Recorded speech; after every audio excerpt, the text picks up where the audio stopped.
gotta tell social medias that I'm on.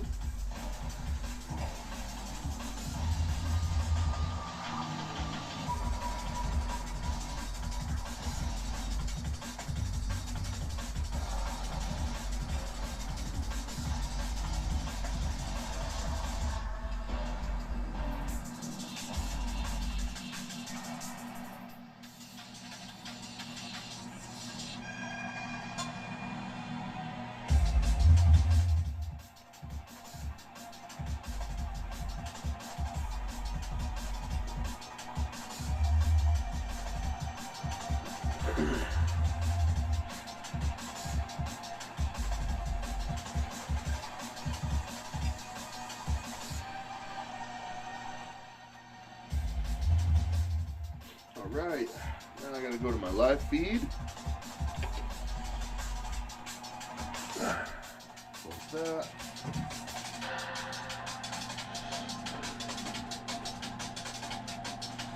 See if I'm live. I am live. Go to the live feed. Say good morning. Good morning. Drop that down and get to it. Oh, my coffee. Where is it? Here it is. It is so freaking cold. It's 46 degrees in the shop this morning.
Alright, 2 pieces.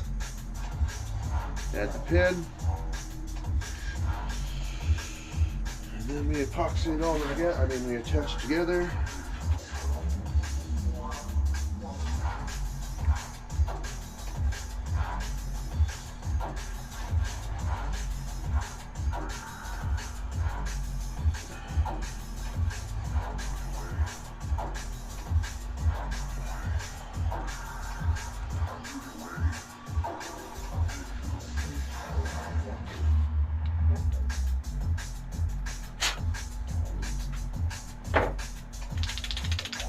Okay, now the third piece.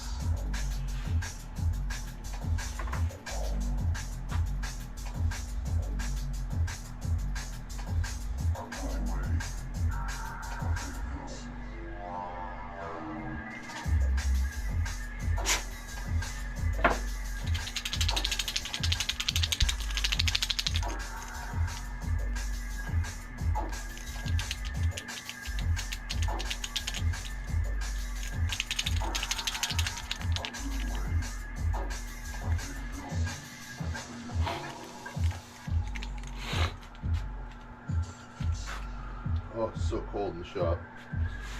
So freaking cold out here right now. Ugh.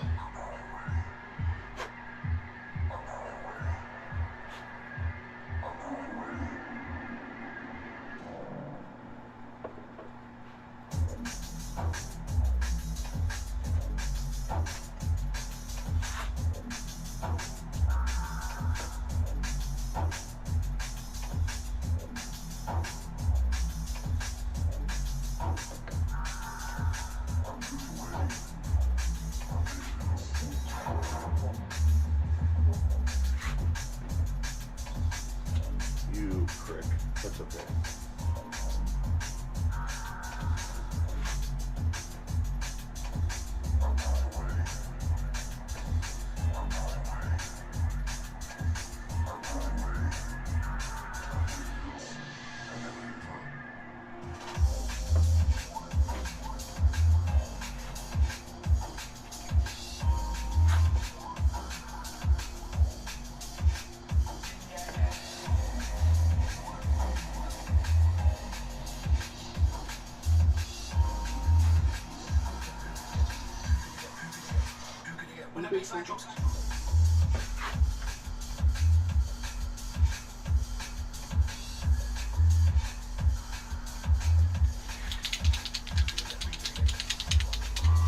Okay, sand it. Whew. So now we have all the spots are sealed where the pins go. I don't do the pins sticking up unless it's a glide bait now. I used to do the pins up on all my baits because like this. Because I always thought if I ever wanted to access and deal with the thing, I would have an easy in. But in 5 years of doing it, I've never actually gone, oh, I'm so glad I leave a little piece of pin. And if I ever need it, I can always find where it is and poke through it. So I just started totally sealing them off. So we put some filler on there. Now I gotta sand it. I start with a sanding stick. I do a sanding stick, which pretty much probably would do the whole thing. I mean, I do the whole thing with a sanding stick real quick. But then I go back over it with 180 or 220 grit and I just hit the spots again by hand. It's really quick. These are little sanding sticks. See a little sandpaper there? You got the angled side, the flat side. Roll along the sandpaper. It's actually a nifty little piece.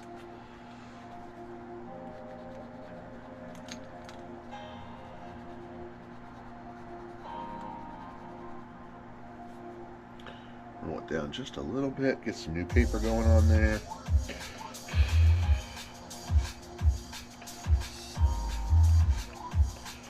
And I made this freaking super glue go a little too far, so I just gotta sand it real quick.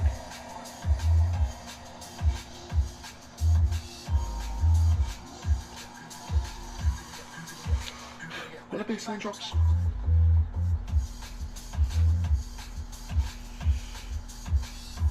How's everyone doing this morning? We're at 46 degrees in the shop. Like, I don't know how many degrees outside, cold, and it's windy again. Yesterday and today were windy, but it's gonna go away.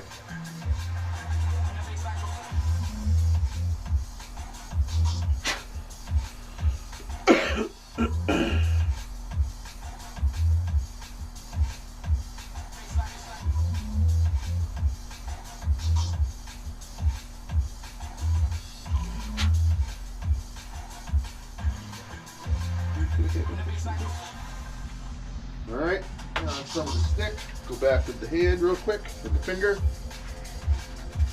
Like I said, they're probably fine after the stick, but I like to triple make sure that once I do primer and paint, you can barely tell that there's anything even in that area. If not, you know, not tell. Even more optimal is nobody has an idea.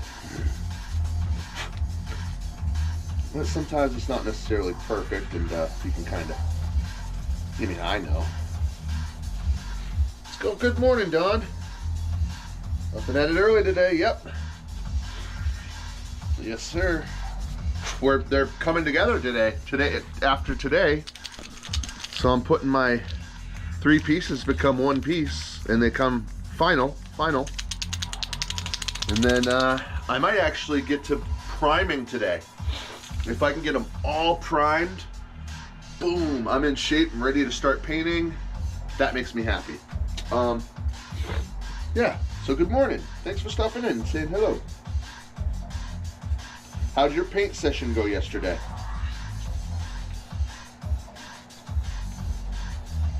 I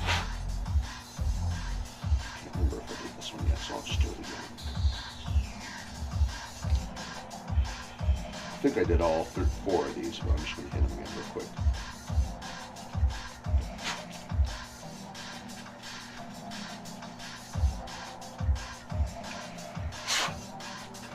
Alright, here we go. Gonna go get another one. Oh, lure's looking awesome. Making great progress. Yes, sir. Thank you. That's 11 complete and ready for paint. Let's see here. 29 to go? Yeah, I can math.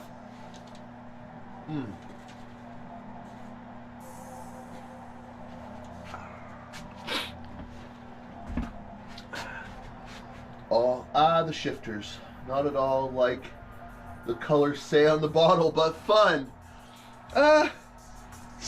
Yes and no. Depends on if you're doing it on a black base, white base, colorful base, etc. But you're not really wrong. I almost feel like they are all shifting toward blue. Except it's either blue or gold, right? But beyond blue, gold, or green. I mean, I guess I'm starting to really go off, but it just doesn't. You're right. I'm with you. But I've come to find where I want to use which ones and when. And I should start taking notes and putting them on the bottle, like leans heavy green or leans heavy purple or something like that. That would probably be helpful.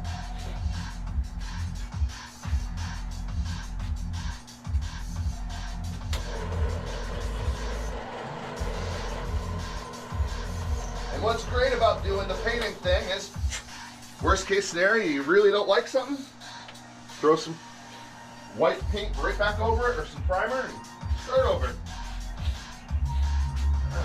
Now, when you've done a 1.5 to 2 hour paint job and it's really custom, you don't really want to start over if you can help it.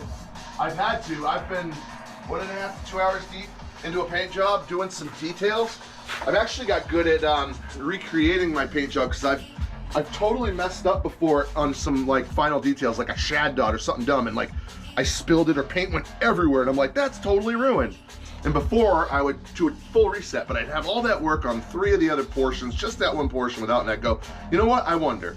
So I started to try using some white and just get myself back to white on the area where I messed up. Let's say it's this face. And I would just do from here to here white, leave everything else. And I've gotten good at, okay, just paint it how you would. Paint it how I did the whole damn thing. You know, do the top color, do the middle color, do that, get all your blends in, go back over with details, fade in with some darks on the top. And when I'm all said and done, I look at it and I go, I don't even really see it. You know what I mean? Like, pretty proud. Like, wow, I can actually color match, and nobody saw that. That was epic. I dropped this mid section, and whenever a piece goes to hit the floor, I do have rubber, so it doesn't usually hit, but there's some cement pieces. It was headed down. I was, in my first instinct, just let it hit my foot so that it hits my foot and then rolls, no matter what it is. I went to hit my foot, and I actually stalled it like it was a hacky sack. And then I got it up onto my, that was funny. At least I recorded it. I don't know if it showed. Nah, you won't be able to see my feet, whatever. Use black per your recommended. Definitely need to keep more notes. True, yep. Yeah, the notes will help. Cause like, I think it's this one in particular. Where is it? Orange violet is actually orange violet. Blue green violet is actually blue green violet. Oh, Jesus Christ. Bright gold brown is like gold. I didn't notice any brown. Electric blue is like blue. Where's the one I'm looking for? Old gold gray violet. I don't know where they get that. I get golden violet. Is this the one I'm looking for? Red gold. I guess. I never really even see red in it. I pretty much look at the sheen. If you look at it right, you can get an idea of what the sheen's gonna do. But overall, yeah, they don't do what they say they do per se, but I also love them because I know what they do. But at first I was like, this is some bullshit. I was so mad.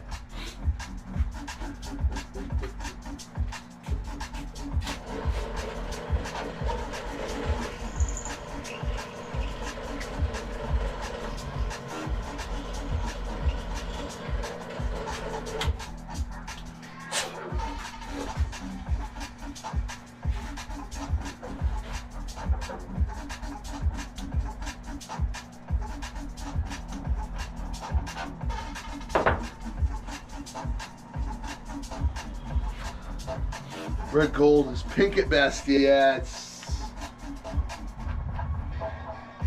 it's interesting.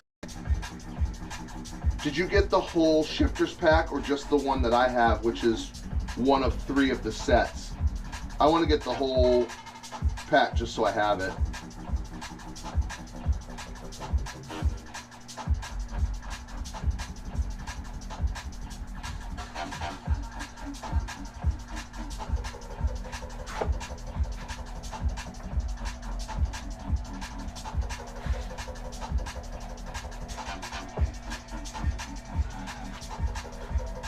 But I guess pink is a shade of red. Also, they do different things on whites and stuff. So like, I like to use them on whites also, but I'm a realist where I realize it's not gonna be all those colors that it says. It's gonna lean toward one color or the other. Usually either a blue or a gold, right? But it's shifty kind of, and it's subtle. So like, I did my ghost gill with the one, I think I showed it to you with like electric purple blue or whatever. And you look at it this way, and it looks like almost like glow-in-the-dark paint before it actually glows in the dark. It's like it's not a white. It's like a tannish, greenish kind of. Not really. It's like white, but it's pale. So, anyways, and then you go like this, and you look, and it goes. Whoosh. That's the sound it makes.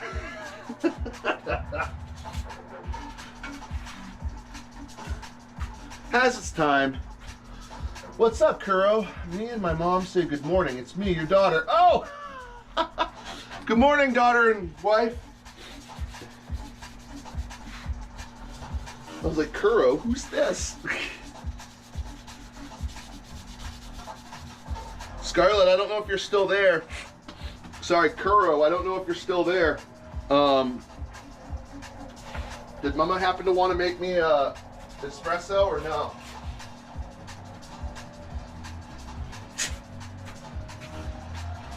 Hi, LOL.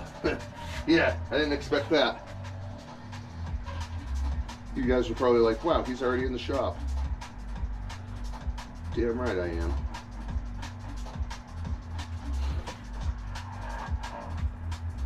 I am. I'll ask. Okay, cool. Thank you. And if so, I'll finish this simpleton of a coffee I have here. She says, sure. Okay, I'll bring my cup.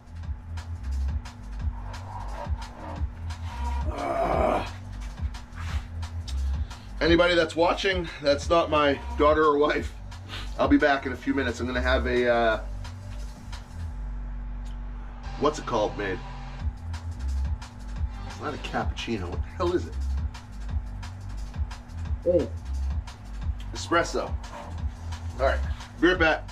Gonna go get my espresso, and then I'll get back to building.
Well, I'm sure nobody's here any longer. Oh, since Chad is. I don't know if you're actually here. Morning, dude. Yeah, we're putting the baits together today and then doing paint and prime and paint. Just got a nice espresso. Ignore the Joy cup. It's just a big cup. But yeah, it's not an espresso. Sorry, but yeah, an espresso. Anyways.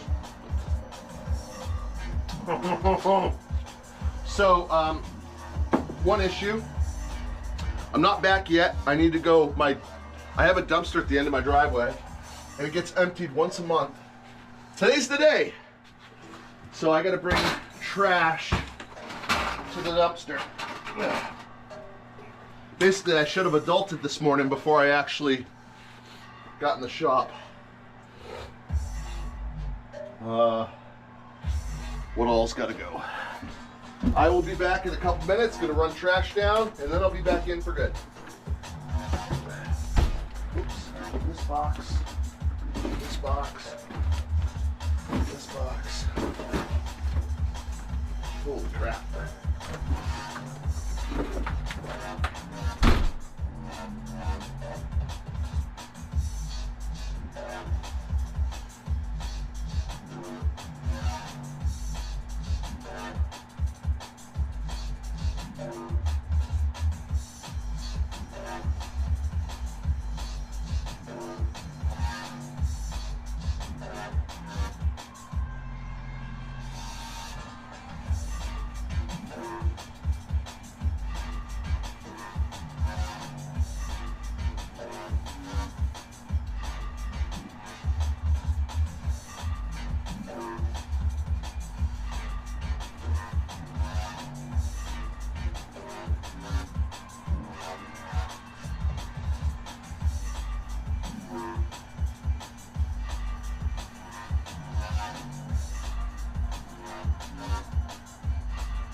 I'm not back yet.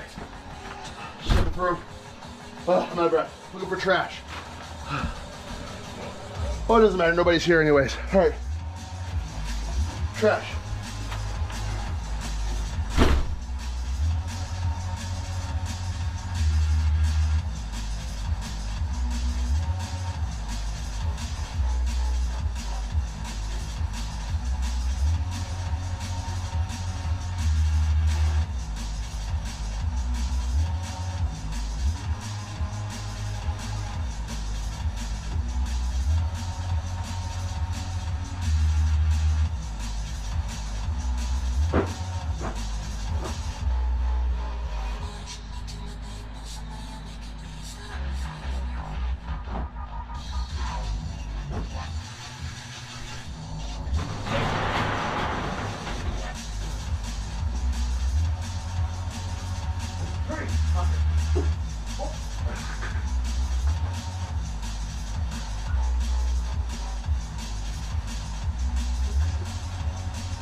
Okay, I'm gonna be majorly out of breath.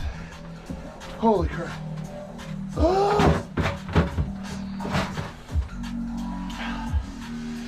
Fuck. Okay. I have a long driveway. That was a lot of work. Holy cow.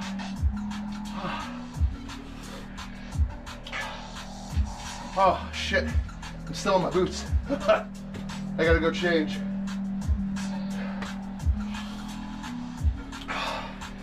Oh, should have waited for the wife to wake up. Oh.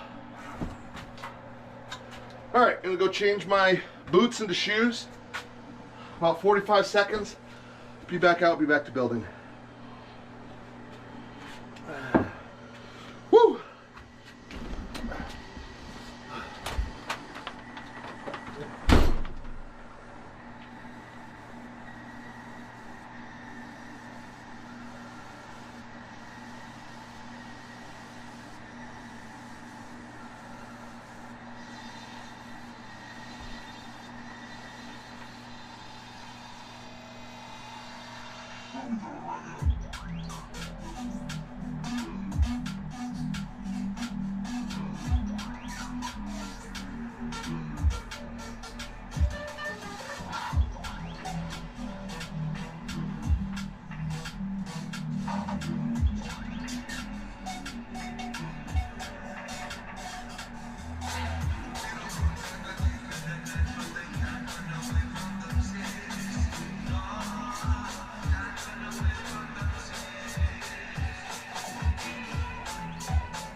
Okay, I'm back officially.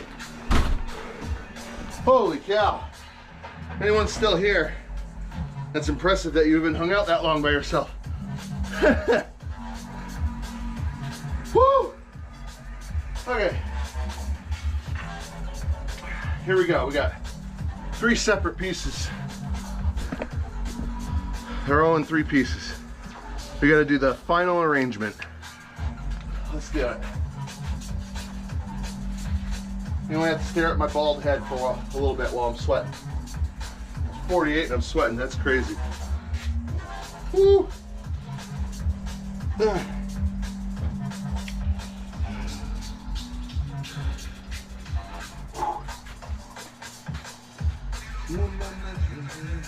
can't run away from themselves. Lord, can't run away from themselves.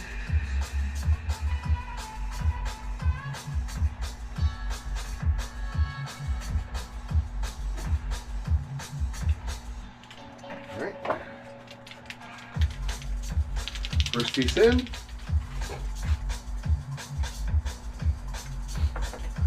Second piece.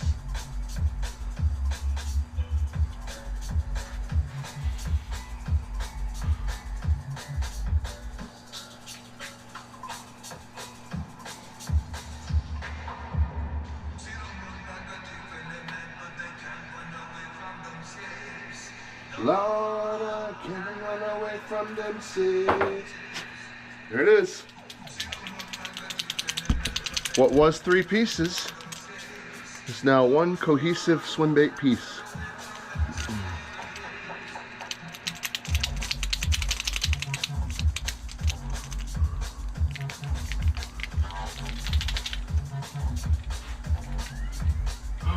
Oh, yeah.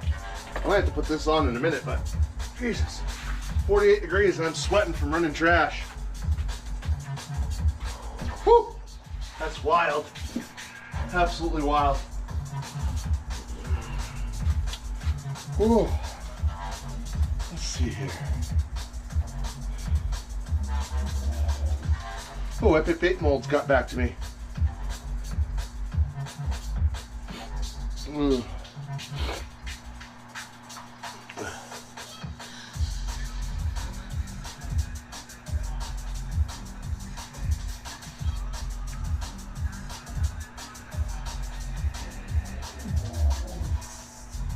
Oh, all right, being ignored. Gotcha. What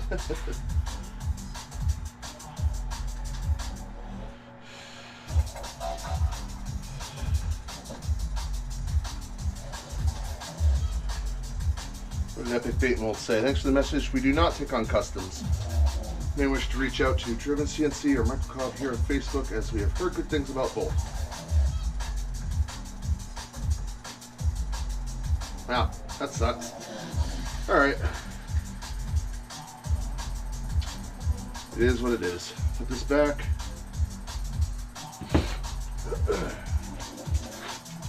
Now we'll seal these little spots where the pins go. Rinse, repeat 37 more times.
Can't believe 48 degrees in the shop and I'm sweating.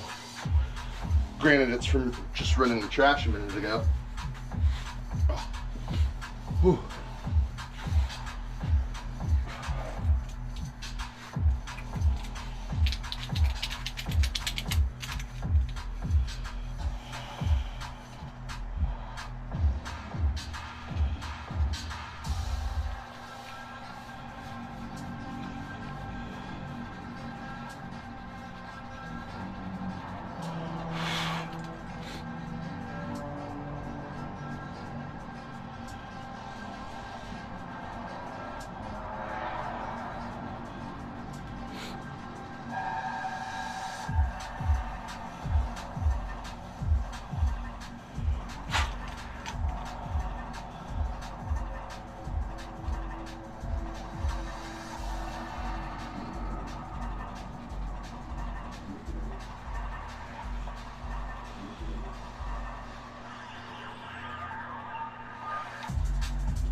Back through with hand. Kevin from South Boston. What are you trying to catch? Well, I target largemouth and smallmouth bass primarily.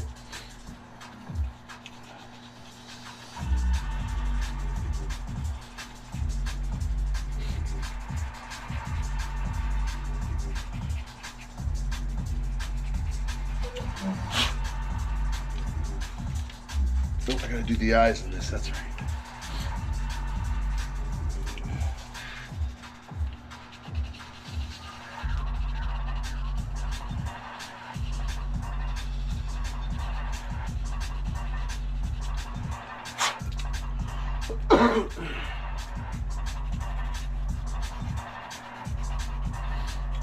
What swim baits are best for catching herpes?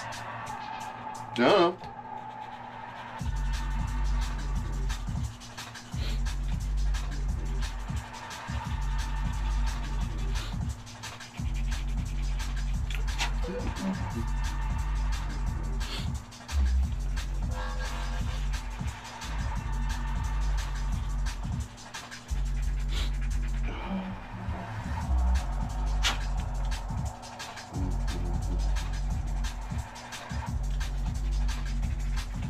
All right, all the pin connection spots have been sealed up.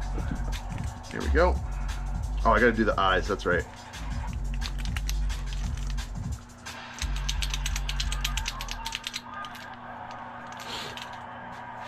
I remember my first jitterbug. Do you? Nice. Jitterbugs will get it done.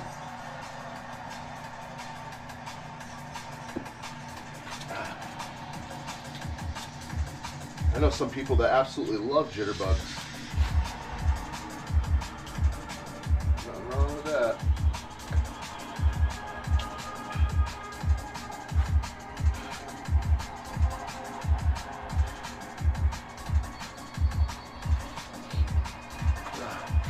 Does it sink or float? This depends on the model.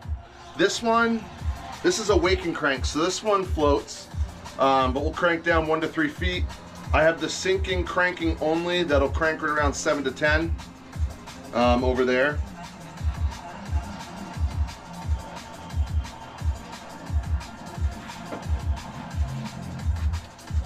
Good morning, Fred. Killing it as usual. Thank you. Fried bologna. Sorry, I read Fred bologna. I don't know why. Good morning, fried bologna.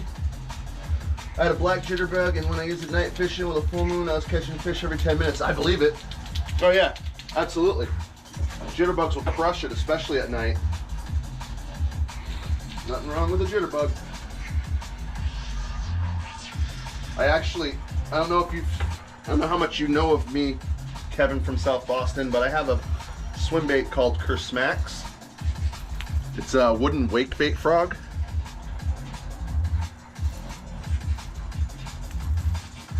I'm gonna make one for a friend, and instead of making a wake lip right there, I'm gonna put a jitter lip, a big old jitter lip on it. So he's gonna have a jitter frog.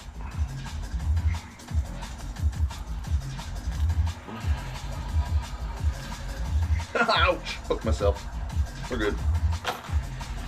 What's your favorite color underwater when you are fishing for walleye? I don't fish for walleye. That's an easy question for me to answer. I don't fish for walleye. But the singular walleye that I ever caught, I got on a jerkbait in the Connecticut River on a crappie patterned jerkbait. Crappie patterned jerkbait, so.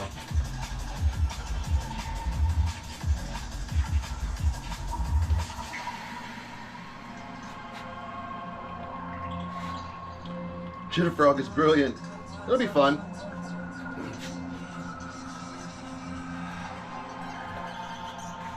My friend that was on the list for a frog, he's like, you ever thought of putting a jitter, like a jitterbug lip on a Curse Max?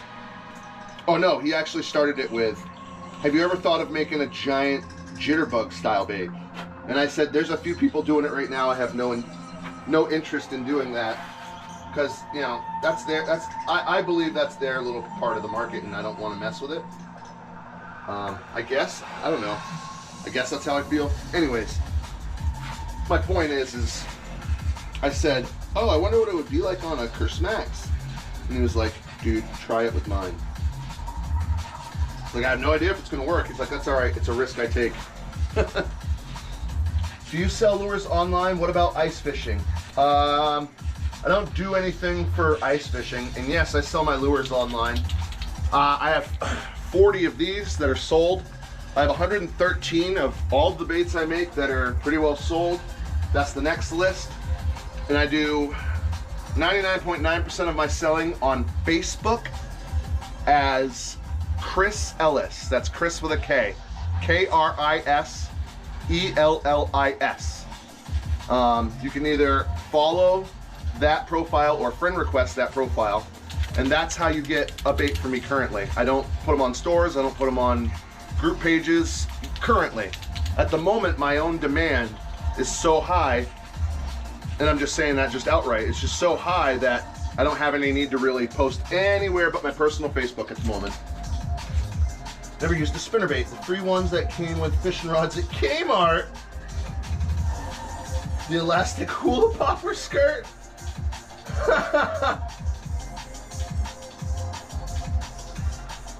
Spinnerbaits are great.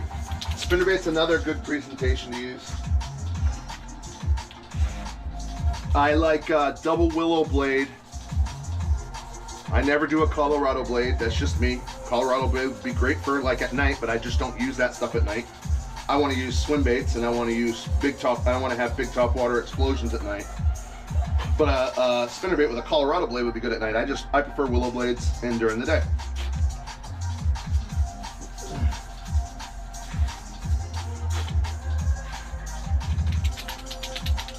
All right, here we are.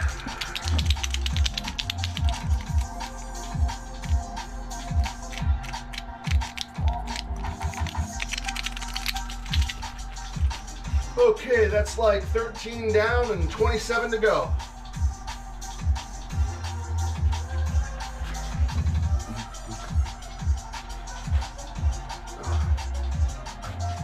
Number one bait I ever used was a Gary Yamamoto Senko. Hey, it'll get it done. Big old tournament bait right there.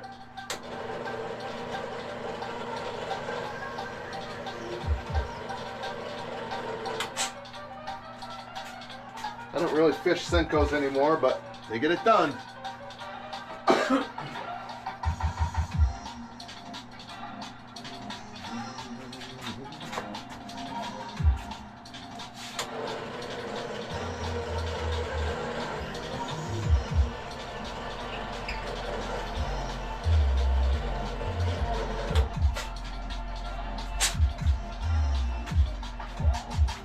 What are you using to connect the 3 pieces of wood together? I am using, I don't have any right now. Do I have my test pin right here? No. I'll show you the pin. I'm using screw eyes and stainless steel pin that I cut to size. And it goes through the hole of this joint I make.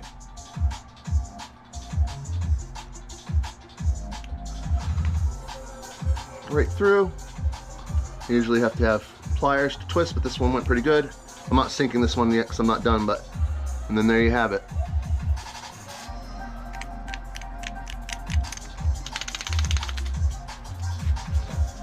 I never fished before, but I'm going to this year. Are you making these from scratch? Yes, I am. Could you give me a brief explainer of what you're doing? So, all right, let me turn my music down.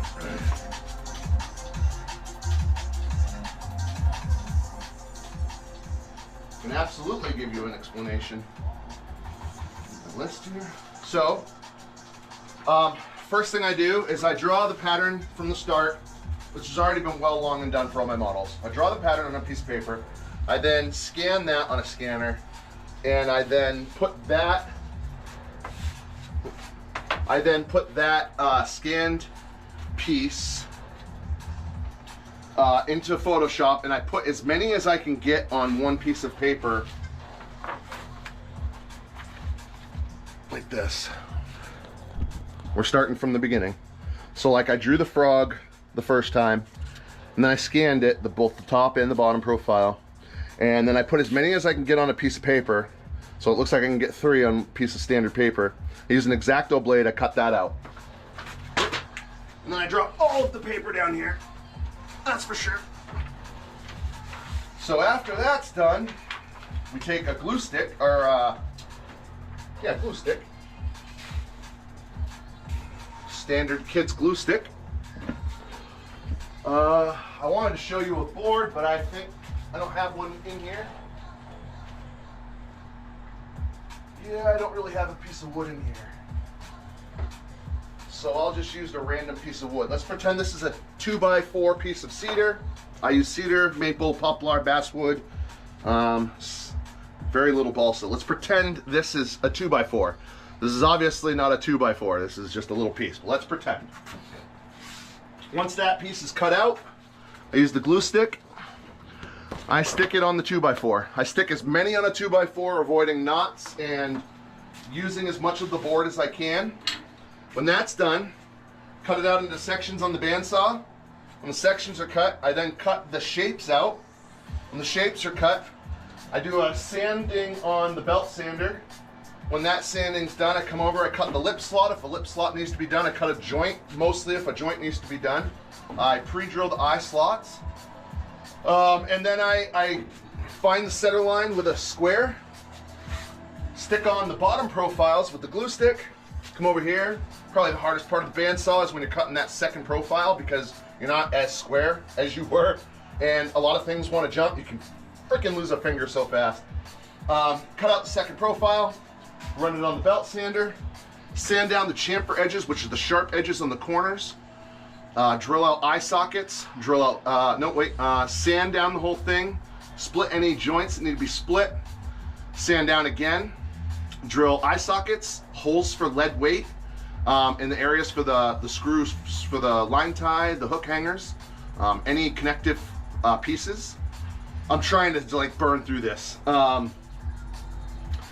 So those are all prepped. Sanding sealer so that the wood doesn't get messed up by the water, but cedar actually has natural properties to divert that, so that's nice.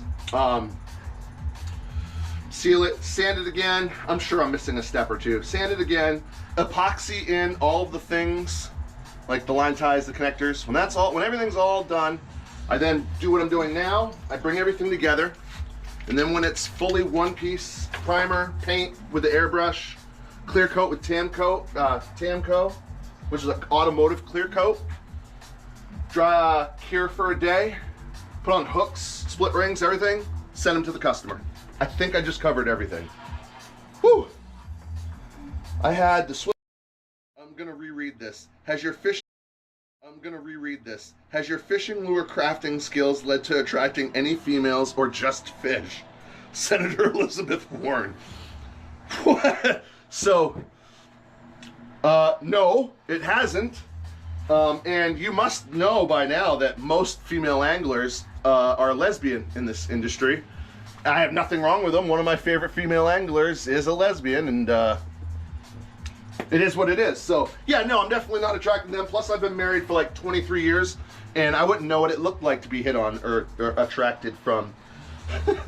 So I hope I answered everything there. I know the connection dropped for a second. Lesbians. Most of them are, man. It's true. And I have absolutely zero problem with them, with lesbians. It's just like literally a fact, apparently.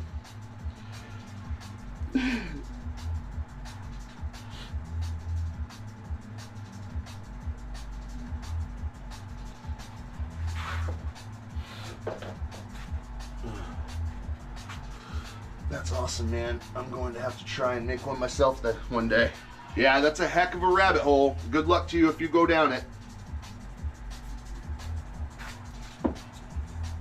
My first prototype looks nothing like any of my current baits.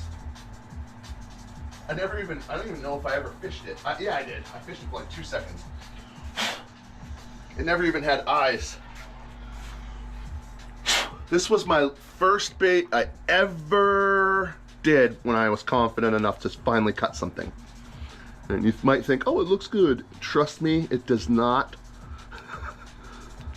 It's just a block of wood. There's no tapering really. The chamfer edges barely got worked down. And I cut the joint backwards. Not even the right direction. So take note when you go to cut your joints. Head down.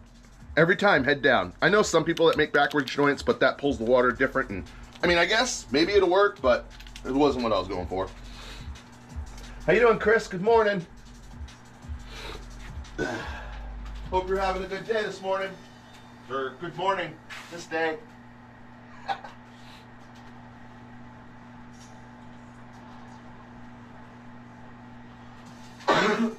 Oh shit, my lips. Is that today or yet? I have polycarbonate lips in the mailbox I gotta get.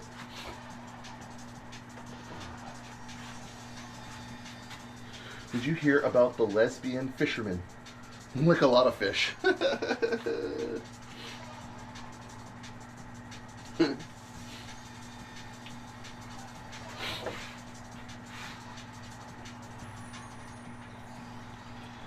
Five massive.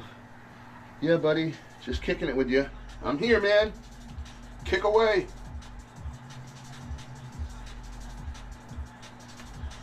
I got in here 6:30 this morning, I think. I think 6:30 is when I came out in the shop today. It's exciting because I'm at the end of these 40 Thomas the Trouts. And that mega list, I'm ready to start, so. Here we are. What was once 3 pieces is now collectively 1 piece.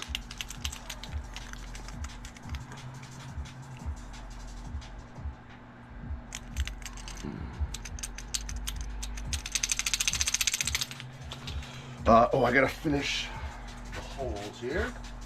This goes over here.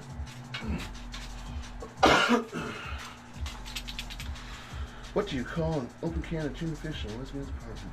Potpourri.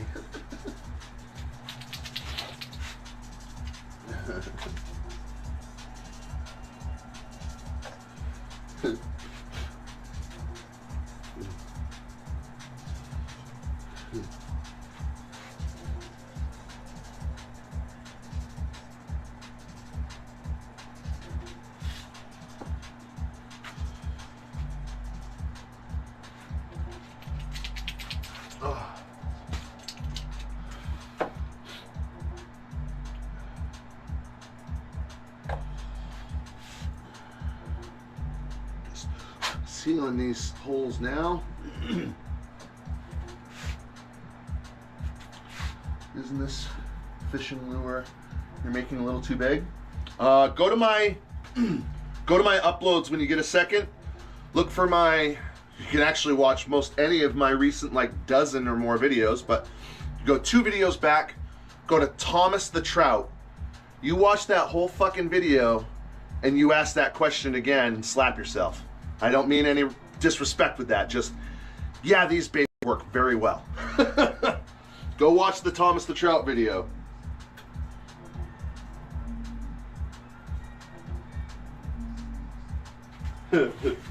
No, they're not too big. Asking for a lesbian fisherman, can you make a pocket rocket fishing lure that vibrates and is loop friendly? I cannot, but actually they already exist. There's a company out there that makes a thing that you shove into a dead shiner and it makes it, you know. I don't know if you've seen that. Swimbaits, bud. That what you do. That what you do. That way you do fish what most people don't. Yeah. Plus, I'm fishing generally What's nice is you fish a cross style bait. Generally, they're swooping up off the bottom. It is what it is. You fish a worm, you know, they suck it in, etc. You fish something that's the size of a fish, they fucking freight train it almost every time. So it's pretty exciting. Let's all meet for ice fishing. Lake Winnipesaukee is now frozen. I'm all set. I hate the thought of fishing on Winnipesaukee. Ice fishing. Sorry, ice fishing. I'm all set.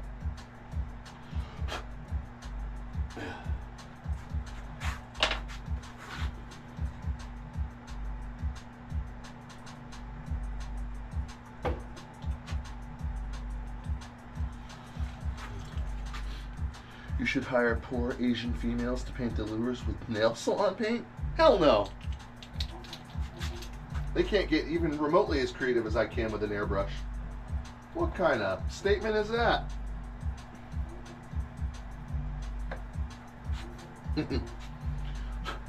Comical, but...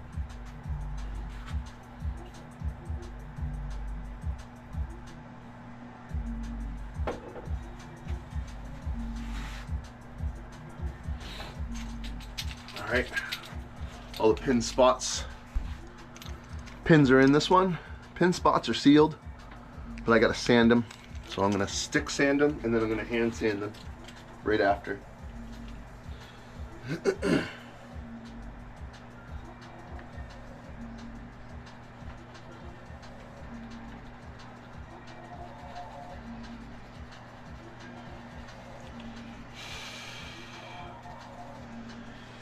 Why do I feel like he's trolling you, bro? I felt like that since probably 2 comments in, but I'm just going with it.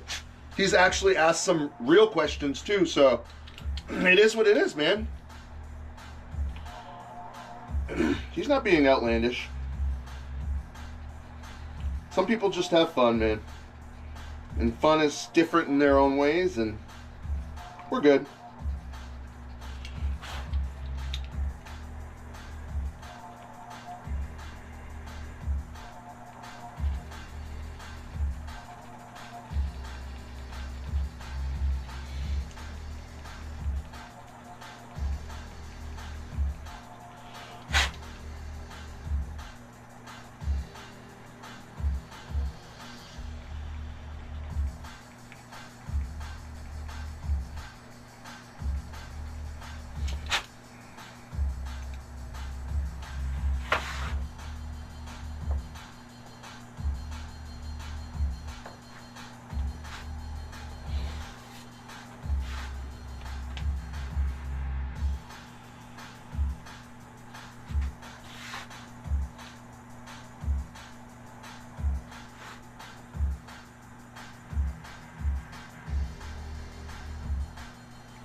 True story. When the lakes and ponds freeze, walk around the edges of the fishing holes with a long stick putt. You're right.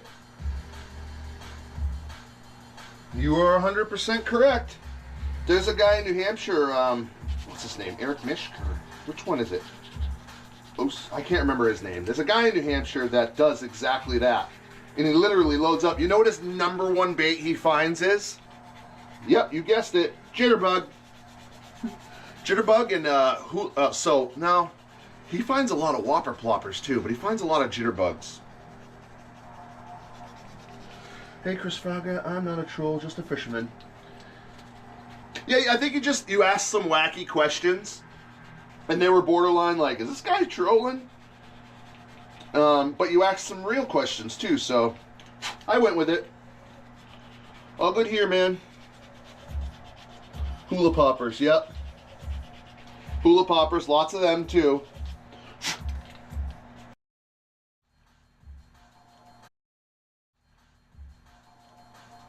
But we good.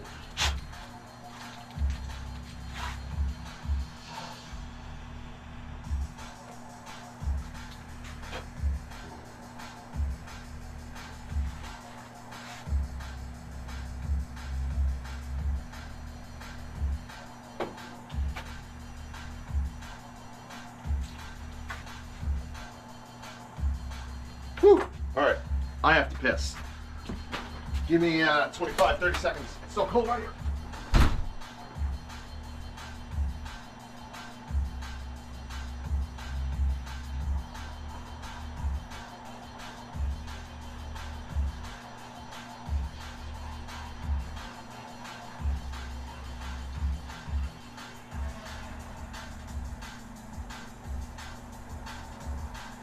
God, is it cold out there?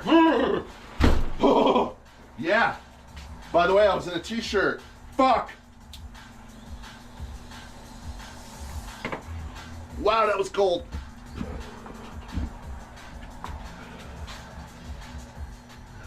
Why are fish so smart? They hang out in schools all day. Ice fishing's your favorite? Get out there, man.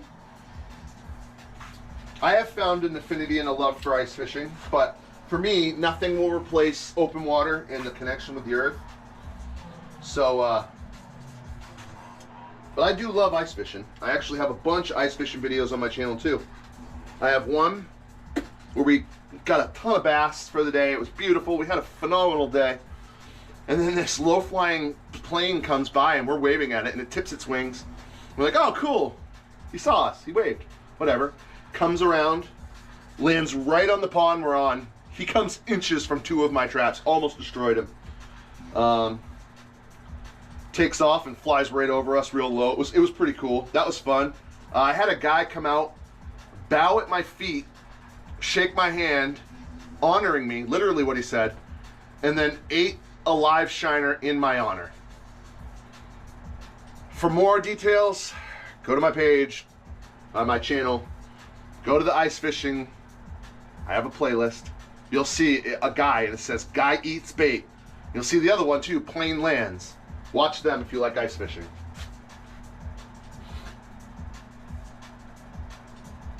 I've had some crazy shit happen while I was out on the ice.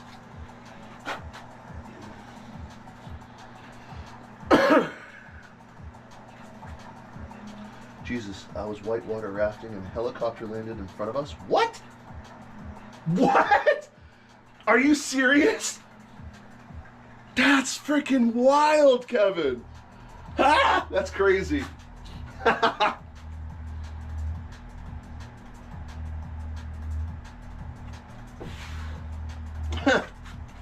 That's wild. Can't wait to feel Thomas get freight trained by a tank. Yeah, multiple tanks. Multiple tanks. You got the sinking one though, didn't you, right? So I haven't worked on that one yet. Where the fuck? Oh, the list is over here. Yeah, you got the sinking version. So I can't say this could be yours because this is a wake and crank.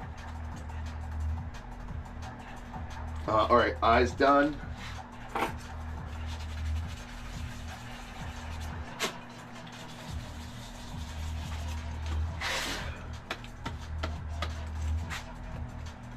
Okay, this one's done.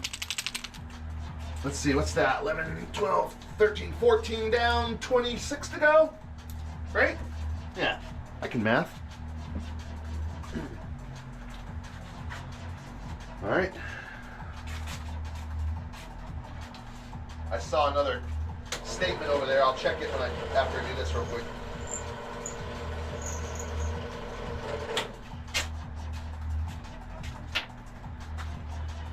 How do you seal your lures? Protect from water. How many coats of paint? So, like I mentioned during the whole thing, first of all, cedar wood has natural properties to repel water just in the wood itself. So what's nice is you technically don't even have to seal it, but I like to anyways. So I use Minwax sanding sealer. I give them a good drowning for a few moments. I hang them, let them dry. Then I use primer, Stinilrez. I can't say it. I use the primer. 2 coats of primer, a day to dry. Hopefully today I'll be priming. I should be priming today. Let the rest of the day dry. If I didn't have work tomorrow, I'd be able to start painting, but I'll probably come home from work and actually paint. And then paint. And then I use a product called Tamco, which is an automotive clear coat. It's an automotive clear coat. Put on 2 coats of this. Right here. So, all that's done. All those things are done. Let me check here. Do you do special orders of lead paint? What? I want to buy some lures for my neighbor's kids. Lead paint.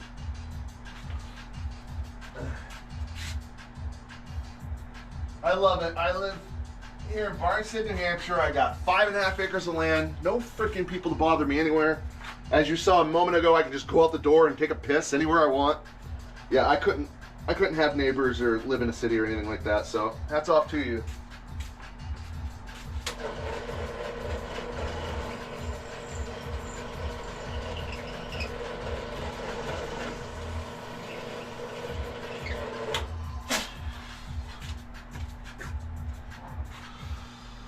Are you going to stream video the painting? Yes, absolutely. Today I won't be painting. I won't be painting today, but I will be priming. I mean, that's not very. You can watch it. Just like this isn't technically fun, but I also reply and like do questions and stuff. But primer is just laying down white to the next one, laying down white to the next one. So, but yeah, absolutely.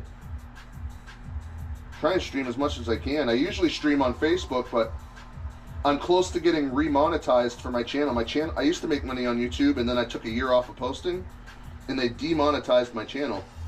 So now I've been clawing my way back up, and I'm almost there.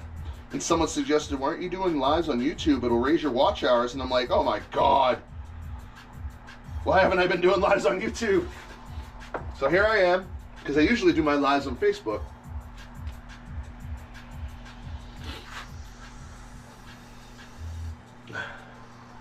Bonafide beast, Mr. Tightlines. I try.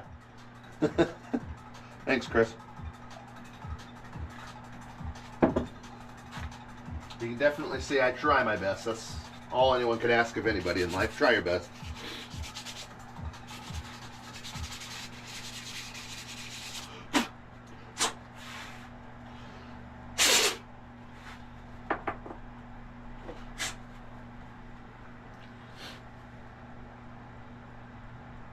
Oh, that mix is over. I gotta change the mix.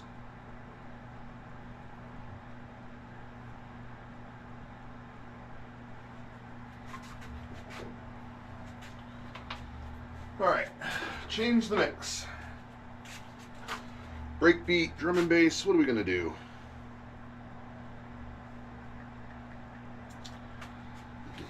Bow Lake or Suncook or Half Moon Lake or Lock Lake, which has the biggest fish?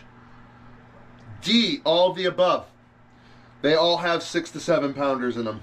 I can confirm for all 4 of those water sources. 1, 2, 3, 4. Yep. Uh-huh.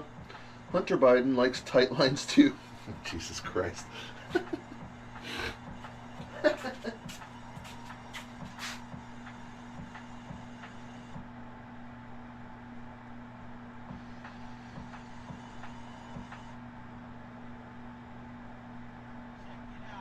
about now, it's no other than the Funk Soul Brother. So if you're digging, peep how we do it like this. Heaters must be set on hell mode. They are. Actually, I'm kind of getting chilly again. I woke up, my wife told me it's trash day. We have a dumpster at the end, it gets dumped once a month. So I was like, ah! So I ran around everywhere, shop, house, etc. and I try and get as much trash into there before they dump it. I did all that and I got all sweaty. And I came in here and I'm just like, I was dying. But I think I've gotten to the point now where I'm back to a little chilly. Oh, and then this is still, it's 50. It's exactly 50 degrees in the shop today. But yeah, the two heaters are cranked on high. It's 18 degrees in Boston this morning. Yeah, it's something like negative ballsack degrees with a wind chill of 5 million out there today here in Barnstead, New Hampshire. So yeah, I feel you. Now I gotta let this cold ass shirt warm back up. Ooh, I'm half tempted because I'm not really going over here today. I'm gonna bring this one as close as I can. I still need to use this heater, so grill. Yeah. Woohoo! Burn! Son of a bitch. Dance with your body. All right, 2 secs. Personal second over here.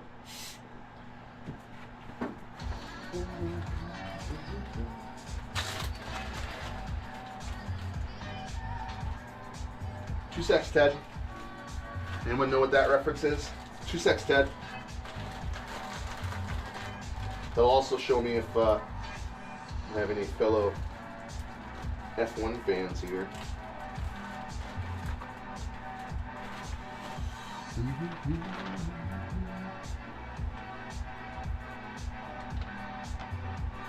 I'll be right back. 2 secs.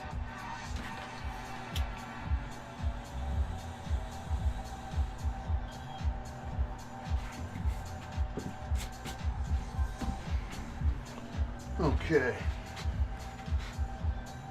Why is the Fox and Crow Farms country store closed? Fox and Crow Farm country store? I don't know. They're a little piece of whatever store that's like miles that way. They'll open, I'm sure. That's just a little. The only actual stores we have in Barnstead are Dollar General, because everyone has a Dollar General. Barnstead Country Store, White Buffalo, Bosco Bell, Blueberry Station. Wow, now that I did that, it sounds like we have a lot. We don't. Half of them didn't exist a decade ago. I heard they invested in your fishing lures and went bankrupt. Who? Any comment? Nobody's invested in my fishing lures.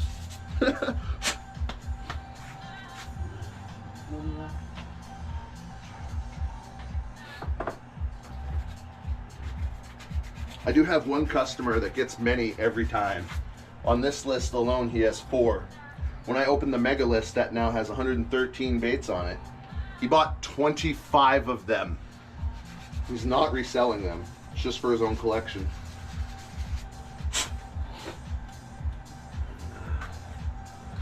No, I know you're kidding. Those are the comments. Chris was like, he's trolling you, dude. I mean, it's not really a troll. It's kind of a playful statement. It takes a good chunk to bother me, and then if something bothers me, I just block. So it literally doesn't even affect me.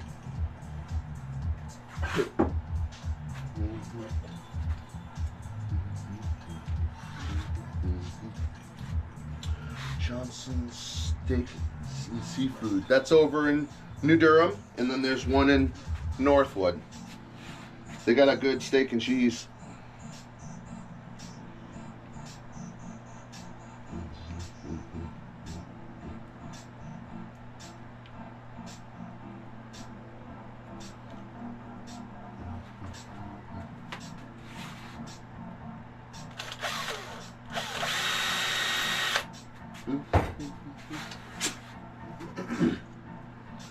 Pike kind of lure. Chris, you should make a pike. You missed my notice probably a month and a half ago. I have a bait in design called Fickle Pickerel. Basically a pike. It's going to be a 3-piece or a 4-piece, I'm not sure yet. Probably 3-piece. Slime dart. So,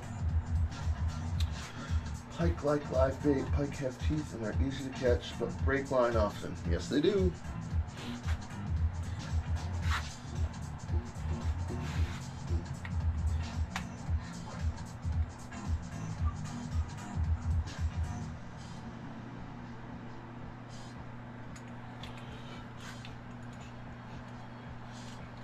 Merry Meeting Lake and Merry Meeting River are amazing. Yes, absolutely. Merry Meeting's a great spot.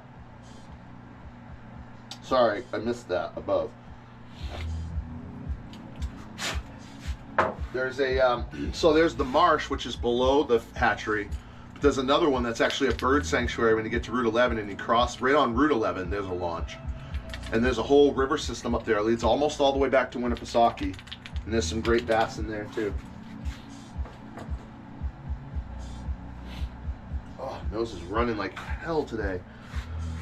What in the pickerel? You're pulling my leg, bro. Nope, it's called fickle pickerel. I saw a pike eat a baby duck. Yeah, I've seen baby ducks get nailed by pike and bass. That's why I love crawlers, because they imitate, you know, a bird on the water. But here's something fun. First of all, I'll give some pretense in case you don't know what a crawler is. This is a crawler. See the metal wings? Right? Goes in the water, goes. Well, imagine these metal wings like this. Right? Imagine those on a penguin.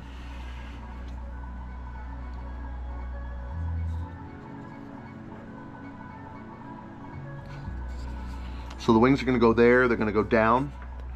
You pull it by the butt, the wings will open up, so it'll be like the wings are open, and I'm painting it like a penguin. And it'll go like that on the top. That's for a father-daughter combo. I'm gifting that to them. It was supposed to, I was trying to aim for Christmas, but it didn't happen. Yeah, Merry Meeting's great, dude. I heard fishers only like to watch real fishermen hook up with their wives. It's true. What? I don't even know how to take that one.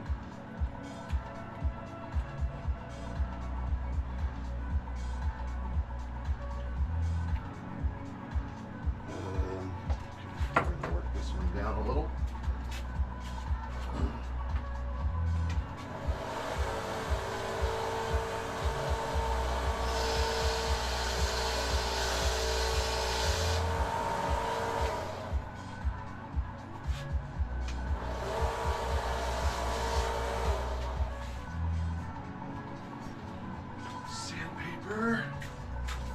Sometimes you just got to do a little extra, and that's okay.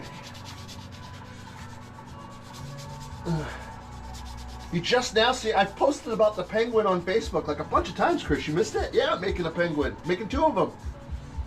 There's a dam near Alton Bay, which is loaded with fish. Yes, there is. There's a dam on Merry Meeting River near Alton Marina. Top of the dam. Fish below and catch one fish every minute. Half year. So I was gonna say, I think there's a lot of limits on just below the dam. As a matter of fact, isn't it illegal? Just below the dam, isn't that all marked off? I don't know, because I don't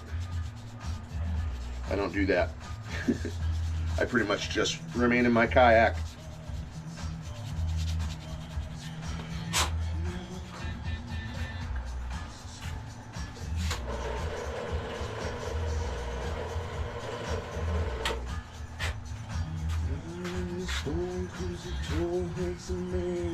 Dusty black coat with the red right hand. There we go. That's better. Mo better butter.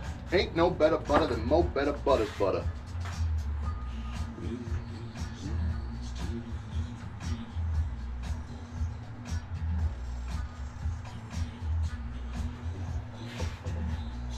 Took you a lifetime to destroy. Lipstick into the hole you speaking so. Surprisingly, I missed the penguin. Yeah, you did. I never had so much action in my life fishing this dam. 6 months a year, you can fish normally. Nice, cool, man. I think scream when I hear that song. Oh, really? Red Right Hand? All I think about is the X-Files and Songs in the Key of X, which spiraled me down a huge hole of different artists, and I fell in love with a band called Soul Coughing because of that CD. Now I have every single album they've ever made. I know every word of basically every song, and they had a reunion recently, which it was after 25 years, and they all said they were absolutely not going to get back together.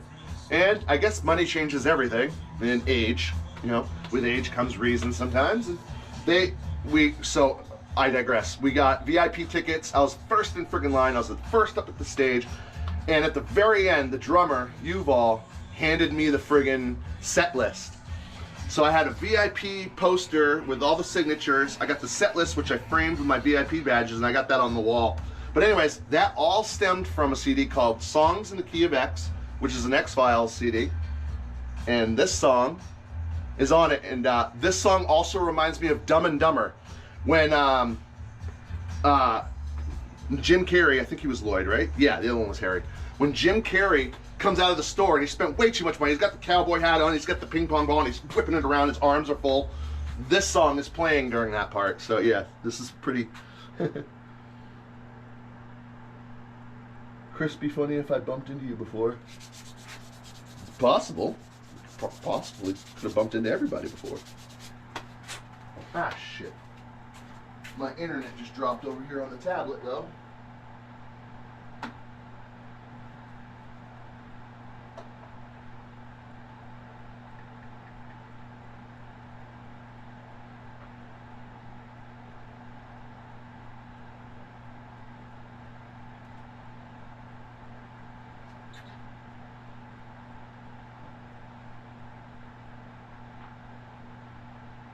Yeah, my internet totally dropped over here. I want to bring it that way, but I don't have a charger over that way. Son of a bitch.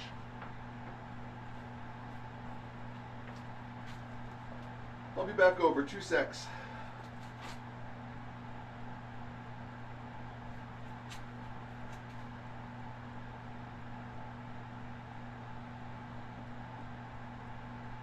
That's funny, it refuses to load. Might just give it a minute.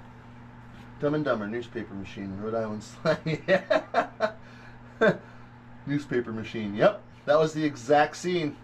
Yeah, he comes out of the store. I was robbed by a little old lady on a motorized... I was robbed by a little old lady on a motorized scooter. That's exactly it.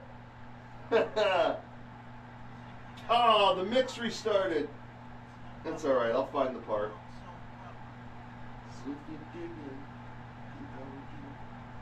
Can't believe my shit just died over here. And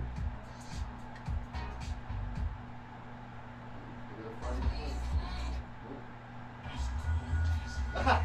Look at that. Nailed it.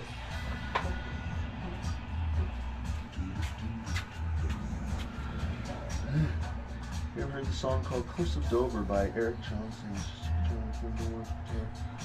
Jason Jobs and reading that right now. It's ridiculous. You should listen to it. No, I'll have to check it out. We'll study. Hope to see you all again. Take care, Kevin from South Boston. Hope you have a good day. Stay weird. Feel like an insect. Does it?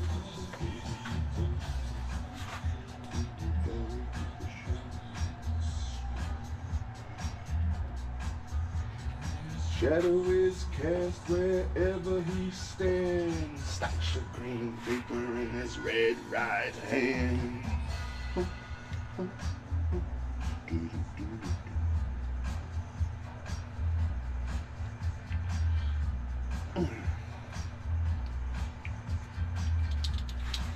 Would you ever build a guitar?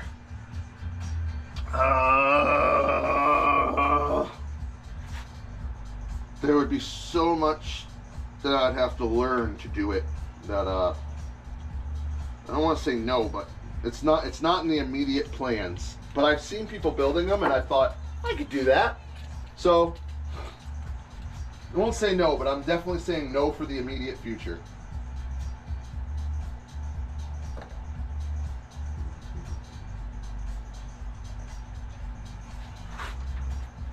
I can imagine custom painting them though, because it's the same thing as with a lure.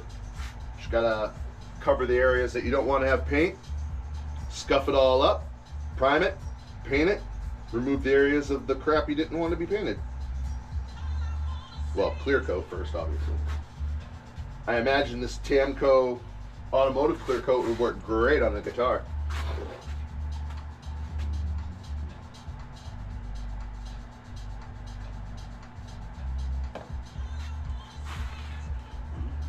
Can you imagine, like, my scale pattern? Any of my patterns as a whole guitar? I've already thought of it, trust me. I've thought of buying like blank, not making them, but buying the blanks and painting them, because then I think I could actually make a few bucks doing that. So my gears are churning for if and when Swimbaits slow down. But for now, I am friggin' powering on with Swimbaits. I want to get into building guitars. It's a huge rabbit hole. Guitar-shaped lure. There's some, believe it or not, they exist. Yeah, I figure it would be pretty cool to paint some guitars like I paint my fish. I don't think there's many that do that. I know there's some that have done like scale patterns, but not like an outright full pattern from one end to the other. Could even drill into it enough and recess an eye, just one eye, and have the eye in an area where you're not strumming or you're not slapping or doing anything, like maybe right up here. Yeah, right on the. That's a whole area that, yeah, I can always tap that. You can actually do that with everything. I want to do it with custom tip ups. I want to get fishing tip ups, and then the very end at the top, I want to carve that like just a simple fish head, and then paint the top, and then put the piece of reflective tape that usually they have, and then it'll go into just the regular stick. But the top will be a fish or whatever, just a little something to customize it. There's plenty of people that'll do like knives and handles of things, and you just tape off the metal part and then you just do the handle. Plenty of people do that. I want to go a step further. All right, eyeballs. Like, what's that crazy color you did for, I believe, Bruce Gillis? Made a video. It looked like it was multiple patterns in one lure. I didn't do it for Bruce Gillis. I did it for a couple Molagilla crawlers, if it's the one I'm thinking. Where, so what I do is I'll paint the whole bait. Let's say shad. I'll paint the whole bait as shad. And then I'll do my method to get it split in whatever way I pick. And then half, usually. And then I'll paint the whole damn thing again, a whole nother pattern. So when I do the 2-pattern ones, I call those tearaway paint. When I do the 2-pattern ones, I'm literally doing a whole paint job, taping off a whole paint job again, and then remove the tape, and sometimes shadows, and you know. But yeah, I call that tear off paint. I think there's only 2 or 3. There's only 2 out right now. It wasn't a tear off, it was a blend. I did a Curse Max with like Cruella de Vil was his inspiration. He wanted one side white, one side black, and he didn't care if there was details or not. I said, hey, can I do details? Because if so, I can do it like Cruella's kind of like hair, like one side's white, one side's black. And you've seen that paint job, I'm pretty sure. So besides that, I have 2 others, and I don't think those 2 others are getting fished. I think they're using them as display pieces, because most people, they're like, this is too freaking beautiful to fish, which is, it's cool and all. And when I do the one-offs like that, I'm kind of like, it's the one time in the world where I'm like, man, I'm glad he's not fishing that, because, you know, those paint jobs take me a couple hours, 2-3 hours sometimes, depends. Yes, the crawler. You did it. The new Curse Max pattern you came up with. Yeah, the Cruella one. Oh, whoops.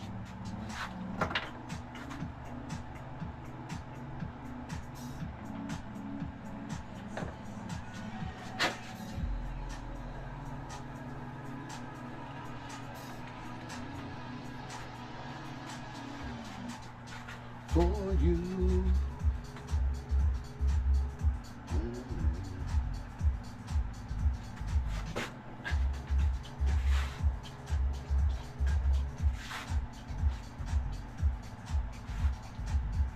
For you. For you.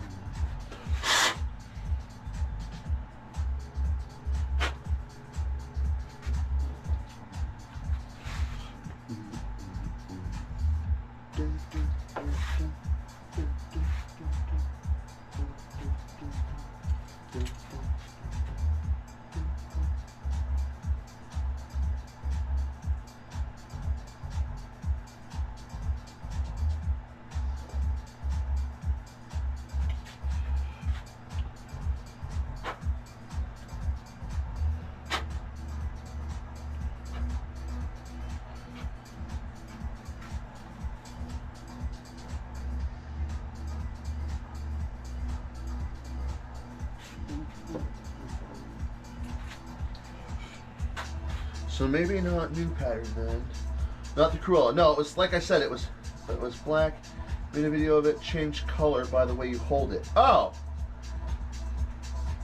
Oh, you're talking about the color shifting, not the two different patterns?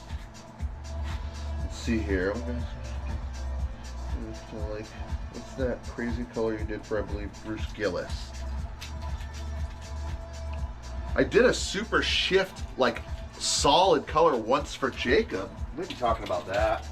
I don't know what one you're. I don't know what one you're talking. I mean, I do all kinds of shifting patterns. I literally have 2, 4, 6, 8, 10, 12, 14 different color shifting paints right there. And then I have 4 different sets of color shifting pearl. I mean, I've dabbled a lot with shifting, so I'm not entirely sure. I do apologize that I don't know.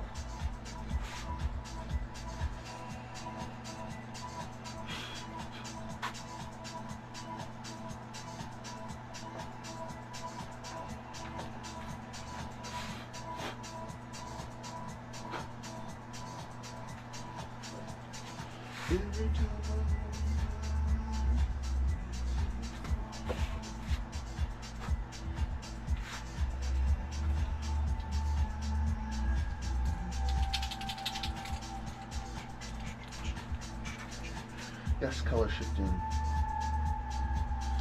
Yeah, I'm not sure which video, because I've done a lot of video with different color shifts, so I do apologize. If you go on my TikTok or such, you might be able to find some of the, because TikTok and Instagram is where I just keep that type of thing. Facebook, I do a full, almost blog style of my life and whatever, but so I'll do everything on Facebook, but TikTok and Instagram's just nothing but like pictures and little videos of baits and stuff like that. So you might be able to actually find the exact one you're talking about. One thing though, I never had anyone try to yell at me for fishing docks. Oh my god, question. What's the funniest or craziest Karen fishing encounter?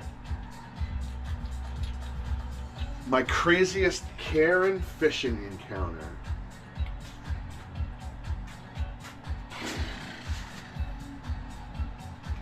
I think I might have got it on video. If you look it up, if you look in my videos, angry homeowner yells at me or something, I can link it to you if you want.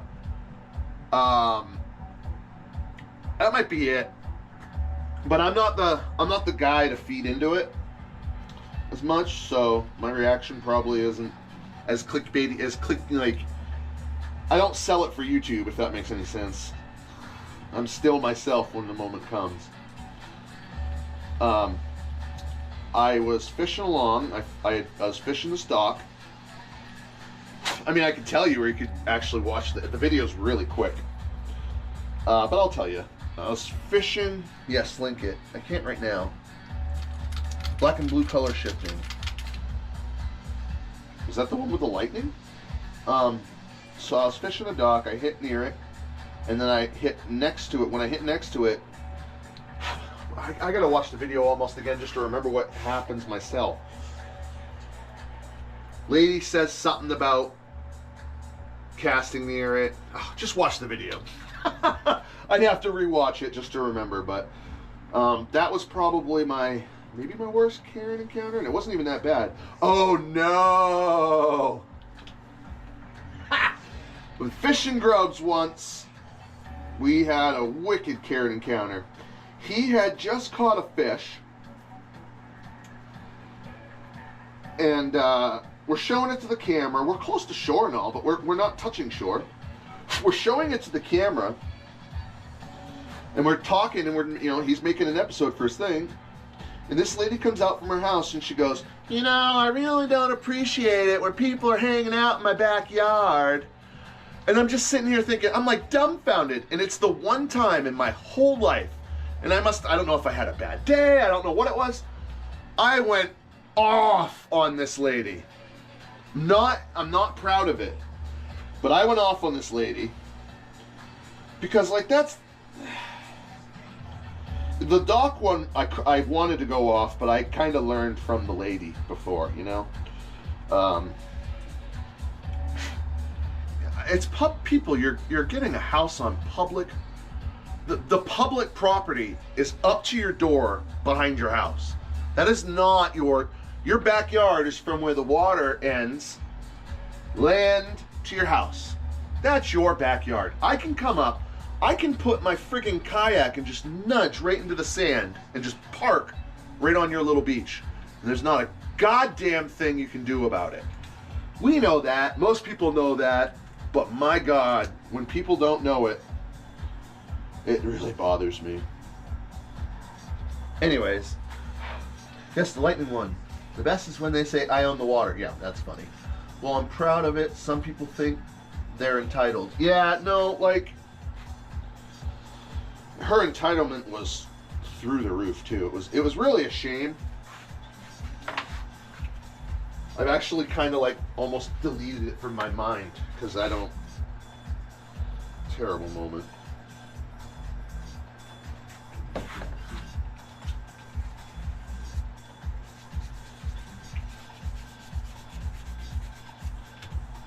There's been more though. Let's see here. I've been cut off by bass boats. I have it in one video I should show you. Literally a wake boat goes right in front of me. Yells something, but I can't hear over his 9,000 horsepower motor. And my bow of my kayak goes up, down, and pierces the shit out of his wake. Soaks my yak. I'm fine, but I'm just like, motherfucker. And I turn back to him, and I just give him the biggest finger. Just held it up, hoping that he would look back. He did. He didn't do nothing, but it's one of those times, man. Facts. If you don't want to deal with that, don't get in the house. Yes, but I get your morals on why you weren't proud. Yeah, no. I seen that video. Okay, you seen that. It was just a quick moment. Yeah. Yeah, that pissed me off. I'm sure I have more. I almost like delete them because they're not necessarily. I like, you know, the good memories. I don't lose. I never lose the good memories. But the bad ones, I end up slowly over time not giving them priority in my brain, and I think I just start forgetting about them. But I know there's plenty more. Yep, that video was epic. Thanks, bud. So here we go. Here's the point of the day. Showing anyone that might be tuning in now. These were 3 pieces. Now it's one cohesive bait. And I have 25 to go. Plus my 4, so technically 29, but my 4 are fun baits, so whatever.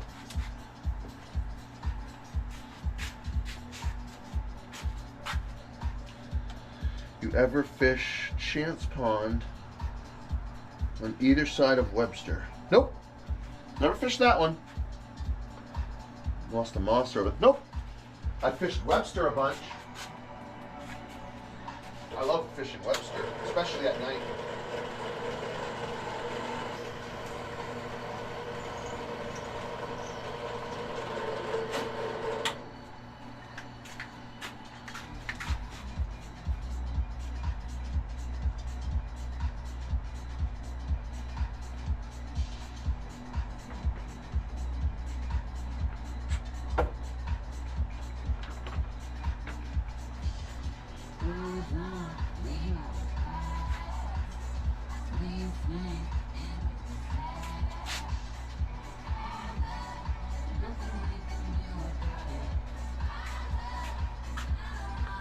I had a monster over there from the bridge. Brother, seriously, your content and just talking and hanging for the past few years. I understand, dude. Much love, dude. No worries. I try and make myself available for every and anyone as best I can. I'm glad to have helped you in any aspect I have. No worries, dude. Worst time possible for this shit to happen to you, too, because it's like you're stuck in here. It'd be different if you could at least go out fishing and just cry your eyes out on the water where you feel most connected. Trust me, I get that. I've had a few times where I've just been out there fishing and everything hits just right. And sometimes you just gotta let it just dump out, because I hold back. Most men do. You know, don't let your mind go anywhere. just dump out in the sadness sometimes on the water. I've done it a couple times. But the healing connection of that damn water also is, I don't need, you know. So to be stuck in this with all that going on in your brain, I get it, man. I get it, and anyone that's lost someone really close to them, especially a parent, gets it. I understand, buddy. I cannot emphasize this enough. Make the most of every single day. So never let yourself get down in the moment. Be sad that they're gone, but never let yourself get down, because you're still here and you get to enjoy this earth still. You know, you've heard, I've already gone on this ramble with you before.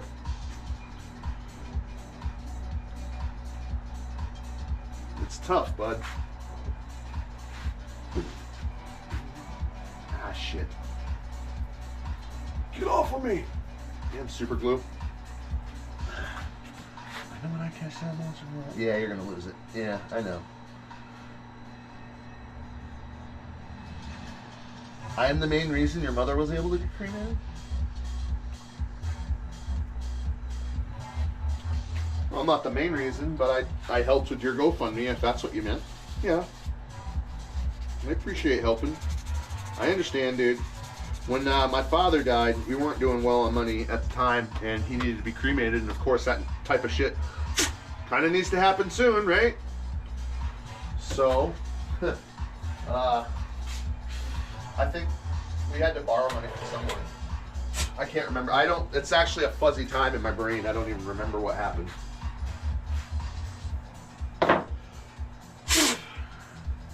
Stop it.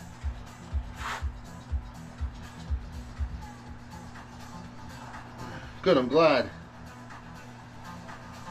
Yeah, man. Yeah. Hopefully my posting of it helped and you got some from that.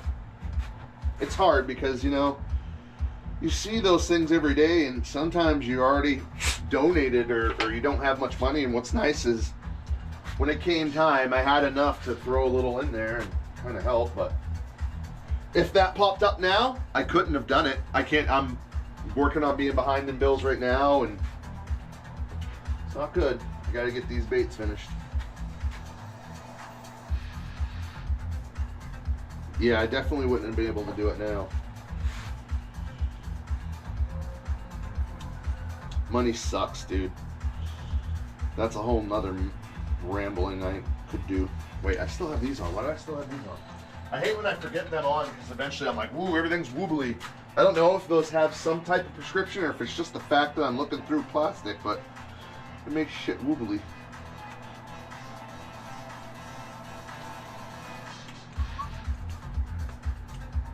Good, glad it helped. Give me the share. Hell yeah, bud.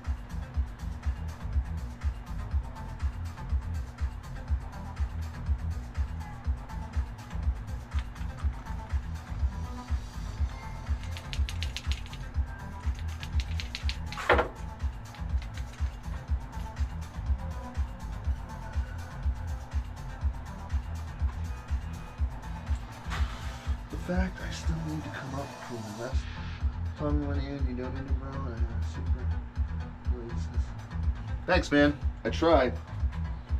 It's the only thing anyone in this life can do is try and be the best human you can possibly be.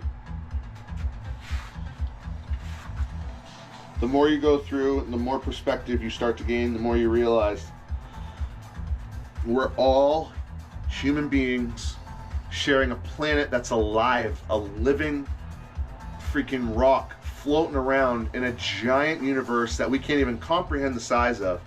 To be alive here on this day, in this moment with you and all the other millions of humans that are alive on the earth right now. I mean, you know, before you know someone's character and the way they are, you should almost just immediately love all humans, just because we're going through this shit. We've all had to deal with our own crazy experiences on this earth. Then once you learn someone's character and their general, you know, whateverness, then you start to accept them. But there are people that have just been screwed up by this earth. And they're not people that I want to deal with.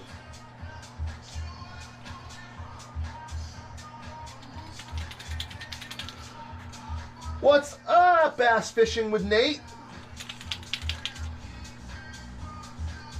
Oh, by the way, I think I know which video of yours are at there. We got to come up with a nickname for that place. We'll just call it Crab. We'll start calling that place Crab, just so we don't have to use the actual place. If so, I know some spots I'm hitting there now. Yeah, I can. When you go to hit that place, bro, I will draw up a map and tell you exactly where you need to fish. Don't you worry. You're gonna smash a bunch of 5-pounders this year, guaranteed. Absolutely everyone there has hardships. It's just about how you learn from them and grow. Yes, sir. Where can I buy some lures? Well, Bass Fishing with Nate. I do all of my sales on Facebook. I currently don't have any need, or I have enough demand that I don't have to go anywhere else. At least for the last 5 years, I haven't had to go anywhere but Facebook. I do have a website, but it's not active. I mean, it's active. I have it because I wanted to buy it and establish it. So I put some general stuff up there, and it's old, out of date, and it doesn't have any of the stock in it. So, but yeah, Facebook, if you have it, search for Chris Ellis, K-R-I-S, Chris Ellis, E-L-L-I-S. Either follow or friend request that account, and that's where you can get all your chances to actually get a bait directly from me. Besides that, you can get them pre-used on different groups on Facebook, different forums, websites, etc. Hope that answers. Thanks for your interest. I was a shitty person in my younger years. Yes, sir. I was too, Chris. President and CEO, you're in luck. Yes, sir. You're in luck, but I don't know if I gave you the right answer that you needed. I currently have, I usually open lists for them. I take $50 non-refundable deposits. The baits are $235 total. Take your $50 off of that. It's $185 when the bait is done, ready to ship to you.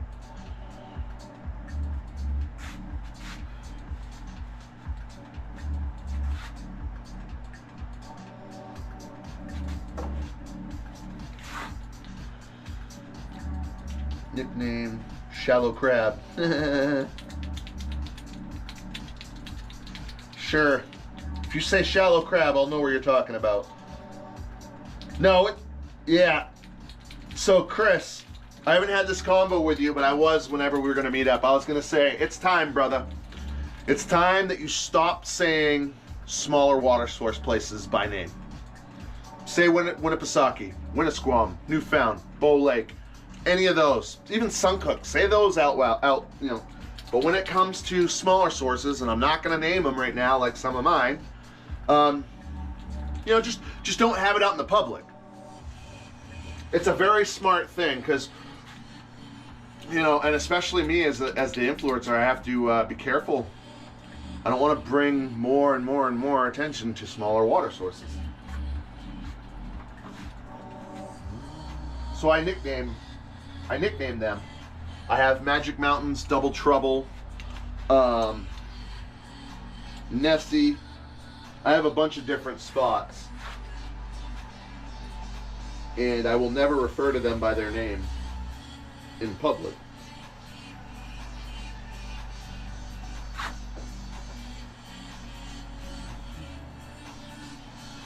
There's nothing wrong with it. I mean, no need to worry about it. Looking you up now. Yes, sir. If you find me, let me know.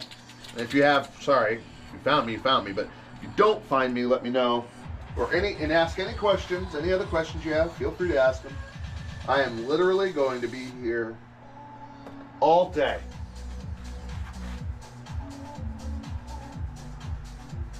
I might step away for a moment or two at a time, and the screen will be just, you know, the room with music and nothing, but I'll be here all day.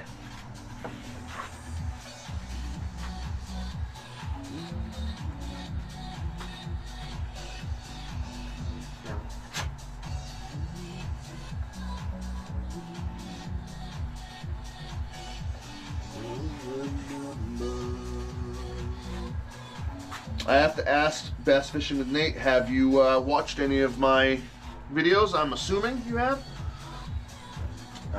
Thought when I first met you that it's crazy to pay that much for a lure. I was ignorant and jaded to what you guys actually do, and let me tell you, I've seen the process and it's beautiful. So, also, don't feel bad for that. And if you've ever gotten shamed or whatever on Swimbait Universe or whatever, once that happens and you grow and you go further and you come back, you go, oh, I realized things that I did and I shouldn't have done, or things I said and I shouldn't have said. But yeah, so that's a big thing is, oh, those things, who would pay that for a lure? Well, I'm here to tell you there is tens of thousands of people on this planet that will, for rightful reasons. In all honesty, I get $235 a lure. If I factored in all the hours I actually put into them, I'm probably screwing myself. But that's not the point, right? It's definitely not the point. Most people don't know. I know when I first got into big baits, my first big bait was the Spro BBZ 50. It's not BBZ anymore, but it's the Spro still. The Rat. And I paid $35 friggin' dollars for it. And I never would have done it, but my mom had given me a gift card to Dick's Sporting Goods for birthday or Christmas or something. I was like, nah, whatever. People like this. You know, and I just got this money thrown at me. I get it. Because that would have been like multiple packs of worms, you know. You know the drill. What you don't realize is after you get so many friggin' catches with these things, and you factor in how much you just spent on, like, I don't know about you, but I can go through 1 to 4 bags of worms in a day. That can all add up. If you have this bait for multiple years, it's like you just bought a bunch of bags of worms, right? And the thing about my baits, and most swim bait people, but the thing about my baits is lifetime warranty. Like, as long as you don't lose this to a tree or a fish and sink, or as long as you can get this back, let's say the lip blows out, the joint blows out, the tail comes out, anything that happens, I will always fix it as long as I can get the bait. Granted, you break them enough and you fix them enough, if you don't do repaint jobs, they will look like this at the end. But this bait has more stories than I could even lie about. But this is all flat, but this is filler. I blew out my nose. I had to redo my nose with filler. But I can go out right now and go catch multiple giants with this thing. But it's been through hell. Oh, what's funny is this side has a whole chunk. I never even added filler. I just wanted to leave the chunk out of that right there.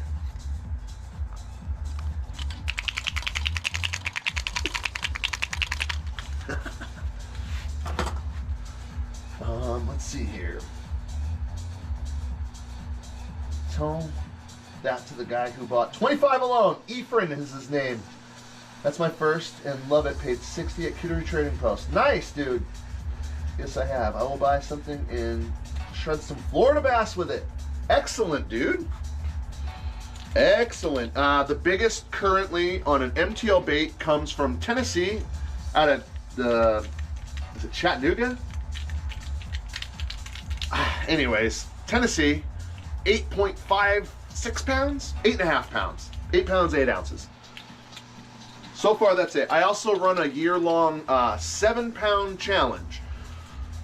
With that, you have from January 1st to December 31st every year.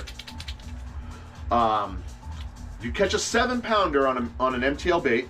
MTL stands for Mr. Tight Lines, for anyone who didn't know. Catch a 7-pounder, you get 2 pitchers. You get a pitcher, and they have to be the best quality you can. So take your time, get composed, always bring a light with you, things like that. But I want a good picture of the bait hanging out of his mouth with you holding it, and a good picture showing the whole fish on the scale. So tail to the top of the scale, and you show me that it's over 7 pounds, 2 pictures, and you win a free bait, any one I make. You can win 1 per year. It's the only stipulation, because once people start going Florida, Texas, and all that, they can go and get 1 a week. And I can't be having that.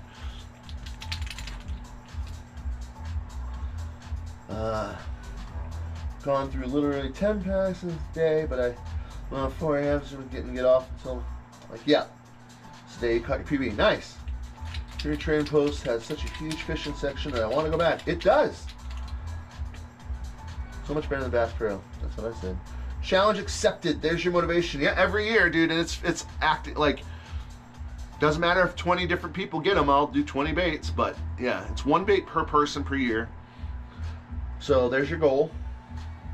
Whole basement is stacked with fishing gear. Yeah, dude. Kittery's got a good spot. That's how I'm getting my Smacks then. Do it! Do it! So here I am just clicking this thing around, and I gotta finish here with this one.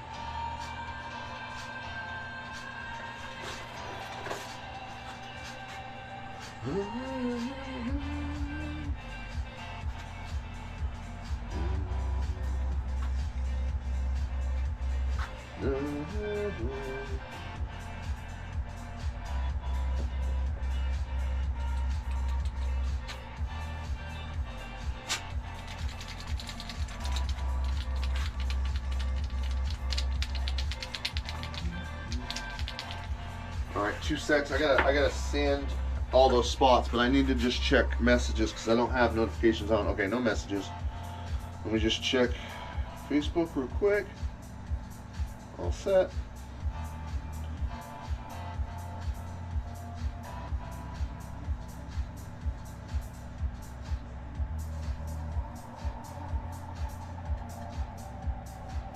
All good. Bro, I just thought Kermie and accidentally getaway glide would be sick in the morning dawn. Yeah? All your baits would be great. Specifically. Yes, sir. My Electro Blurple color pattern. Are you familiar with my Electro Blurple? That is my take on the morning dawn. I made that one years ago. So it's literally what Electro Blurple is, because it's got, the top has the chartreuse, which was in the tail section of Morning Dawn, and then the midsection has the pinks and the blues and some purple, just like the Morning Dawn. That was literally, I made that paint job to pay homage to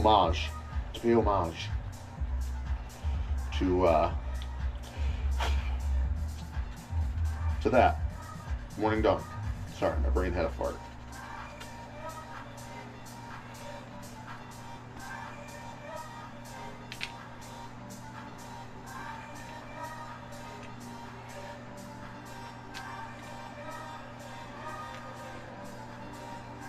Whoa, my screen turned off.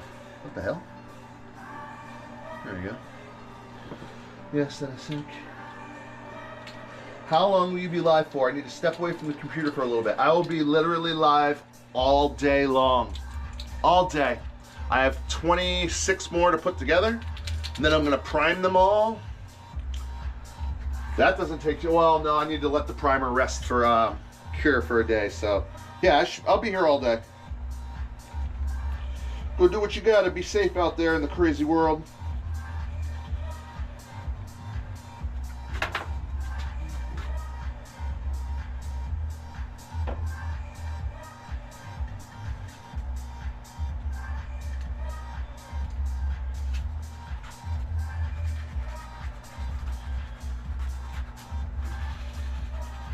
Get a GoPro, want to start a fishing channel on YouTube, do it. Remember, it's YouTube.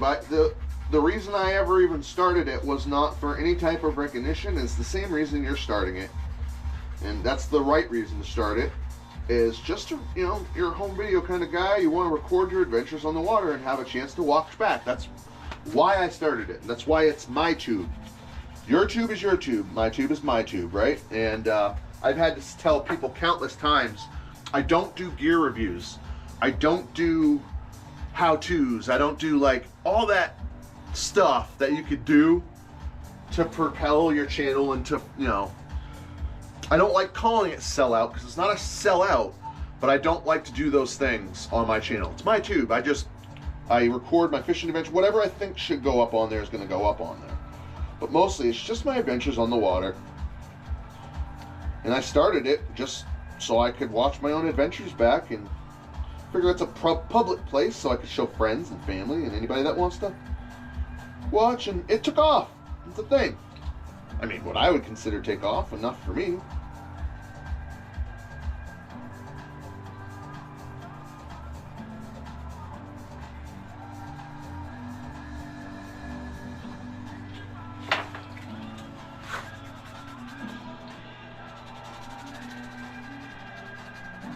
Video on different tips and tricks fishing cayugas. Yeah, so what's funny is I use that title as this is hilarious because I just went from saying don't sell out and then and now I'm gonna say what I said. And I didn't sell out in that video. It's literally just me fishing with John for the day, and we weren't like, I wasn't trying to show tips and tricks, but when I was making that link, I used a program to help me what would, you know, work good for the algorithms and stuff, and it just worked perfect for the baits you should use in Cayuga and all that. So here we are.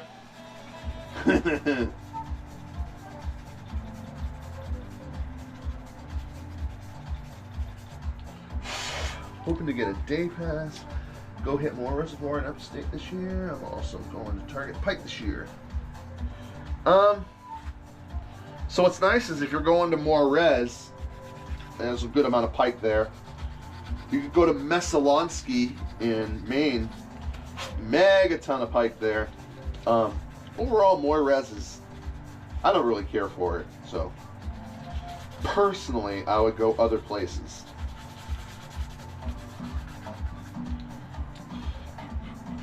Ooh, I gotta do the eyes on this. Oh, I did one, I gotta do the other eye.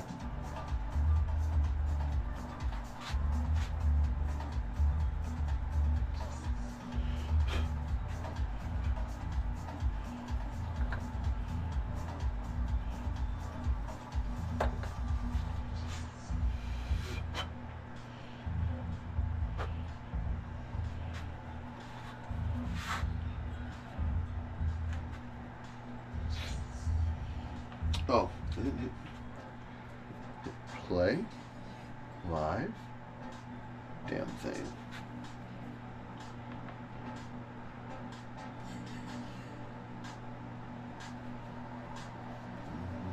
All right, let's go get another one.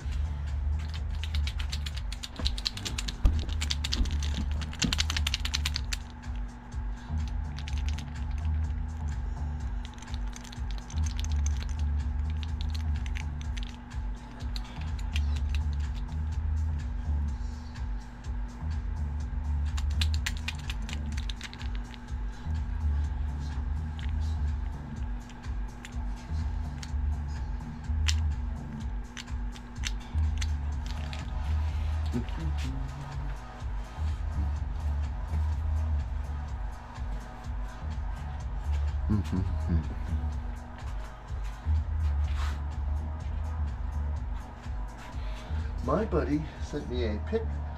He seen a kid this weekend catch an 18-pound and some change, about 42 inches kid ripped the fish's gills.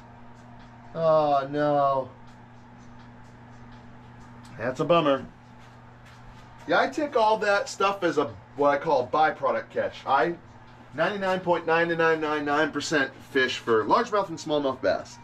Anything I get that's a byproduct catch, cool. I enjoy them.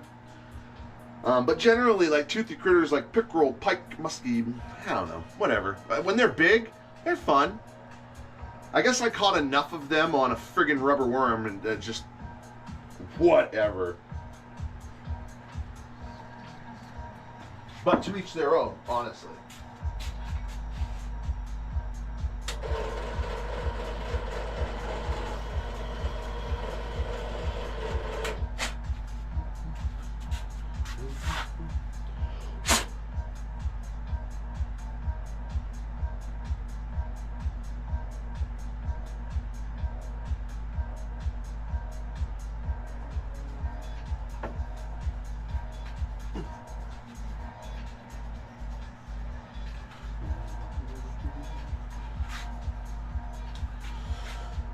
You shake that and look at the size, and all I hear is kadoosh.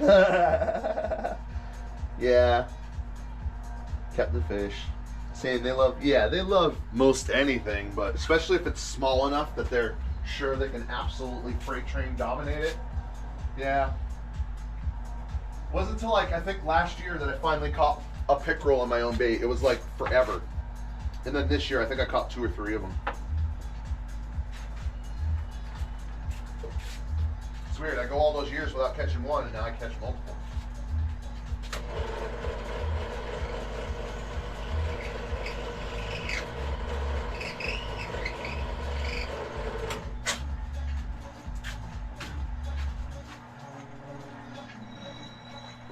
Right. Finish that, take that off so I stop getting cross-eyed.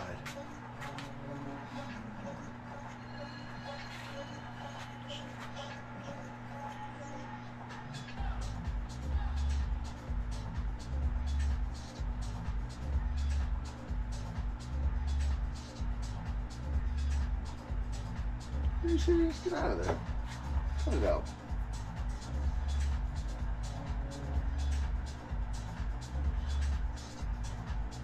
Whoa, whoa, whoa, whoa, whoa.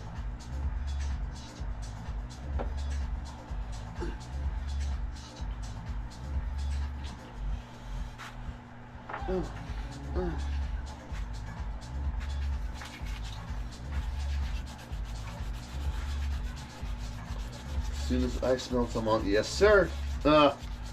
Usually for me too, but this year I'm making myself finish the mega list before I allow myself water time. That could be bad.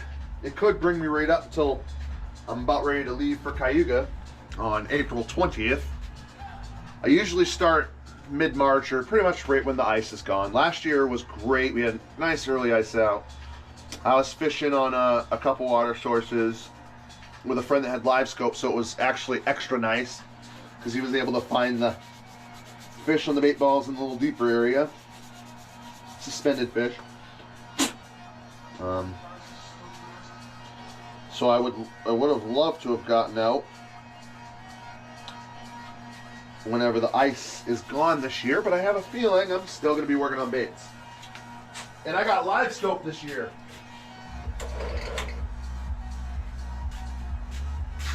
It's totally torture to myself, but I guess it is what it is. Last year I went out. My response week after ice melt. Sure, no same fish. Yeah. Between 43 and 48 degrees is my jerkbait time for sure. I know you said chatter. I'm just saying. Bro, you think I could ever come by and just watch you build? Just a thought. So yes and no. I've had people do it, and it's a good thing and a bad thing. 'Cause usually I'm usually distracted. So on the right day, yes, but that right day is few and far between. And I say this with restraint and love. I have to keep myself diligent. So yes, and someday. I'll say someday.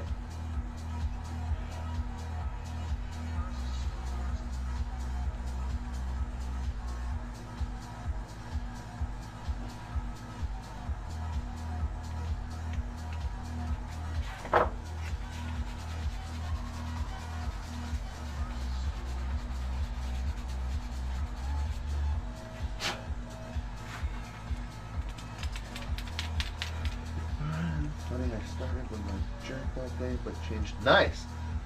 I know, but I took. Good. Good. As long as you don't take offense. Some people get weird and take offense when offense is never meant, so.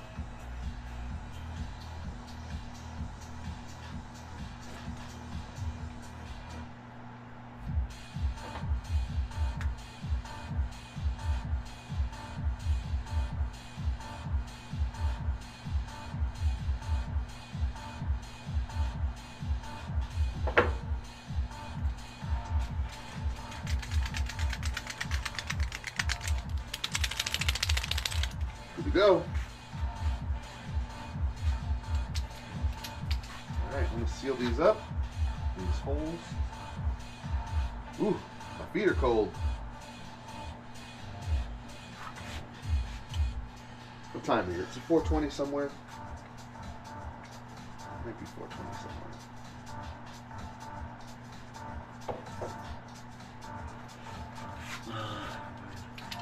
I don't know. It's weird to me. You're like a celeb. You've been just talking. Cool, dude. Can you tell I don't talk to a lot of people for my own good anyway? It's all good, man. I've literally had people say the same thing, and I'm both humbled and happy and whatnot about it.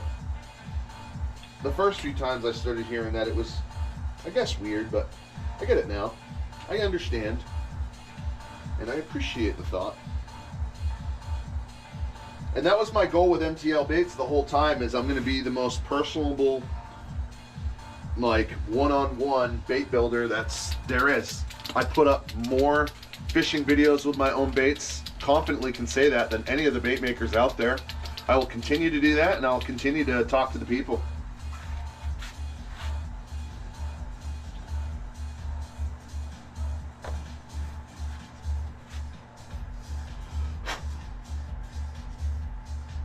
The thing with me is I want the stories after the sale. Money is just required on this planet. I want to hear about the stories that happen in between. If you don't stay engaged with your end users, you don't get any of that.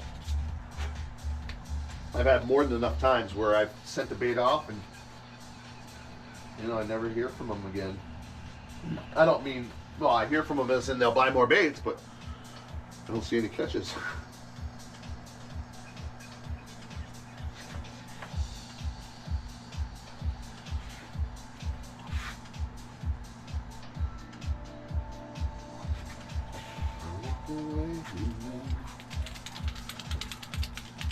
Yeah, man, if he doesn't. Can tell. Yeah, man, there were a few times I've asked questions and your response are as real and blunt as they get. Yes. Most people would get offended. Yep. No, and the people that get offended, they're not my people, and anyone that knows me knows I'm a realist. I'm very blunt. I'm opinionated. So if anybody's curious about my ways and my opinions, that's great. And if not, or if anybody wants to either make fun of or whatever, I just block, delete, deny, ignore. They don't exist in my life. So thanks for not getting offended. I think sometimes in the world, actually a lot in the world, people just need blunt, straightforward answers, and they need to know what they should and should not do. I just think that's just a good, and people should be able to be told that in a nice, straightforward, respectful manner, but also receive it in a nice, straightforward, respectful manner. And I think one problem with the world is that it's so cockeyed in its perception of how humans interact that they take it as like shots or digging if I were to say things bluntly and in my opinion and all that, and just straight up tell someone how something is.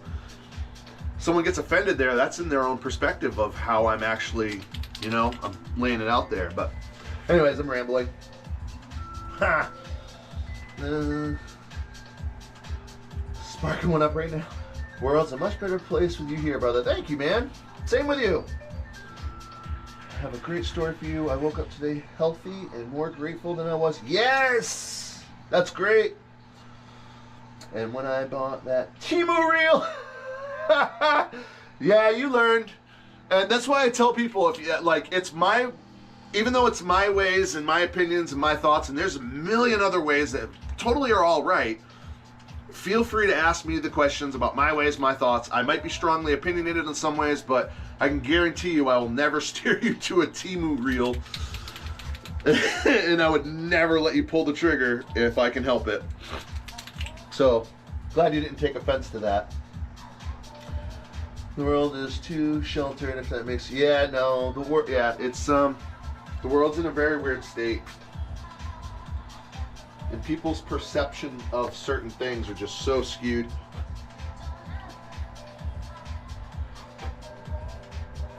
Whenever I find someone that Let's take that New Boston guy. I was giving him a chance because I was thinking the exact same thing you were before you even said it. But I had been thinking of it for like an hour because he had been there for a while. But he had actually had legit questions also. But it shows you how fickle people can be, because if you saw some of his jokes, it's like, wow, that is abrasive. Like the lesbian jokes and the Asian jokes and all that, that was pretty abrasive.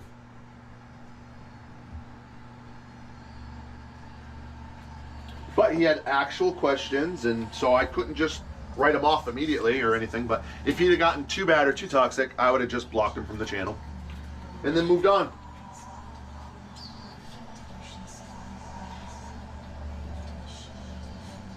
Oh, this mix is over. I gotta go put a new one on.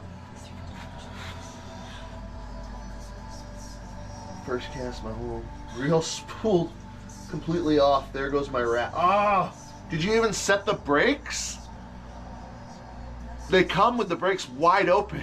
Sounds to me like you went, all right, let's go, and casted without even adjusting any of the brakes. Sorry. Also, you didn't tie the line to the spool so that it would, or did it click up? I have so many questions. Luckily, I used my brain because I didn't have my yak. I used my other setup with the plop. Good. My expression, I'm watching it fly through the air and was literally like, thanks, China. Thanks, oh China.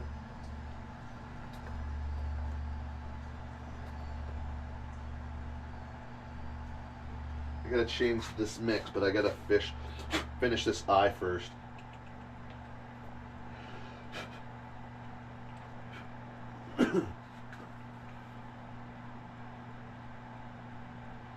Where did you say you lived, Chris? Concord? Pembroke? Allenstown? Somewhere in that area, right?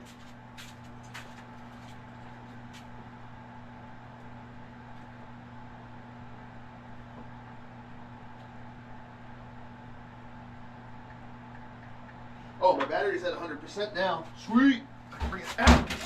You son of a bitch. Did you see that heater jump out of nowhere?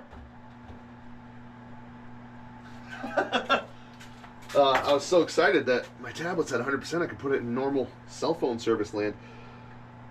On my next bit of money that I come across, I got to buy a better router. I have like the most Mickey Mouse, Chuck E. Cheese, Fisher Price internet router ever. My service out here sucks. No, I just listened to that mix. We're not listening to that mix again. Go here. Laconia. Oh God. Sorry if I said that way. Across the street from the main. Oh yeah, we had this conversation. That's right. Here's the fuck this will call it. Yeah, he literally tripped me like, dude.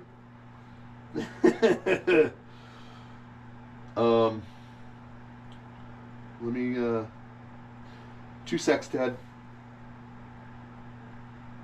Trying to go to my favorites list.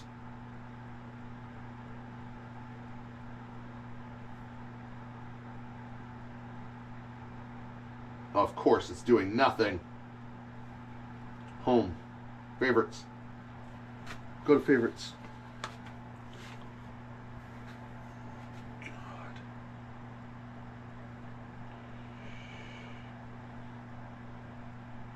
No, it is. Oh, God.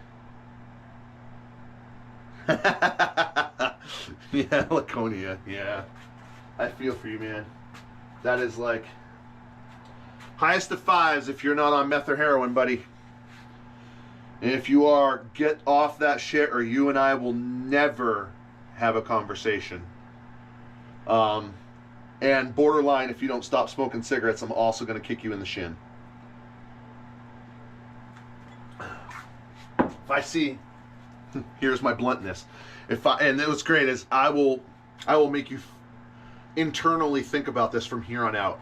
If I see another fish catch picture from you with a cigarette dangling from your mouth, I'm gonna kick you in the fucking shins. Your shins are gonna be destroyed. Just bap, bap, bap, bap. So first of all, stop smoking. Second of all, I don't mean weed. Continue with the weed. But second of all, no more pics with the nick sticks hanging from Funny, one time my buddy jokingly said when Dad was blazed, he exhaled on his liver and jokingly did it to a Senko and boomfish. That's hilarious. Cakewalker grew up in the projects and felt, ew, gross. Yes! Okay, vape, that's still terrible. Popcorn lung. But besides that, that is 9,000 steps above. I'm very green friendly. Marijuana is a medicine for me. I use it every single day. Just smoke weed, man. Those cigarettes, keep it natural. Those cigarettes, dude, I smoked cigarettes for 17 years. Newports, I smoked menthol. And the second 15 years ago, the second my wife came crying from the bathroom with a pregnancy test, I said, I'm pregnant, I'm pregnant. I mean, I was ripping on a Newport that second, we're in tears, and I take that cigarette instantly, literally after the first elation from, oh my God, I'm going to be a dad. Immediately, I had the cigarette in my finger, and I fucking smashed it into the ashtray. I said, she will absolutely never be raised around this shit as long as I can help it. Here we are. I never took another puff. I started the vape thing for about half a year, but I noticed that's junk too, dude. That is chemicals that you just do not need. Do the zero nicotine if you have to do it, just to have something. Get rid of the nicotine. Nicotine inhibits, it actually increases stress. It does not, oh, I need it for stress. No, actually, do some research. Nicotine increases stress like tenfold. But the drug actually getting the relief from it coming in, that's what you're feeling thinking it's removing stress. So you do a lot of research into nicotine and the chemicals and vapes and all that, you will quickly stop. Just puff on weed, man. Puff on weed. And I don't mean smoke a joint every 5 minutes. Maybe just have 1 or 2 rips off of one, put it down, 15, 20 minutes later, like you would with a cigarette, have another rip or whatever. Way better than vapes. Way better than cigarettes. Still not without the tar that's involved. You can't help that, but if you vaporize weed, you're getting rid of 98% of the tar. Use a water pipe. Any of those things will help filter out the tars that are in marijuana. Besides that, you ain't got all the shit they're spraying on the tobacco leaf. Anyways, I'm rambling. I could ramble all day about don't smoke. So we'll stop. Hey, in my defense, most of those were joints. Hey, in your defense, stop it. Same for my bipolar mania. Stop my meds as a teen. They made me feel worse. Yeah, man. So I'm ADHD. Obviously, they had me on Ritalin, and that is not the way. I am not a very big fan of man-made medicines, and I'm a huge fan in the fact that you can control your energy, and you are energy. And this is a gray area where I would have people yelling at me, but I think most mental illnesses, as long as the person is generally cognitive, most of them can be sorted out with projection of oneself and one energy. But that's a whole other rabbit hole. We'll not go into that right now. I'm glad you're good. Edibles. Yes, sir. Edibles entirely eliminates the need, the tars from marijuana. Granted, I can have tons of flour, but as soon as I start consuming edibles, I go silly. It's so much for me. Oh God, 1,000 milligrams at 16. Get out of here. I'm glad. I think I'm going over to patches. Just, bro, you heard my story, right? I smoked for 17 years, a pack of Newports a day. And I took that Newport and I smashed it in the friggin' ashtray. If I can do it, anyone on this goddamn earth can do it, because I was insanely addicted to cigarettes. Okay? It's the whole, what I'm telling you about energy is, in 2012, I watched this video, and it was like an hour-long video, and it blew my mind about energy, dimensions, consciousness, the projection of one's, it sounds silly, and I don't, speak about this as much, as every now and then I'll talk about it outwardly, and then I'll just let it be. But I'll live my life along the thought of, you can project yourself to where you want to be, you can project your energy to act how you need it to. As soon as I realized I'm done smoking cigarettes, I was done smoking cigarettes. I never bought another pack. You don't want to have a pack handy. You don't want to even. I crumpled it up, threw it in the trash. You never want to buy another pack. You never want to bum a cigarette. As soon as the thought comes into your brain, you have to take your energy and say, no, it is that easy. You'll get the chemical response within your body saying, I need the thing. But you can use your energy, your brain, your consciousness to project yourself out of that. And as soon as in 2012 I realized that about life in general, everything in life has been better. Everything. I'm not bullshitting you. I'm not just up here being like, chakras, fairy, oh, let's sit in a circle. Like, I'm not that guy. But I really started to believe in energy, transformation of energy. You can take your consciousness and literally project yourself to where you need to be and what you want to do. So I locked out. I said, I'm not smoking cigarettes ever again. I never did. Now the smell of them actually makes me sick. But it is what it is. It's about dose and strain. Yes, absolutely, concussed fisherman. It is about dose and strain, and I need to keep my dose very low. So motivating. I hope so, buddy. This planet is one big magnet of different energies. And yes, I've had to do that a lot lately. Yes, sir. Yes, sir. If I can get... So I go to my favorites and it tells me to get the app. That's not very helpful. I can't use the app. You don't allow me to have that app on this anymore. Stupid thing. It's not a smart device. It's a stupid device. Well, I can go through this and at least find some stuff to listen to.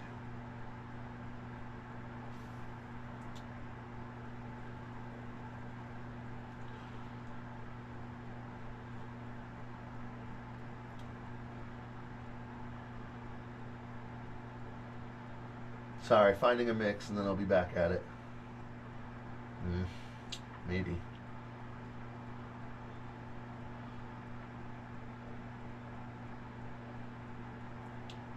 I'll just go with this mix.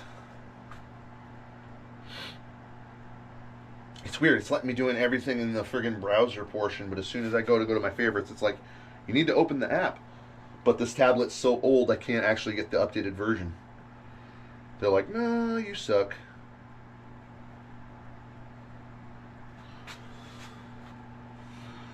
What did the Buddhist say when he was invited to a party? No, I'm stay home. It was funny, dude. Listen over, it's a vibe. Oh yeah, the song. Yeah, no, I put 1 to 3 hour DJ mixes on because it's just the constant.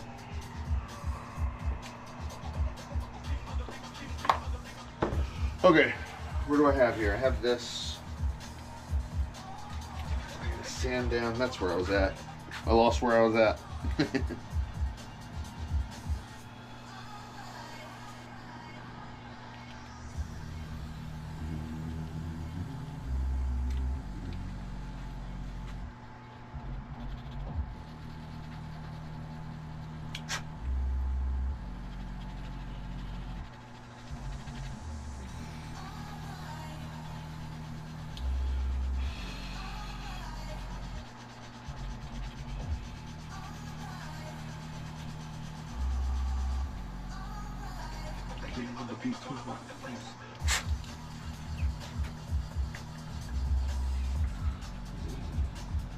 My personal baits came out freaking awesome. The ones for Cayuga. I had this weirdest epiphany yesterday. I'm like, oh yeah, dude, just because you made these for Cayuga doesn't mean you can't use them around your home waters. I don't know why I didn't even think about using them past Cayuga. I probably assumed I was just going to lose them. I did get a toothy fisherman this year, so I can have way better chance getting that type of stuff back if it gets snagged.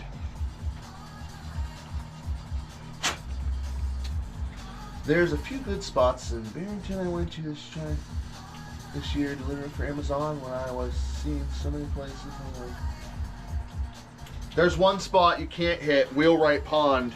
You can, but it's a very gray area. You gotta. It's not even worth what you got to do to get into it. But yeah, that one in the Barrington area. In Barrington, how about Bellamy Reservoir? That's a good one.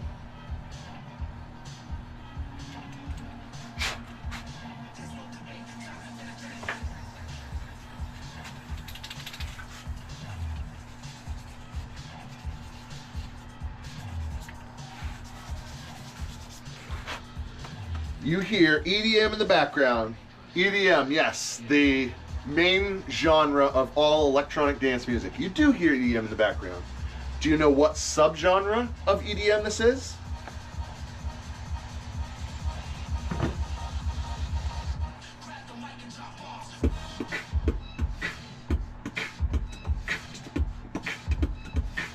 Just giving you an idea. I'm just trying to explain the type of beat.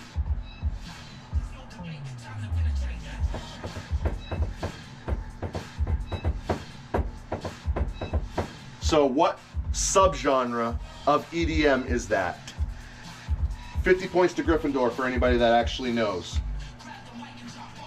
Nope, it's not house. House is a 4-beat, 4-on-4 pattern. House is boom, boom, boom, boom. But it's not just that, because also techno and other various electronic dance music genres are also 4 on the floor.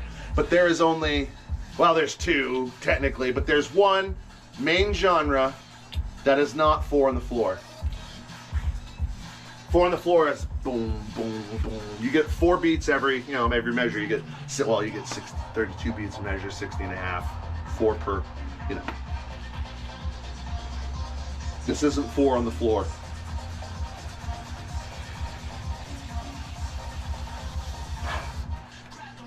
Yeah, no, I know. I know you're practicing. I'm saying it verbally though, I'm not typing it out. And I guess those are, yeah.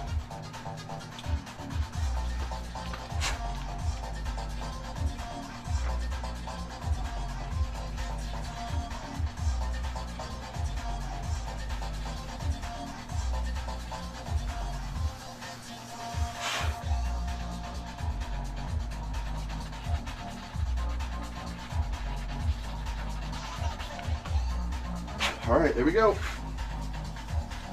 This one's ready for paint.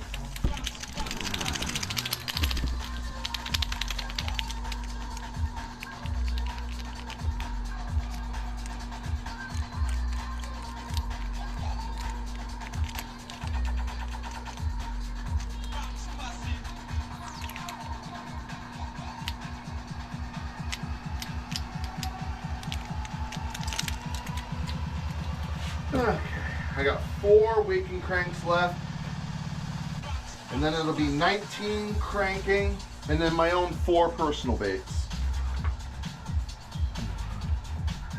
I see a combo over there on the screen. I'll check it in a second.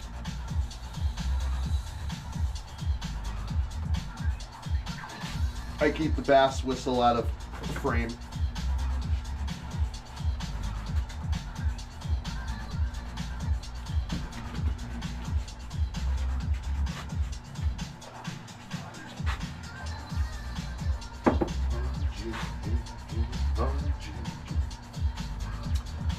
I'm just gonna end up here and fishing. Won't give up spots no more. That's good. The thing about fishing is when I see some random catch a nice one, I go wild for them. Like, who the fuck is that screaming? I do the same shit. Because I'm that guy that's just happy for people catching fish. That's why I like to I'll give any advice or thoughts about what I do to help people. Because I want to see that. I'm the same guy. Like, yeah, you got to fish. Better than being the opposite. Like, I'm never going to be that guy that catches a fish and holds it up to the camera like, I'm so mad at you and this fish and everything. Hell no.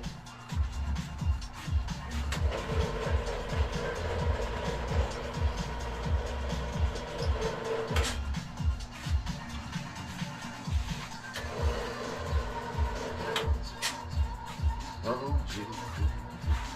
For real.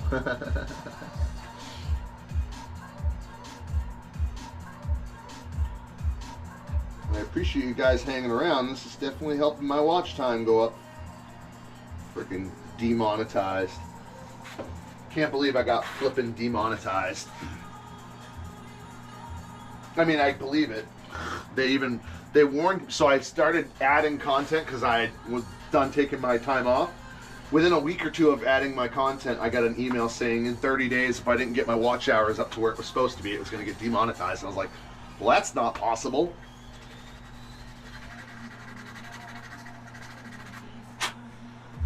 I've made a few bucks off of YouTube.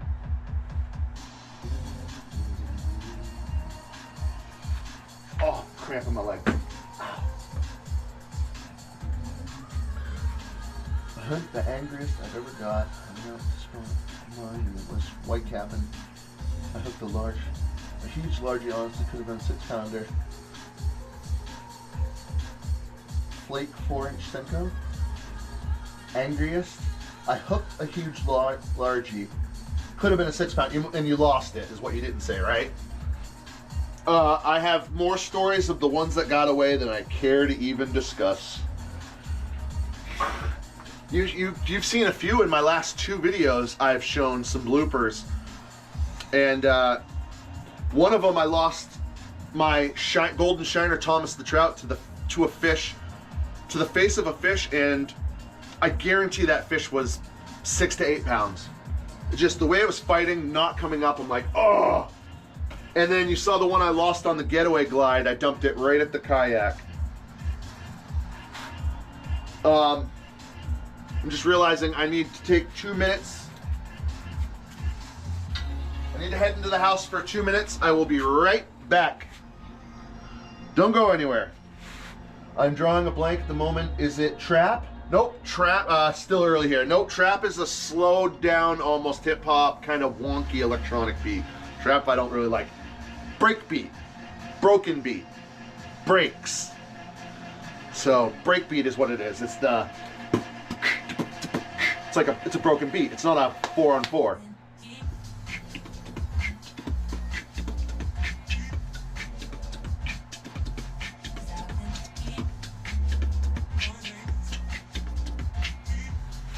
All right, I'll be right back. I have to use the bathroom. To be blatantly honest, 2 minutes.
And I'm back. Whew. Okay. That lost a couple people. It is what it is. I expected it.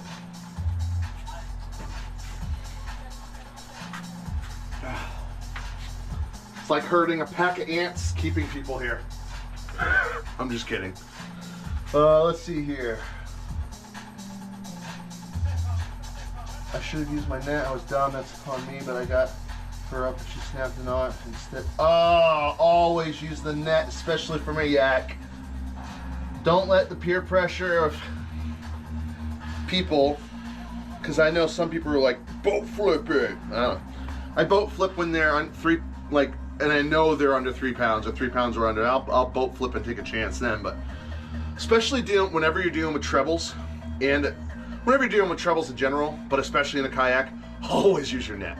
Didn't say you were using trebles, but just a random thought. Wouldn't let you. I'm drawing a blank at the moment. Oh, I missed that before I left. Sorry, Chris.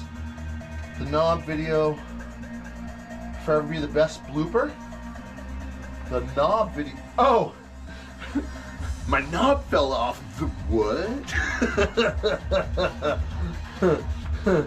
Yeah. Ah.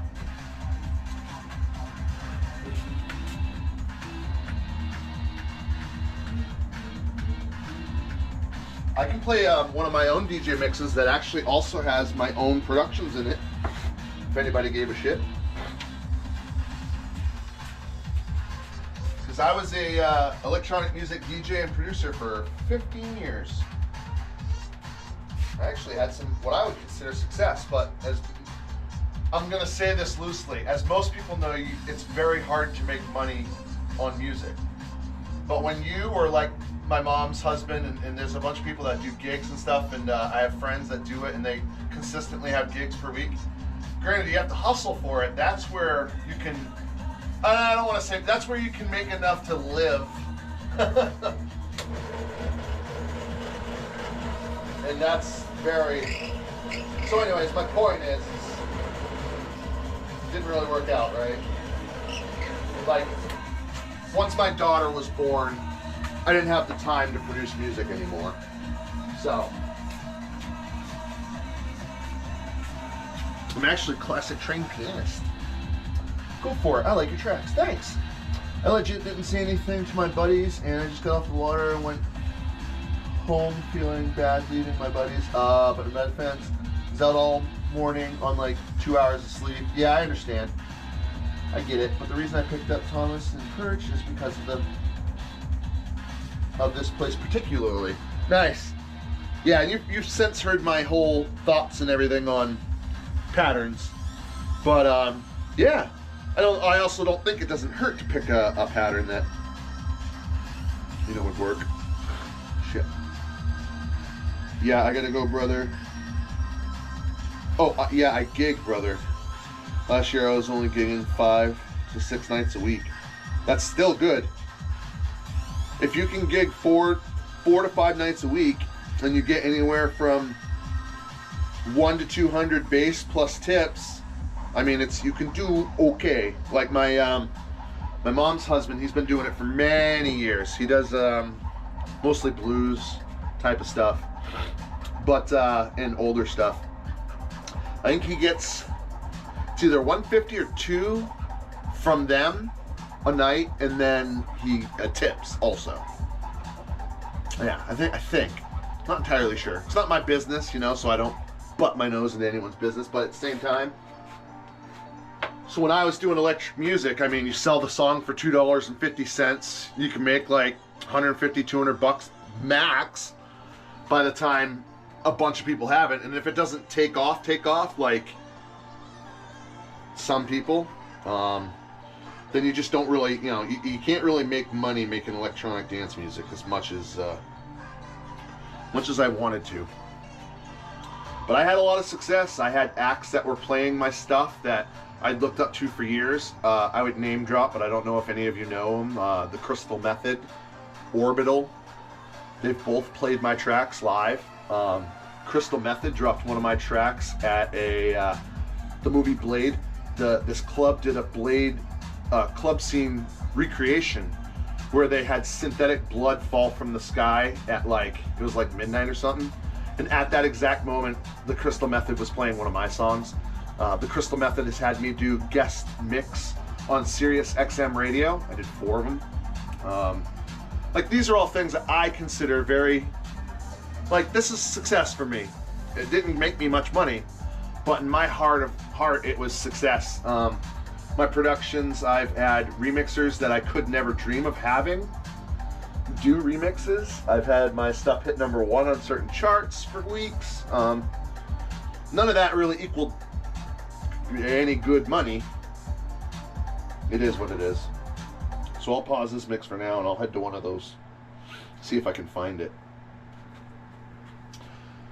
I took my SoundCloud account down. It's still there, but I'd have to pay monthly to bring it back, and a lot of the stuff's not there anymore. Didn't mean to put only. I charge $300 when I'm not booking through someone. Nice. What's his name? I know a lot of people in the music scene. Alan Rue. Alan Rue, R-O-U-X. Always wears a hat with the brim around it. Very good guitarist. I made killings at private gigs and a lot of tips. Nice, dude. I've had nights where I've played for 400 for 3 hours. Private gigs tipped out and tips. That's great. On top of that, $800 for 3. Yeah, that's great, dude. Good. Good. I'm happy you were successful. You, Matt Bergeron does well. He's another friend, swimbait thrower. And Alan Rue, you guys definitely do the thing. I'm going to see if I can find this track. Oh, I don't think it's on 9, right?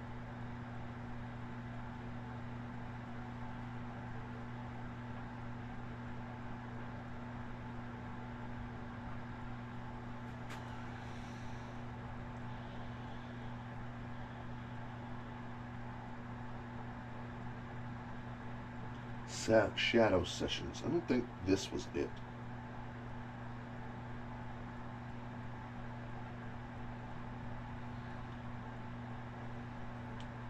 Don't play it.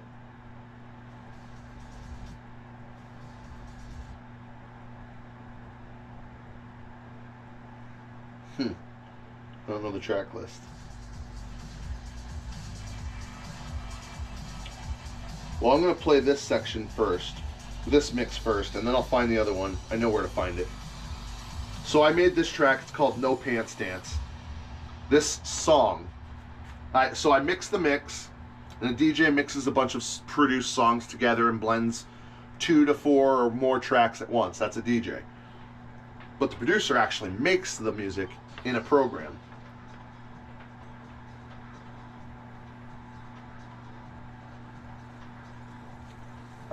This isn't it. Nope, this is contested, I think. So I just got to find the set that I was looking for. It'll take me 2 seconds. I'm going to look it up. Just look up Essentials. It was my last name, Ellis, and the word essentials combined. Essentials. You can look that up on Google and you probably find a bunch of stuff. Here it is. This set has a bunch of my own. So I put.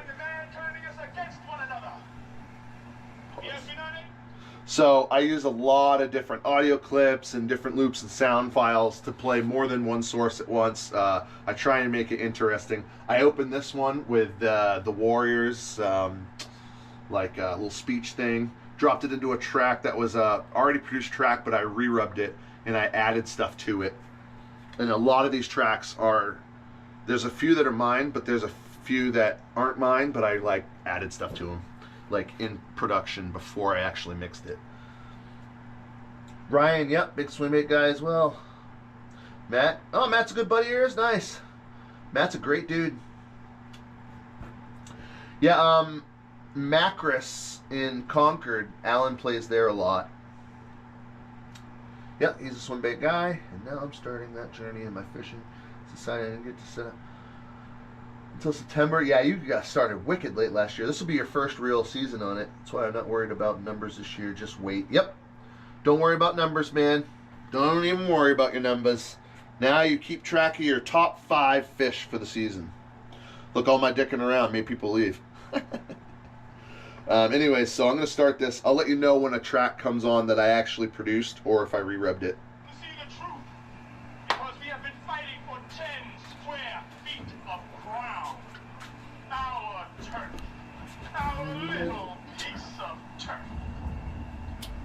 Oh, I did thunder rain track in the back. Ours by right.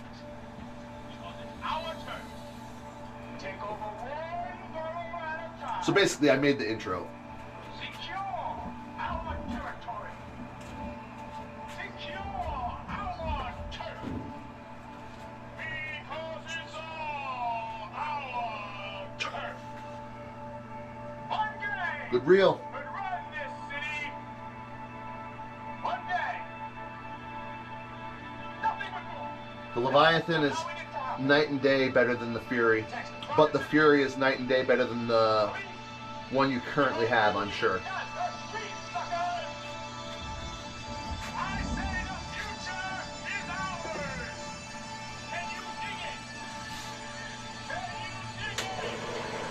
Can you dig it?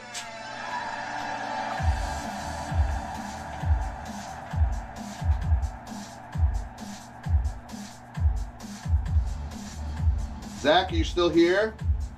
If you are, do you remember what this genre is called?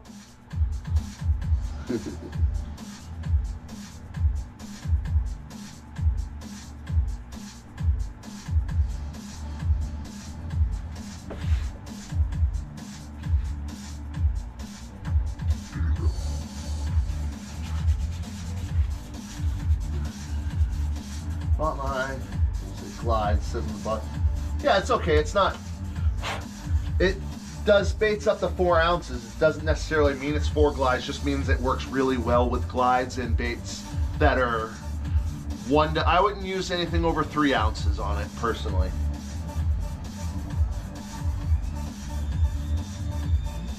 Oh, nice. Oh, Zach is here. Zach, you remember the genre, subgenre? I paid 130, so yeah, I could have gotten something. The Dobbins Fury is the same cost. The Leviathan is 400.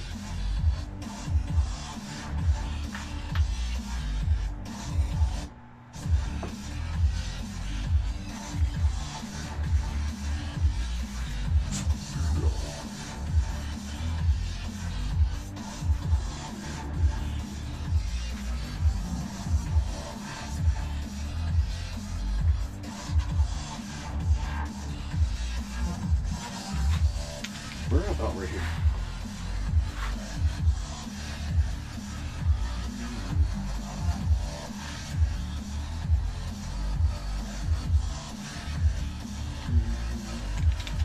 Most I've done is 2 3/4 ounces. Yeah, most of mine, like Bruce Gillis and stuff, is 3 1/2, but Thomas is 2. 2 1/4, depending. Yours will be 2 1/2-ish, probably, because it's the sinking one.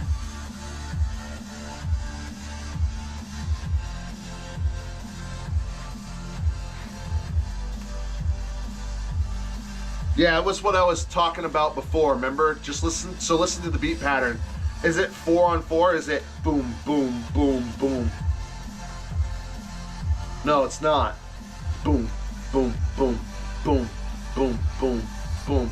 So it's broken pattern. It's break beat. That's what I tested you immediately on it. Sorry, I'm being silly.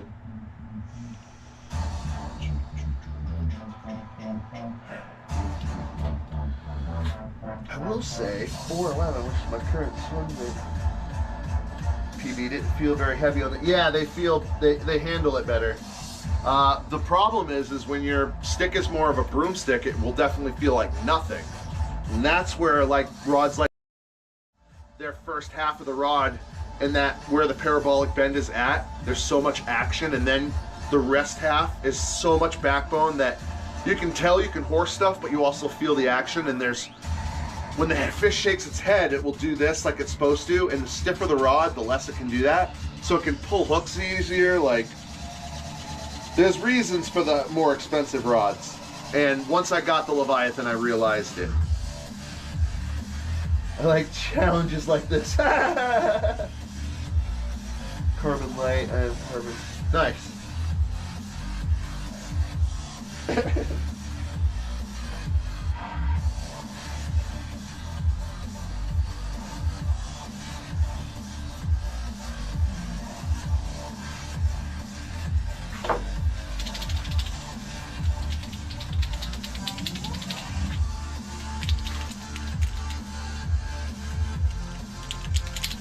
Fit nice.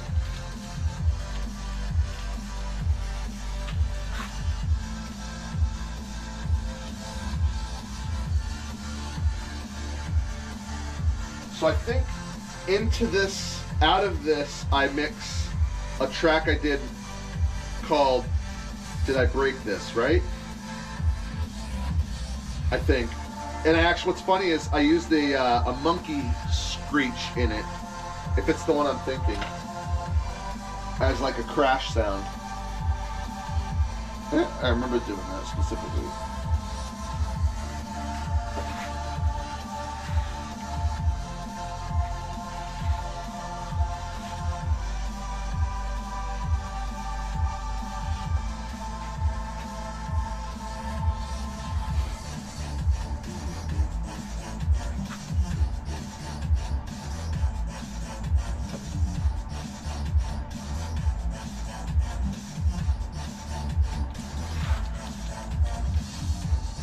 I'd say this is a more medium Swimbaits setup. Nice.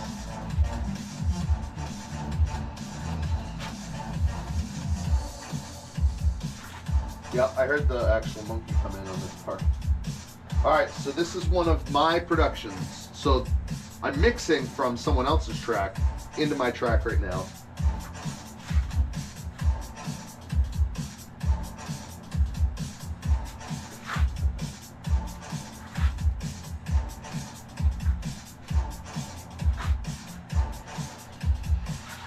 I sampled Samuel L. Jackson for this track. And he says, "Oh, I'm sorry, did I break your concentration?"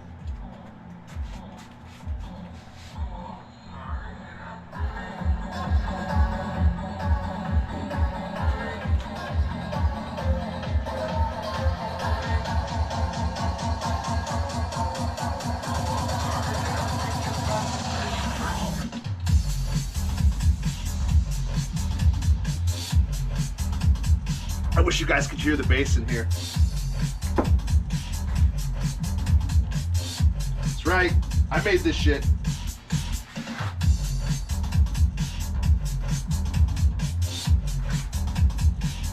This was #1 on Beatport charts for weeks.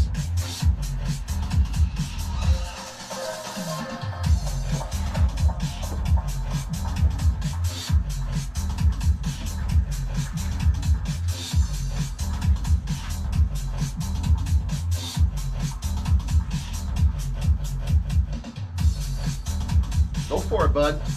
I am all set with salt water.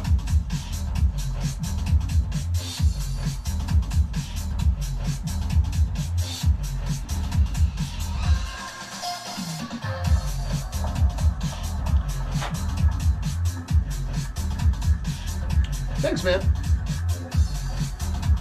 Yeah, you either like it or you hate it, that's for sure. I lose a lot of viewers because of music taste, but it is what it is.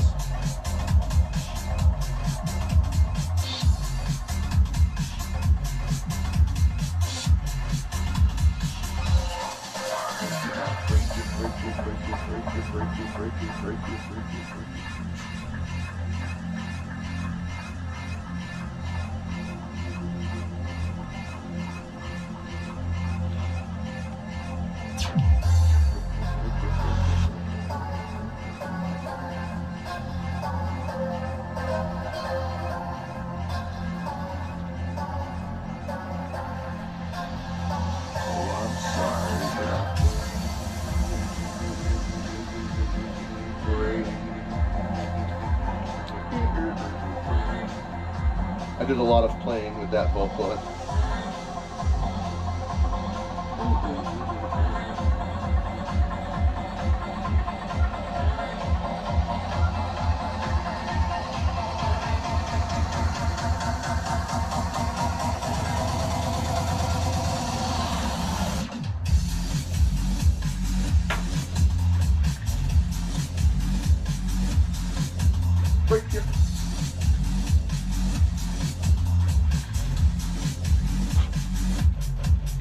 break your break, break, break, break.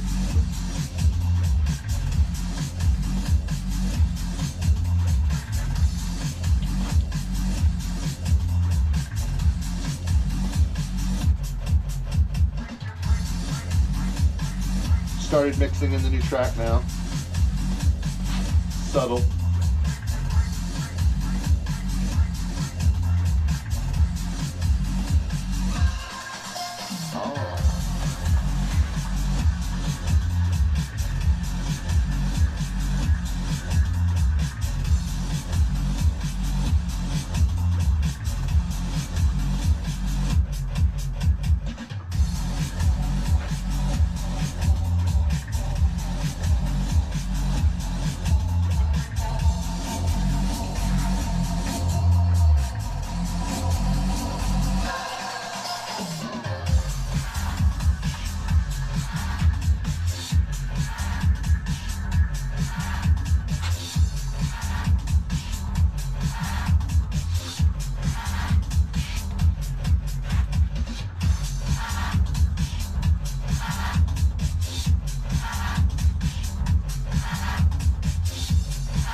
Turn it back to a quiet level now.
Go.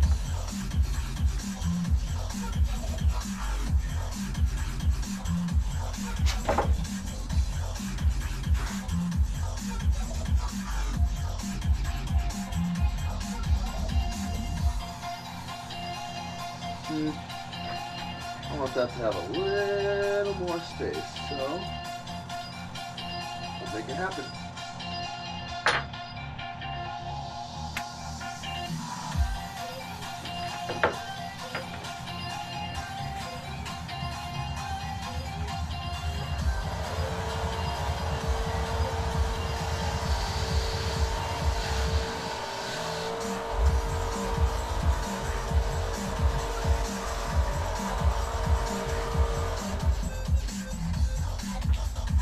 That might have bought me enough.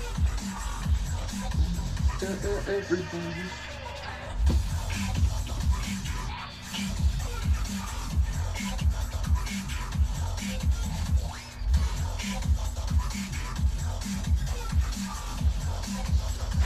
Everybody's dancing.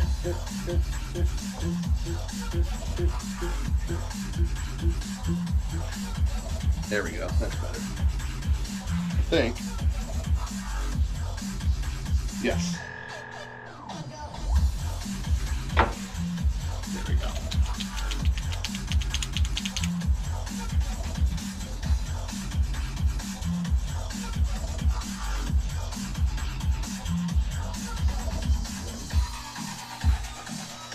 Ah, shit.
Oh, thanks, bud.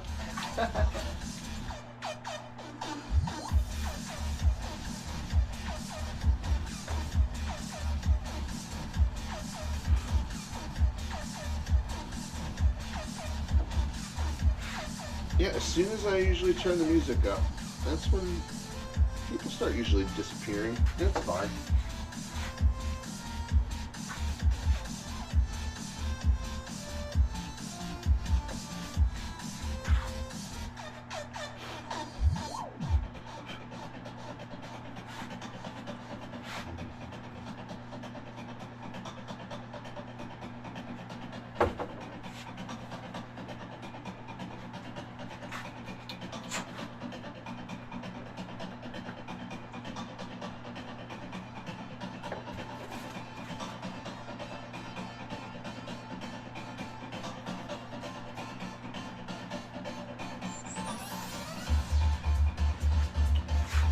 Hey Aunt, how you doing? Good morning.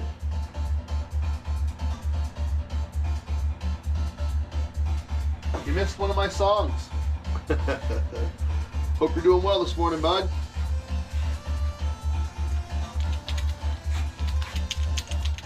We are doing the final put together.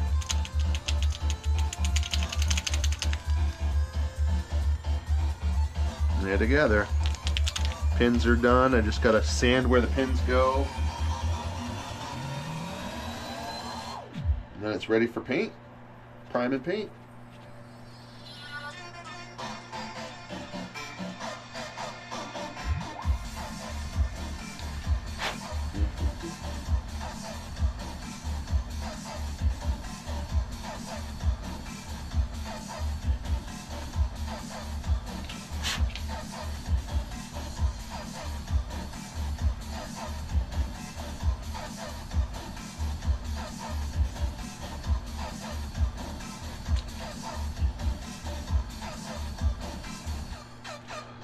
So big, bro. What does the bait? What's funny is if I put them all next to each other. Hold on, let me finish the sanding and I'll show you something.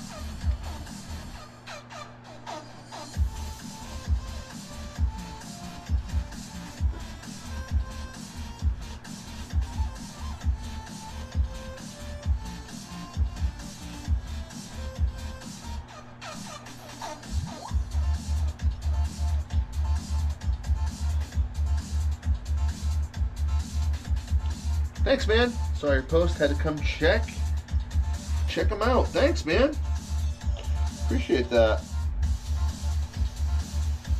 So I can't type YT, YouTube, the word channel or anything on Facebook, or the algorithms pick it up and less people's feeds see it. So I have to be vague about it.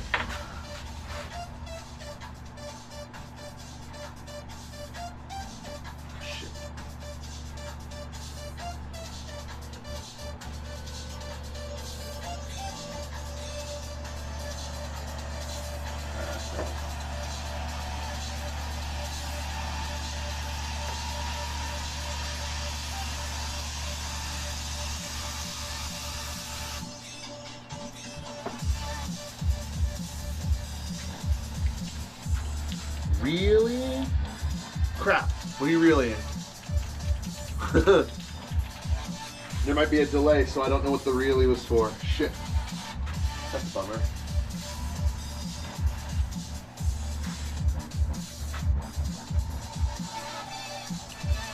Maybe about the algorithms thing.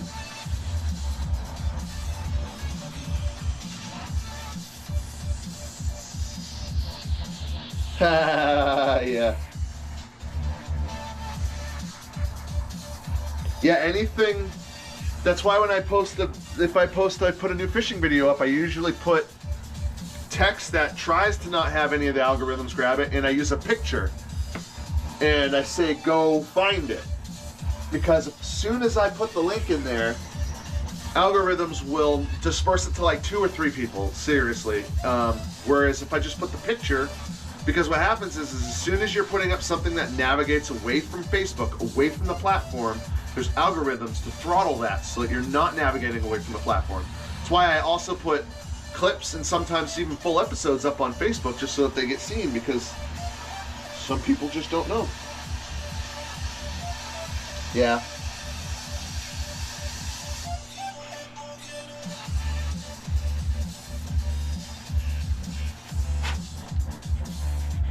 Alright, this one's almost ready for paint. I got 2 more waking crank, 19 cranking sink only. And then my baits. Oh yeah. I don't know if you're still here, Chris. I told you after that I was going to show you. So, alright. You were like, it's so big. Well, perspective is, it's not as big as you think it is. Because, like, this is pretty big. But yet, this is small. This is a smaller version. Like, big is very, very subjective to things. And you know, like, here's my crawler compared to the trout. See if I can get it. If I can hang it without hooking myself, it's going to be the question.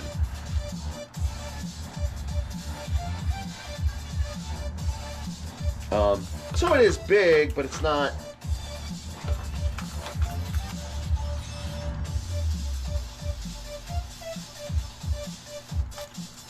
This hooked my sleeve. I just fell. See, in the grand scheme of things, it's not. It's big, but it's not. And get out of me. Okay, there we go. Yeah, Bruce's. And that was the 3-piece, I think. This is about the same size. Here's basically the same thing as Thomas the trout, because it's the same profile, but this is the getaway glide. This is a glide bait, right? There's Bruce Gillis next to it.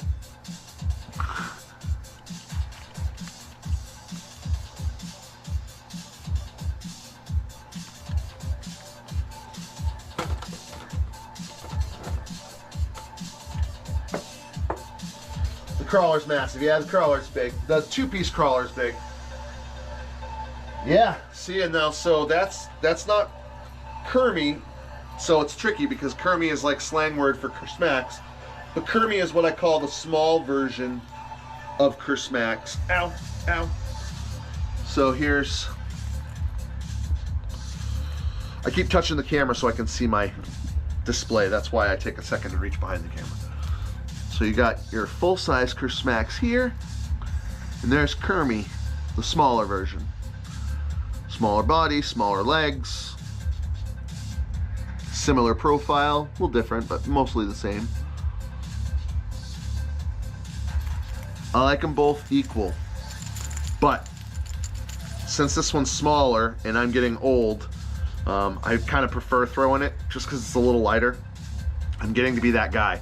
I'm the guy that made a bait called Clyde the Glide. Made it, like, tested the crap out of it in the sink tank over here. I never even swam it. Primed it, and I sent it to one of my biggest MTL bait supporters, Floyd Wilkins. So he has currently the one of one only Clyde the Glide, and he's done well with it, and it works great. I never even got to swim test it. Just for perspective, I never even swam test it. And for some more perspective, like, here's some Thomases. Well, I gotta see the screen. There's some Thomases. There's some Kersmax. Here's the Clyde the Glide.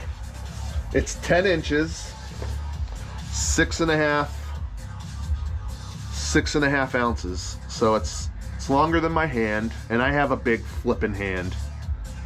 Put it this way. It takes up an entire, go grab a regular sheet of printer paper. It takes up almost an entire, because that's an 11.5 inches, but anyways, there's only one currently. But on this last list, the mega list, only one other person ordered Clyde the Glide. But the reason I sent it to Floyd is because obviously one of the biggest supporters of MTL baits, I have a good amount now, and I'm very proud of that, but one of the biggest supporters, I knew he was gonna slap an amazing paint job on it and would fish it. So, because I'm not gonna fish it. It's 10 inches, 6.5 ounces, my old ass shoulder and arm, and like I even have a high-end rod that throws things like that well, and I just don't want to. I just don't want to. So those giant baits aren't for me. Well, holy smokes, how many glides do you make and what are their specs? Oh dude, I'm gonna need one of those. I know what I'm getting next. So I make Bonnie the Glide. Excuse this because it fell off my truck last year when I drove away. But I make Bonnie the Glide. This one is out of resin. This is pretty much one of the only baits I make not out of wood. But because, do you see all that gill detail? Hard to show up on a GoPro when I go close because it has shitty focal range. But there is a lot of gill plate design, lip, and like everything. And when I made that on the Mold Master, I was like, I never want to friggin' do this again. So this will be my first resin bait. So this is my bait, Bonnie the Glide. I named it after my mother, whose name is Bonnie. My mom and dad were rough motherfuckers, seriously, and they were notoriously known as Bonnie and Clyde, even though his name was Tom. That's where Thomas the Trout comes into play. My dad's was only a trout-only fisherman. That's Thomas the Trout. Bonnie the Glide was like Bonnie and Clyde, Bonnie the Glide, right? That's the fun there. And then when I made the 10-inch version of it, the big version, I called it Clyde the Glide. So I got Bonnie and Clyde the Glide. And to go along with the whole Bonnie and Clyde like narrative, like type of thing, this is called the Getaway Glide. Named by, so Tom King named that for me. He's like, dude, you should name one the Getaway. Like, you know, Bonnie and Clyde died in the famous Getaway. So this is the Getaway Glide. So I make, and this is wood. Clyde the Glide is wood. Bonnie the Glide is resin. There's all currently the glides I make. With that said, I have my own that I made for Cayuga. And let's just say it's tiny. This is 6 inches. This is about 4.5. It'll be probably about 5 with the tail. Right now weighs 1.25 ounces with hooks, paint, eyes, clear coat, and all that. I'm guessing it's going to come in 1.5, 1.75 probably. So that's this is my Cayuga project up here. I have 4 baits specifically for Cayuga Lake. And I just had the epiphany last night, I can't remember when, that, if I don't lose these in Cayuga, I'll have them for more than just Cayuga. I know what I'm getting next. That's badass. Love your names and baits. Thank you. Thanks so much, dude. I put a lot of thought into all my names. Kersmax. If anyone that's watching doesn't know the history on that, obviously the sound Kersmack is like Kersmack, right? Also Honey Smack cereal. His name is Diggum Smacks, but regardless of his name being Diggum, Honey Smacks, so Smacks. And then Kermit the Frog.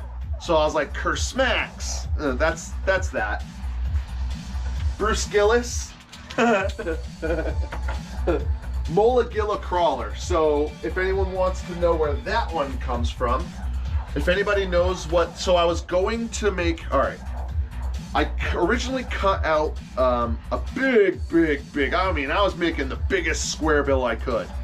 And I got it all shaped up, and then when I realized I got it shaped up, the problem is when you cut one profile, that's the time that you cut the lip slot, because you are 100% equal, and there's a word I'm trying to use, and I've totally forgotten it. But anyways, square. You're 100% square all around, so that's when you cut your lip slot. So at that point, I'm like, oh, I can't cut my lip slot now. I'm just gonna ruin this thing, because it's really just shot in the dark when it's all round like that and you're not using a jig anyways. So it was gonna be a square bill, like a gill, kind of square bill, gill kind of thing. And at that point, I'm like, let me put some crawler wings on it and weight it in a certain way and see if I can make a crawler. And that's when I made the Molagilla Crawler. And at first I'm like, all right, what was it? It's like Gilla. I was trying to think of the name. And when I look at these wings and I think of this, you know the mola mola in the ocean? Well, a mola mola has, matter of fact, it's an anomaly to scientists. They have no idea what its real purpose is. It's mostly made of bone and not really edible material. It has no nutritional value at all, and it basically swims on the top of the water like it has no purpose. Like it's the stupidest fish ever. But these wings kind of remind me of a mola mola. So I took mola, gilla, and I put it together for a Molagilla Crawler. Beefy bill. I did end up making a square bill, by the way. I called it, so it was a Mold Master. I forgot to resand down to have the paint actually stick, and it was sanded to like 1600 grit, which means if you put paint on it, it's just gonna fly off, and I forgot. when I actually painted it. I wasn't even supposed to paint it and use it. I was supposed to keep it as a mold master in case I wanted to make more. Anyways, I digress. Beefy bill. That's my square bill. So fun to sling around. What do you think is the best pattern for Thomas, or your preference, I should say? You've asked me this question, and I'll go over it with you again. Doesn't matter. I am the guy that thinks, when you, let me see, hold on, let me turn this down. Just get loud. I'm the guy that thinks, basically, if you ever want to consider colors for anything, you just basically want, whatever, turn it down here. You want to have light colored lures, dark colored lures, and translucents. By translucent, I mean, I don't have anything handy. Something that's painted on a clear plastic bait, like a jerkbait or whatever. It's painted, but there's no base, so you can kind of see through it. And I learned this from Tactical Bassin. It's not necessarily have all these colors or what colors you want. It's have something in the light category, whites and light tans, creams, yellows, things like that. In the dark category, purples, blacks, browns, dark colors, you know? And then clears, like I said, translucents. If you nail all three of those in whatever type of bait, you have everything covered. I'm not the guy that'll say, take the trout to the trout place, though it makes sense to take the trout to the trout place, but I've taken the trout to so many places without trout and had such good luck. And the same could be said for everything. You take yellow perch someplace that doesn't have yellow perch, which is not very many in New Hampshire or New England doesn't, but there's a couple, and it won't matter. So I'm under the impression that you then have to judge your conditions and the water clarity and the clarity of the bottom of the water. Put that all together in your head. If the water is tea stained with a dark muck bottom, that means your whole water column is generally darker. So you probably want to use lights, or maybe the pressure's in a certain way that day where you want to use more natural, but more than likely you want to use lights to stick out. If it's clear water, dark bottom, is it sunny out? Is it cloudy? All these things will factor into your decisions at that time. So I can't say one is better than the other. I can tell you I will use one until it's broken and then use the next, and I don't care what the pattern is. So there's a long-winded answer there. So good, dude. They're actually amazing. Oh, I know what you're talking about. Those things are so fun. Yeah, mola. My bad. I've asked. No worries. I don't mind. And it's funny. I just happened to remember that you've asked that question, but ask it again. Ask it later, and then go. Oh yeah, I asked you. It's fine, because I'll say the same thing, and eventually, especially with people with ADD or ADHD. Eventually it'll stick. I'm the same with like names and people. I feel so bad when right, Anthony? Anthony knows firsthand. But there's a lot of people, it's like, eventually it'll stick and then I'll remember. So eventually my answers will stick. Your glide is translucent. There you go. See, there you go. I do a couple different translucent patterns too, because I do.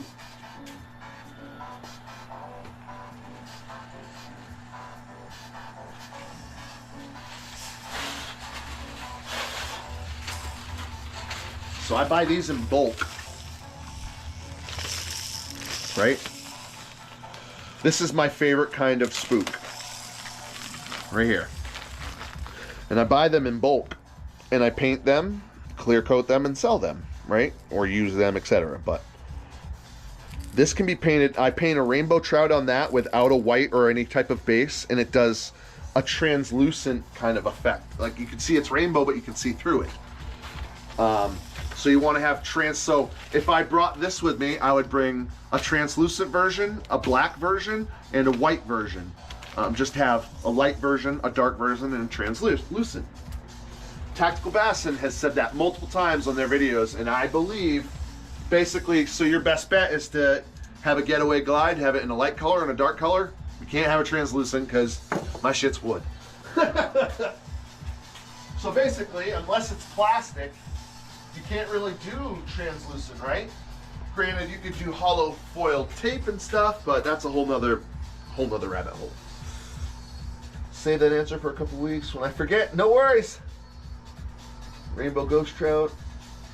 Hell yeah, rainbow ghost is great. I use and learned how to retrieve one. Hell, pretty sweet once I learned how to retrieve. Yeah, so that's a big thing with a lot of these baits is you learn the cadence and how it feels. As a matter of fact, in my last Kerr video, I actually catch something while showing Jacob exactly how to do something. I even look over at him and I say, look, that wake is much better. Doesn't it feel better to you?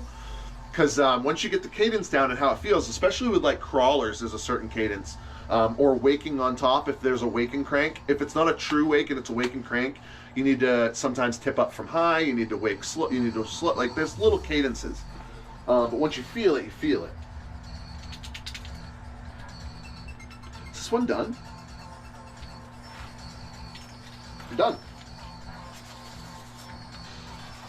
When did I do that? I either did that like 15 minutes ago or I did that while talking and I didn't realize. That's fun.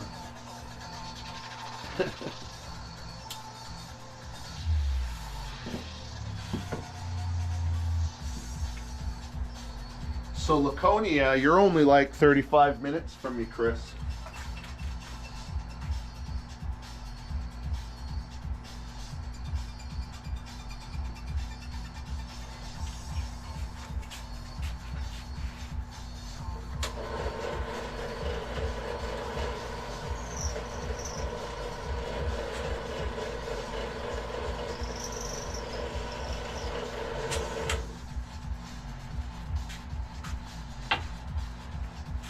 Grab this, use the drill press, and get these damn glasses off my face.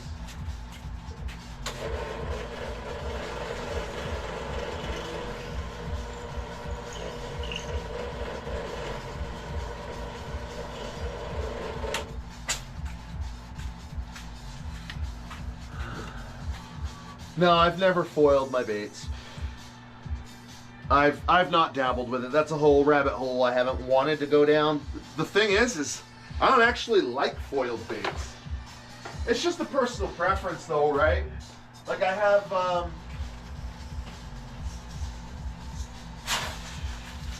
I did a really cool color scheme called Cayuga Crappie where I did a blue and black crappie pattern. And I did it both holographic and not holographic for my lipless. And my friend broke his PB on it there. But anyways, this one's hollow foiled. And you know, you either like it or you don't, and I don't really notice any necessarily difference, but I did a bunch of these where I just put white right over them because I didn't want the holographic, but I did a couple where I just did the paint job. That is a 3/4 ounce Rip and Wrap blank. And if you go to Cayuga Lake in the spring and you use that, it's a lot of fun. I actually have,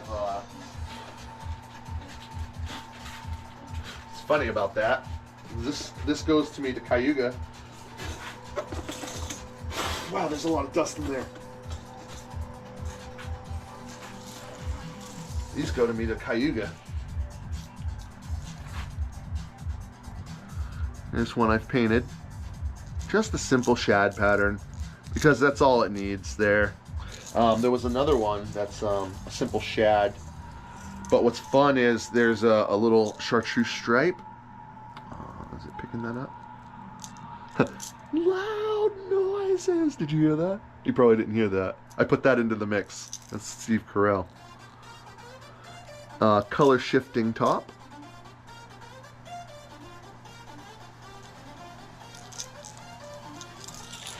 Anyways, those crush it in Cayuga.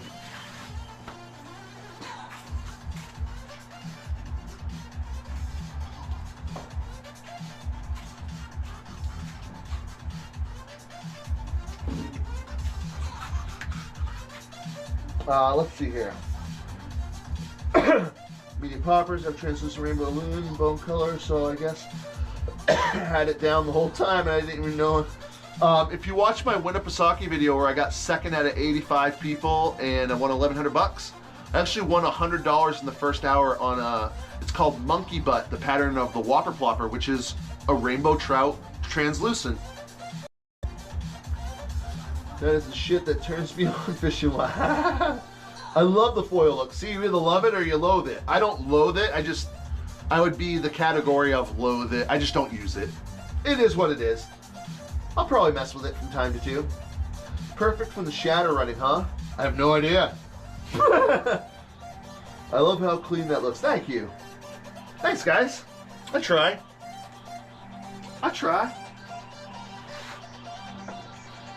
You rub my eye. I try.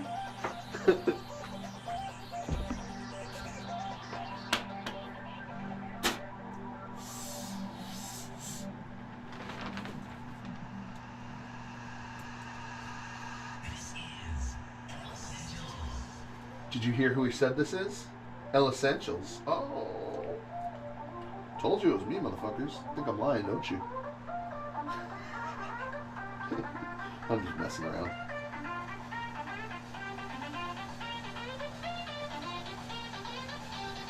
I paid some radio guy for that. I mean, weird. I could have made it myself after a while, but when I first started.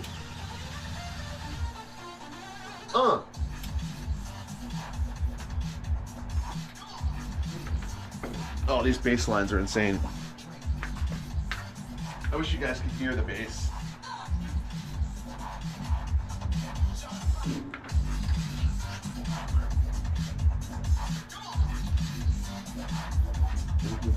Yeah, it would work great.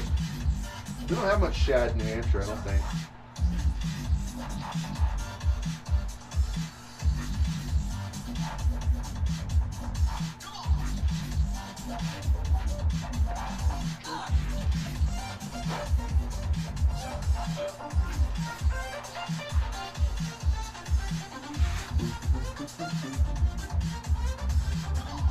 Too honest to lie, bro. I don't know. I'm not remembering what you said that for because there's a delay, but you're right. If it's just a random statement, you're right.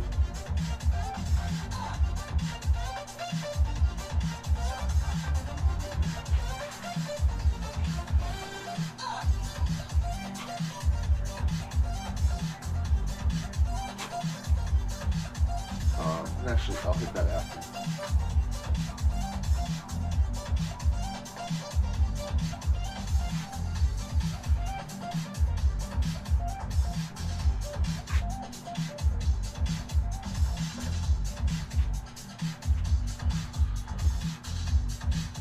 Put my earbuds in and I can hear. Oh, too honest, yeah. You can hear the bass now? Crazy because the mic shouldn't really, mic doesn't pick it up too much, but hey you, what's that sound? Hey you, what's that sound? Sound. Hey you, what's that sound? Hey you, what's that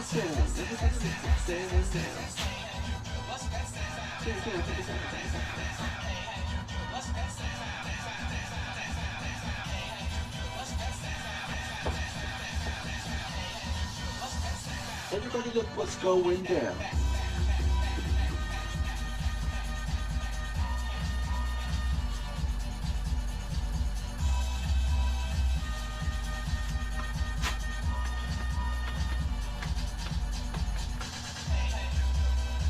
Hey you.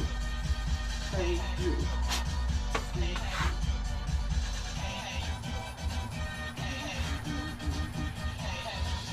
Oh, about to be, yeah.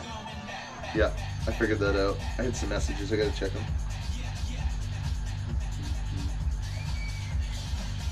So we're gonna do baits.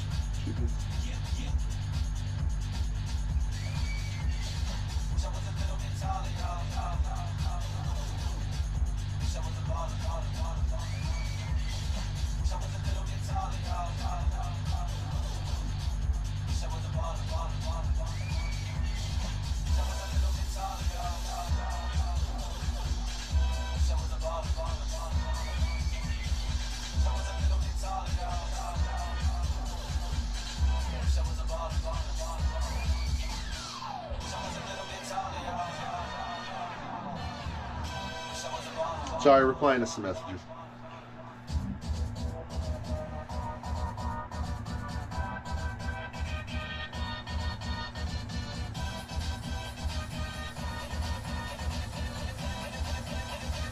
Everybody look what's going down. Chris, those fish are caked in sand, dude. Give him a dunk ski before you take the picture. I'm that guy that'll say that. I mean, I don't care that he rolls in sand. That shit happens, but I just always find it funny that clean that MFR off instantly isn't the first thought.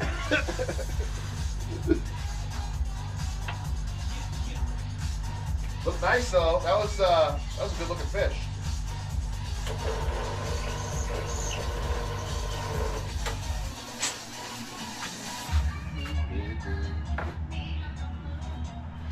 Oh man, why did I freaking turn my phone off again and I can't see what the hell is going on?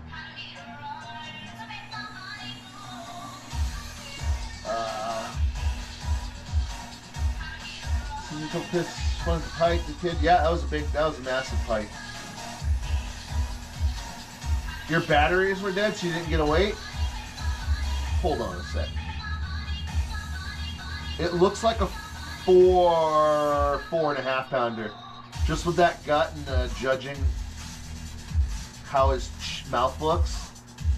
I mean, maybe even more. It's always hard to tell in a pick. It's absolutely all of 4.5 is my guess.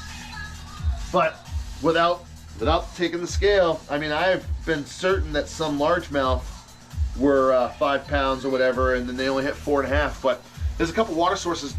I've noticed the clearer the water, the lighter the flesh. The darker the water, the heavier the flesh. And I don't know what the science is behind this, but I have noticed as like pretty much seems to be factually so. You know, and when you got the lighter, you got more prominent, colorful patterns, and a lighter flesh tone, and then the darker water, you have the darker, hardly can see the lateral stripe, darker pattern, etc. But those fish generally always, you know, you look and you're just like, that one's 5 pounds. It's like 5.5, almost 6 or 6. And the light fish, that's absolutely 5 pounds. And then they come in half a friggin' pound lower. I have a few water sources where that happens, and it's like the clearer the water, the lighter the flesh. How many baits left till next step? Oh wait, hold on. Yeah, I caught that. Nice flush. After I sent you, yeah, that looked like a good fish. It might have been 5 pounds, honestly, because it looked like it had the gut for it. If it was a normal 4.5 but had that gut, I would have pegged it at 5, and you're gonna be bummed that you didn't have a scale. But guess what? New year, break it. You can break that on my baits too. How many baits left till next step? I'm counting this one because I'm on it. I have 2 wake and crank, 19 cranking only, and then my 4 baits. But so 22, and then we're on to primer. And then so then after I prime, I have to give it 24 hours for the primer to cure, set into the wood, etc. So that'll be my last step for that. If I finish with primer and I have all kinds of time left, which I won't, I can tell right now. But if I had, I probably would have started some work on the mega list. Nope, I was sad. You should be. I ran into my car so fast for it. Yeah, I wish you got the weight too. Sandy, I didn't even think to rinse her. My adrenaline was so high. Yeah. I'm trying to say it the most respectful way is just get anything like that off as soon as you can on a fish. I'll just say it like that. Not necessarily the slime coat deal, but mostly in the gills. And honestly, just looks shitty in the picture. But it's bad for the fish. Just get that shit off. I know the adrenaline. I'm not tearing into you for what you did, but I'm just highly suggesting what you should do moving forward, adrenaline or not. I think moving forward, I probably didn't even have to say anything. You probably said it to yourself multiple times, like, I should have wiped that fish off. Anyways, yeah, give her some dunks, use your hand, wipe it off, etc. Blah, blah, blah. I'm done yelling at you. Bro, so funny, I caught a 3.9 in Guilford last year. It was the longest 3-ton I ever caught. Looked like it was 5, but nope, scale told me 3.9. Yeah, and then sometimes you get those paper thin ones, regardless of color. You get those paper thin ones, and they're like, this is a kayak tournament fish. It's like 29 inches. Not really, but just like so freaking long. Those are great when you, like, there's a place, and I can say it because it's a very public place. Pleasant Lake in Deerfield has wonderful largemouth and smallmouth, but I go there for the largemouth. The thing is when I go there and I'm kayak fishing, I'll catch 6.5, almost 7 pound largemouth, and they're barely 20 and a half, 20, like 20 and 3/4 inches. That fish should have been 22 and a half, 20, almost, 22 and a half at least. But they're heavy there. Fat. They're fat and heavy and short. Whereas, other places, you can go and you can guarantee get long fish there. But it's part of the strategy too, I suppose, if you're so now I go to the Pleasant Deerfield one for the weight only tournament. Who was I supposed to send the net invite to? Was it you, Ant? And maybe you, Chris? I don't know. It's the place where you can do yearly and monthly tournaments for weight. You have to have the Berkeley scale that most everybody has. But it's a fun thing to enter. You don't really enter it thinking you're going to win. You enter it just to push yourself, and you can kind of see what other people get. But it's amazing to see some of these bags.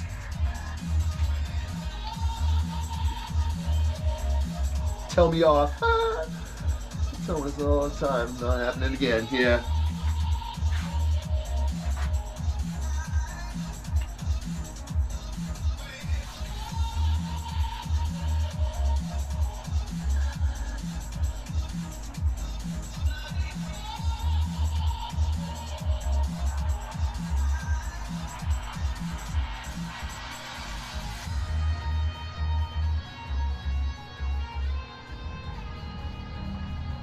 Oh, this is the end of the mix. This is the sound from the end of Lost. That change.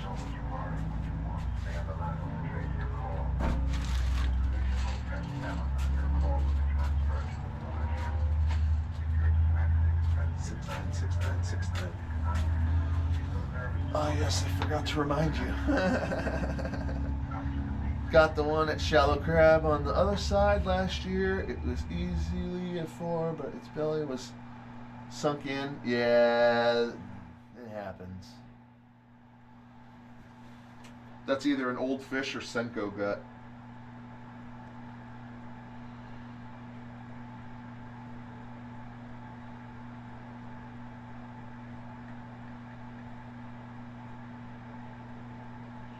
The home button's not working anymore. But that's okay. Nope. I ain't playing that again.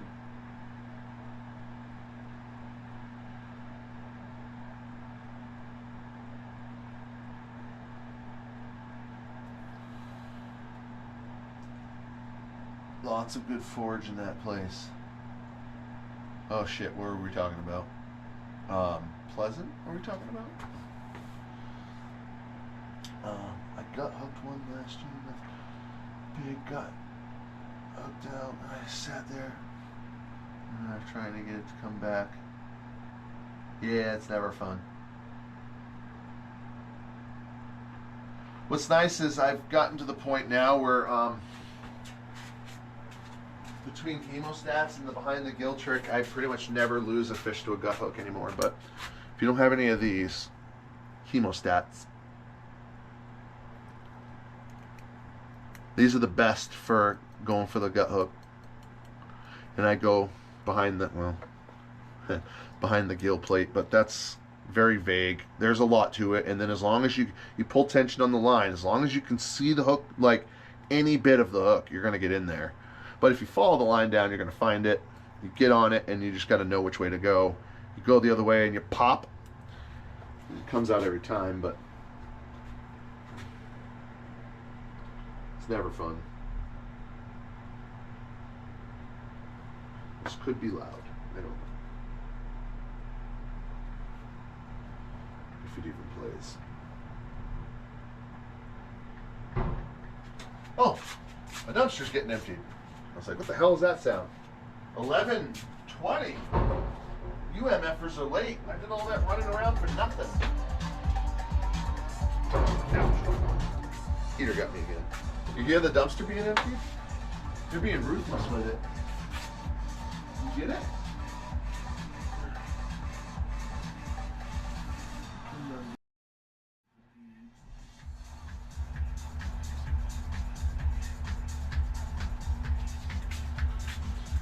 It's only 54 degrees in here.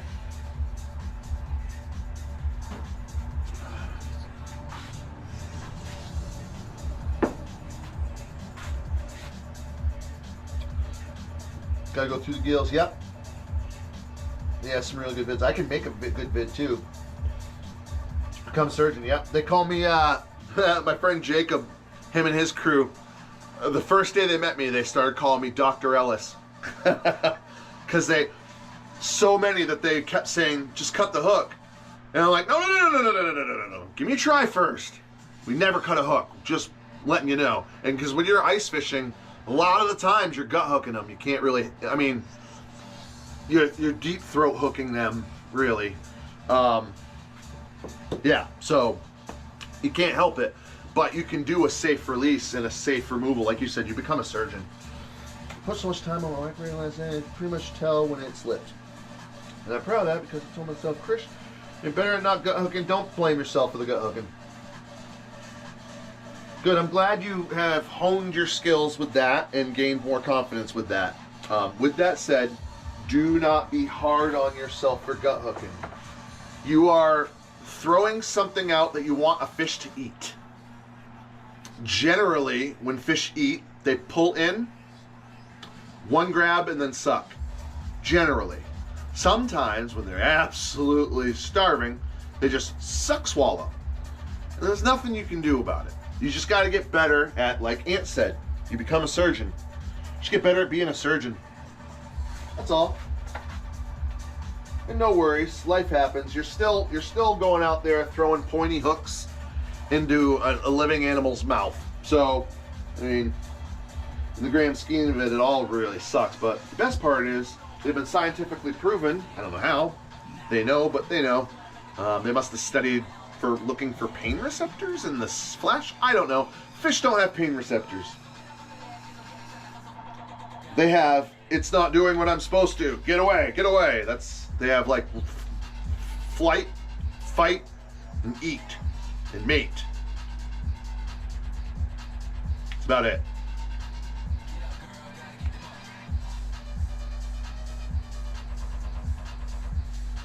Push myself almost too. Yeah, you push yourself. You're your own worst critic, and that's kind of how life is. Everyone's their own worst critic.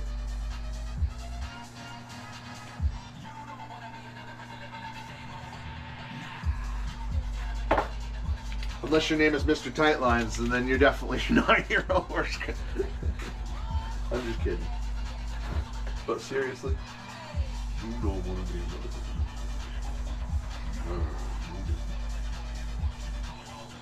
Yeah, you got it.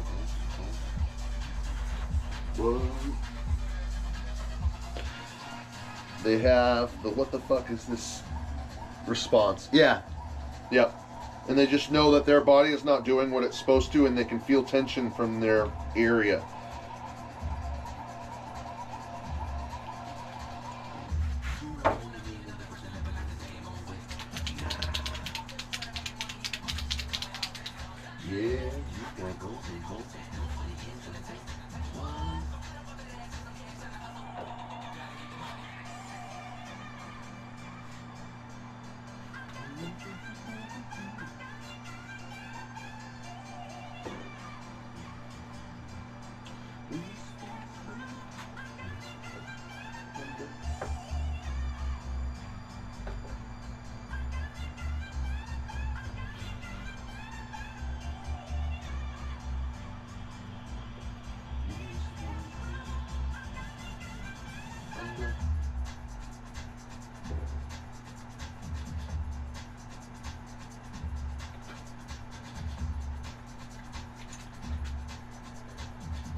Man, I want to fish. I've had some great lasts catching darts too. I yeah, I don't target them, but I've had some good lasts. And I want to fish too, but I can't let that get to me. Because technically I could go ice fishing, but I need to make baits. Making baits is my priority in the winter right now, so especially according to my bank account.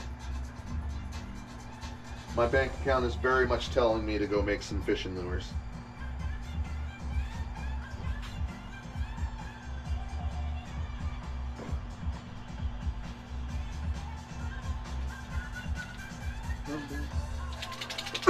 Where I wanna go, dear.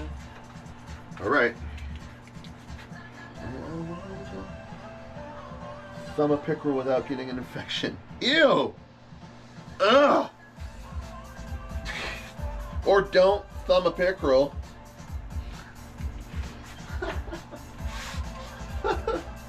I have grips I use. This is the original grip I used to use. Literally, it just stayed in the stays in my tray underneath my kayak whenever I grab a toothy critter, but they get this immediately. They get either netted or they stay on the side of the X. I prefer even to not net them. And I just wait until I time their heads freaking out. And I just leave this open. I'm like, I'm gonna get it in there. And I get it on the lower jaw, and once you got that, boom, you got the whole freaking dart, pickerel, whatever it is, just right there, and then you can do whatever. When I first started catching pickerel, I was like, I guess I have to lip them. Oh, dude, I tore my thumb. I think we all go through that. But yeah, that's senseless. So yeah, cut that shit out. You cut that shit out right now, mister. Yeah, definitely lipped a couple pickerel. More than one. That's the worst part.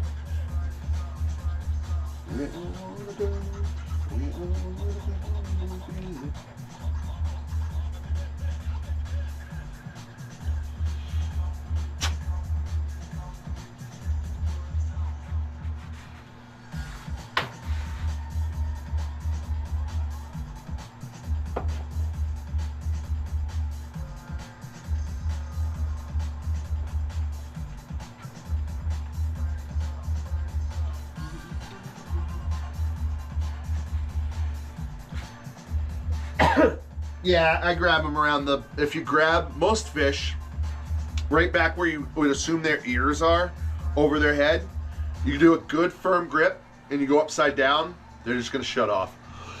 But especially the grip alone on largemouth in particular. Smallmouth, you can do it, but those smallmouth are generally a prick. And they just want to freak out. I've done too many bass fishing tournaments where you gotta do them on the board.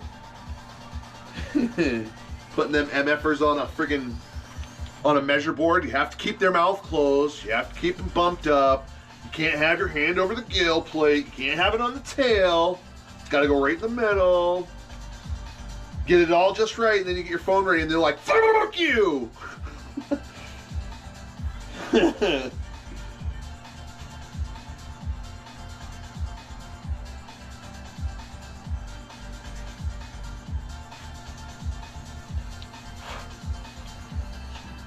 I caught giant pickerel that was just under 5. Woo! On a glide. See, that's fun. I caught one that was just under 4 pounds, or right around 4 pounds, in Winnipesaukee on a drop shot this last year. It was wild. Down in the Cape, yeah, the Cape.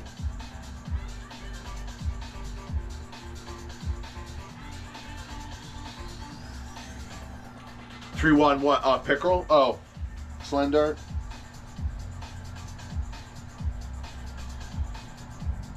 Slimy pricks. Pickerel. Leave the past behind. Just walk away. When it's all done. And the cracks begin to show.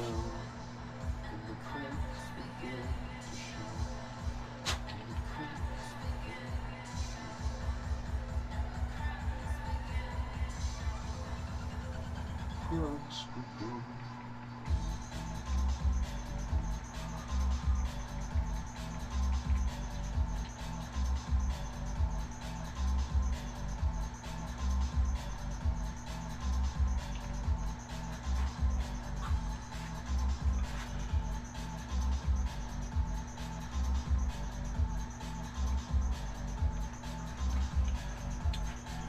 Yeah, unless you go to the area I went.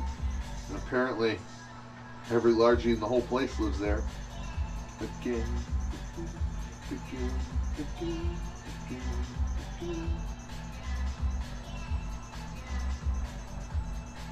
And the cracks begin to show. Again, again.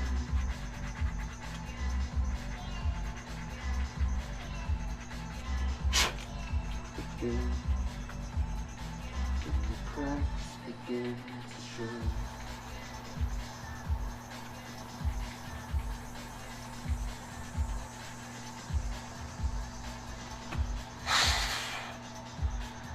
More smallies, yeah. Did you watch my Winnisquam video, Aunt?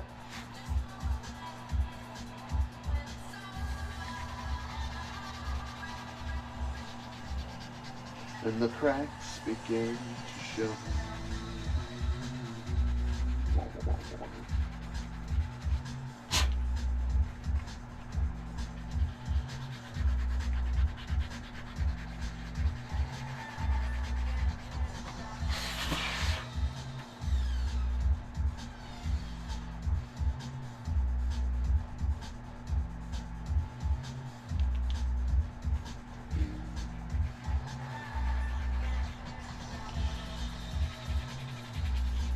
That tournament was the only day I've ever been there. And the place is only 35 minutes from me.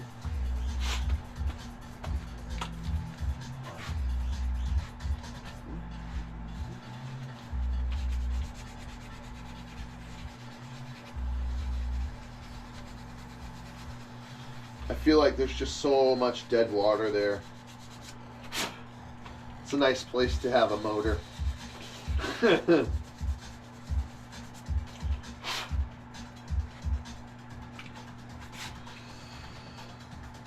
The win on Thomas, yeah. Yeah, I think you watched it. Yeah, you watched that. Yep. Yep. So that's a fun little secret pond that only us yackers can get to. You absolutely cannot get a bass boat, and let me tell you, you have to earn the shit out of it in the kayak alone.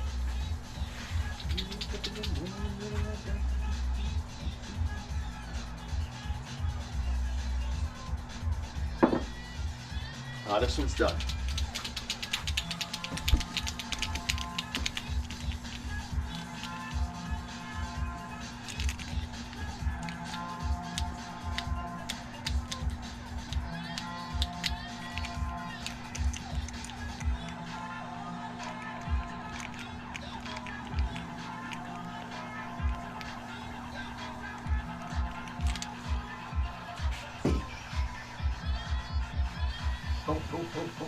Okay.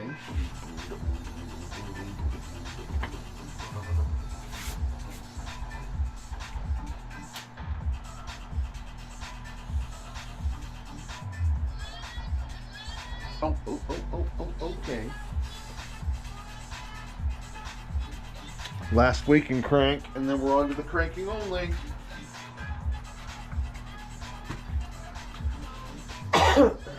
So I you go under the yeah, so many spike, bro.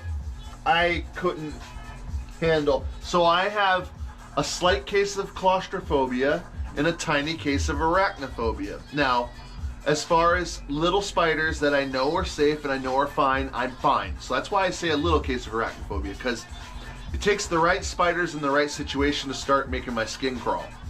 That was the right situation to make my skin crawl. Because that, coupled with the fact that the bridge was literally right in front of my face when I went under it. Yeah.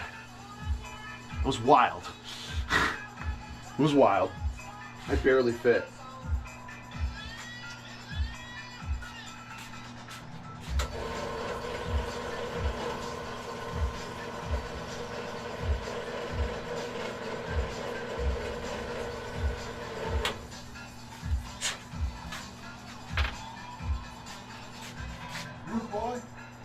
area.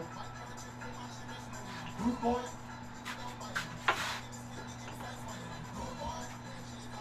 Works every day and pays every night.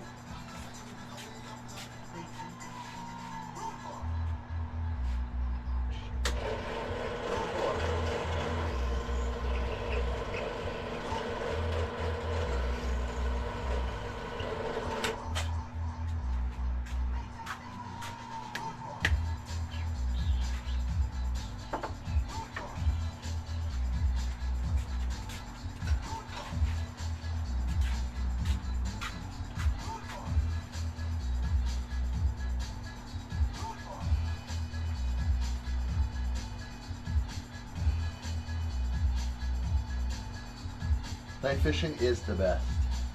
Peanuts and aspires get all my yak corn undershell. Yeah. Yeah, Chris got me addicted. Actually, yeah, that's funny. I don't think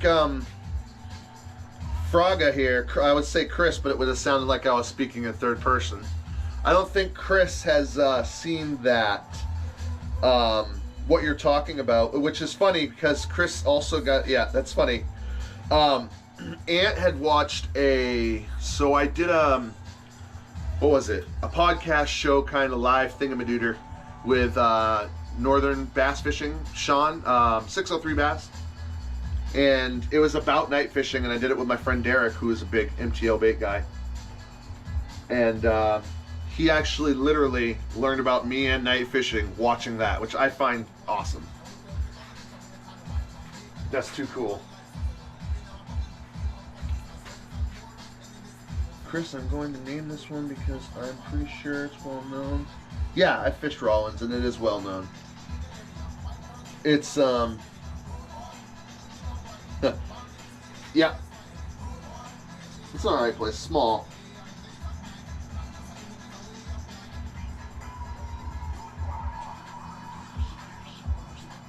You could also, something you can also do, I don't know if you have the ability to do it, is, well, yeah, because if it's a place I don't want to talk about after you've named it, you can delete your comment after. If I've said, all right, we're not talking about that one, because I've actually deleted one before because I had to.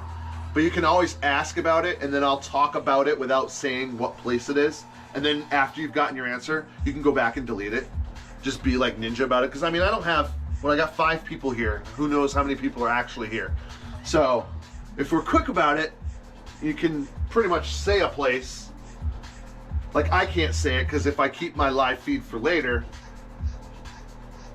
etc. reasons, things, obvious. Did I already do this? I think I did. Yeah, I did.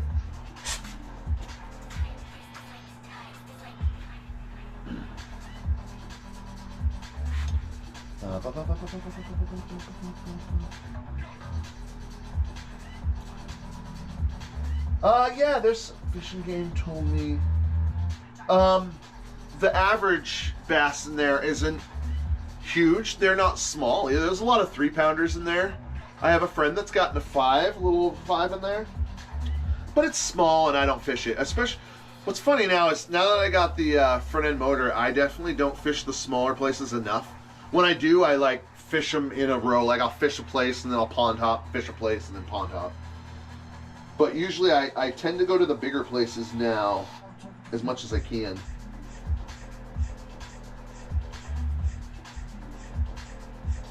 I've fished that place a few times. It's alright.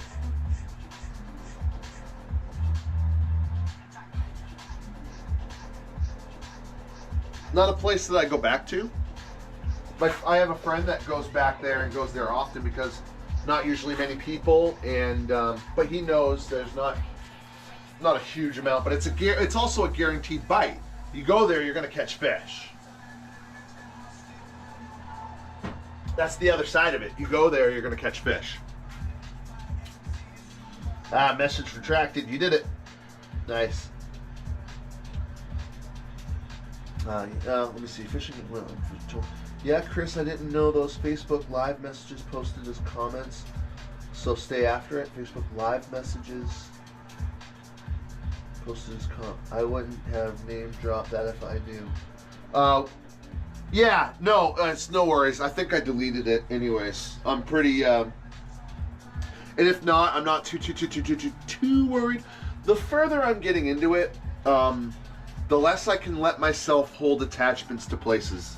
If that makes any sense, like, because there's more and more and more people fishing nowadays. The increase in kayak fishing has grown exponentially. So naturally, I'm seeing more people on all these places that I'm really fond of and close to, but I don't actively, spit all the things out, but I don't feel the same way as I used to about it either, so, if that makes sense.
Sorry about that. Don't be sorry about anything. Heard 30 feet max there. Lily Lake in Pittsfield is great, bro. That's kind of Barnstead, Pittsfield. And that's another one where I would probably keep it a little bit more. But it is what it is. It's a good spot. 30-foot max where? Where were we talking about where it was 30-foot max? I would tell you, is that still the last one? That one's I mean, Rollins really isn't like a honey hole, so you can, whatever on Rollins. It's nothing giant. You're not really holding anything back. 30-foot max? I think it's 17 max, honestly. Come on, everybody. Message retracted. Good spot, though. Yes, that one's good. That one's a tiny, good spot.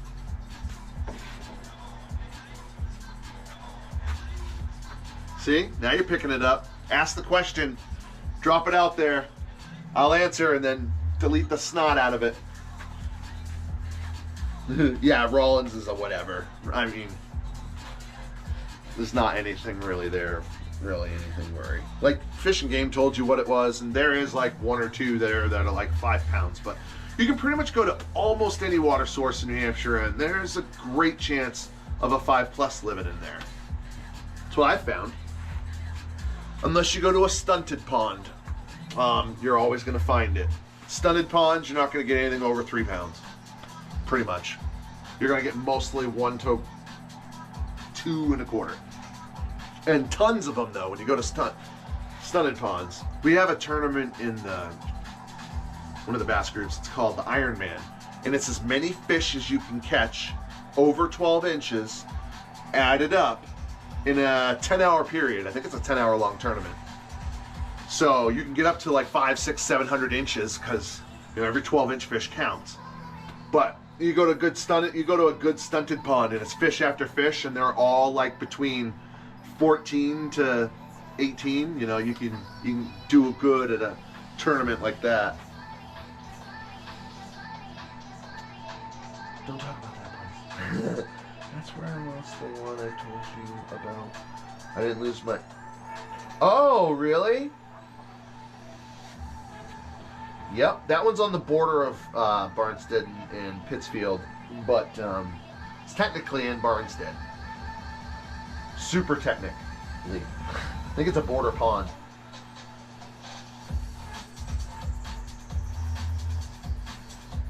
Gotta believe there's at least one big fish in every decent water source. And there really is. No joke, there is.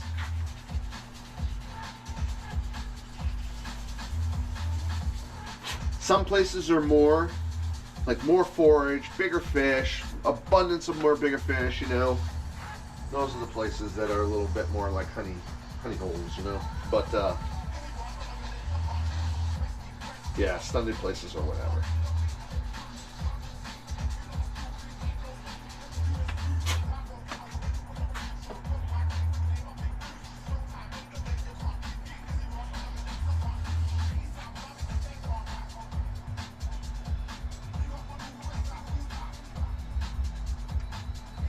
On a 4-inch Senko, I only fish 5-inch Senkos when I fish Senkos. I only fish 5-inch. No reason, like, not to say anything against anyone or for anyone, just random thought. I have fished other sizes, smaller and bigger, and I just settled on the 5. Redwood tomato flake, good color. But every color is a good color.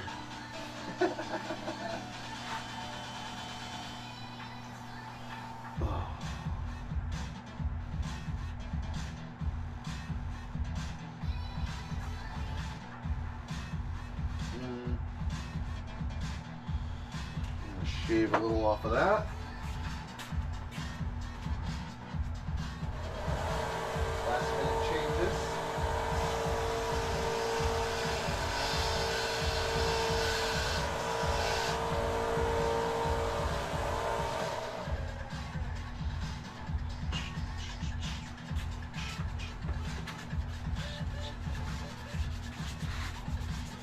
I had a big one as well. I have to keep swiping around that heart. Why do I even have this heart here? I don't, what? Can I move this? No, I don't want to do a heart. It's in the way of my reading my messages. It's the stupidest shit ever. Why is that heart there? Sorry. I had a big one as well in the back section there last year. Yeah, nice. I imagine that back section, especially early in the season or at the right time, is really good. I don't mess with shallow areas as much anymore. I usually keep it over 3 feet, but I usually keep it around 5 to 6 foot minimum. Casting in and out and all that stuff. But there's also a lot of rules and various extenuating circumstances to what I'm saying. But with that said, with that place, which we'll have to come up with maybe a nickname for that one. I've never had to even ever really talk about that one to anybody too much. Anyways, with that place, there's a bowl where it's like a drop. It's like 5-6 foot, drop down to like 7-8 foot or whatever. And there's a bowl, and I've mapped it in my sonar, and I know right where it is there. And I pretty much fish that bowl with the swim baits, especially in the summer. Take Thomas there in the summer and in that bowl, and you're gonna have sonar this year. Keep yourself in the 4 to 6 foot, casting into the 5 to 8 foot or whatever, right? Just fan cast all around on Thomas there. Enjoy. There's I got on the Thomas video, there's a couple from there. I think the biggest was 5.5. My friend got his PB on my rat there, 6 pounds 8 ounces.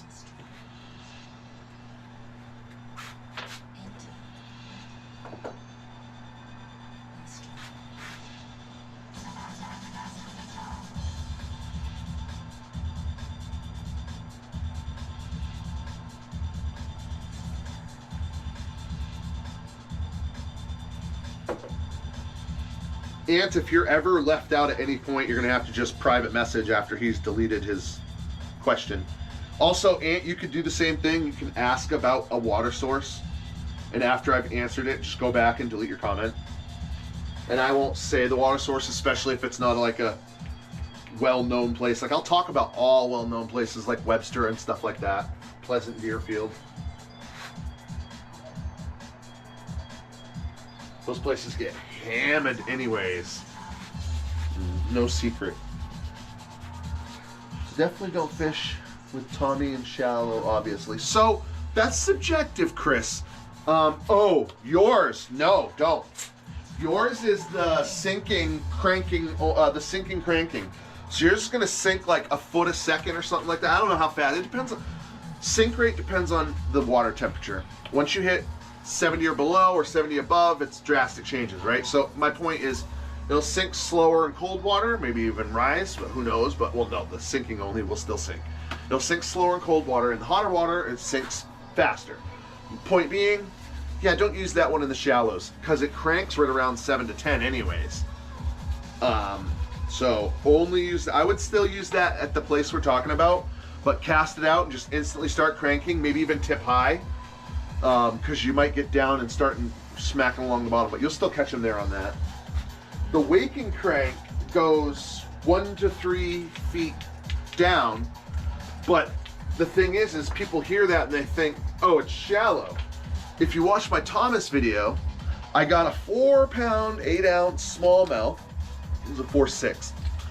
Over 4, it was a 4.10, 4.8. I can't remember. Go watch the damn thing. No. Anyways, it's the last fish in that video. The last fish in the Thomas trout video. 4.5, I'll say 4.5. Smallmouth. On this one, which is the waking crank, this only goes 1 to 3. So I was cranking it down. I had it right around 3.5-ish. You know, tip in the water, cranking pretty hard. You can get it down a little further. And that's what I was doing as you see in that video. And I'm in 24 feet of water. I can't tell you where I was, but it's a big, I could tell you, but a lot of people don't know it's a really good spot. So I can't really say it. But anyways, it's a big smallie only place that's also a trout pond that got undesignated this year. I'll say that much. So anyways, I'm in 24 feet and it's cranking right around 3 or so. And this smallie smashed it. So you can, it's pretty versatile to use the waking crank in a lot of places. The crank only, and I'm not saying anything against it because in the summer, I want the crank only over this. Because I'm cranking anyways, and the quicker I can get it down into cranking zone, the better. You just have to use it mentally. You have to go over 5 feet. You got to make sure you're casting over 5 feet pretty much. You know, you can keep it tip high, run it in right around 5, 6 if you go faster. But it wants to go deeper cranking like 7, 10 and stay, you know, a little lower. We will call it Dirt Road Lake. Yes, sir, Dirt Road Lake. Dirt Road Lake. Launching in that this year in particular. I didn't even know if you've. I don't know if you've seen. You haven't seen my kayak in person. It's bigger. I didn't think I was gonna make it through. I did. Chris, I watched your first Swimbaits. Oh God. I'll finish reading that, but that video is slightly embarrassing. You started using the Huddleston, you lose a giant. Yeah, there's the embarrassing part. One of. Cool to see the progression over the years. Yes, thank you very much. And the thing is my progression with my ADHD is it's actually been rocketed fast. Every year I've gone miles ahead of the previous year because I go more than most people too. But so with that said, yeah, man, Chris, if you want to watch, it's called My First Swimbait Setup or something, I can't remember. And I took the Huddleston out. I'm in a sit-inside kayak, and I'm in a storm that would have questioned me in my current kayak. The storm is so crazy. And I'm anchoring, and then kayak is just going like this while I'm anchored. It's a pretty wild video. There was a fire bite that day. Yeah. There's been a lot of progression. That was the first swimbait day ever. Deer Meadow, yeah, there's a 7.5 pounder in there. But it fishes. The fish is probably dead now. It was super old when the guy caught it many years ago, and it's mostly junk fish.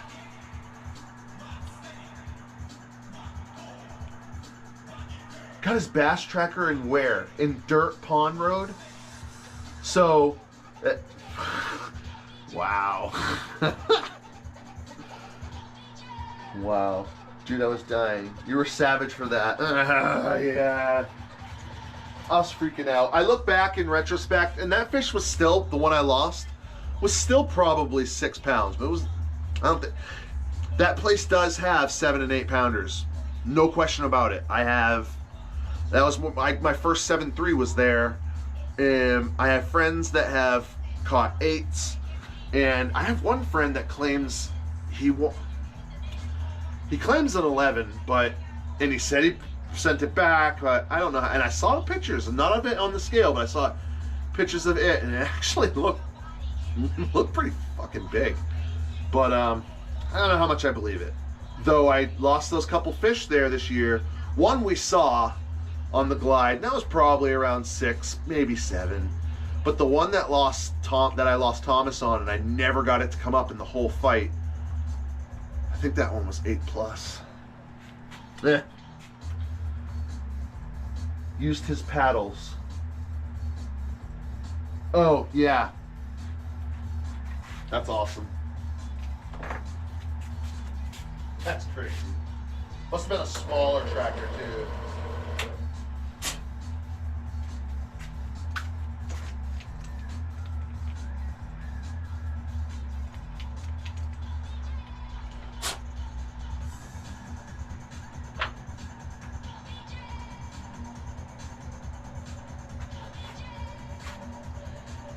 Getting through right where you launch, man. It was funny watching him. Yeah, that's an interesting launch for. I can't believe you put a bass boat in there. I mean, I get the being once you're in there. I mean, you're in there, but holy cow! You know that whole island years ago that makes it like that left part is a floating bush island. It actually floated in from all the way across. Like a couple decades ago. They used to be way more open right there.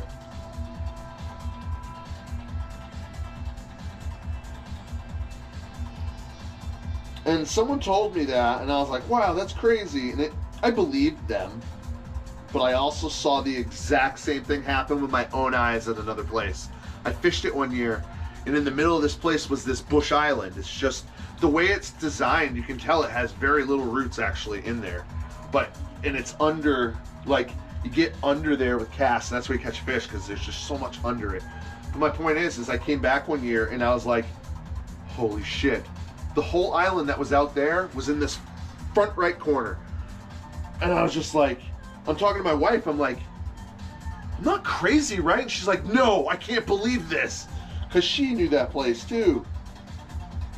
Oh, by the way, that's it's a stunted pond in Alton, New Hampshire. It's called Mill Pond, right across from the fire department. Nothing big in there, but that's where I'm talking about.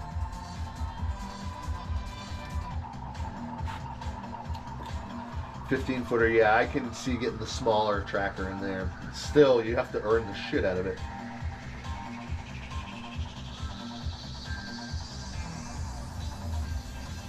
Looks funny on top of your Corolla. Yep, I believe that.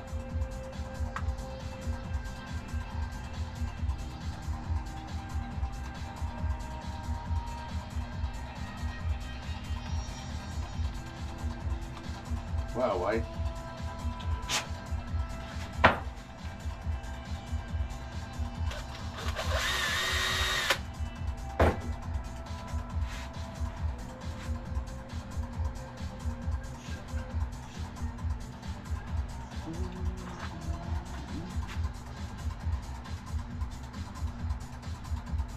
holy cow, why won't you go down?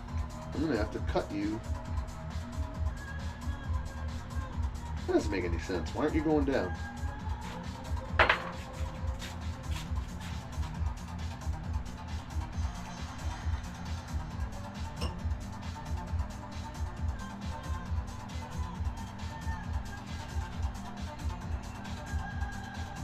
There we go. Jeez.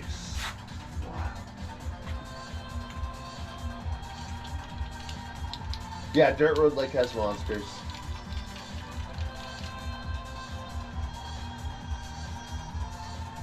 It's contaminated? Maybe, I don't know. I don't know. A ton of people fish it. A lot of kids fish it. It's just a big stunted pond. I fished it probably 4 times total, and the biggest I ever got out of there was like 2 1/4. So I've written it off now. I just don't. I had fun with the wife doing it a couple times.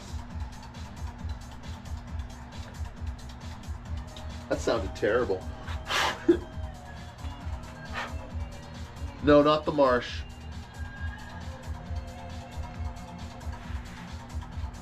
No, Mill Pond in Alton, across from the fire department. Yeah. Yeah,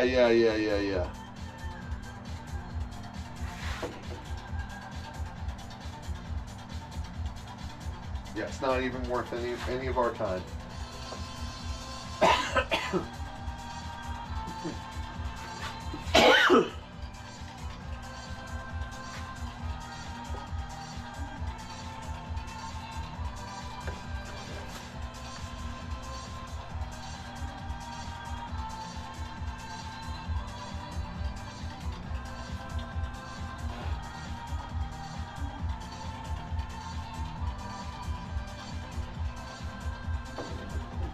Is about over.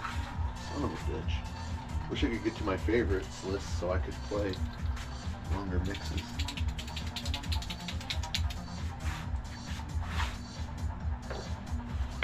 I'm just gonna work on changing it now. 2 secs.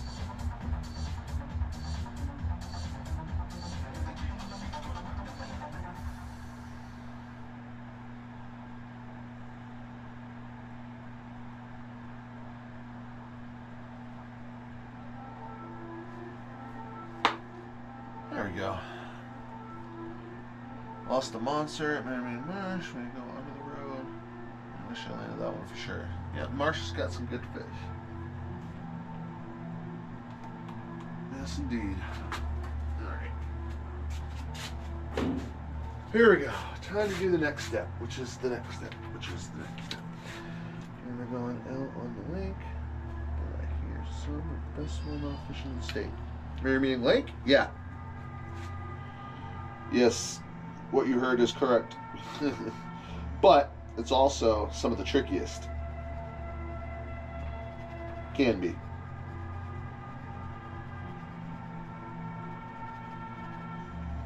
I want to hit it at night some night. Hit every flippin' dock. Every dock at night would be great. Yeah. Aunt knows a thing or two about that place, I think. If I remember conversations.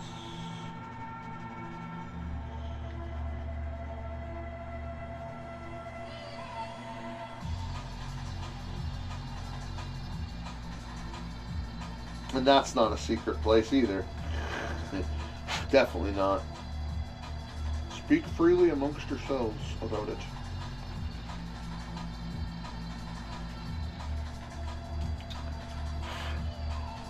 Yeah, I bet. I bet they go crazy for an every swim bait at night there. I caught some during the sunny day on, was it Kersmax there? This year. I only went there once. I went there one time this year, and it was really sunny. And it was one of those days where you really, really, really wish you had live scope. Because it was summer, and you know that they were deeper on the shells and chasing the bait balls and doing the thing that smallies do in the summer.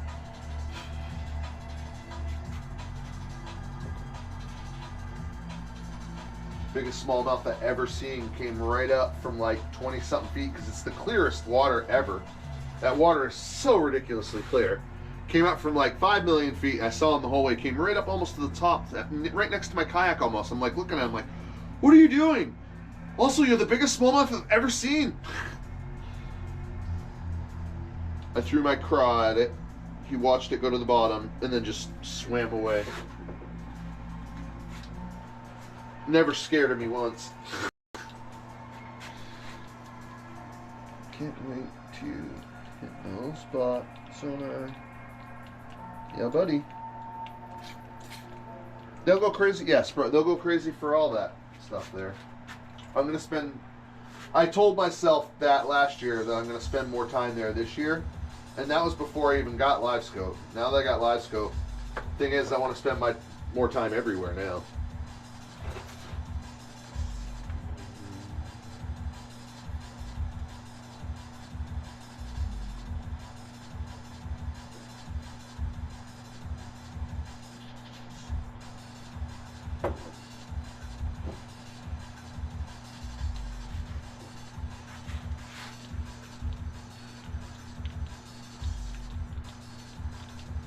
Yeah.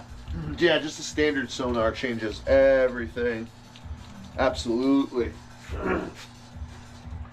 And yeah, I knew I was going to get live scope at some point, but it wasn't really in the plans for this year. I had already told so many people that, like, I'm taking the year off. I'm not going to do hardly any tournaments, maybe a couple, as long as I knew that I could do. If I knew I could at least do my own thing there and have success with Swimbaits, because I didn't have live scope. So when you're going against live scope, if you don't have it, you are handicapped. And 95%, which is a reserve number of the field, has it. So I was going to just do adventures, do a whole bunch of water sources I'd never done, just do MTL baits. And then it worked out that I had the right amount of funds, and Bass Pro was still running their incredible deal they just ran. So I got the 10-inch version. I got it. It's in there, brand new in the box. I've been with friends. I have experience like using it, but not physically with my own fingers, but like next to someone using it. My friend Todd and a few different other people. So I already have a little bit of a leg up, and I've watched a million videos, so I kind of I'm ready. I wasn't gonna get it. I was able to get it. Now that I can get it, man, it's gonna help me so much for bait making, seeing where stuff's running in the water column, see how fish react to things. Well, the guy caught a 9.2. Yeah, I believe it. 9.2. Unbelievable. A lot of those boggy back, woodsy things have big fish. Where the hell? Oh, they're both over here.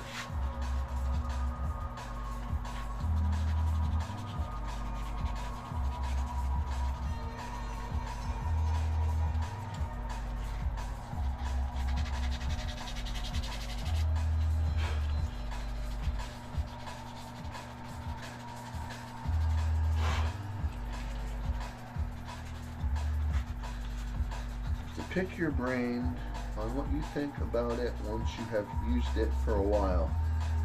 Oh, you can start picking my brain now if you want. I mean, I might not have the answer or the exact thought I need, but I've already had a pretty good amount of experience with it without even using it. Like, I've been around enough people using it, and they've, like, Todd's helped me catch fish a bunch of times. And what's great about it is it helps you move on from dead water. You can go through an area and just go, unless they're absolutely clung to the bottom, in which case usually they don't even like to bite on those days, so it's lose-lose for everyone. Usually you can scan through an area 100 feet out or whatever and tell if there's bait balls or any action going on. If not, it's dead water, move on. You can just eliminate so much dead water that way. Let alone the fact that when summer moves in and they're in suspended, you know, say they're in 65 feet suspended at like 35 feet and there's a big ball of bait and you can see the actual ones going in and out of the ball, and you throw a little ball head 1/8 ounce jig with a little 2.8 inch minnow on it and you throw it through that ball, probably 98 times out of 100 you're going to catch a fish. And it's just fish that nobody's really been able to target without getting right over the top of them.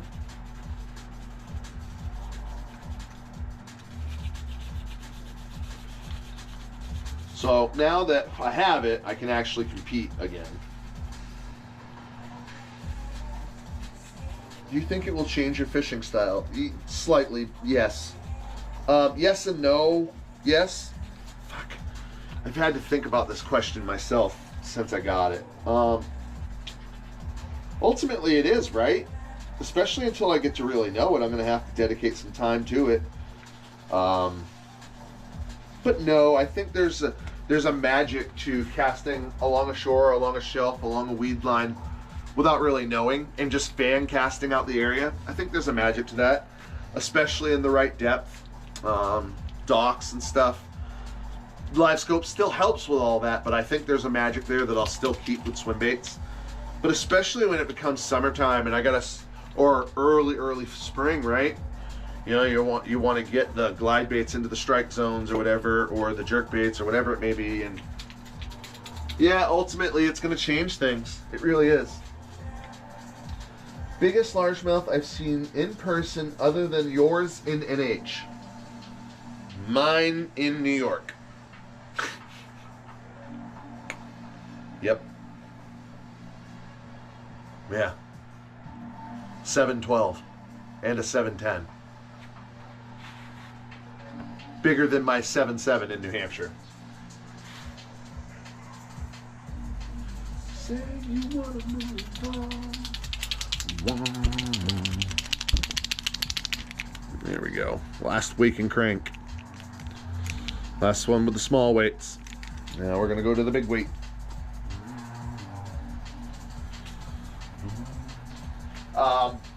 The biggest on MTL bait I mentioned earlier is 8.5 pounds, 8 pounds, 8 ounces. Caught in Tennessee on a Perchzilla 3-piece from Chase Broyles.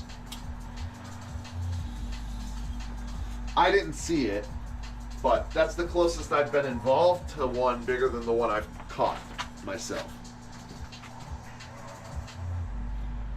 What's the biggest larger you've seen other than your own in NH?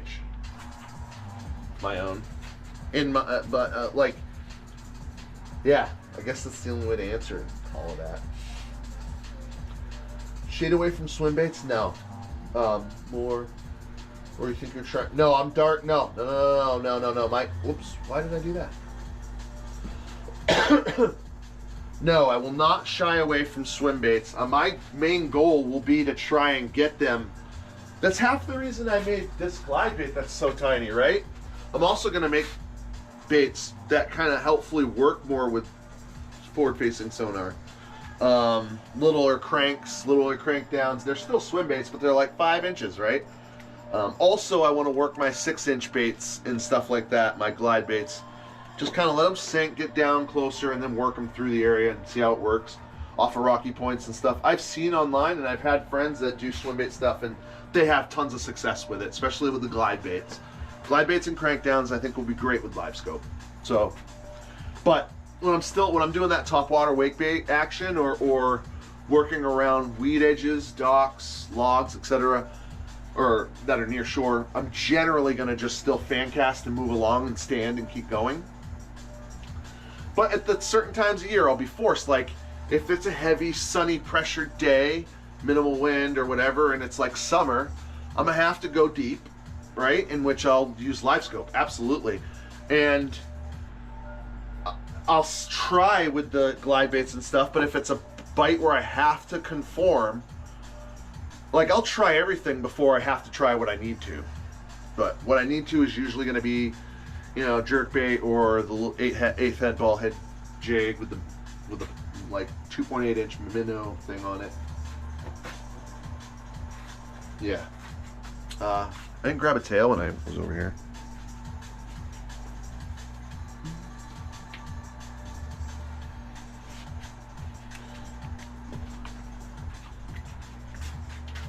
I think these are good. Yeah, these are good.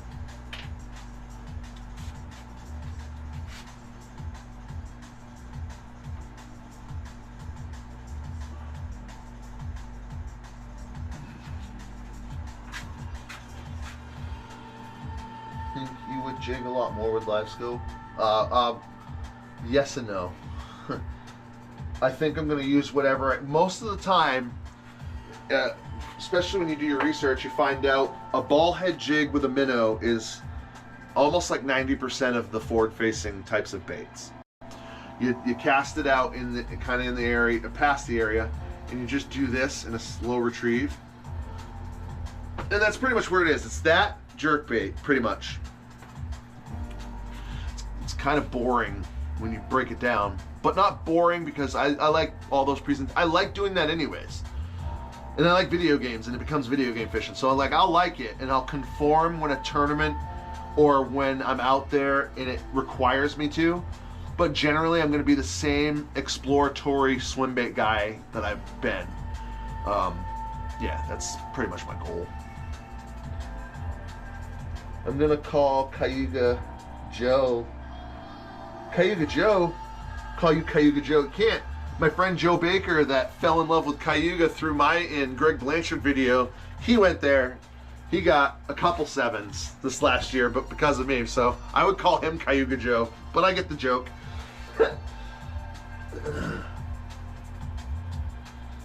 Night fishing. No, but I bet you your ass I will use it on the full moon nights. Yeah. Full moon nights, I'll use it and run glide baits through things and stuff like that. Absolutely. I've heard night fishing in live scope is actually fucking phenomenal. But I'm sure when the bite is like normal, because I prefer no light, though you can get them pretty damn dim. I'll probably go out there with no sonar at night for sure. A lot of the time. Because there's that connection, you know. I'm not going to lose that connection to the earth.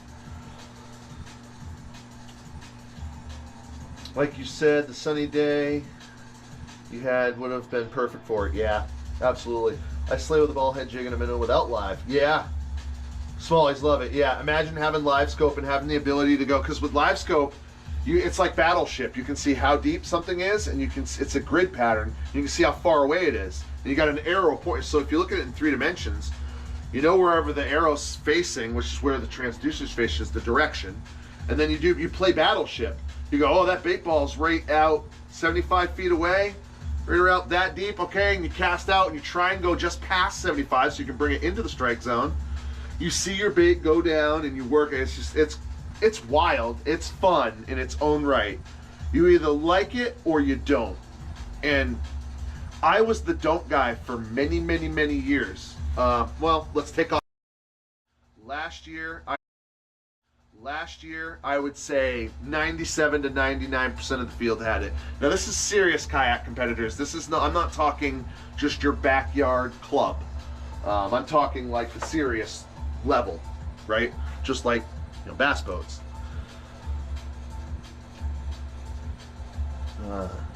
Cayuga Chris it is then. That works. Full moon night fishing it can be, but most of my top water bites disappear on full moon except for one water source. That's a whole nother rabbit hole to get down.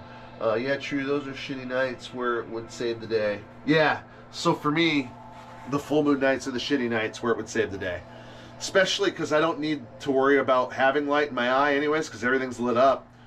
It's full moon nights, if the pressure's lined up in a normal zone of pressure, for me, are not as good. That's where you would technically want to use, and I wouldn't, but I'm going to experiment with other things this year, like glides and stuff. Because I never use glide. I go out for night for that friggin', you lose the sense of sight, so your sense of sound and touch are increased. So you hear the explosion, you feel the pull, like I go out for the top water big bait bite. On the full moon nights, that top water bite, 99% of the time is gone, except for literally one night I had 2 years ago at Baxter Lake.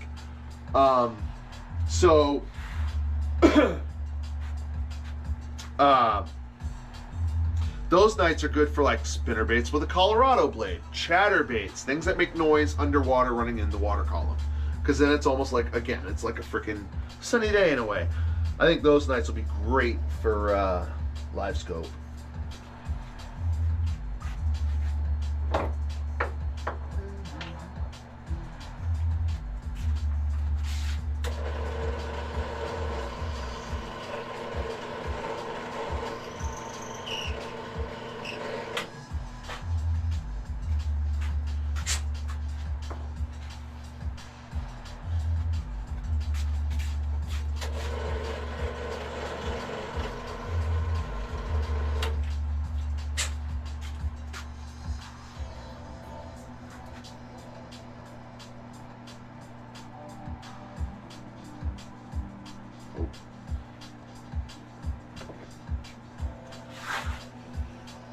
What do the fish actually, or when do the fish actually move up from the deep pockets? Like what month? Yes. Right off, dude. Soon as that ice is gone, you can go out at night and catch them on top. I generally like to wait until the water is around 48 or more before I start going out at night. 50 is that sweet spot. Once that water hits 50 at night, nah, game on, dude. But pretty much as soon as the ice is gone. Yeah.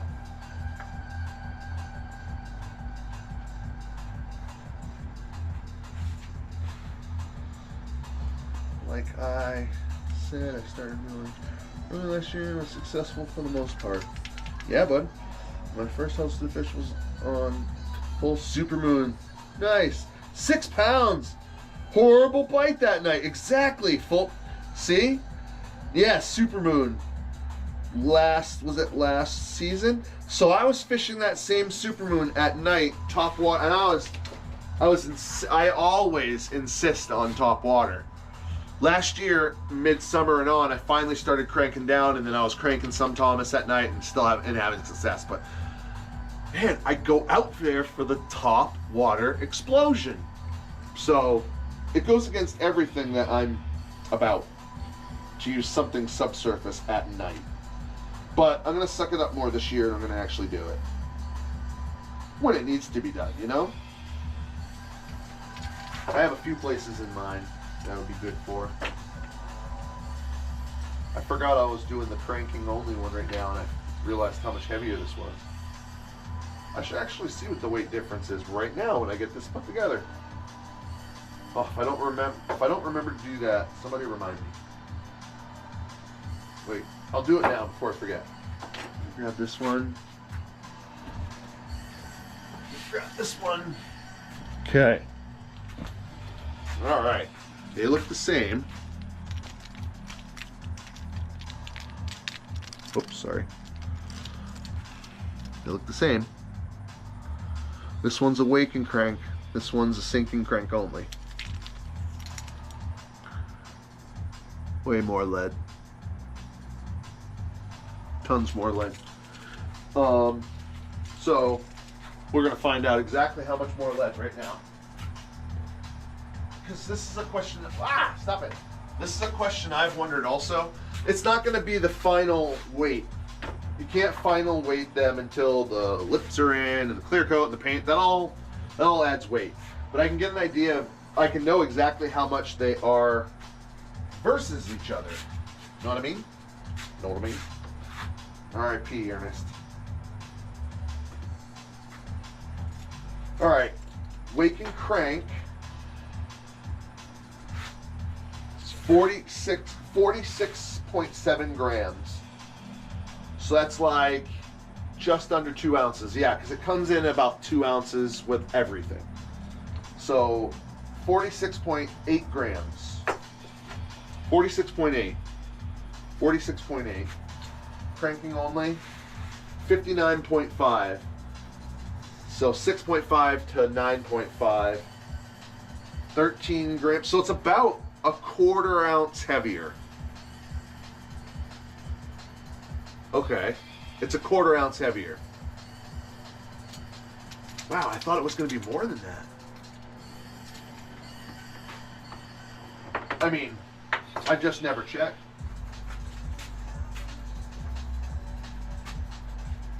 $7 grams more, basically, right? 6 to...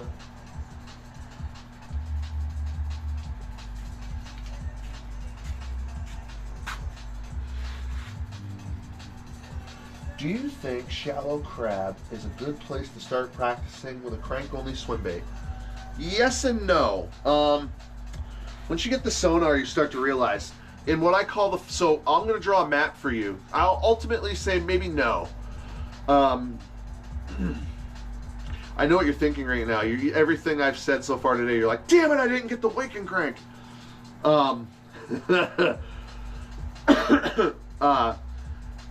So The channels around the floating bush section, which I'll show you a map of, it's a big section, is 5 to 8 foot deep. So yeah, in those channels you can run that there. And in what I call the bowl, which is the deep spot around the edges and stuff, yeah, you can run it there too.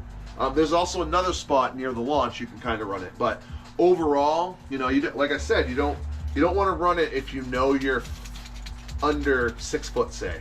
I think you can run it in 6 foot or more confidently, but when you're shallower, you want to cast it out, start cranking instantly, and also keep your rod tip high when you're shallower, because these are going to crank down to 7 to 10 feet. So you just got to factor that in.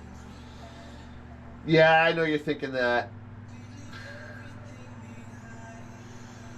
I can't say sorry, and I can't, like, because it's still, I use the cranking only in the summer, especially in the right areas, and a lot of the areas I fish in the summer are the right areas, so it all works. It all factors in. You'll still be able to use it in tons of places.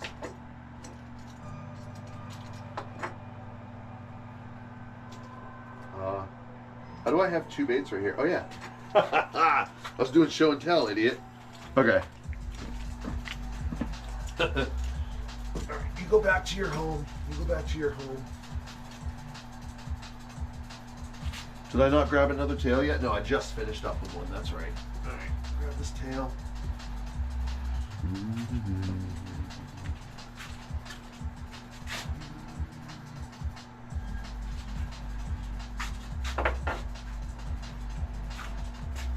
Yeah, there's a lot of versatility in the wake and crank, but there's a lot of purpose in the sinking crank only. One goes, like, you can't go wrong having one or the other. Ultimately, Chris, you should have both. There it is, honestly. But I didn't want to be that guy to say that.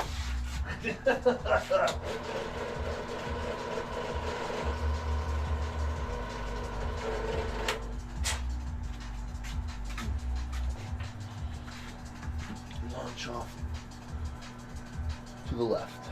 Got some really good. Yep. There's a lot of another floating island you're talking about. No, it's not an island. It's floating bush section. I don't think you actually made it there, and if you did, you don't. I'll show you. Don't worry. When I draw out my map, it'll all be easy as pie to read. I'm gonna try it at Massabesic this year. Oh yeah, a place like, I've never been to Massabesic, but I know a place like that would be phenomenal. Any place where you know your depth is 6 foot or more, 7 foot or more, preferably like those. So I built that in anticipation of, like, in the summer when they're on that secondary shelf. You got your first shelf is from shallow to anywhere from 3 to 5 feet. It depends. Every water source depends, but most water sources are most of them are built this way. God, this is so subjective. Anyways, you get the first shelf, then you got the secondary shelf. So places like that, which are a lot of places, that's what this crankdown's great for, is hitting those secondary shelves. The ones that, you know, come out from main points or have rocks and all that jazz. Like, for the deeper structure. That's what that's great about. And the wake and crank's good for the first shelf. There are places where it's like, you got your first shelf is almost not even a shelf, and then it's like secondary shelf and just drops right off. It's good for places like that too, because like places like that you can cast from where you are, still cast ashore, but be still in like 30 feet. Those are the places I'm talking about, where this is in the, like, what I call Magic Mountains, which Ant knows about, and I can't say it right now because that's one of my honey holes that I don't say. But the Crankdown Thomas, great there. A lot of quick drop-offs. Oh, geez, I still have these effing glasses on. Oh, wait, I need them.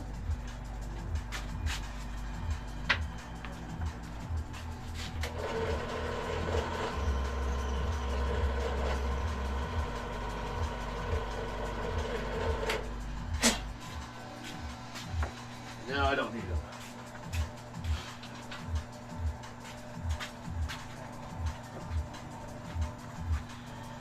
Which section of the north? Yes. That's a borderline. So go ahead and delete that one. Yes.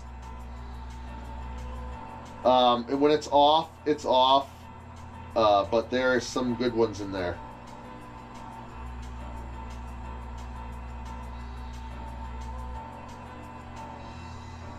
That one almost already has its own nickname. It's the name of itself is actually almost a nickname. Just call it Straight Line because it'll be the opposite of it. Call it Straight Line. I don't know. Yeah, my friend is partial to that place, so that would be one of the places where I would say we'll just shush. Hey, what's up, Chad? So for the wake crank, it'll reach down 2 to 3 feet. Yeah, yep. My first time there, I caught 15. It was amazing. Yeah, it's my friend got a 6.14, one just shy of 7 there. But it's also off when it's off. It's like it can be junk, but it does not get a lot of pressure, and not many people know that there's some bigger fish. I had that place written off, and I went there with my buddy. That's like, you gotta try it. The one that got his 6.5 on my rat, and he got a 6.4 or a 6.5 that night. He came right close to his PB. And I was there, like we were going around the place together. It was like, whatever, bite. We were almost done for the night, and he freaking got it, and that was awesome. But besides that night, I've never really had a great day there. So it's one of those places where it's close to him. I know it has a good fish. I know it doesn't get small spot. I know it doesn't get hard. So we'll call that Straight Arrow or something. What's up, Don? Thanks, man. Appreciate the love for the channel. Man, what's funny is I look at my shop clothes on camera. I'm like, I look like such a bum. But it's better to have all this epoxy and sanding crap all kept to these shop clothes than to have something that actually looks.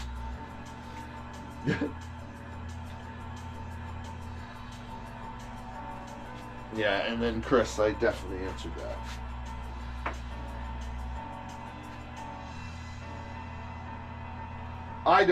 It's not a place that I'll be back to anytime. It's pretty small. Again, it's small.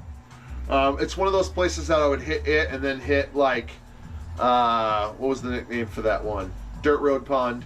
I would hit it and then I would hit Dirt Road Pond.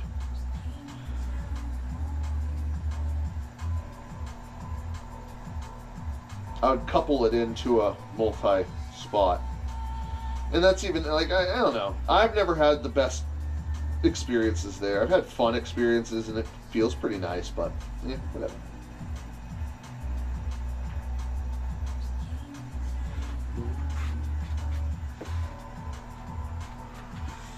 You got baits for sale soon, or is this a personal supply? So I'm currently working on 40 Thomas the Trouts.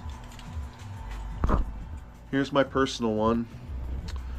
I'm working on a batch of 40 that are all paid for. And then the next batch of 113 baits also have all the deposits on them. That's what I mean by paid for. They have non-refundable deposits on them.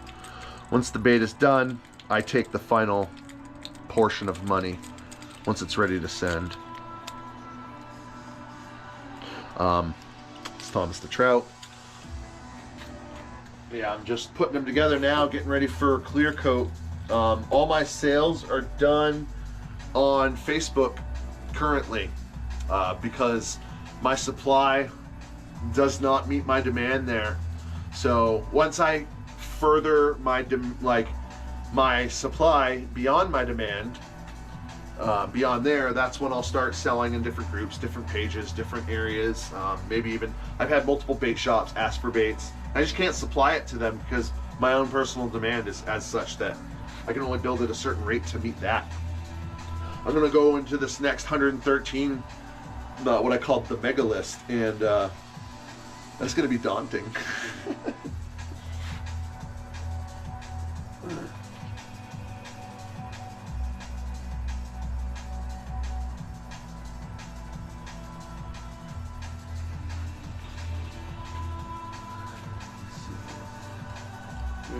You've never been to the spot at Webster where you go right off the launch and under that little bridge there.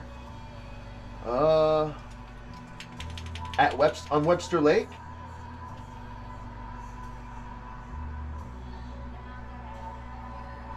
I don't know which spot. We'll have to talk more about that. Making good shit. Thanks, bud. Hey, man. It's winter. Might as well make baits and get a bit. Yeah. Yeah, that's kind of. I mean, I used to be a slacker this time of year. My cleaning business slows way down. So I pretty much used to live off of savings and just like play video games during the winter. And I hated it because it always felt so useless. But being able to now, the last 5 years, being able to build fishing lures, I keep my sanity. It keeps me connected with people. And here's the pin I was looking for. Son of a bitch. Thing just got lost on my desk there.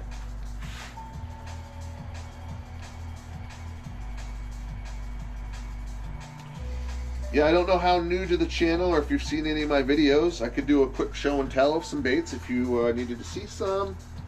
I'm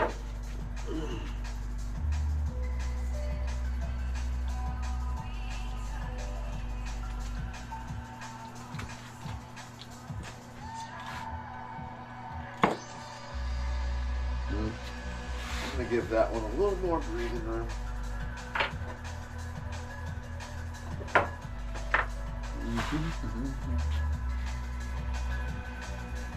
Tunnel with the launch. If you right off the launch. Oh, is it like a little tiny stream thing? No, I've never. If I can't get my kayak in it, I've never dicked with it.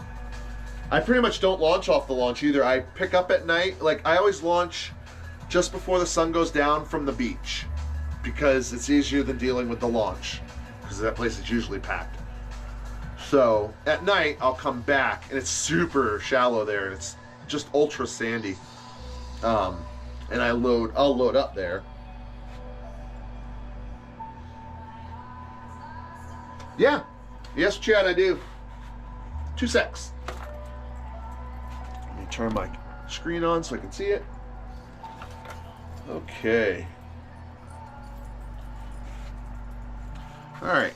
So on this side we have a full-size Kersmax, and on this side we have Kermie, which is the smaller Kersmax. Noticeably not as long. Noticeably small legs, which is that's a whole nother subject of conversation that I've had with myself as a builder. I can elaborate on that if need be. About the same, a little thinner.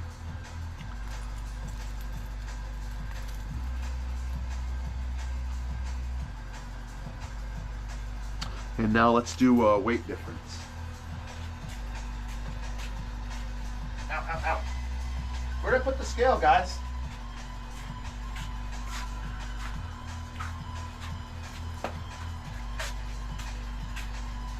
I was gonna say it should be right there, and it's exactly where it was. Whatever. Okay. I need something. Is this gonna be too heavy? This might be too heavy.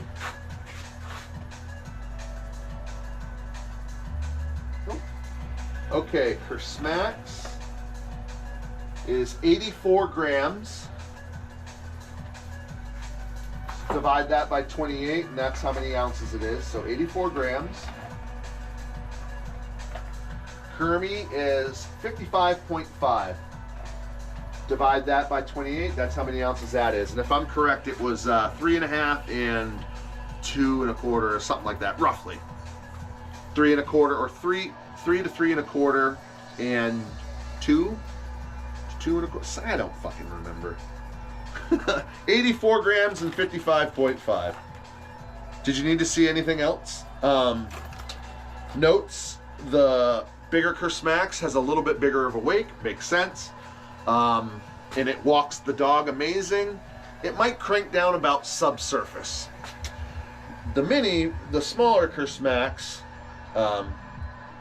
great wake, walks the dog nice, but also cranks down 1 to 3 feet, and I have smashed them about 2 to 3 feet down, cranking it multiple times. at a place I would love to say, but I can't say it. Cause I would say it to you guys, but I can't say it due to the thing. Saving of the live feed. No, it opens up to Chance Pond. I'll check that. I have no idea what you're talking about. Huh. No, I didn't know that. Wow, didn't know he was that much smaller. Oh, my wallet's gonna hurt so bad when the list after the mega list comes. I can't even put my brain past the mega list. I can't even think that far. Oh. As it is, I'm like, oh God, that mega list is gonna take a mega amount of effort.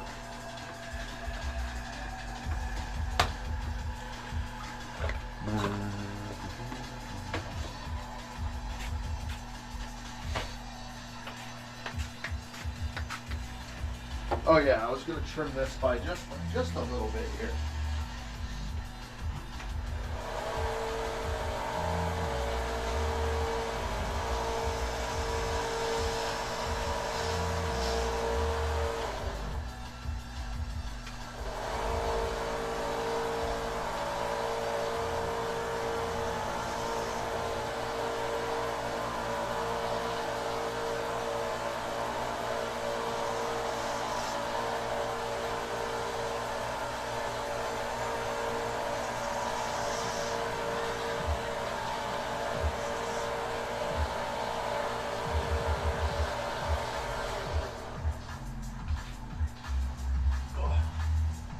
All right, sandpaper. Where are you, sandpaper? Here we go.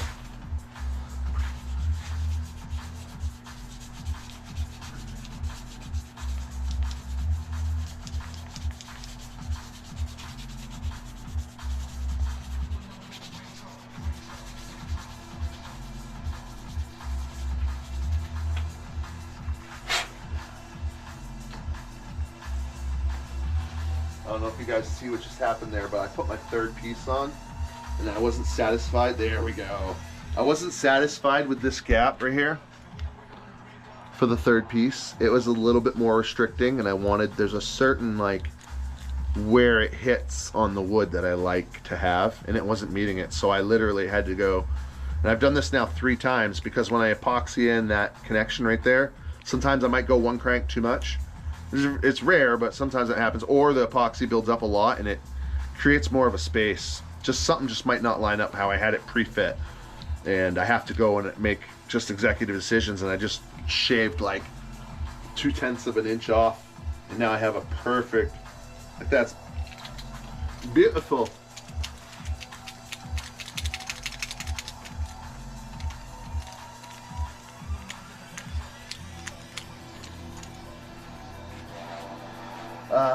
What do you like to go to preferably for bait choices at shallow crab?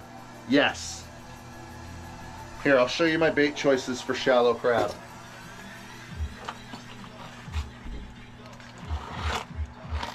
This is, whoa, don't fall out. These are my shallow crab bait choices.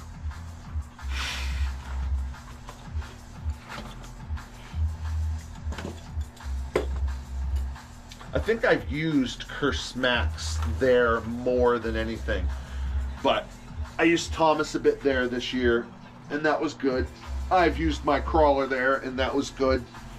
I've used Bruce Gillis there, and that was good. And D, any and all of the above.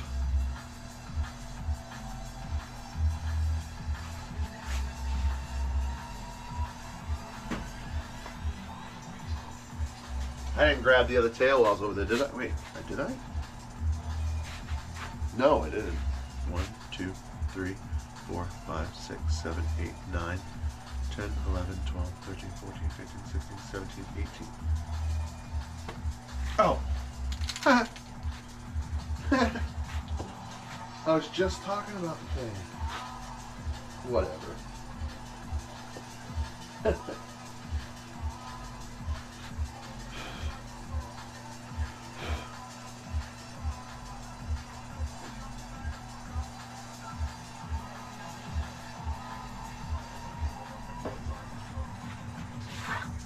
I know I definitely went to the bowl with Tommy. Yeah, the bowl and the channels around the floating bushes.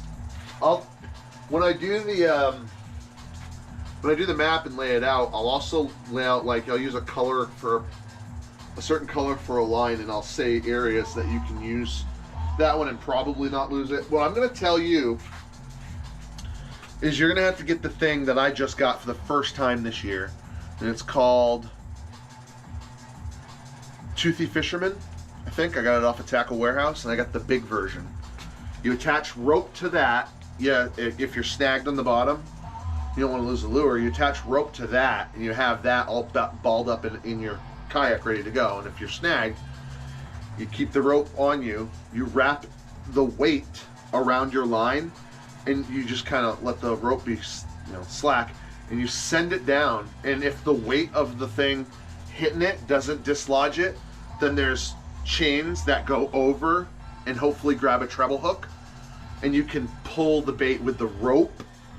And yeah, sure, you'll bend a hook out, but you'll get your bait back. What's up, Aunt? Distracted cleaning. Too many baits you don't use. Uh-oh. Yeah, and I think you need more MTL baits, so you definitely should clean. I know what the bowl is, just never explored it. Heard there's good smallies. No. I've never experienced anybody to have caught a smallie there that can show me a smallie and say they've caught a smallie there. I've heard they're there, and I've heard the stories, but until I see it with my own eyes, it don't exist. I like to know just where you are. I like to know just where you are. I've been wanting you all this time. It's so funny, you're not mine. I like to know just where you are. I like to know just where you are.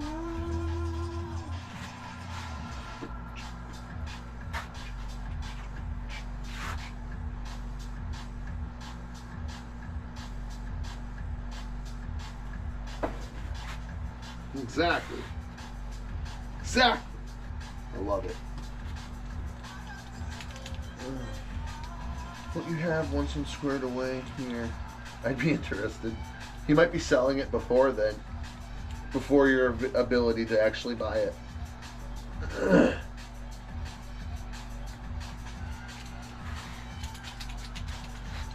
If I had to guess, at least, I would assume he's going to be selling it ASAP.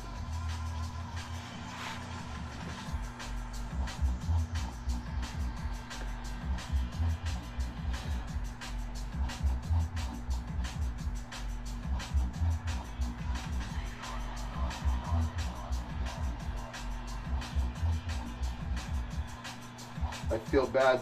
We got someone coming up on this list here had some troubling things happen in their life, and there's 2 baits from the last list that they haven't been able to pay for. So I feel bad that I'm going to have 2 baits here that they have also signed up for. That was, a while ago when they were better off and they didn't know shit was going to hit the fan.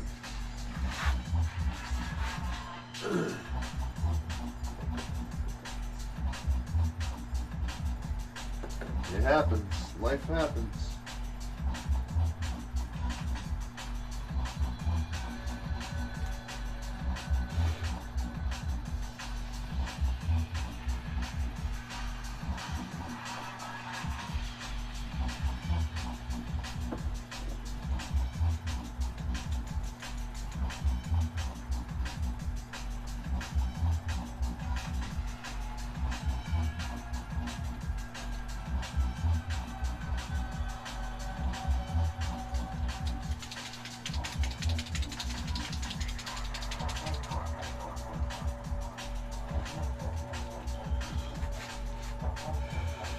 Did you just have this list and the mega list, or is there another one? That's it. That's it. This is true. I know it's far out, but what do you think you will do for a list after the mega? I don't know. We'll see how the mega list works out, but I'll probably just have a capped number of a list, and I might let people pick again. That actually worked out really good for, I think, everyone. Instead of saying I'm just going to do a batch of, not to say I won't do like a batch of Bruce's, a batch of this, and like, but I think the list after the mega list will be another random pick list, depending on how it goes.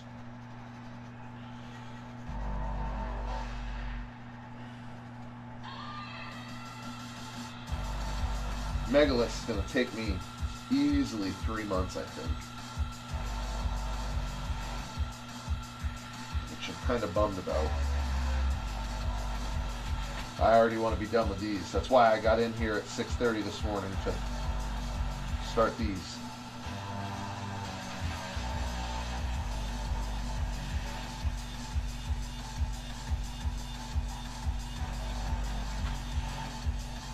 Would love to get on a batch of Bruce. Oh yeah, bud.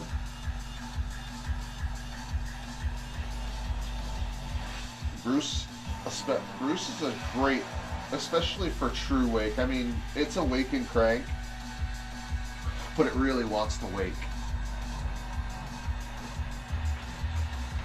And it really wants to make a lot of loud noise. And I mean a lot of loud noise. There's a lot of wood involved in a Bruce Gillis. Like that's a hook. Oops. Like that's an amount of wood. Like there's a Thomas, but like that's a lot of wood. A lot of buoyancy.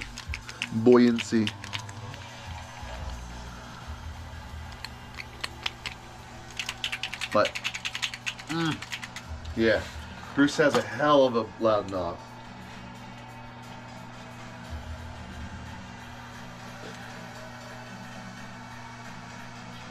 I would love to get. Is he a crank only waking crank? Glide? What the fuck? I don't. You just. Oh, are you asking multiple? You didn't do a comma or like anything to make me think that that was anything less than all one word. Crank only waking crank glide. I answered it though, I think. So he's mostly awake, but he cranks 1 to 3 feet. Mostly 1 to 2 feet.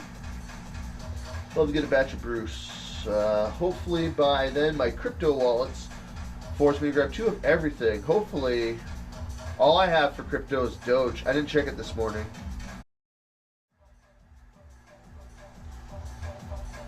Okay, we're back.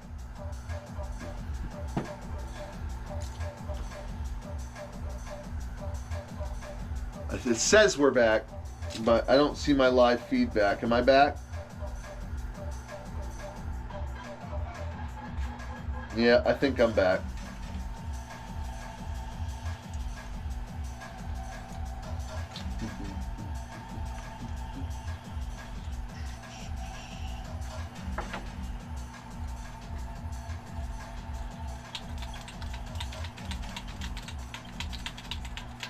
Okay, so I'm just going to assume I'm back. I think I am. So here's Thomas the trout, right? I know you didn't ask for this, but I have to give you some perspective. What I did is I cut Thomas the trout into all different types of things, or a couple things, a few things. One of them, yeah, I see text. One of them was the Getaway Glide. So the Getaway Glide is basically my 6-inch trout profile, no lip, and with the weight weighted in a certain way, it sinks evenly, and because of the no lip, it does the gliding action, you know. So it goes gliding action, but there it is. It's just it's a 6-inch trout. But I mean, depending on what you paint it, is what it is.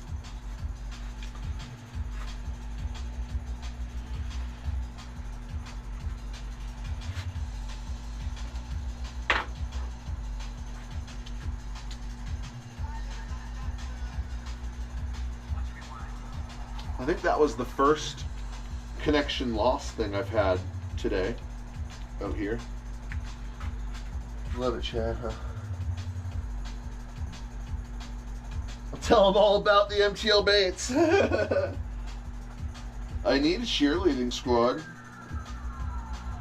I need everyone to say anything they ever want.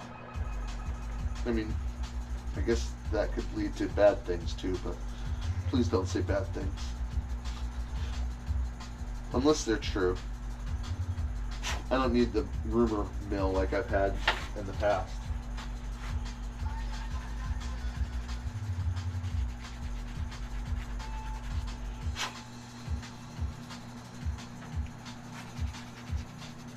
Tommy in a baby bass pattern.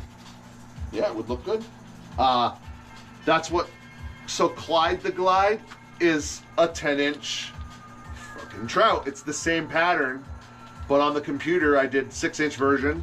Up there I have my 5-inch versions, and Clyde the Glide is a 10-inch version. It's all the same trout pattern, and Floyd did his in a bass pattern. He has a pretty cool cast to catch up next to this big barge thing. It was really crazy. Ask him to see the Clyde the Glide video sometime. It's just a quick clip of a cast to catch. Here we go. So this one's done.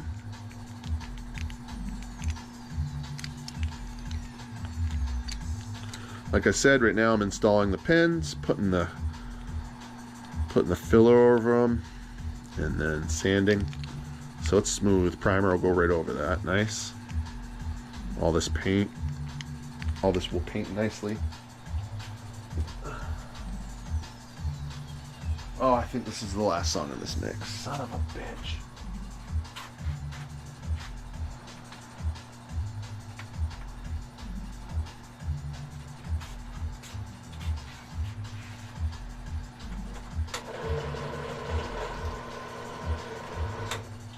Reminder that there is a delay between your chat and what you're seeing and what I'm seeing and all that. Just had to randomly remind you. Can I be the captain? Uh-oh. See, I don't even remember what we were talking about. What are the tails made of? Not the wood part. They're made of plastisol. It's like a rubbery, plasticky thing. It's called plastisol.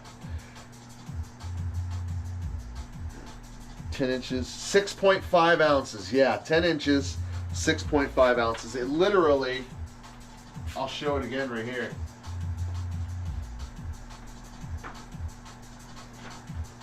Takes up a full size of a piece of paper, a piece of printer paper. There's Clyde the Glide right there.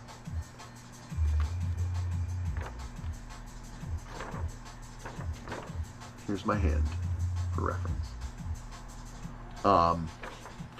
So the reason I have one of these printed is that, as I showed earlier, my mega list is all printed out over here, all ready to go. When I did the mega list, all out of 113 baits bought, you know, there's tons of Bruce Gillis's, Kersmax, etc. Out of all of those bought, only one person signed up for Clyde the Glide. And I don't blame anyone, because that thing is giant. Like, the reason I sent it off to Floyd is he said he would use it, and I said, I'm never going to use this thing. It's heavy as fuck. Do I mold my tail in-house? Timeout, because I'm scrolling up. Hold on. Cheerleading team, I love it. I love those better than the brush tail types. Yep, so, okay. Here we go. Let's go down this rabbit hole. So the brush tail types are really good for a lot of, especially like glide baits, right? The trick with these is you have to buy really expensive brush tails or they turn out like that. This is a cheap brush tail, stiff, junk. Like as soon as I started fishing it, it blew out. Literally within an hour of fishing it, it's destroyed. This one's been fished plenty. And this is made with a Purdy brush, P-U-R-D-Y, the Purdy brush. And it holds its shape and conforms really well. So with the right bristle, a brush tail is nice because they'll actually last really well. But you have to also keep them better, right? Or else they can damage from just being stored. So with that said, I actually prefer plastisol tails, replaceable, different colors. I love the action. There's a lot of things. Now to answer the question, do I mold them in-house? Yes and no. And I'm going to say that because, time out. So for the past 5 or so years, the answer is no. I use a 9-inch MS slammer tail.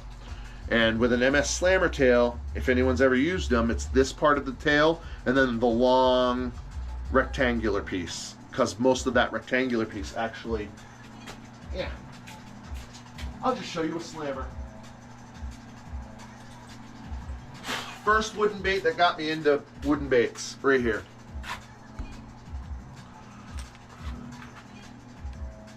This damn thing won me a tournament against a bunch of sticks.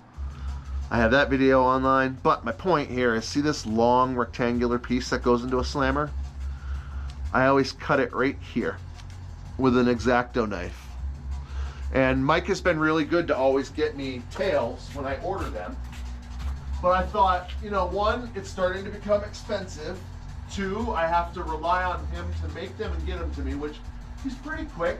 He's pretty responsive, but it's starting to kind of get costly. So I've now bought my own plastisol, which is right here. Some dyes and stuff. I have a junk microwave. I got the Pyrex. I'm gonna dive in. I even got the thermometer reader, Maduder. The thing that says the temperature of things, right? When you laser beam them. I'm really technical. See? But, so I'm getting ready to get into that, and I made my own tail, carved it out of wood and everything. I don't know why it's a southern accent. Now this part is the sprue, right? So I'll be cutting this part off. That's just for the opening so that it can go down into the...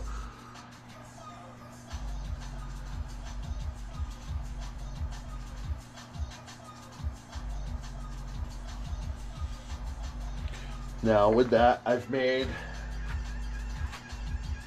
a silicone mold.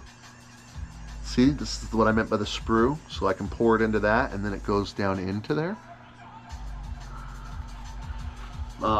I need to buy more silicone and make more molds with this Mold Master, because you have to heat that plastisol to 350 degrees and then at the right temperature, and then you cool down like 10-20 degrees, and then you pour, right?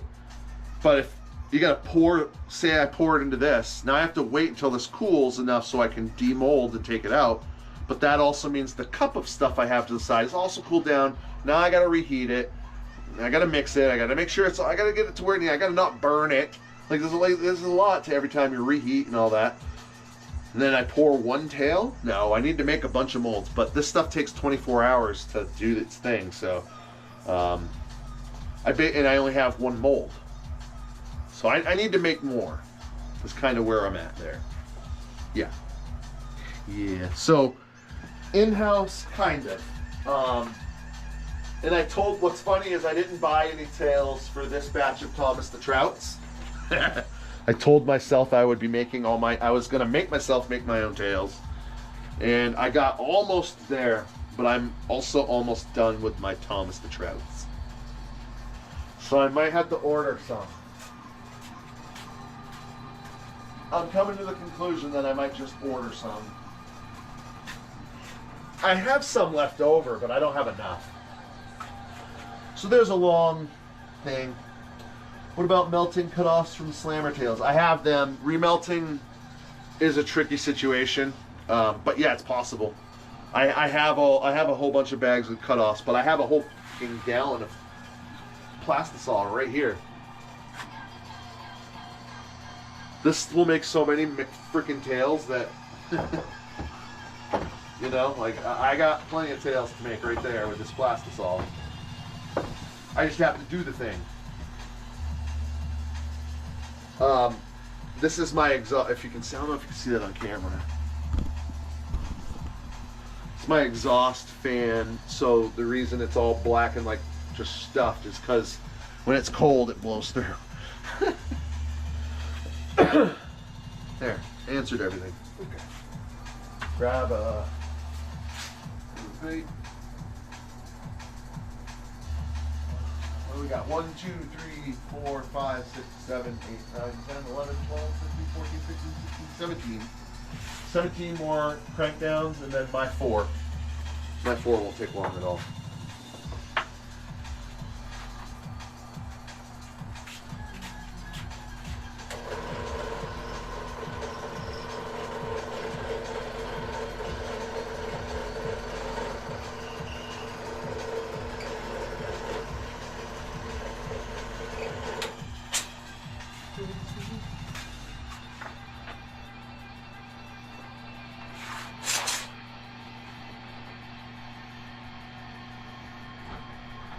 What's that sound?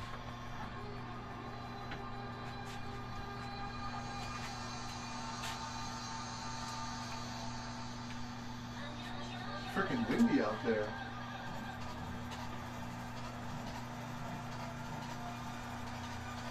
Huh. Yeah, it's windy.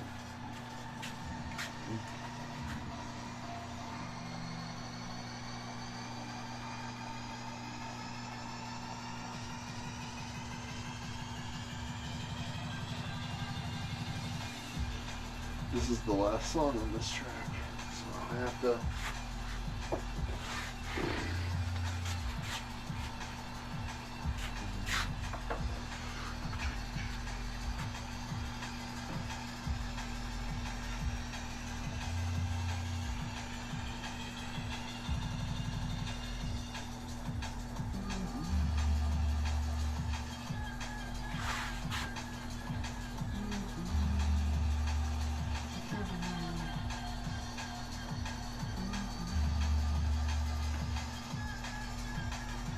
Sorry, I gotta find a. Just gotta put a mix on.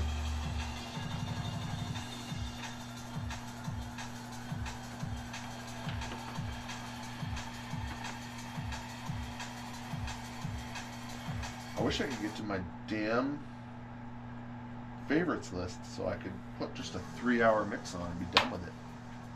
Alright. Ooh, my feet are cold. 55 entire degrees in the shop today.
Whoa, whoa, whoa, whoa. Too much, too much.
Sorry, answering some messages.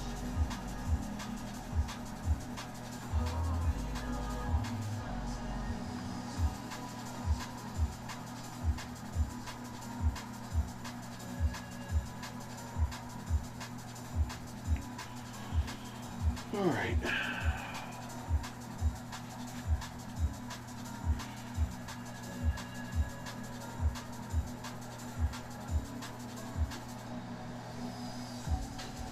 All right, done checking messages. Sorry. Let's take a second. Oh. All right.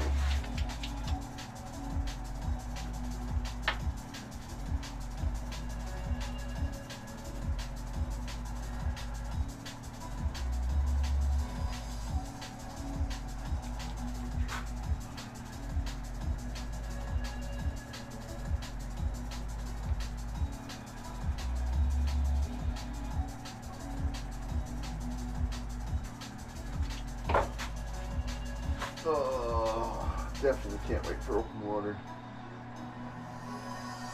Can't wait for summer. Well, sorry, because I really like spring and fall, but I can't wait for the warmer weather. Mid-spring to late fall. Yeah.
I don't know if I'm missing a bunch of chat, like if my chat died or if it just went silent.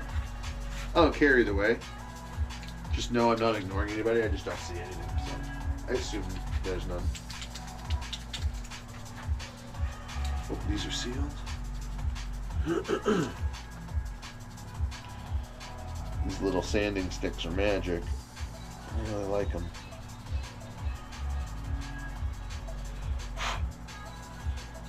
Oh, my feed just reset. I wonder if I had lost connection for a moment there. I don't know.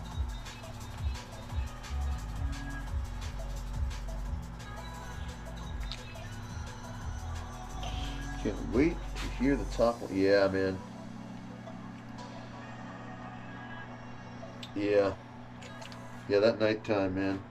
It's crazy. As you said you just started, right? So yeah, you just fell in love and now it's gone. It's like that every year. I get so depressed, and it's like extra once I started night fishing. Started getting that vibe. It was almost like it was extra. Oh, thanks guys, you're still here. Cool. I just didn't know if chat just died or if it was just straight up. I didn't, whatever.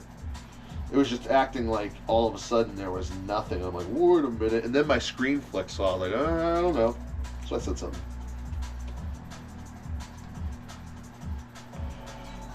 Trying to sell my gear. Do it. Gaming at the moment. Nice. Game away. I appreciate you hanging out.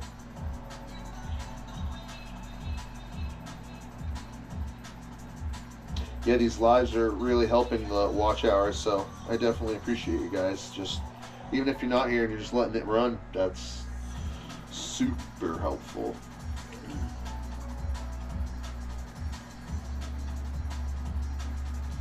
I hadn't thought of taking that break from doing YouTube. I was going to get demonetized.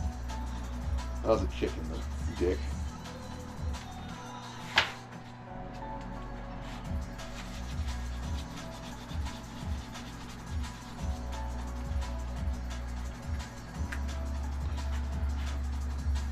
It ruined me.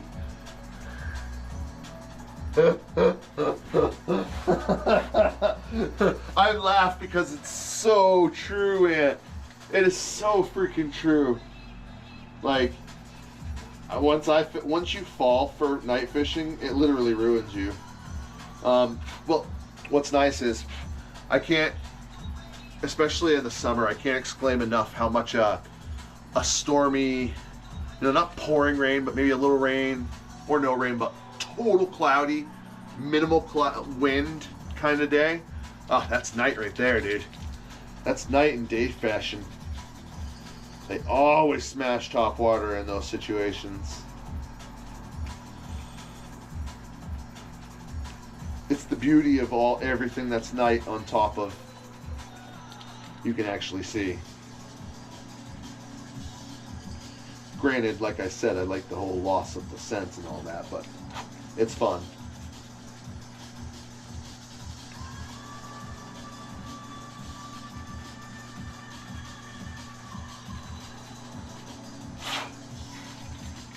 There we go. Another one down and bagillion more to go.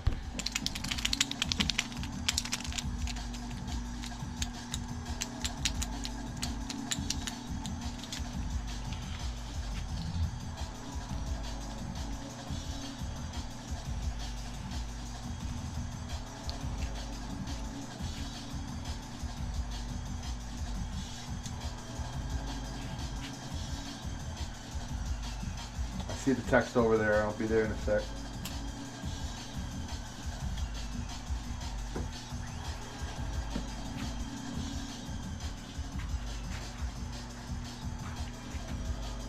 I work 12 14. Ugh. Sleep for a few hours and be on the water by midnight. Nice. Oh, I have to admit though, you're missing the magic hour. No one's ever asked me that. No one's ever said, "What's your favorite time at night to fish?" Granted, my answer would be yes. I actually have a favorite time. And my favorite time is what I call the magic hour. It's an hour before the sun sets into 2-3 hours after it's set. That's like my favorite time. Usually between midnight and 3 On the most of the part, between midnight and 3, it's mediocre bite compared to the hours prior. But then again, from 4:30 to 8 is also the magic hour. So I have a hard time choosing between the two. But what gets me to choose easily between the two is I'm fresh, I'm awake. It's the beginning of my night trip. So those first few hours, that's it for me. It's almost depressing when the sun's coming up. But I've grown to understand that there is still a fire bite until, 7 to 10, depending on sun and angles and all that jazz, what time of year, conditions. Nothing beats the magic hour, though. Between 8:30 and 10:30 or so, usually something pretty awesome happens.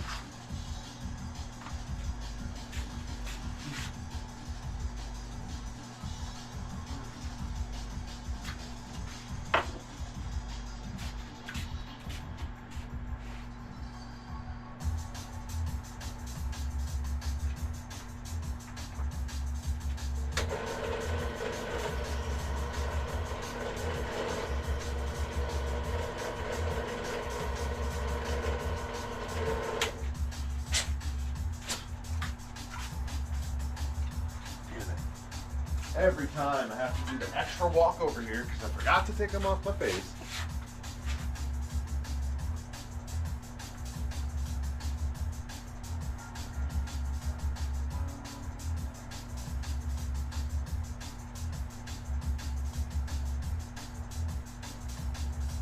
Oops, shit.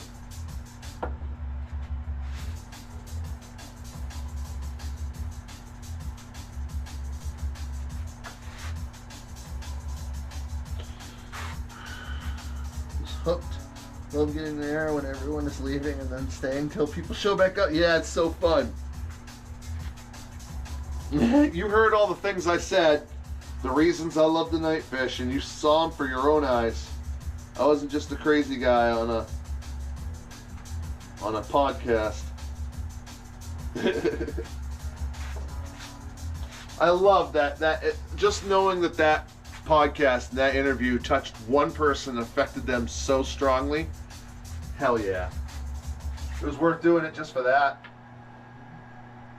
Badass, buddy.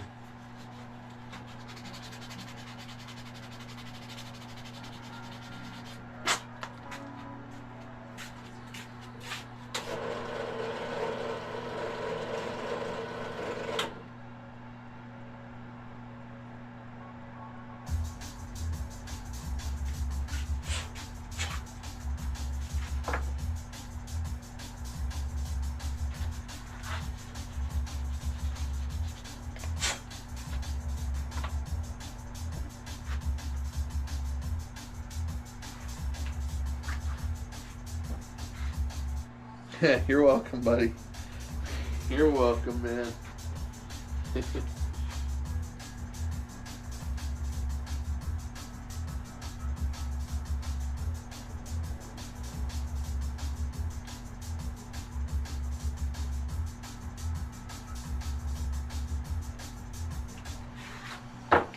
I still have to tell Sean that, about all that. I haven't had a moment, or I don't remember, or whatever, bunch of reasons. I want to, though.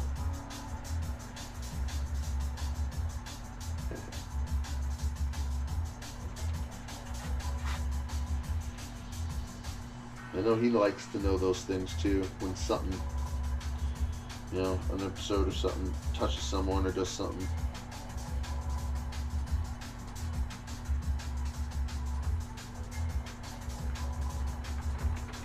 When I don't know if you can see on the camera, but look. See it? They're sucking in and out because we got wicked high winds here today. And that just went by super slow.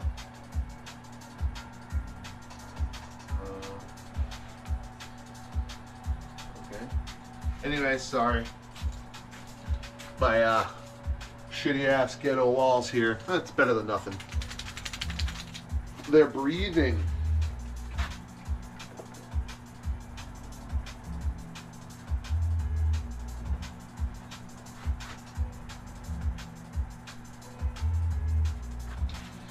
Let's see here. I need to get a cart. Yes.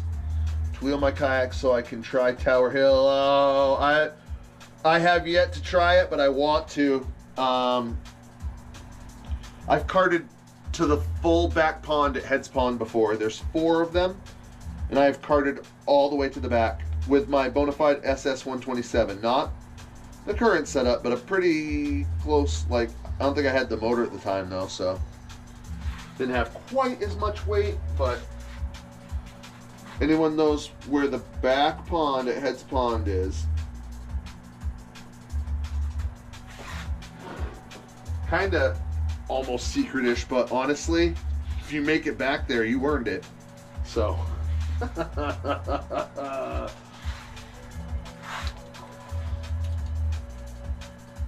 It's so funny because the locals told me about you and Double Trouble night fishing there. That's, yeah, so many of the locals at Double Trouble know me, man. And it's almost like every time I show up, I have to say hi to everybody because everyone pops out of the woodworking. It's great. It's like, it's nice. I like it. Made your own baits and everything, and I was like, man, I hope to see him one day. And you kind of did. I don't think we didn't talk, right? We chatted after, right? I think it was. I don't think I saw you. I saw another person out there, but I didn't talk to you, right? On the eclipse day. It's all foggy.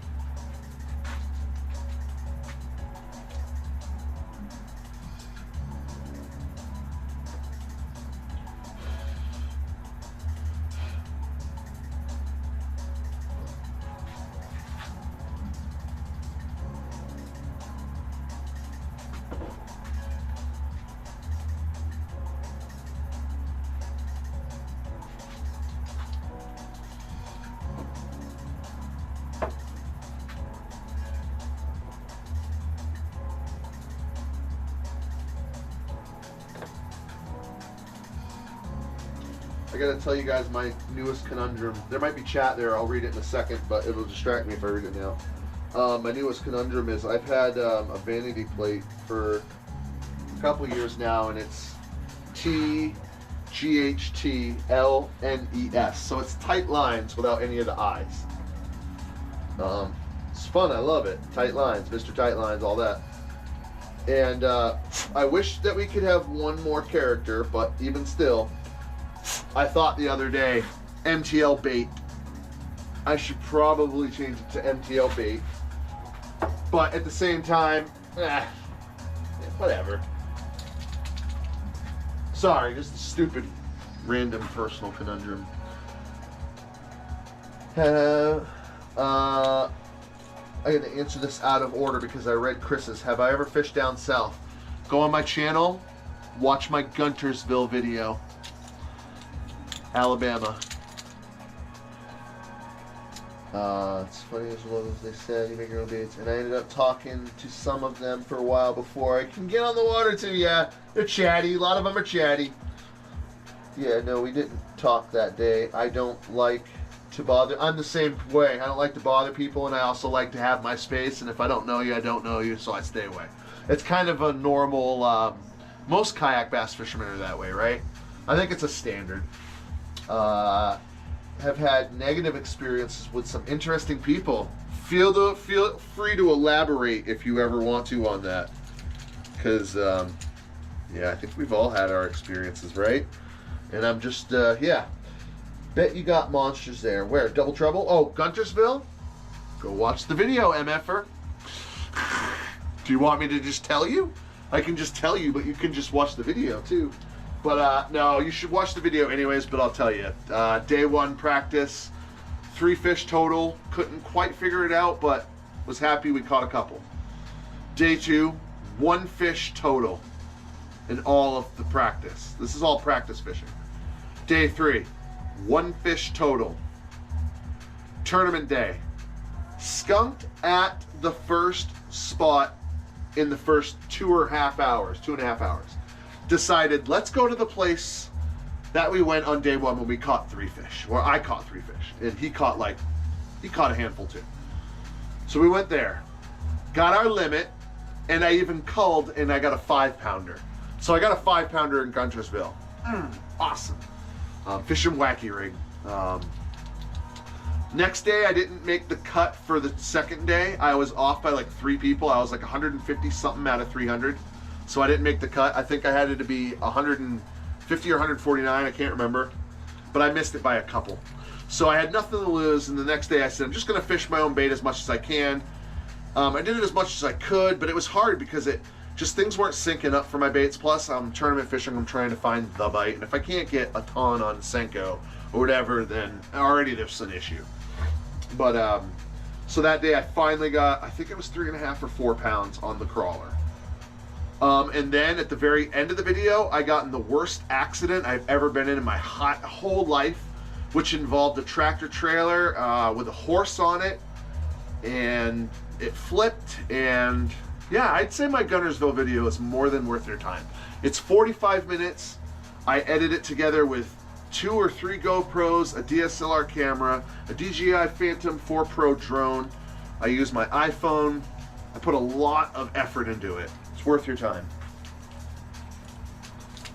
How was it trying to adapt down there compared to... Yeah, it was tricky. Guntersville is long, stringy grass, and it's the whole thing is long, stringy grass. Whole thing. I can't emphasize that strong enough. It's just, if you're really good at punching, you know, Texas and Wacky Rig Senko, maybe some chatterbait, sure. And I'm all right at that stuff. I have to admit, in the mornings each day, I tried my own baits for a bit, but then I was trying, like, if I can't catch them on a Wacky Rig Senko, no matter where the hell I'm going, I'm having an issue. And the first 3 days were just set up really weird. Weekend was better. I think what was happening also was they weren't flowing enough water during the week, during practice, and the fish weren't fired up. And on the weekends, they flow the water. So, I think that fired them up. How deep have you fished a wacky with a weight? 15 feet? 20 feet, 15, 20. On average, I target between 5 and 12 to 15 foot drops with a weighted wacky.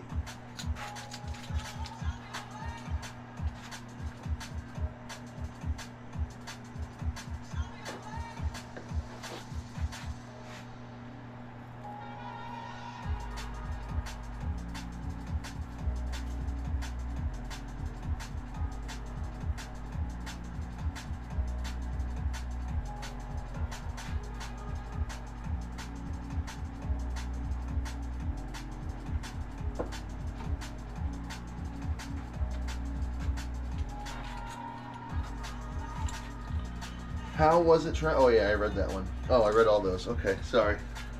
I thought there was more.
Went into the Sebago region a bit in the past summer, and that area was a lot of fun. Sebago.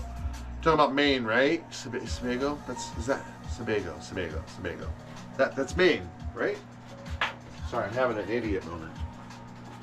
Yeah. So I fished the Belgrade area, like Great Pond, Messalonsky, and there's one up there called Webster, right? No, Wilson.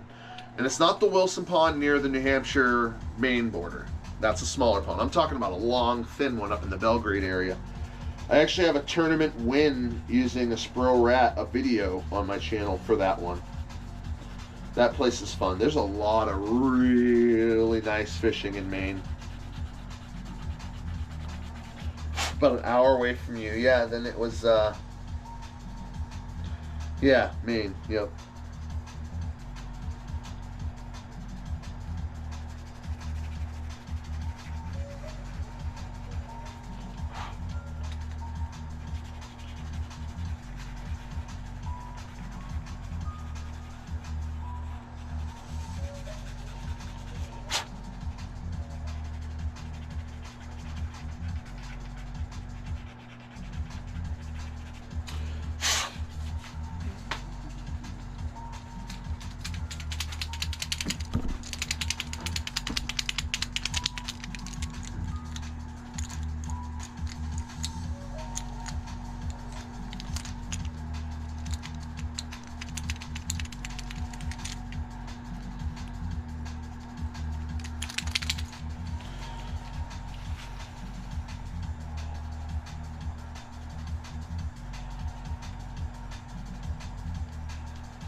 So many bodies of water up there. There's so many.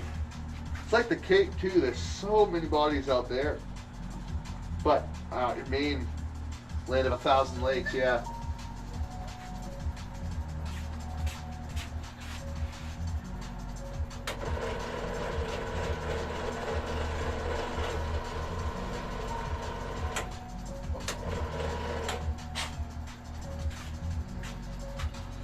Tail piece. Oh yeah, there.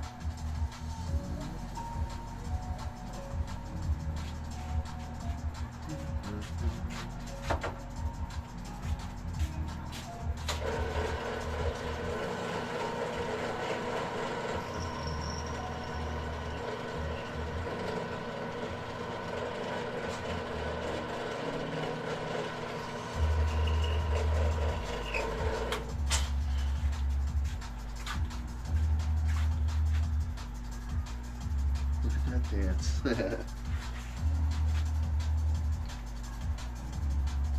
Yeah, I got moves. Oh, you mean the bait? Oh shit, where'd that go?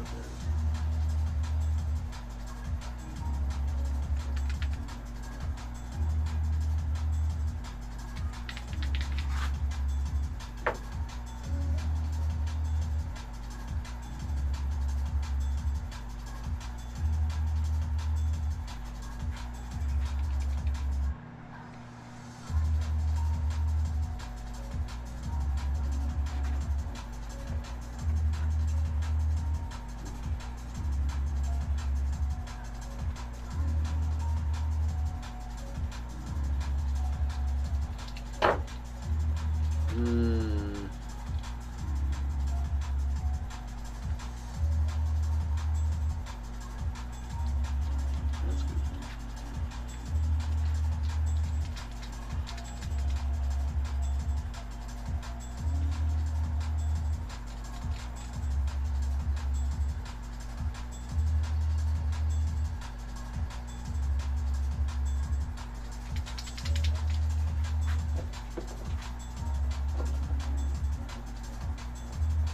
Got these freaking glasses on still.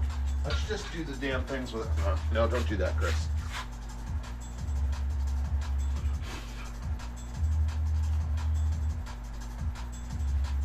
Don't even think like that.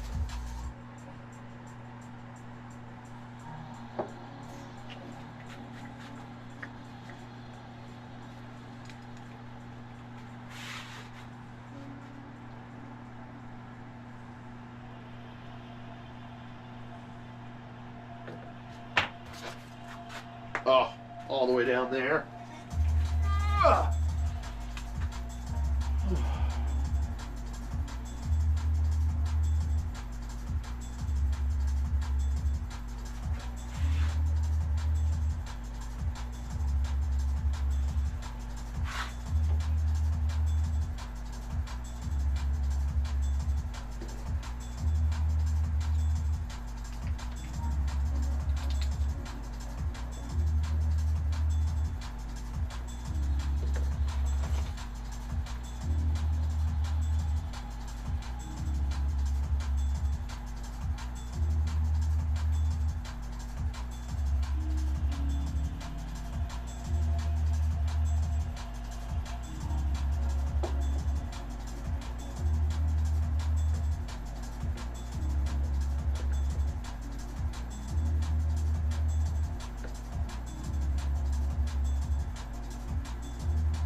Sorry, missed your answer about the wacky.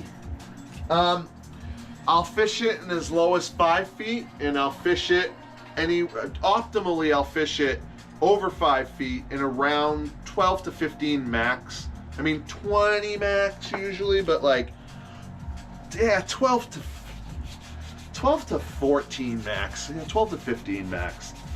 My area that I prefer is between 7 to 12. That's my favorite area to fish a weighted wacky rig. A weightless wacky rig, I'll fish negative water upwards of, like 0 upwards of like 5, 6, maybe 7.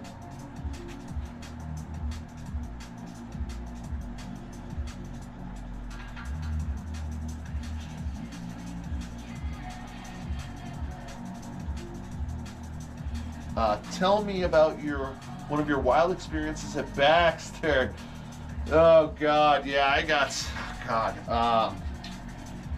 okay.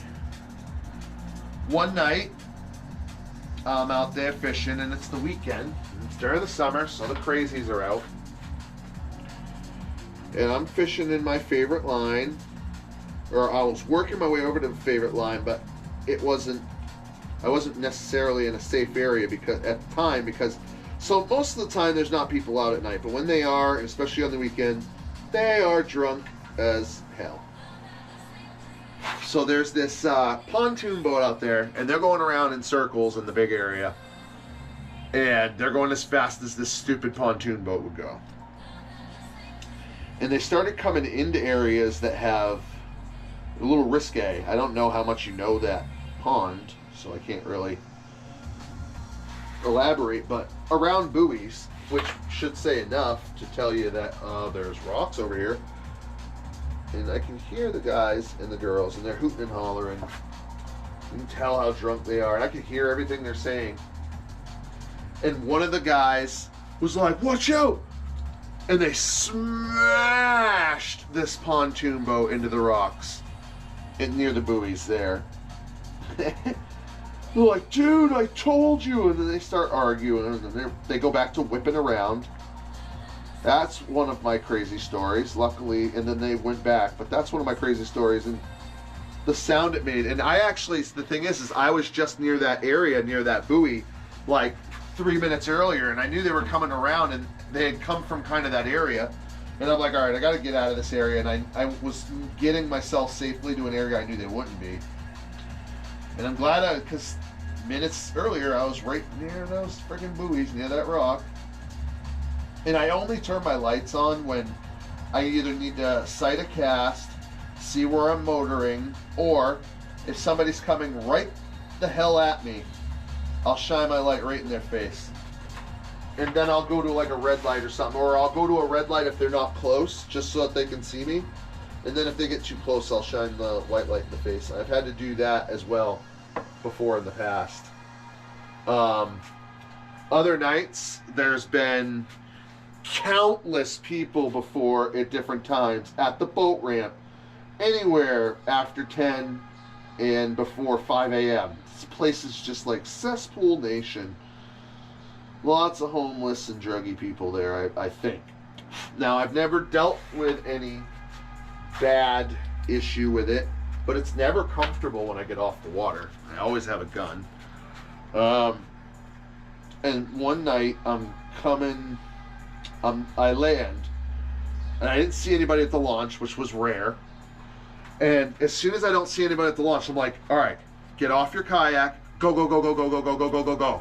Like, unlock your cars quick as you can on the way there. So I'm walking toward it, and I hear and I see headlights from a car coming.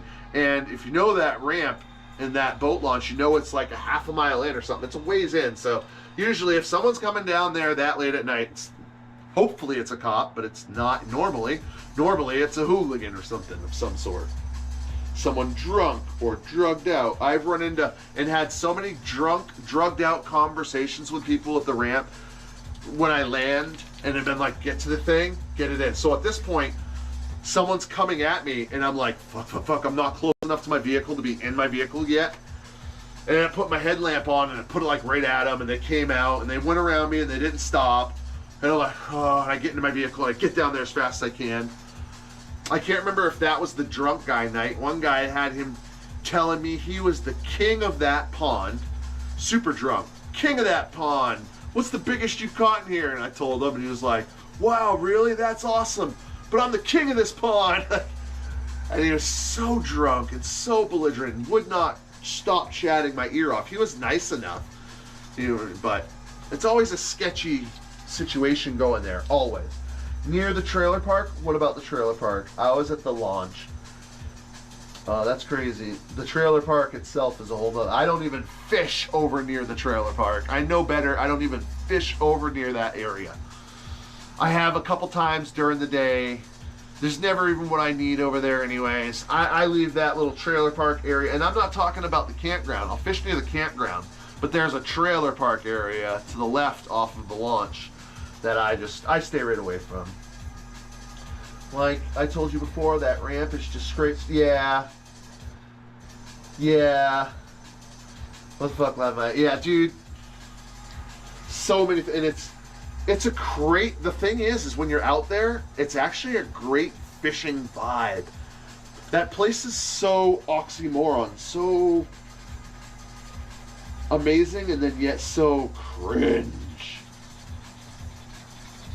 But I love it until it does something wrong to me. I've heard stories of people having their tires slashed, and heard all kinds of terrible stories. But I mean, the place is 20 minutes from me, and it's a really good fishery.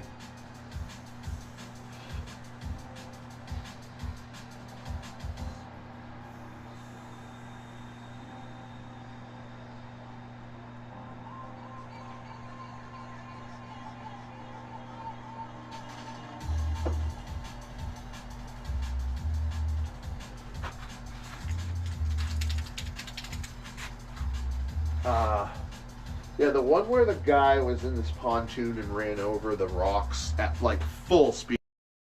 I don't know how they didn't tear. They might have tore their pontoon and noticed it the next day. I don't know. It was bad enough that I was like, oh my God, where is this going to go next? And it didn't go anywhere, thankfully.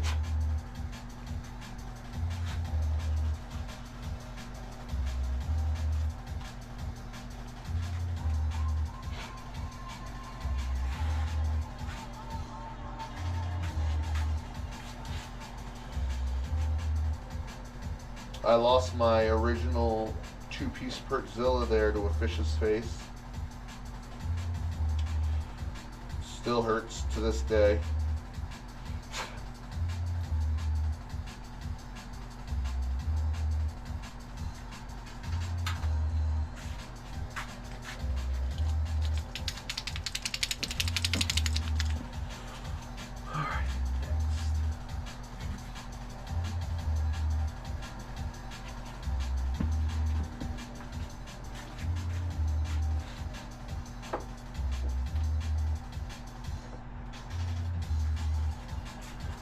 I've had crazy beaver encounters there. The beavers there are so violent, at night especially.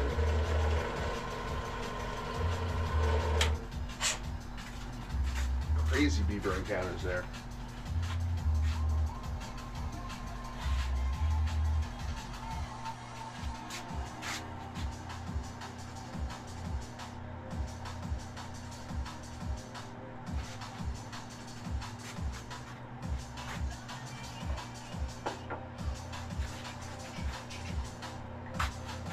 I caught one of my first big fish on a kayak there when I first moved up here 4 years ago. That place has a lot of really good fish in it. It's a great fishery. It really is. And what's crazy is it really shows how much a fishery can get absolutely slammed, and if it's in good state, in good shape with like foliage, forage, everything like in structure, it's a good example of how it doesn't matter how hard it gets hit. There's still great fish in a great number, and like I've gone there multiple nights and caught like 2 to 5 over 5. Like, it's so good. Lots of threes.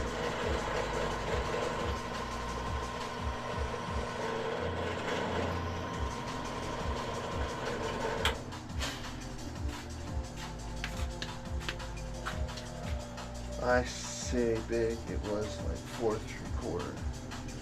A drop shot, that's big.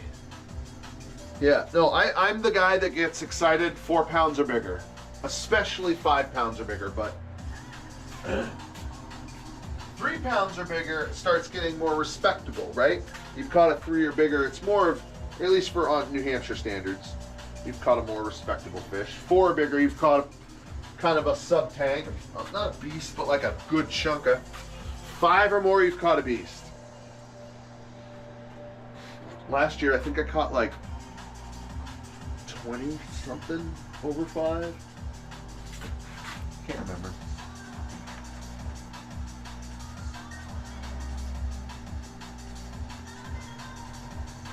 Year before, was it the year before or the year before that? I caught so many over 5. I lost. I didn't even count actually, so I wished I did. I couldn't even guess.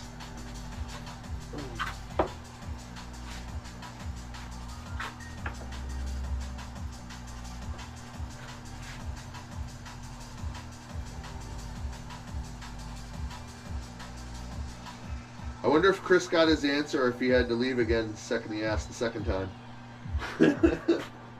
He's gonna come back again. Bro, I'm so sorry. I'm falling asleep. What other types of fish and forage are in there? I know crappie, perch, slime darts, the usual. I think gold shiners, yeah. You know, the usual stuff. There's smallies. Smallies in there. Bluegill. All the usual panfish suspects. Yeah. Me too. 3 up, I'm happy, especially on top water. Yes, sir. 3 and up, I'm happy. 3 and up, I'm like, that was, you know, worth my time.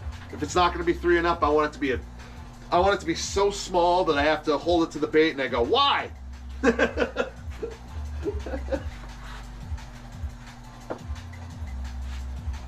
Why, you some bitch?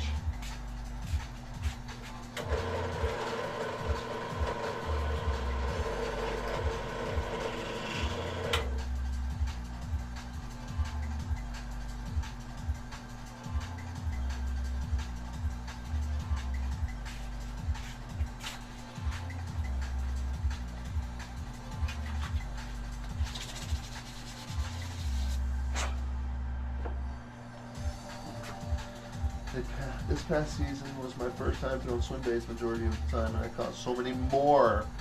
That's it, dude. That's exactly what it is. That's what I say. And I also tell people, I'm like, you want to learn swim baits, you leave the conventional rod and reels at home. And you go out and you don't go an hour or two, get skunked and say, oh, go home. No, because I know some of you MFers fish 5 to 12 hours. I mean, I fish 5 to 15 hours every single time, right? On average, I fish 8 to 10 hours. Go out there, you huck that swim bait along in the right areas over and over and over again, and you be diligent, it's inevitable. Absolutely. What's also inevitable is you're gonna gain cadence and feel and confidence over time. Then once you start getting the fish, I'm a true believer, and you probably heard me say this, maybe I might have said it in the thing, or you might have heard it in the past, but I'm a true believer, like I said, of energy, projection. So if you have that confidence in the bait that you're slinging out there, it's gonna go from your inner energy, out your body, down your arm, down the rod, down the line, and that friggin' bait is gonna be so charged with positive energy. That's what I try and think, at least. Whether it's real or not, I don't care. It's probably not real. But in my mind, if I truly believe with confidence that it's going to work, and it just does over time, and I don't feel so bad about, maybe going an hour without a bite. Sometimes that happens. You go an hour or whatever without a bite. That's when people like to throw the worm. Like, I'd rather catch something than nothing. Well, I tell you, I'd rather catch one 5-pounder than 13 12-inchers. Not saying a rubber worm, because I caught plenty of giants on rubber worms too. But overall, when you're using a 6-inch or whatever size bait, you're going to catch something 3 pounds or bigger, majority. Yeah, I think Chris missed his reply again, dude. I don't know. I don't know. The first day I threw swim baits, the entire day, I caught my personal best on the crawler and 2 bass over 4.5 pounds, lost to the giant. I was convinced that day. Well, that was easy. Well, that was easy.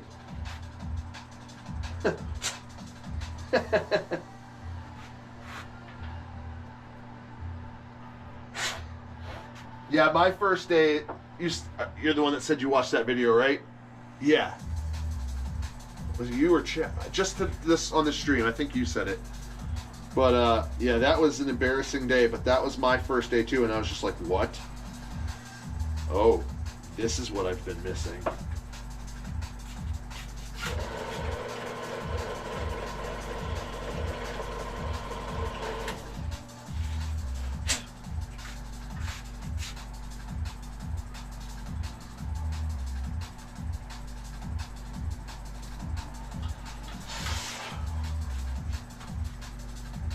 Keep going.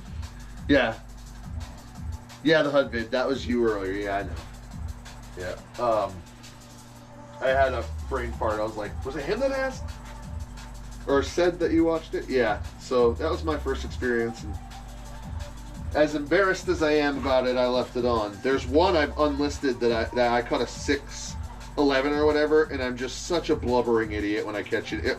I had pretty much just started bass fishing, and I have since unlisted that video, and that one can stay unlisted.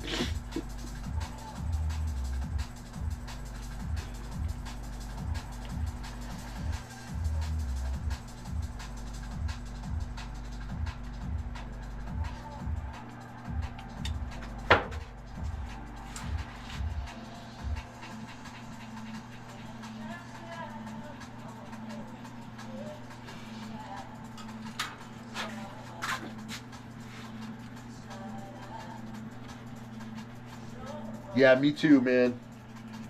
Me too, man.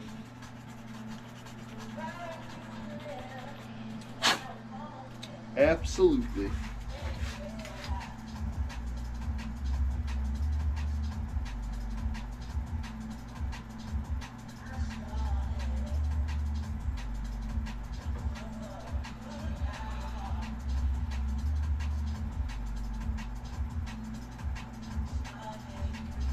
And I can literally do it endless amount of time. Talk about bass fishing. I've never found my ceiling where I was like, that's enough bass fishing talk. There's always something to talk about, and if not, there's always something to rehash.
So many different rabbit holes. Yeah. Yeah. So my 7.7 that I started the Chris Max video with, as you notice, I didn't get it on the damn GoPro. I was so pissed. It was such an epic catch. The old gear is moving. Gonna have to hit the post office before they close. Oh, nice! Did you sell them on like Swimbait Universe or something? Oh shit.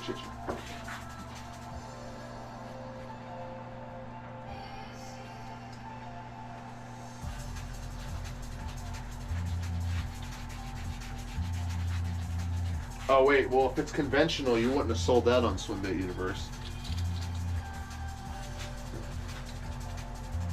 Holy crap, what's going on here?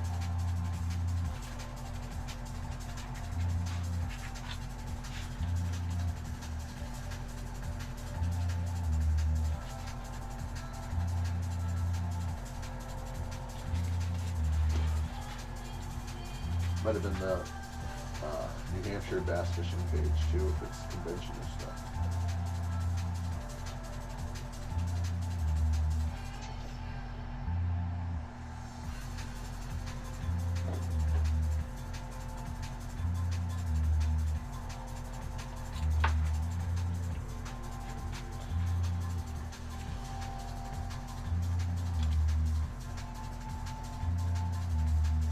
I did sell some baits in Universe earlier in the week, some conventional gear on other pages. Nice, dude. Congrats on your sales.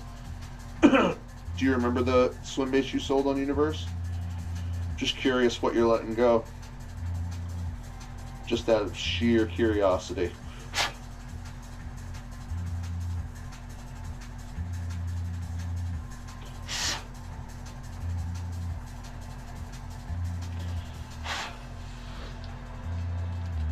JDM stuff, yeah. I made my own stupid dice. That's just irrelevance to the, you know the dice with the little jig hair things coming out of it? I made some one day for shiggles. Just because my friend was using them on drop shot with his live scope and he kept catching fish. And I kept joking around saying, stupid dice! I think they're so stupid. They work! Depths 175, some DRT stuff. Yeah, DRT stuff will go pretty easily. Impressive you got rid of the 175 unless you let it go really cheap. I know there's more of a market for the 250.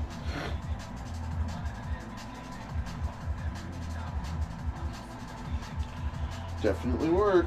Yeah, they work. They work very well.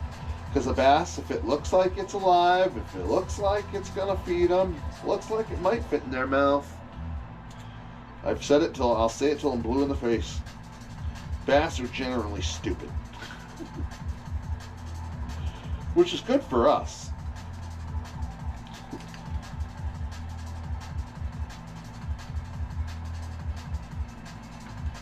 But I do think there is something to throwing things that they haven't seen as much.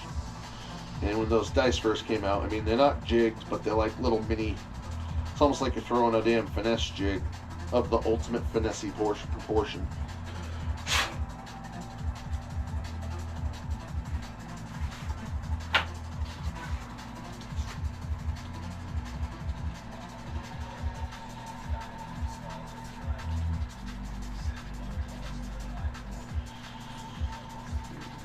I'm waiting for Chris to come back. Can you answer that again? It's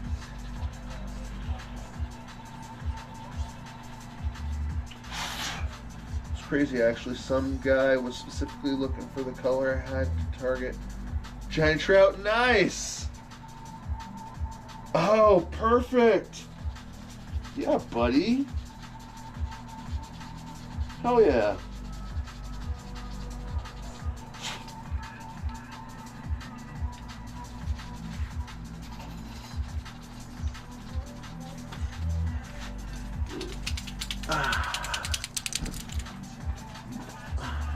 Alright. 4, 8, 12, 13 left. And then my own 4. Which won't take long.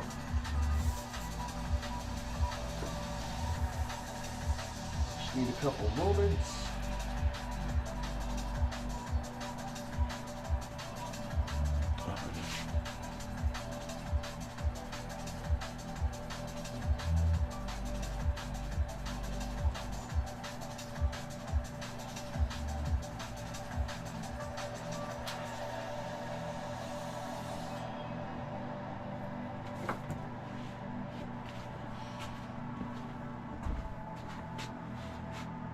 I saw he made a posting. Oh yeah, I've read that. Duh.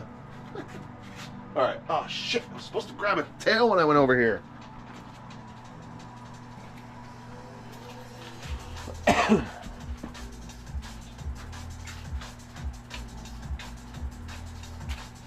Okay, glasses. On for a minute.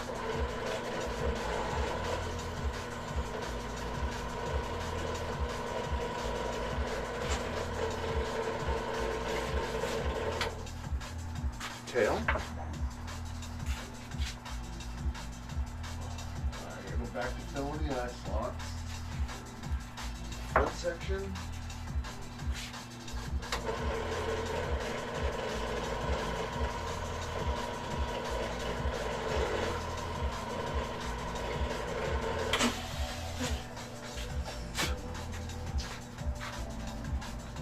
See, I didn't take it off, did I?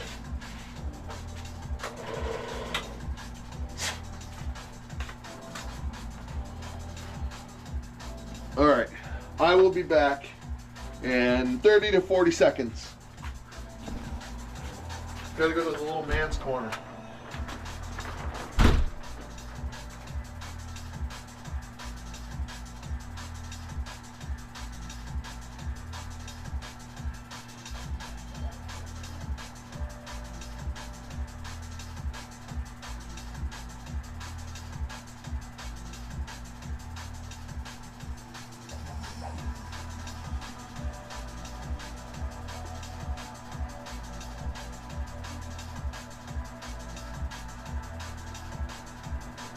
Ugh. Cold out there. Damn it.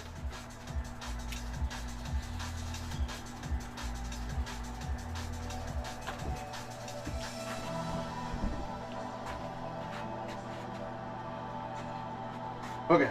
That was cold.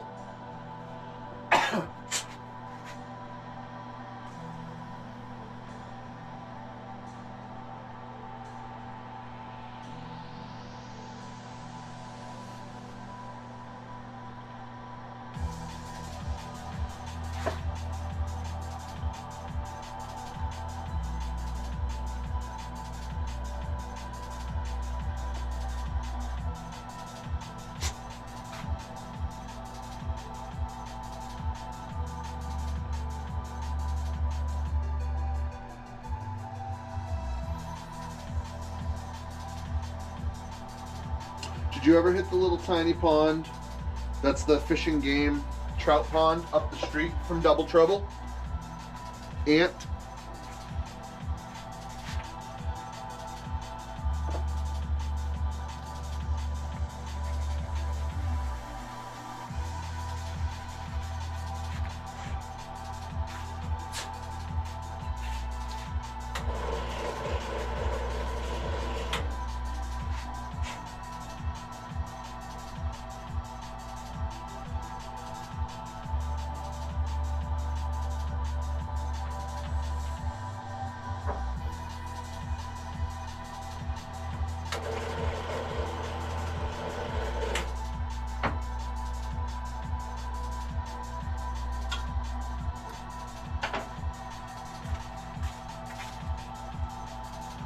Which one? I was away from my phone. The little tiny fishing game trout pond near Double Trouble. Just up the street. You have to go past it to get to Double Trouble.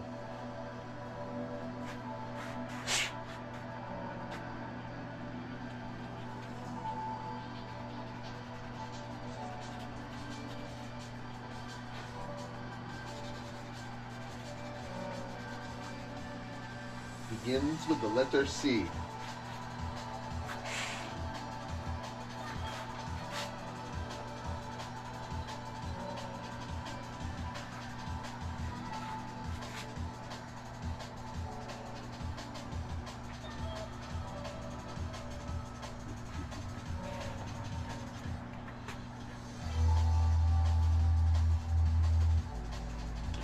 Oh yeah, that place is pretty sweet. Yeah, it's very shallow, very weedy.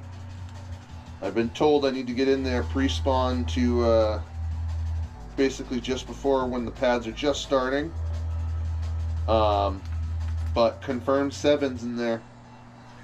6s and 7s. I haven't done it much because every time I want to do it or I think about it, it's so friggin' packed. Like if you really liked hollow body frog, it would be a great place. Emphasis on the great. I just wish it was easier to use my yeah. I got the motor, remember?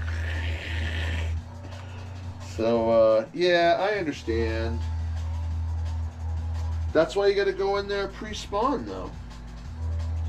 Same with me. Get in there before the pads really even have a chance. I mean, it's not that deep, so they don't have many places to hide, and they eat all year long.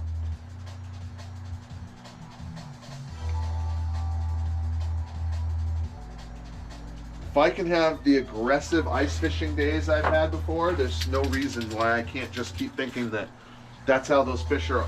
You know, they're sure there's days of pressure and sure there's lesser bites, but another little bit of advice that I can pass on is if you really want to get to know a place, go 3 days in a row.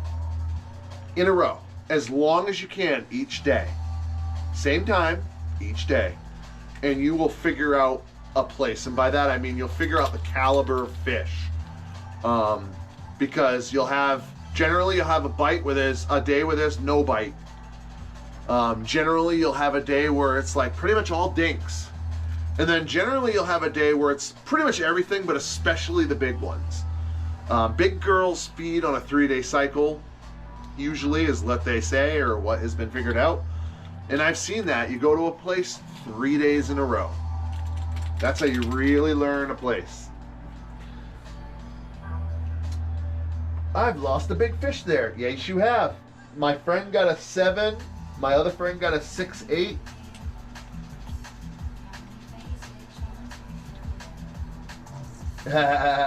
Yeah, I've stopped there at night. I've night fished it once on the kayak.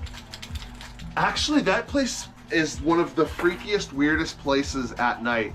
I don't know if I said this in the podcast, but some places just have a vibe.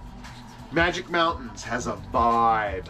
Magic Mountains has a weird vibe. It has a great vibe at the front and a weird vibe at the back. And I have a theory behind that, but you can call me crazy. So maybe I won't explain the theory unless there's too much curiosity. But anyways, there's always a vibe, and that place at night has the strangest, most unsettling vibe.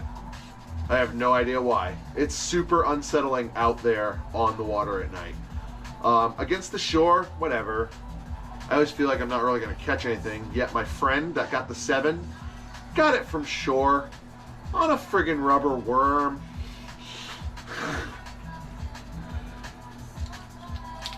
Magic Mountain's vibe is unreal. I like that test. Oh yeah, yes. No way I get that too. Yeah. So if you're at the launch, the whole place feels pretty great, except for the back far cove and some of it coming in, but mostly the back far cove. It has the most unsettling feeling ever, and I have a theory.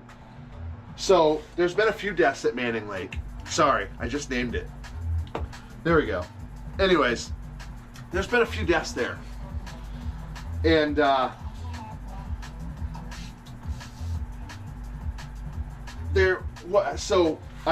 I went there was crosses on the trees, and I'm like, wow, what are these crosses from?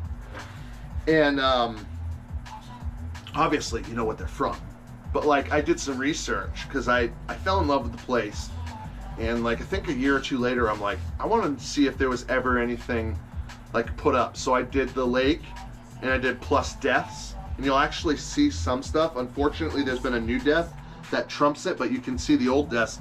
The old deaths were from like 2 decades ago, I think. It was a father and a son, and they died fishing it at night in the spring, cold water. So my theory is they died in that back cove. I don't know. I shouldn't think like that, but I do.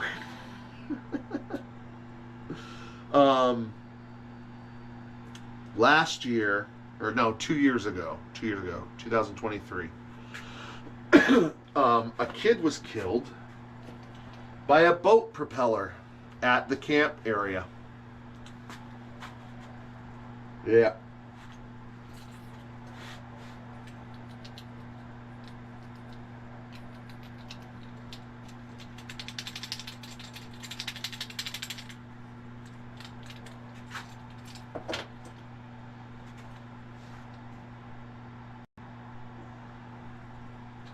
Oh, that mix is over. Son of a bitch.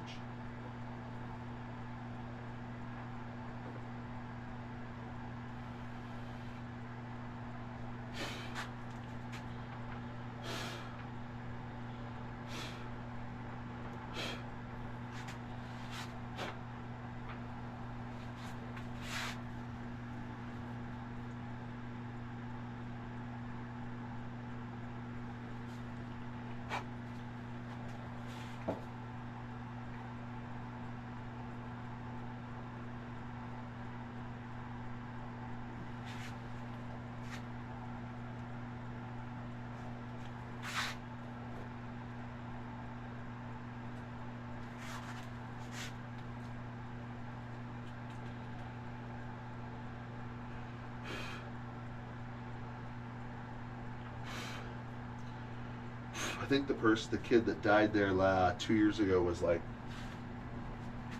between 10 and 14. I can't remember. It was a kid. Extremely sad. Sorry, I got a call. I'm going to re-listen to that last 2 minutes. I was super intrigued. I could say it again too, but yeah, go ahead. I'm surprised you didn't give me shit for name dropping. It accidentally flew right out of my mouth.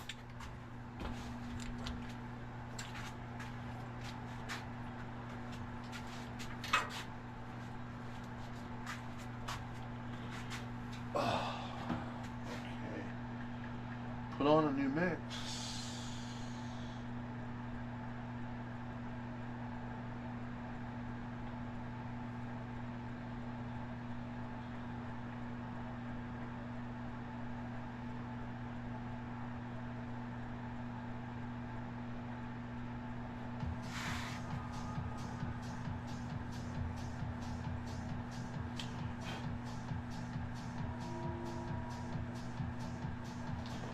That's only 42 minutes long.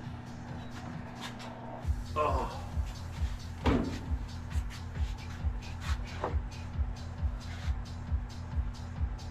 Wait a minute. Didn't I get a tail? It looks like I got a tail. Where the hell did I put it? Oh, the bait's right here. That makes way more sense.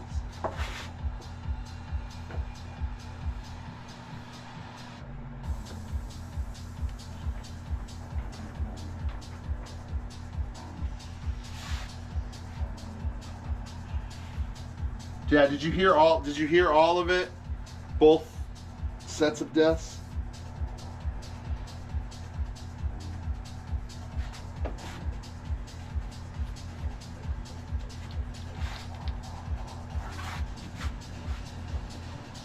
if you didn't back up enough, then you might have missed some of what I had to say.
Yeah, it is super sad.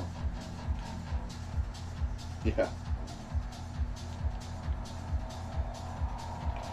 Oh, and you went there last year, so you would have seen the sign across the street that's saying that there was like a community homecoming. I've talked to the guy that knows the owner, and he merely clear cut for some, just to clear cut some area and get some money from the logs. And he put that up literally for giggles.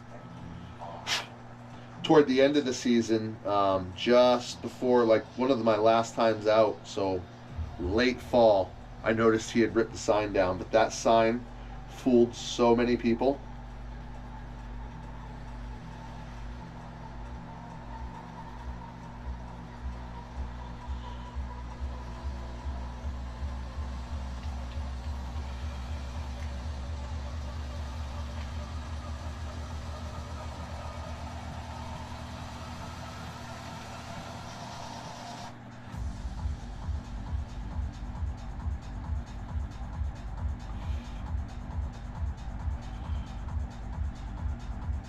Ha ha ha, really? Shit. See, now we're delayed, so I don't know when the ha ha ha really was from, or what it was from.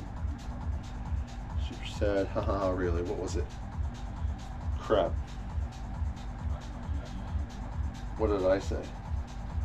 Uh-oh. Did you get caught back up to live? That's another question. Ha ha ha, really? Oh, yes, sorry.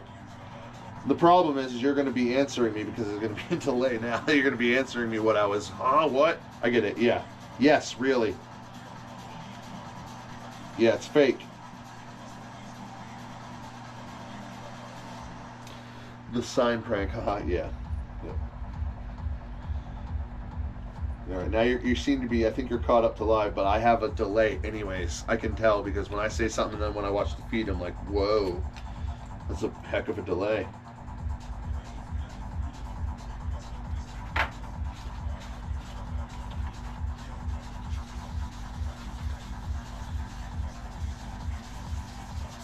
You refresh, cool. There's also a button on the bottom left of every live it says live and it shows a red circle. If you're not live, it would be a gray circle and it would say live. So you can literally just click that button and it will bring you right to live or whatever they have for live. So it'll save you from a direct, you won't have to ever just refresh the window or anything. You can just click the live button after.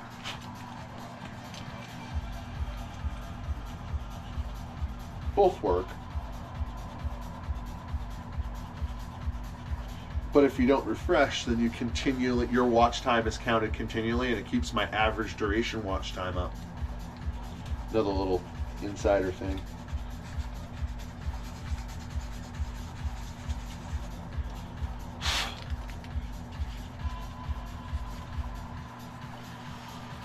I'm getting there.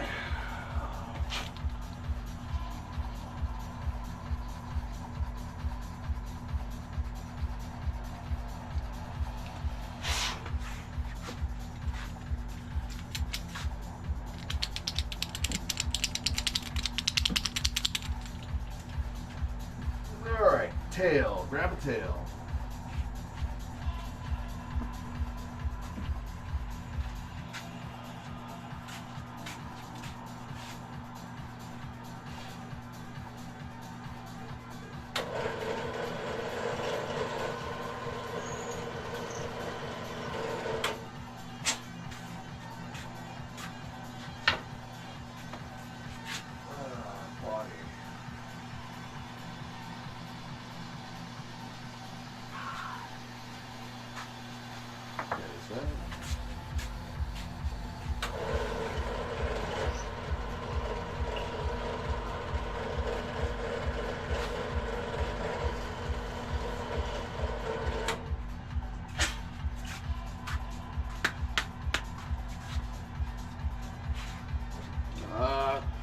Every time. Can't remember. Trying to take them off over there.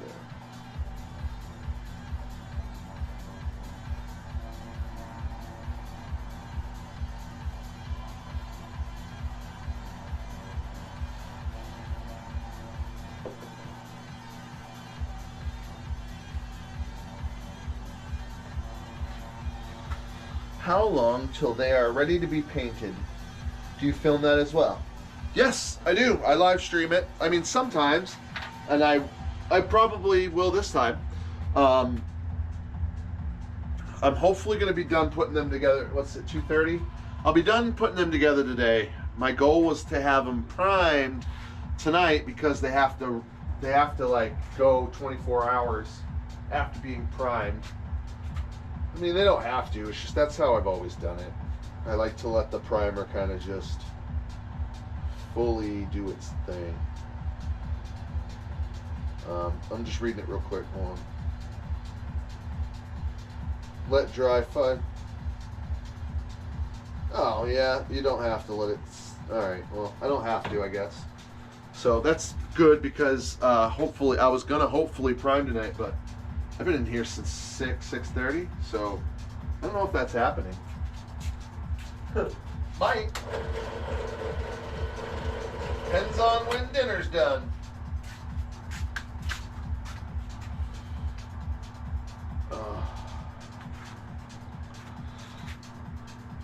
That will be too cool to watch.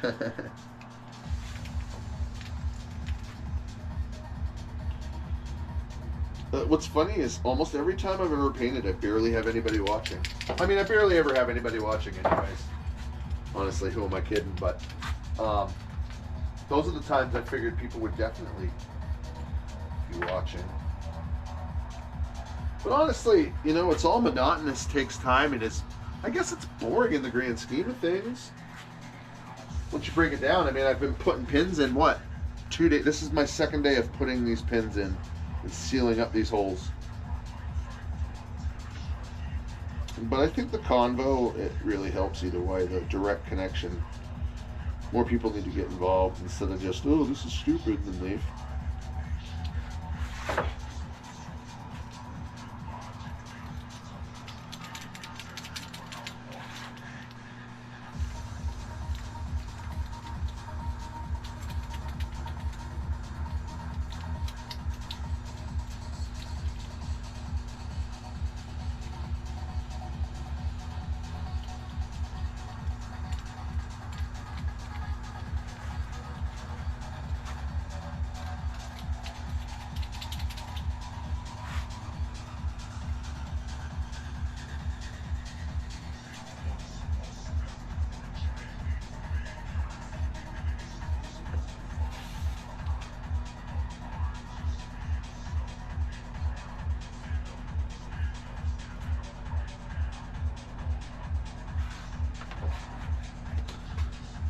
I think it's so rad to be able to watch your own baby made. Thanks, bud. Yeah, that's kind of neat, right? I never even thought of that. You guys are seeing your own flippin' baits be made. I literally never put myself in your shoes and thought that way. That's cool. Thanks for that perspective. I appreciate that perspective a lot. Huh. Oh. And at least I just noticed, but I didn't even sand this tail section.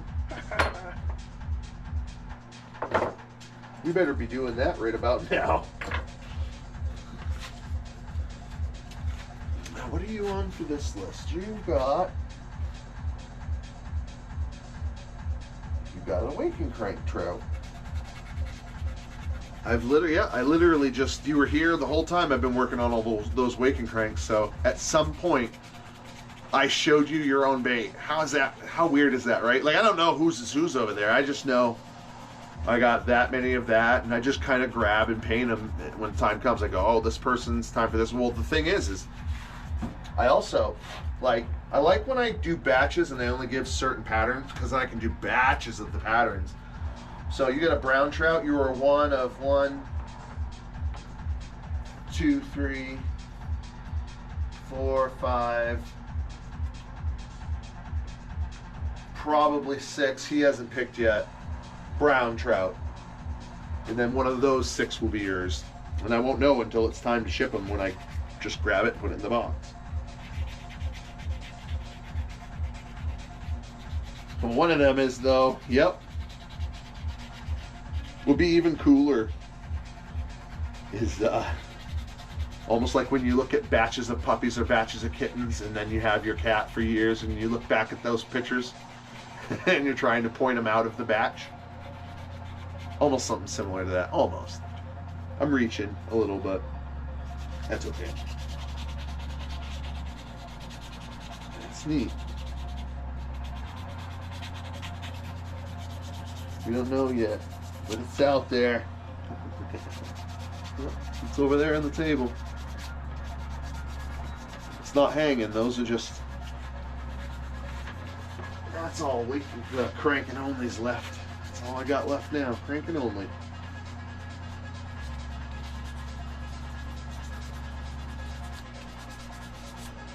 You know, there's a plethora of swim baits out there made of resin and or made by machines, and it's just not the same as a handmade wooden swim bait.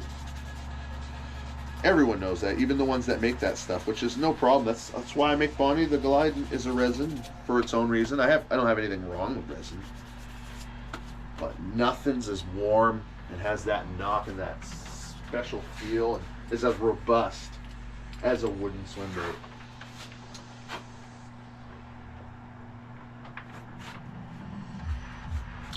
Kevin from South Boston. You're still making lures? I just drove 700 miles. Holy shit. Yeah, I've been making them since 6 a.m. and I'll probably be out here till 5 or 6 p.m. Same as yesterday.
right there. That's what it says. Doesn't make any sense.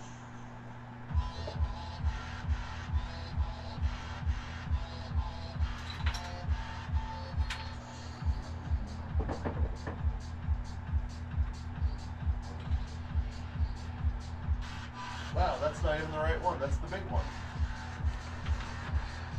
Where the fuck did it go? Oh, I must. Oh, here it is. Sweet.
I answered you.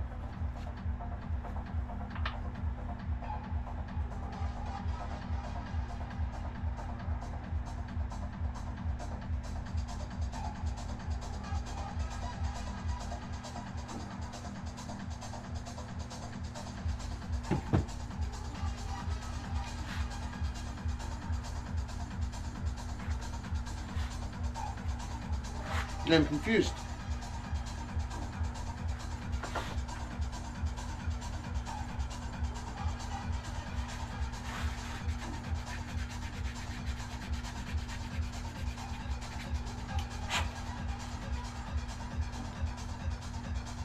No, I think you can't make special lures.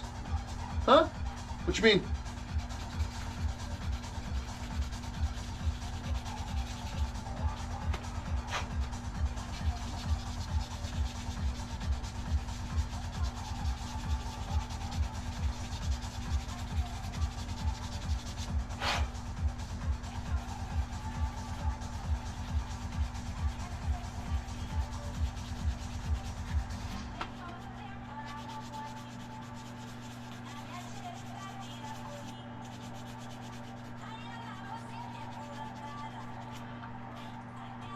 Trying to catch only gay fish. You can do it. I have faith in you. You can do it.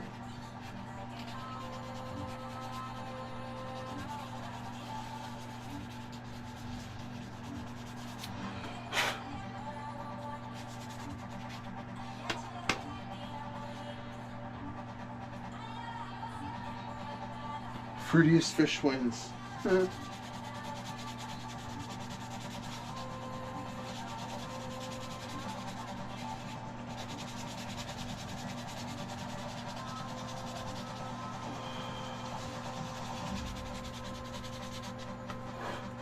We need a pink top water lure with 3 treble hooks.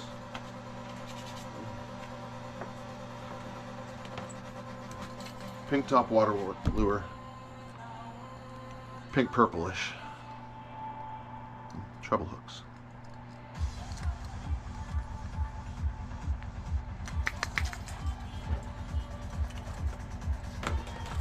There's another one right here actually.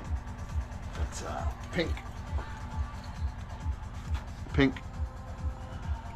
treble hooks.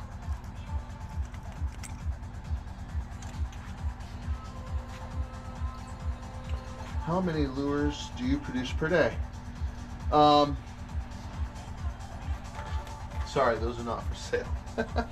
How many lures do I produce per day? That's a hard answer. I've been asked that question so many times, and I can't properly answer it. I don't have any way to properly answer it. I've never tracked it out, so. This batch of 40 took me probably a couple months, but it's not like I worked on them every day. And I have another mega list coming up. I have 113 to make on order. And that's probably going to take me about 3 months, but it's all going to depend on how much I can actually put time into it and how long I can do it. I can totally catch fruity fish. Yep, I sure can.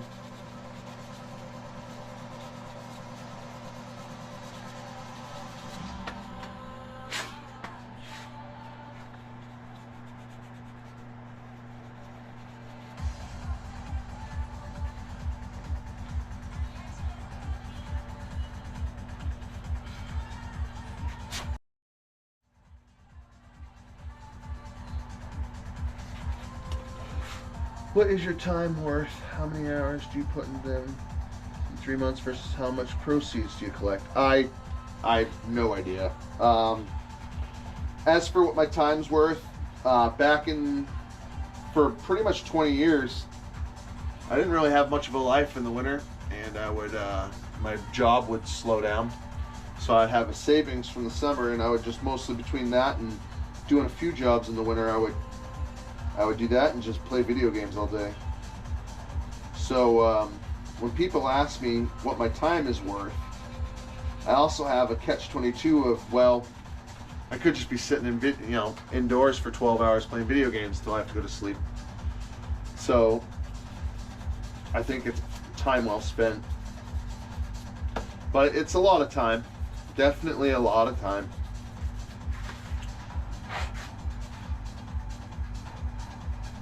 Labor of love.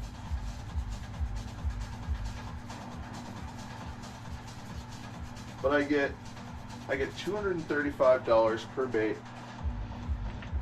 People put a $50 non-refundable deposit down, and then when the bait's ready, it's $185, and they get the bait shipped to them, finished.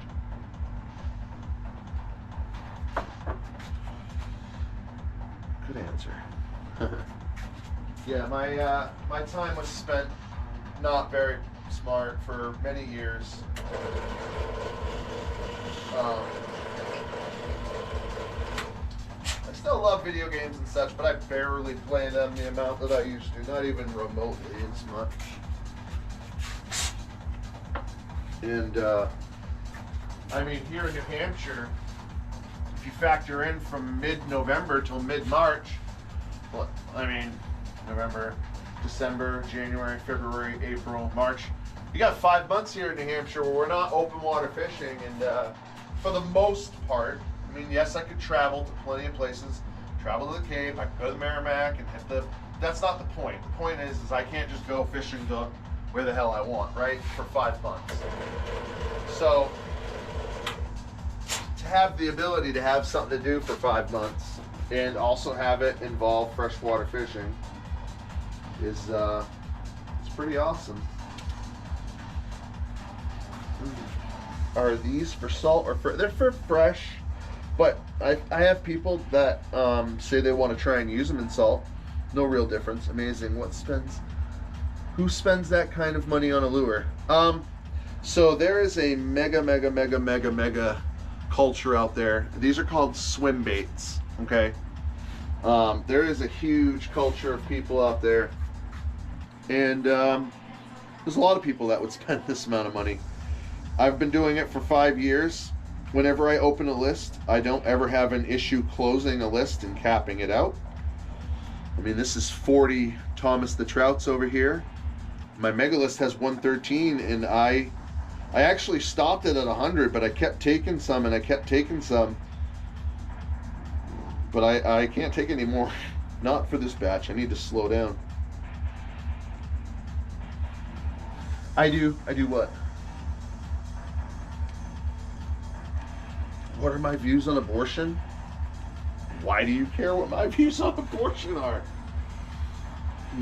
It's funny, Chris was in earlier, and when Chris was here, and he was like, this dude's trolling you. I'm like, honestly, he has some normal things to say, too. I just think he's having some weird moments. I don't know. It's not me. You haven't gotten to the point yet. But there's some things that you come out of left field, you're like, what's your views on abortion? I'm like, I don't really know as if I really need to lay that out on a fishing channel.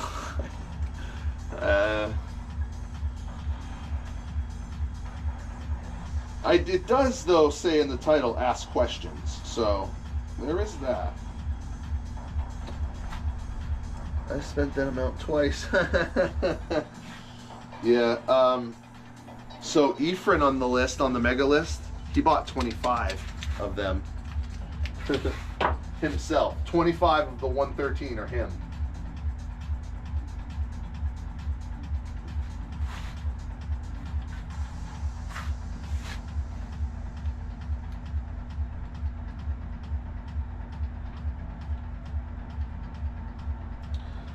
I think Rapala is garbage.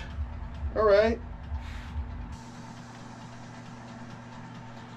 I like the Rapala Rip and Wrap, and they have a jerk bait that I don't mind, but overall I use the Mega Bass jerk bait.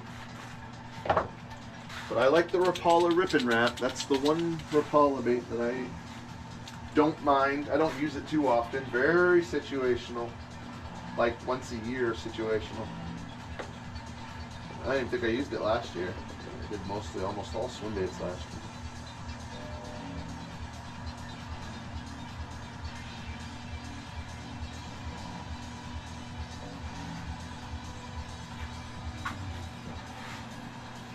What's so special about a swim bait? Why is it called a swim bait?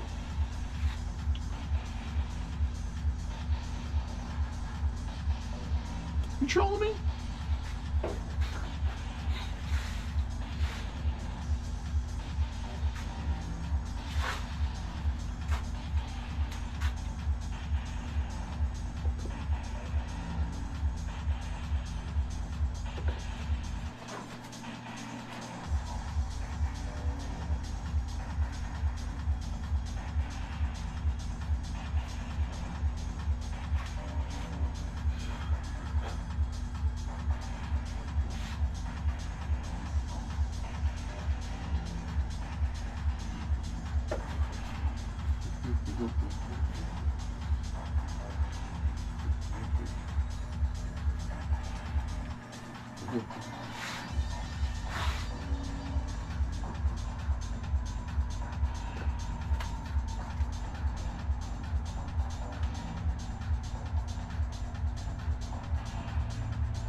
Swivel or lure. You're calling it a swim bait, assuming it swims.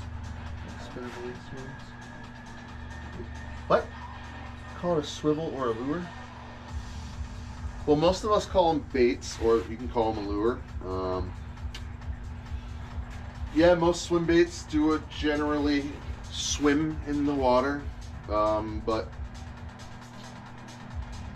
I feel like it's a baited comment because if somebody knows about swim baits, they know that that's a baitable comment, but I'm just going to assume you genuinely don't know.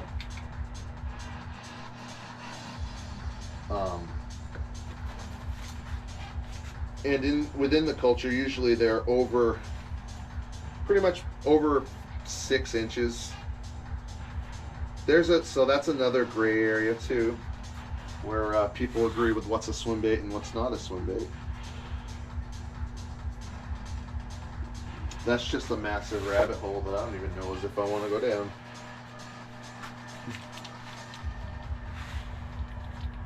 A swivel or a lure? I'm just confused because a swivel is a little tiny piece that you attach to a line. I'm really, really confused. And that's where I start feeling like I'm being trolled.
Being genuine about what?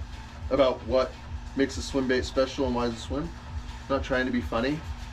I don't know how to really answer that question, I guess. Most swim baits swim through the water, right? Most swim baits imitate a fish, a bait fish of some sort.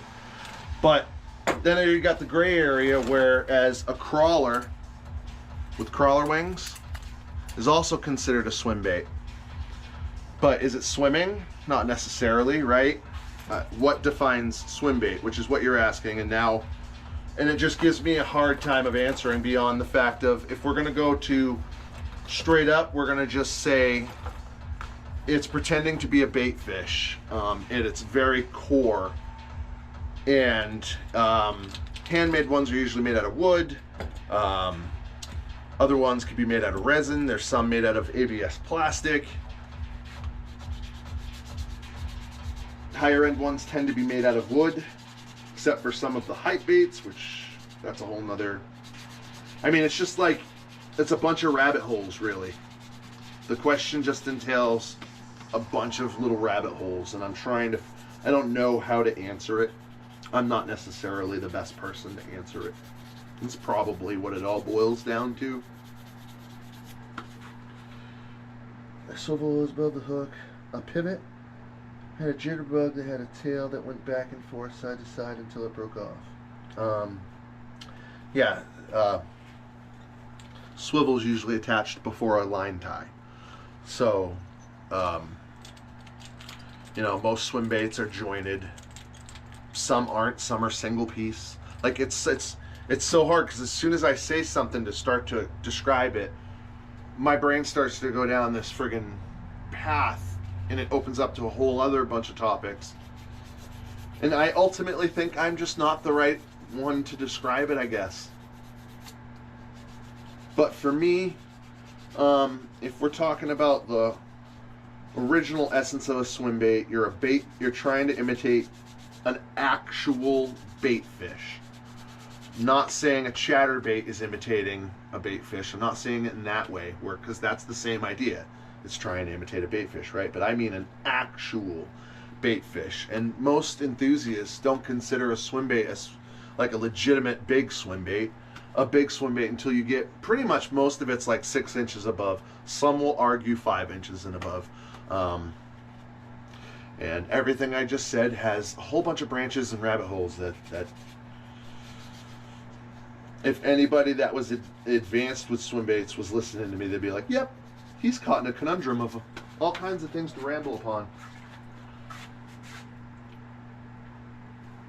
I don't own a boat. Biggest lure I've ever used was like 2 or 3 inches long. So yeah, a lot of people, especially people that go from the trout world to the bass world, don't realize things. And then even people within the bass world don't realize that you can use these baits that are literally the size of your hand and be very successful, because generally big bait, big fish, right?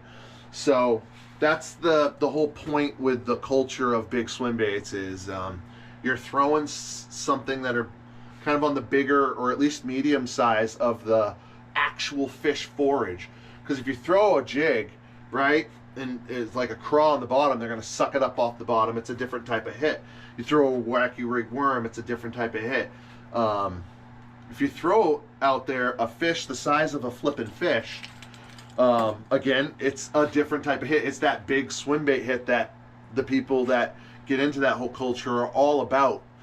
There's nothing like it. There's nothing like imitating one of these damn fish and having a giant bass just load up on you. That's pretty much like the only way I could probably like describe it. That's the best I can do. I apologize. I bet you could produce better baits if you were wearing a tighter t-shirt or maybe no shirt. See, so that's the exact thing you would say to know that you go from saying something that makes sense to saying something like that. Now it's borderline. I'm going to kick you out of the gym. Best baits, you have to think like a fish. Get in the zone. The fish techno music is a great start. Yeah. It's definitely apparent that you're trolling me. If that's what your thing is, then have fun.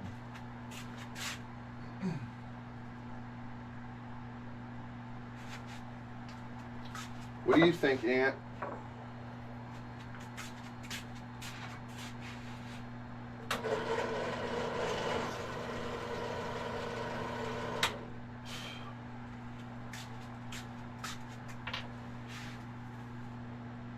Yeah, this dude was in the chat earlier, and Chris called him out for trolling immediately.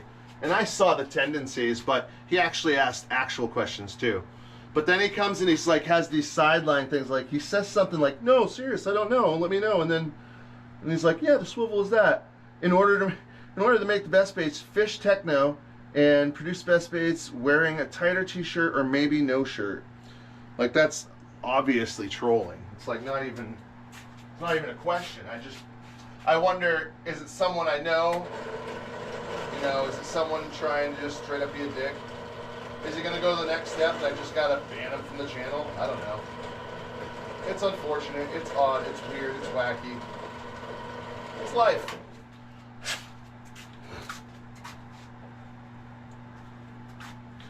Let's see here. Do you have any pet fish?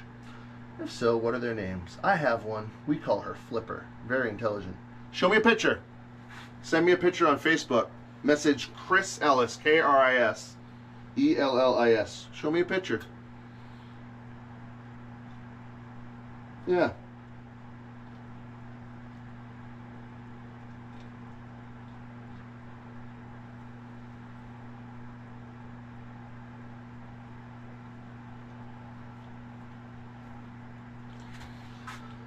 I'm like half listening, and then I see comments and so lost. But yeah, he's like half asking a question. I don't get his text. Yeah, he's trolling. It's ultimate now. Now he's gonna go hard in the paint with full on troll. I think. I believe that's the next move. You never know. You never know with these fickle human beings what they're gonna do next. But he's just one of those guys that gets his rocks off on trolling. And I feel for him, though. Maybe he has something going on in his life. I don't know.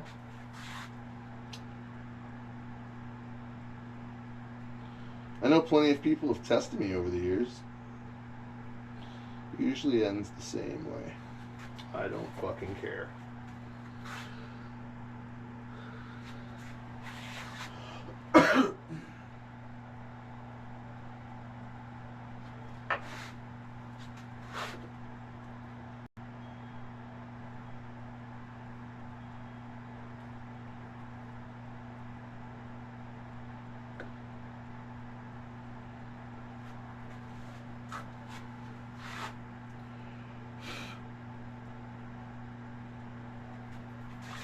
Did you sell everything, Ant?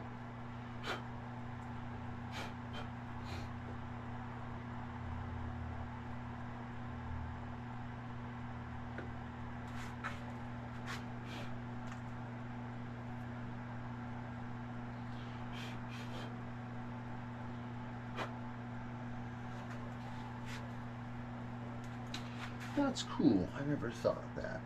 So a very good swim bait would be one that looks identical to a shiner or a smelt.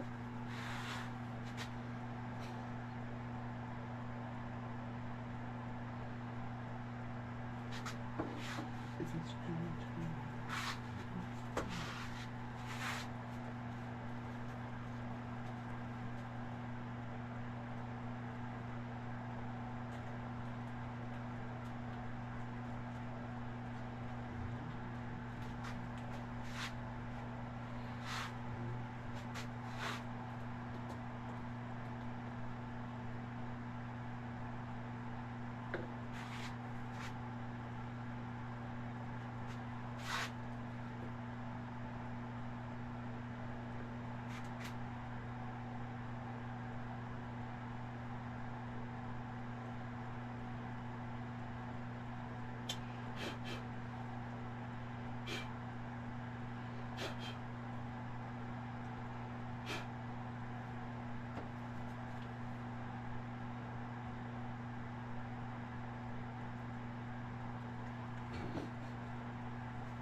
Have they invented a swim bait that has batteries in it and moves electronically? Yes, they have. They're stupid. Big bait, big fish. Yeah, I'm a bass fisherman.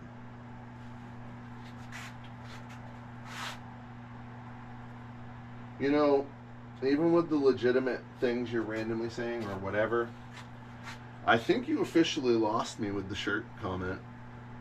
I don't know if there's any coming back from that one, homie.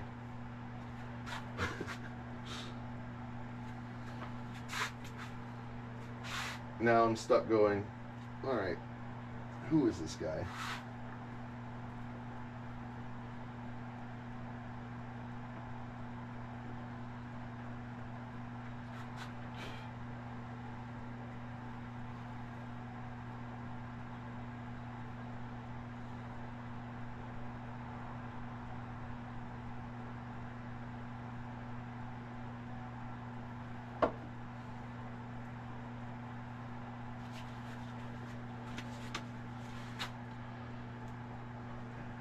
Here we go. Here we go. Whenever I catch a small fish, I hook it and throw it back in.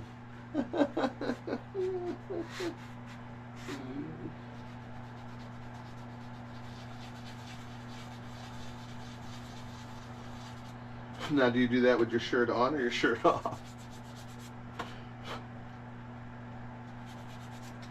There's no coming back.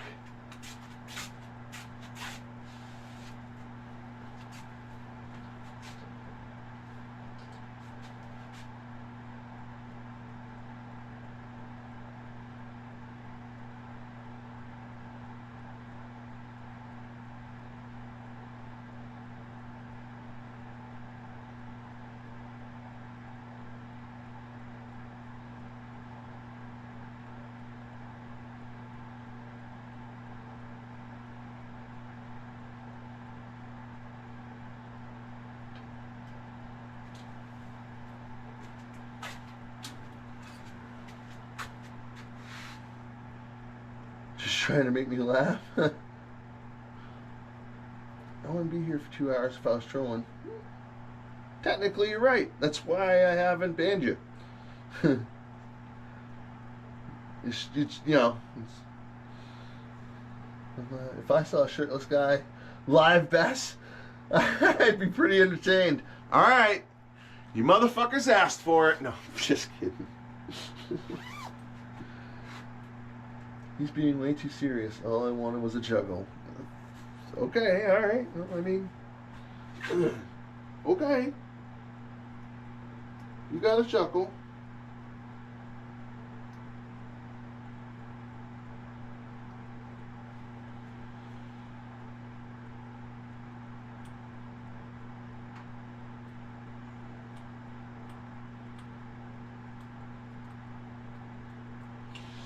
A lot of things like that are hard when the internet's involved. Chatting. Google Flipper. Get more tips.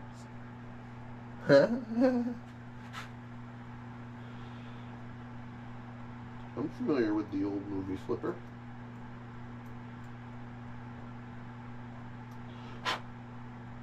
And I do know a lot of older people that would catch a small fish and put it on a line and throw it out for another fish. And I know a lot of older people that joke in that way. So you're either older or you're trolling me.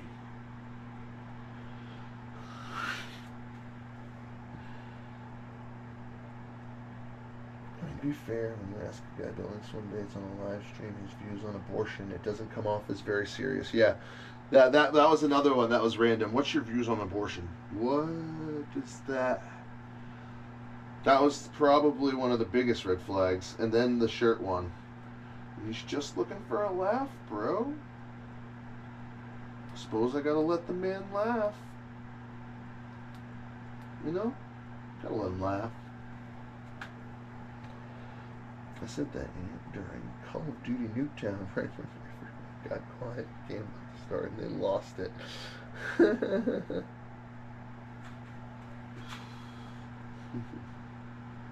I'd like to talk to you about your Lord and Savior Jesus Christ.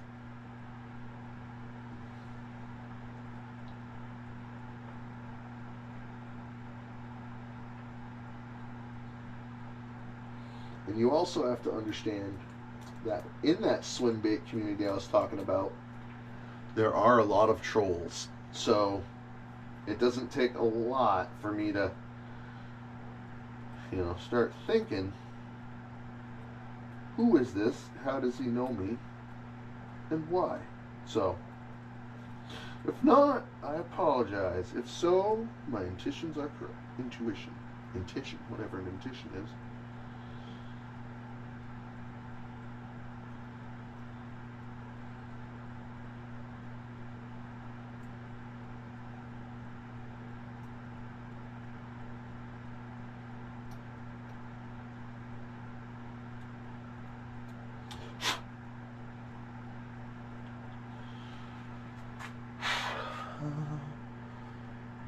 Like I'm an idiot. Whenever I would buy recall they're always exotic colors I liked. Blue with purple stripes. Not that smart in retrospect. Well, you didn't ask me my opinions on color like someone else did earlier, because I think, have you looked at some of my lures, man? It don't matter. I have a pattern called Electro Blurple that looks like just, I don't have, oh, is this it?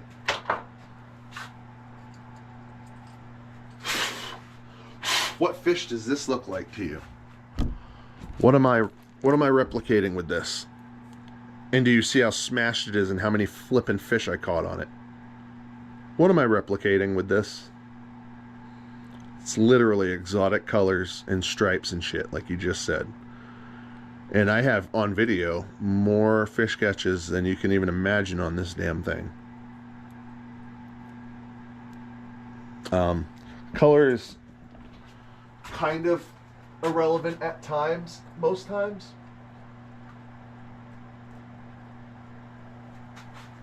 I believe in light patterns, dark patterns, translucent, stuff like that. Yeah, the Golden Shiner Husky from Rapala Husky, that was my jam for the longest time. That's funny you say that, dude. I haven't fished it in years, but simple black and gold. Yeah, do I have one? Yeah, I think I have one over here. No joke, from years ago, just on this. That's hilarious. I know there's one here. Is that it? No. I can't find it. I was certain there was one there. Anyways, yeah. That was a go-to for a while. You would have more subscribers if you showed more leg. I know. Anyone that knows about me knows that I don't care about that. I have what I have and I accept it.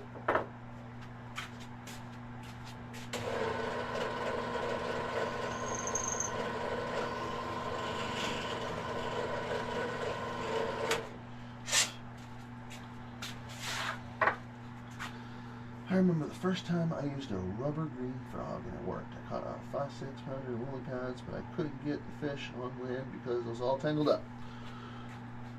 And I know what you're thinking. No, I was not wearing a shirt. No, actually I was thinking, are you using 65-pound braid? Because if you were, you'd have been able to rip the shit out of shit and get that fish out. I don't use less than 65-pound braid with my hollow body frogs.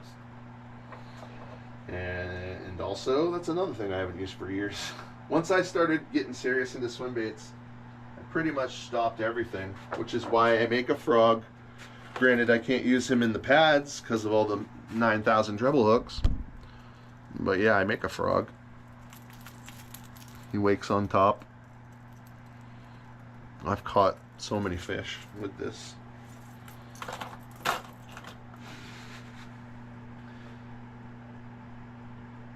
Thought he was gonna do it. Huh? He punked me. Oh shit! Punked myself. I thought these lures were put together, and I thought that's hilarious. I just punked my own ass. I thought these two pieces were put together, and I just grabbed the second portion. Bonehead.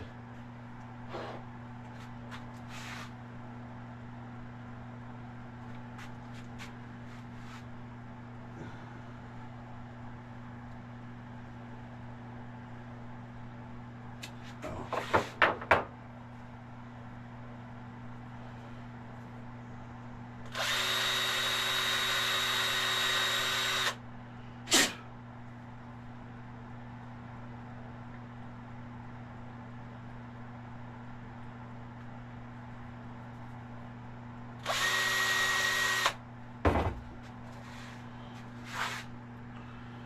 Show us videos of your.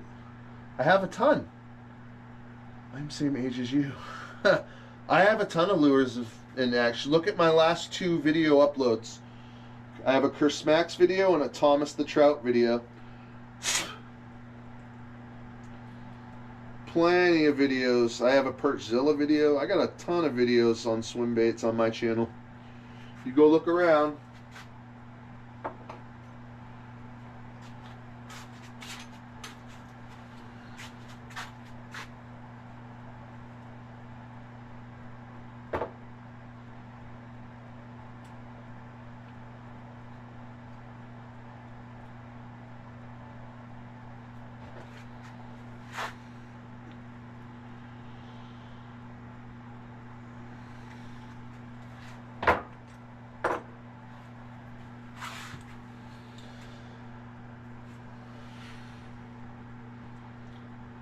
Thanks, Aunt. Thanks for subscribing, Kevin. And if you were genuinely have not been trolling me, I apologize. If it's genuine, and I still don't know yet, you still could be selling yourself. But if you weren't, I apologize.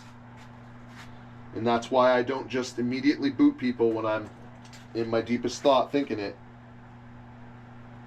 But it's hard on the internet when you're dealing with this, and within the swimbait culture there is trolls that would do things like this. In the way the world is, it's pretty easy to go, you know, this guy's trolling me and want to move on. So if that's not the case, I apologize, and thank you very much for subscribing and hanging around. And I'll answer questions to the best of my knowledge, as long as you don't ask me to show you leg. I'm 20% trolling, 80% subscriber.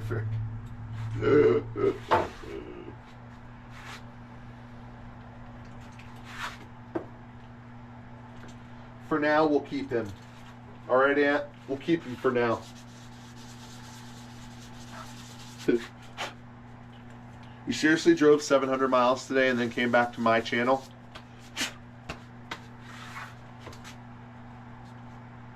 That's dedication right there. He couldn't wait to come back to this sexy shop clothes I was wearing.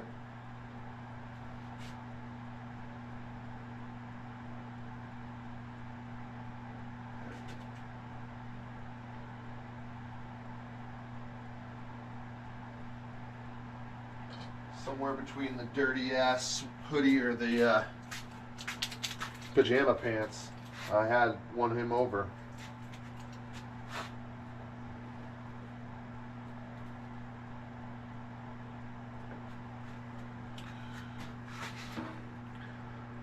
Trolling. I do what I call ribbing, you know, where you jab someone in the ribs. You know, you can rib a guy every now and then with something here and there, but a couple of those when I didn't know them just out of nowhere just straight up seemed wild. 600+ mile round trip, huh? Did you do it for work or pleasure?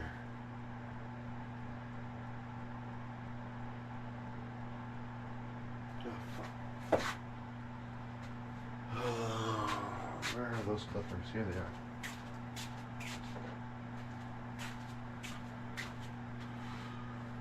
Oh, did I mention I had a 42-inch waist and a 6-pack in the fridge?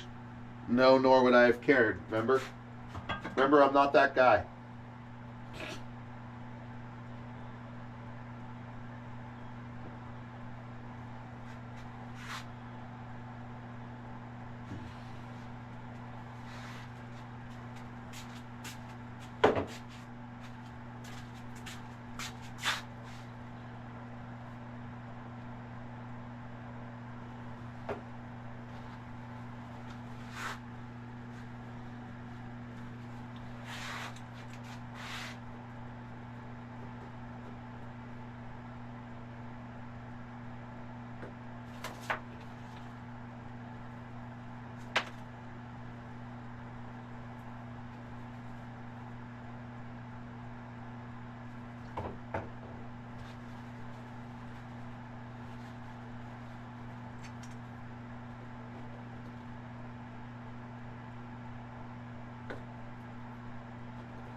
Anyone ever hang out on Ice Shanty website?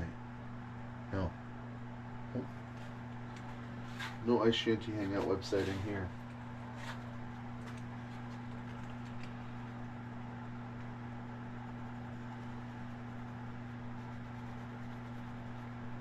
Chad, 600 miles in under 8 hours to and from is impossible. To and from Southie?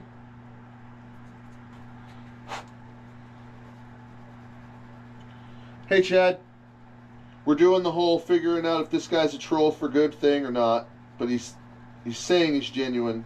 We're thinking he is, but every now and then we just don't know.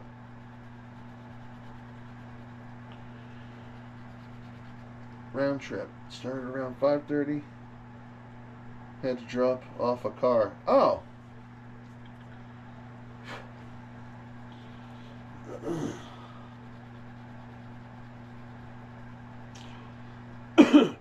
Yeah, and I was in here about 6. That's when you came in talking all weird. Chris was in here and he's like, dude, he's trolling you, bro. I was like, I don't know. Some of the shit he said sounds real, so I don't. You can hang around. At the moment, it's not terrible, and he's adding to watch time.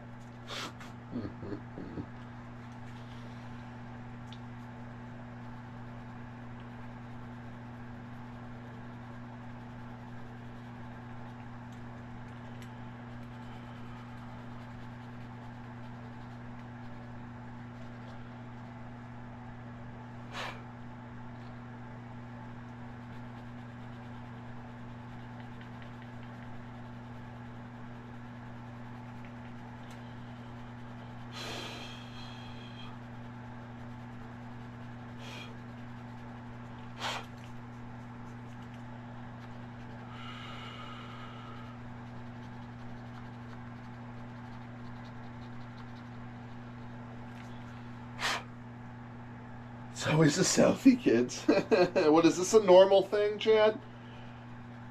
I don't understand.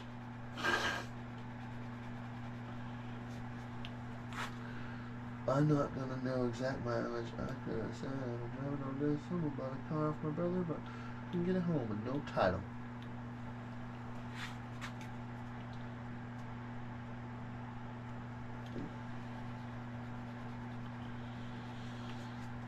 Oh, stop it.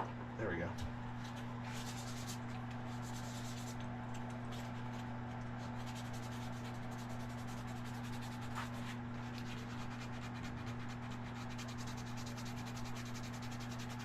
Sorry, I'm driving.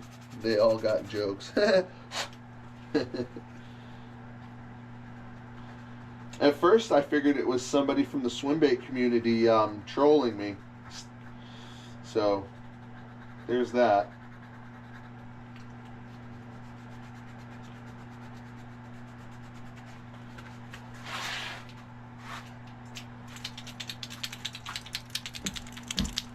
Alright, let's see here. One more row. One more row to go here. 1, 2, 3, 4, 5, 6, 7, 8, 9. 9 to go.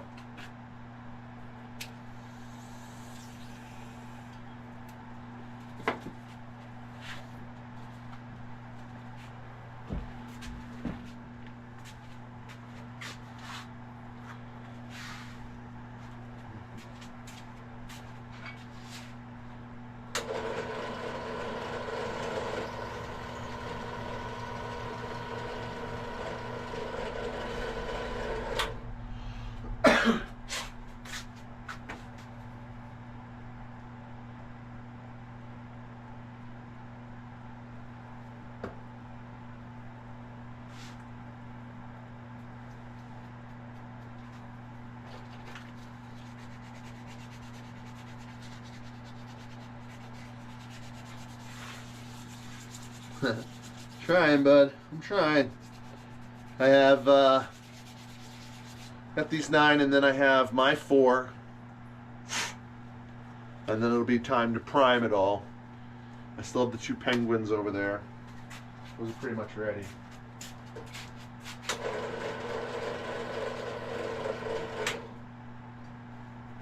I really need to be on the mega list now. I need to get my ass on it.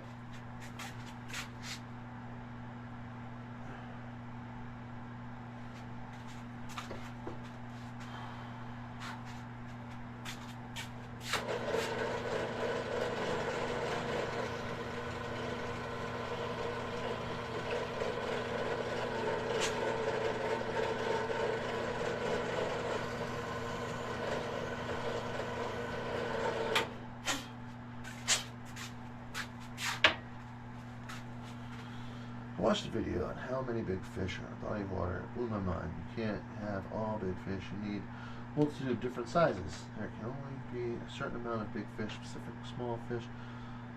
It's about what they're eating. How many big fish there are in a body of water? I mean, that's so subjective, right? It's a super subjective little thing there. Depends on if it's a stunted pond, if it's older pond, if it's a newer pond, what strain of the bass was stocked in the pond when the pond was created. Like there's so, or whenever the bass were stocked, because all ponds that have bass were stocked from bass. So there's so much that matters on what happened and where it's been and how old it is, where it came from, if it's natural, if it's man-made. There's so many factors in that no one could even just straight up say that. Yeah, you do. My 2 Tommy backups are on that one. On this one, right? Yeah. Here you are, right? Yep. You got one of each, didn't you? What the hell? You said 2 Tommy backups. I only see you on this list for 1, Chad. Unless you're talking about the...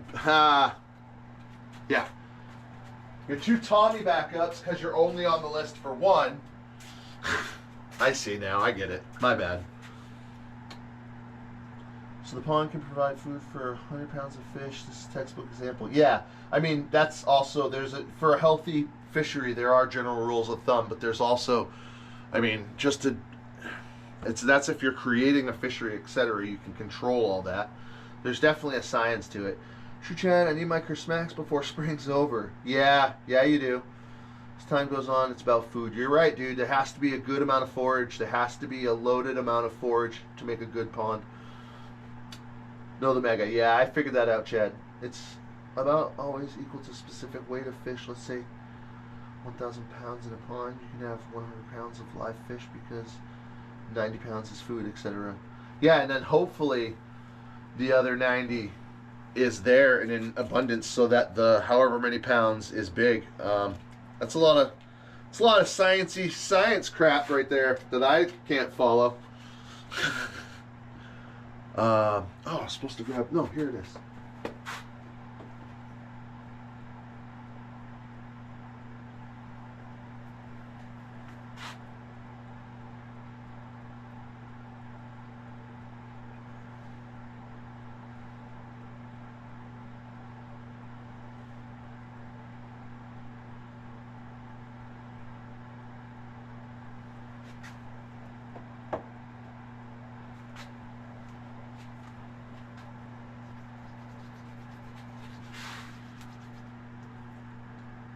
I had an extra 0.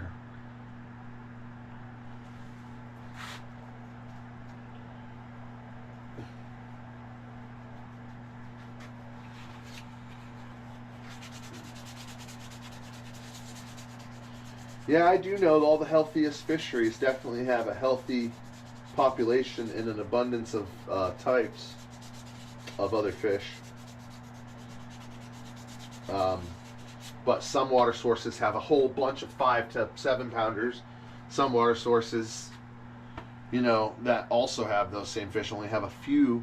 But it also, it depends on what I mentioned, the age of the place, what strain of bass was stocked. That has a lot to do with it. The strain, there's multiple different strains of bass. So, and I don't mean largemouth, smallmouth. I mean like Florida strain, northern strain, etc.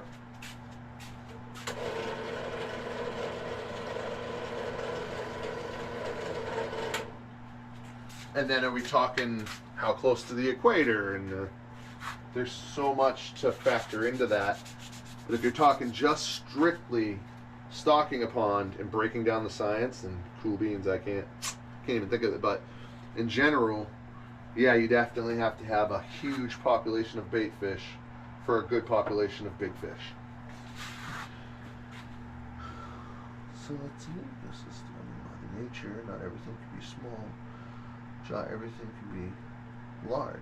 In textbook example, a certain lake size literally has a maximum number of large fish.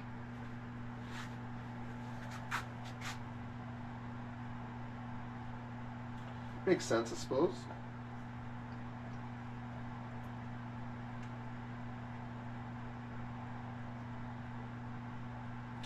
I was just talking earlier about stunted fisheries and such, and then that goes into culling the average lifespan of whatever fish in whatever water source. There's just so many. When you start going down that, there's so many things to factor in. It starts to boggle my mind, and then I just go fishing. There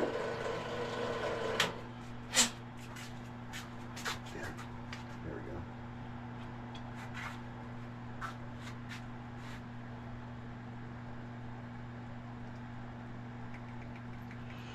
Oh, correct, but then you need that by infinity, because it went on forever. You end up with relatively specific amount of pounds of fish total. It's about food chain. Yep. I understand what you're getting at.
Explained blows my mind. I know a guy took she dug his own pond and filled it with water. 20 years later, I was catching fish in it with worms. Oh, nice. The town state legally wouldn't allow him to fill it in with dirt. Whoa. That's weird. Huh. Dug his own pond. Yeah, see, so that stems to what I was saying, is someone that knows what you were saying is basically someone that's going to know about creating and stocking their own pond. And I've heard of all that, all the technical science behind it. I've just never really known or followed it much. But I do know that there is definitely, seemingly, a set number of big fish per an area of water. It's at least what it seems like after you fish enough 90 to 200 acre ponds. You can kind of start going, oh look, it's Larry, it's Ted, it's Tom.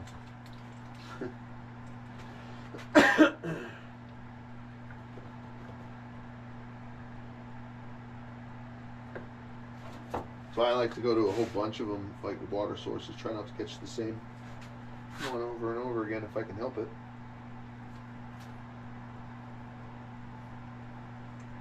One water source I'm thinking of has so flippin' much bait fish in a vast varieties in size, and they're like all big. All the bait fish are big.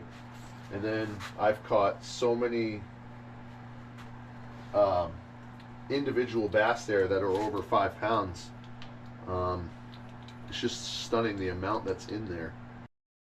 Definitely reciprocates with the fact that there's way more bait fish. Have you ever caught an American? No, I don't want to. You didn't stock it, which is crazy. It just ended up with birds. So bird poop. Also, birds can, but other animals can poop, and they can transfer eggs and stuff from water source to water source in their poop and pee, or not pee, in their poop. And birds is also, they can carry fish, drop them, obviously. But I heard poop because there's some bird poops and other poops that the egg can actually survive in there or something. I don't know. I heard that along the way. He never stopped it.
Have you caught a trout on one of your swim baits? No, I have not caught a trout on my swim bait. Not yet. I know some people have. Nope.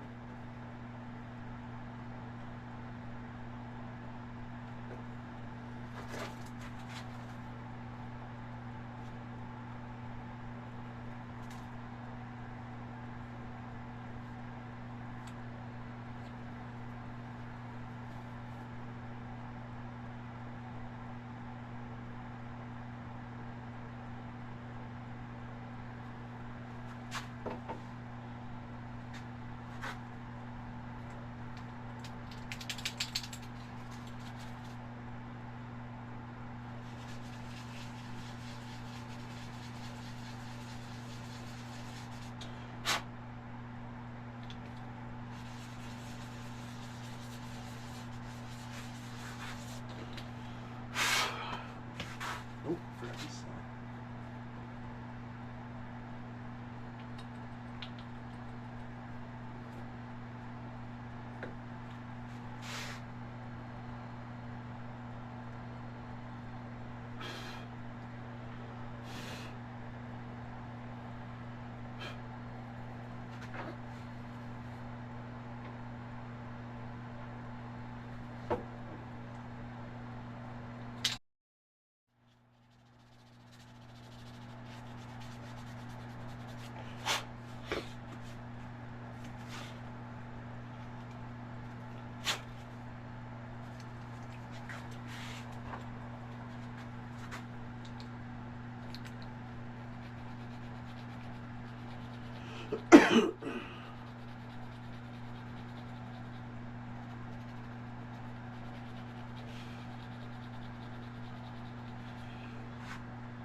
Oh, God.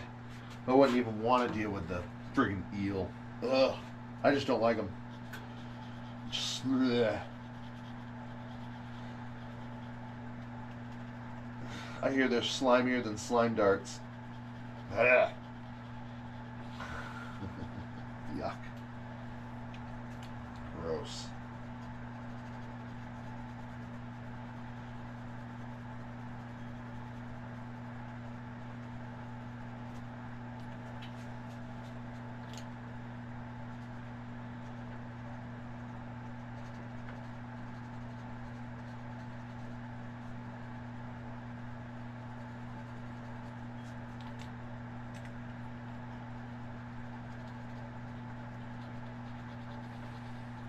I went to a Chinese restaurant a few days later, showed them a picture while I was eating, and they told me if I ever catch one again, bring it to them for a poo-poo platter.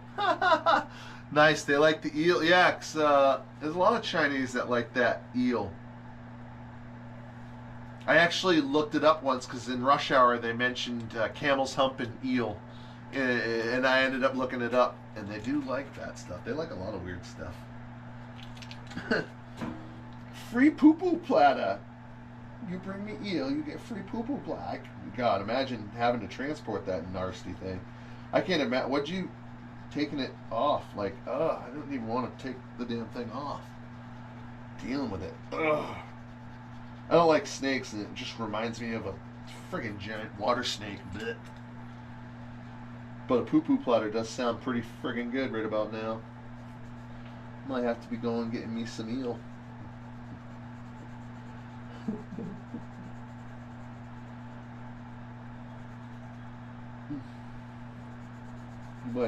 You might have cracked the code, dude. Free Chinese for life. Bring up some camel's hump, see what happens.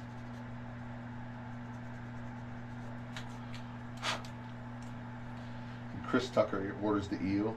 Maybe some camel's hump. Acting like he knows exactly what he was ordering. Shishini. I was scared to touch it. Yeah, also. It was frozen? I didn't see the flag off. It just ended up being on the hook at the very end of the day. Oh my god. Oh, you left it on the ice.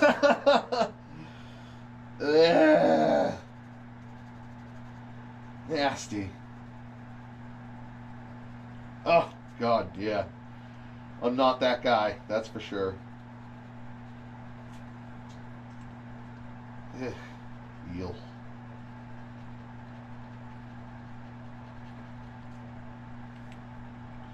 know, my music stopped like half an hour ago.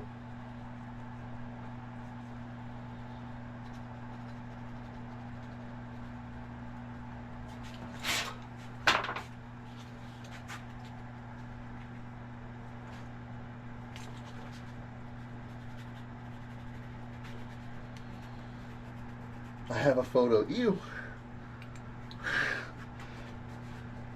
No. I know what they look like. They look nasty. I saw one swim by my kayak one time. It was nasty, all squirming around. Well, fuck them things. I have no idea how good the pork fried rice is at this place. I want to go fishing again just to get some food. You definitely made me want Chinese food now.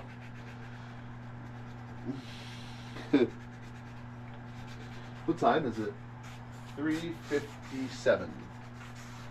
Getting closer to dinner time. Hope I can finish these damn things tonight. Jesus.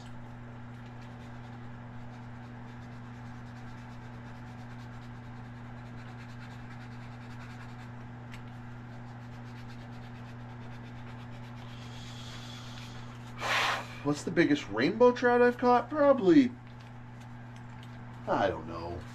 I hate guessing. 4 pounds? I don't know. Nothing huge. On the fly rod, it was fun. It was really fun. But I don't trout fish anymore. I haven't trout fished since before 2016. Pretty much 2017. I have a couple trout videos on my channel, but I don't trout fish anymore. I don't eat freshwater fish. I don't eat trout.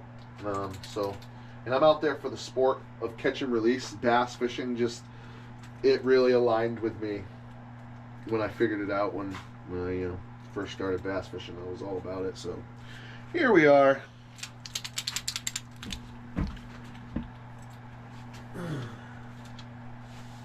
Blind target, 99.9% target.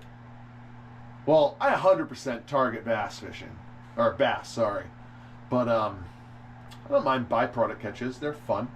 I'd love to catch some trout on my swim baits, but it would mean they're absolutely giant trout, and I would more than likely have to kill them because my treble baits will rip them to shit more than likely.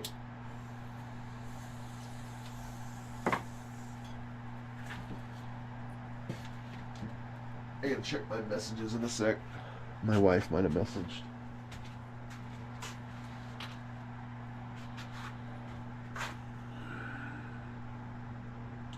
I caught my PB rainbow this fall. 5 pounds, 2 ounces. Oh my goodness. Did you keep it and eat it and all that jazz? Or did you let it go? Or what's the deal? That's nice. Caught a big one, but never weighed it. Can you figure it out based on a photo? Nah. No. No. I couldn't especially. I'm not your guy. Maybe somebody could give you a better idea than me.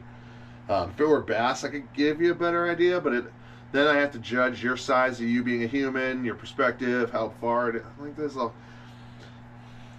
Ultimately, no, I don't think so, unfortunately.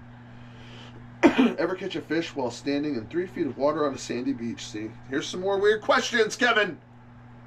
Yes, I have. I caught a smallmouth, and then as I'm reeling him in, the line starts to wrap around my legs. Oh, that's not fun. I've only ever fished for trout in sandy areas, but in waders, and I've never had the line wrap around. That sucks. PB means personal best. PB stands for personal best. You really aren't a bass fisherman, are you? I think you actually just sold that whole thing there. I believe you. No, I let it go. I'm pretty sure it was a broodstock from the hatchery. It definitely sounds like it, dude. Wow, that's a good one. Yep, love it. Yep, PB stands for personal best. Hold on a second, guys. I'm just going to check my messages. Nope, she hasn't messaged. I agree. Okay. All that for an I agree. Also, I think it was out of season. There's snow out of season for, well, were you, no, you wouldn't be on a trout pond out of season. You wouldn't have been out of season. Where'd you get it? You're not out of season. No. Only seasons are at the, like, bigger places and, or designated trout ponds in which you wouldn't be fishing a designated trout pond out of season because you'd be there legally. Winnisquam has sturgeon. I've heard that. Wait, no, I have not. Sturgeon? What? Get the fuck out of here. I think it was out of season. Oh, I caught my PB lake trout and salmon this fall at the same lake going for smallies. That's awesome. I never caught a lake trout. Yeah, what state? New Hampshire. I've never caught a laker either. I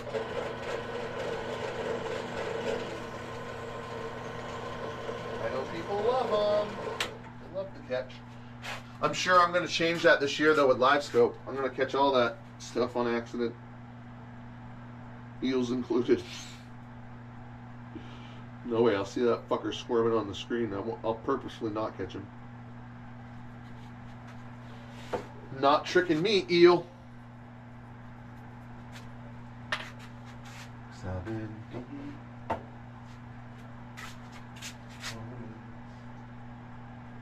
No, don't fall, you prick. And you just went into the unknown. You can go screw yourself then. If you're gonna go into the unknown, you can just go over there.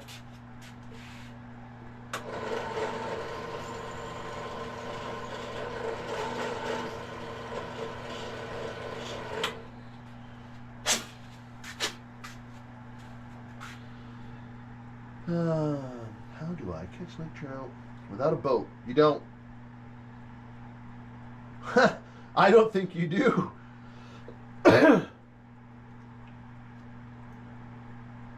Yeah, no, I think you were fine. It depends on where you were, but I think you were fine. Either way, whatever. Yeah, no, to the best of my knowledge, you either have to troll or go deep for lakers. Generally don't catch them near shore. But I'm not a know-it-all when it comes to that stuff. That's just my general thought.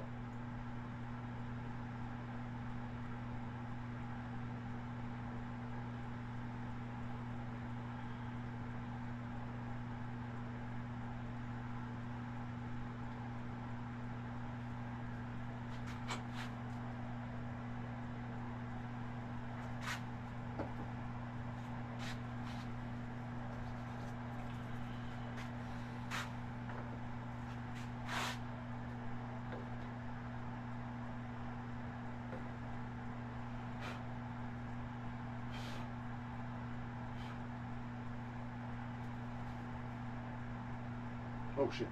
Gosh darn it. Mother. Woohoo.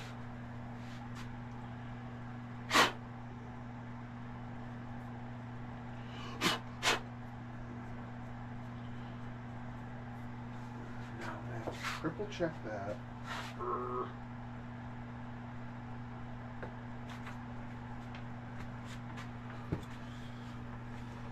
I can only ice fish on that lake after that. Oh, it's one of those salmon laker lakes. You can, I think you can keep trout still. I don't know. Blade bait with 8-pound test. That must have been insane. Holy cow, man. It's a heck of a laker. I think.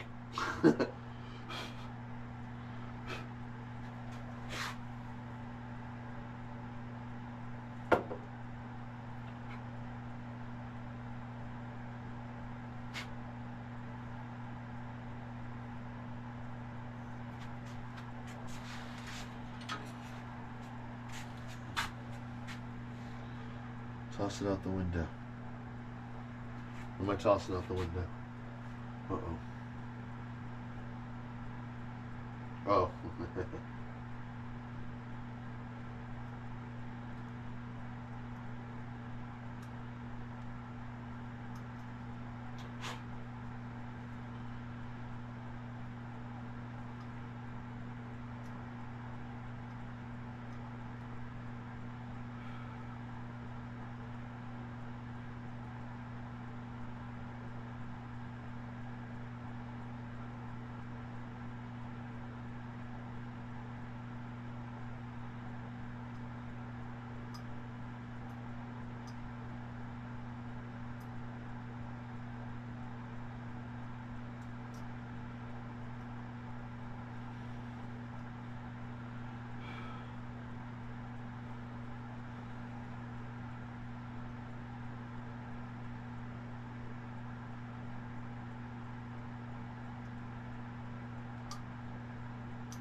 Click the heart by accident. What does it do?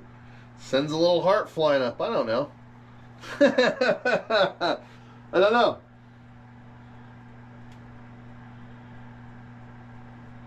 I know you can give me stars, but that costs money, and I don't even know what the hell those do.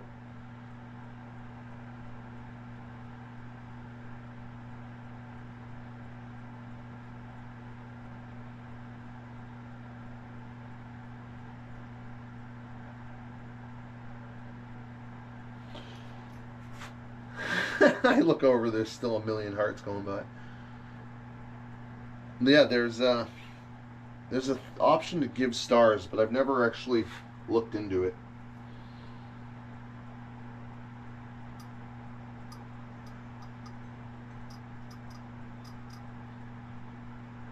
And then it'll like put your comment, it'll highlight your comment.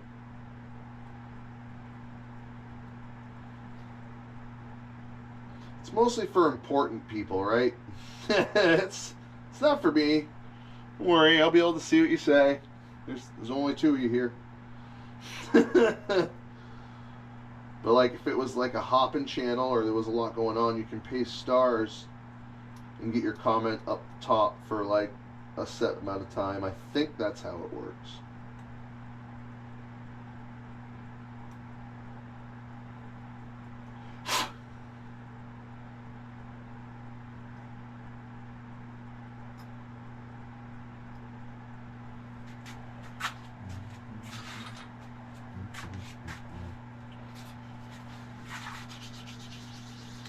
Oh, live stream, damn.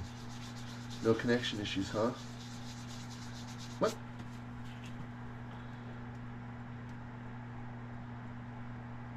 Oh, 8-hour live stream. Damn, no connection issues, huh?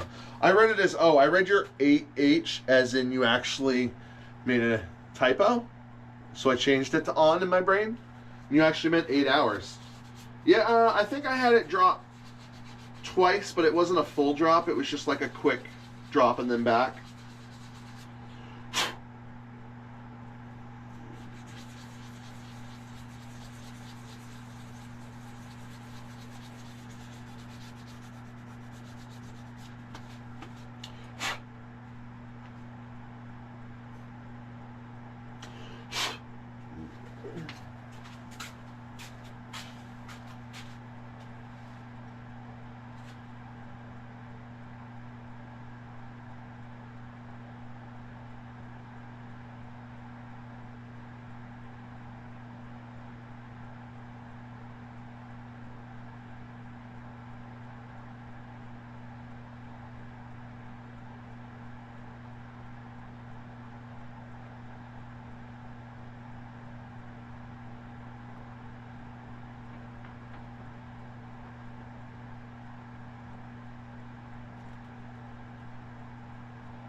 Let's see how this is gonna lay in there before I paint.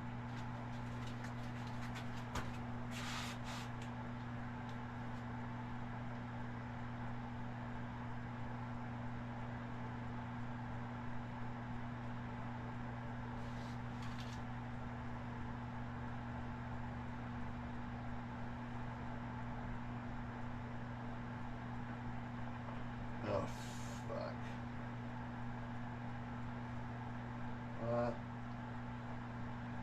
It's gonna work.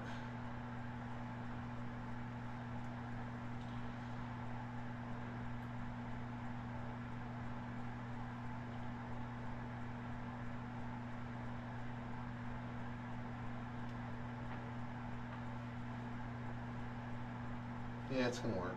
All right.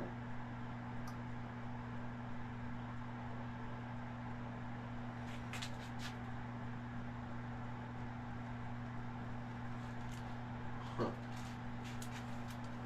Okay.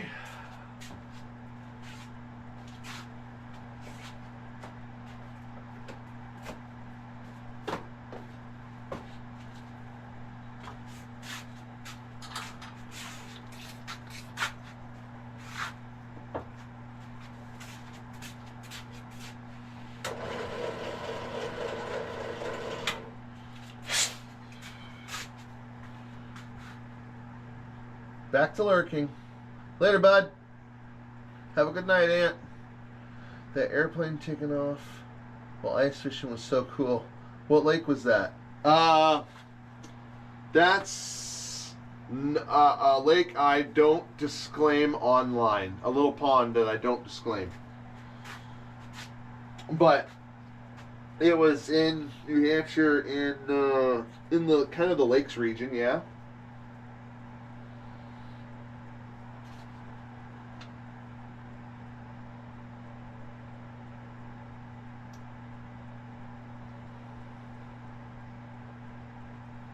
That's a tiny little spot that I have. I've sworn that I will not just blurt out.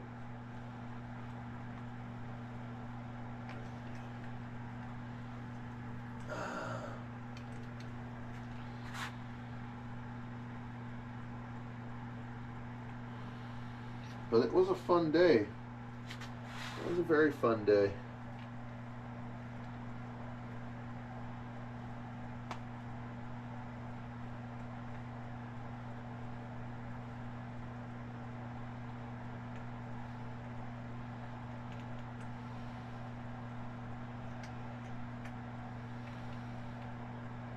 There we go.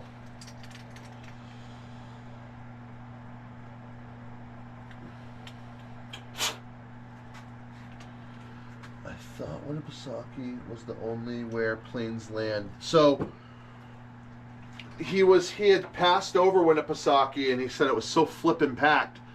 And well, actually, I think I said all that in the video. If you saw the video, you heard everything I'm getting ready to say. But he saw it was packed, and then when he flew over us, we waved, and he landed.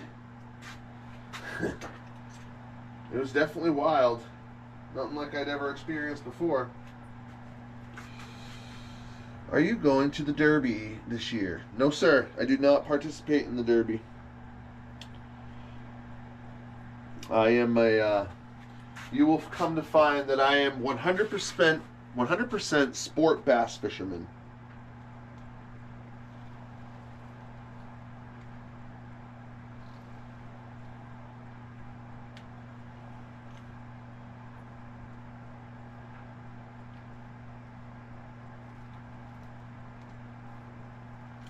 Wonder if there's going to be a Derby this year. It's been some shitty ice.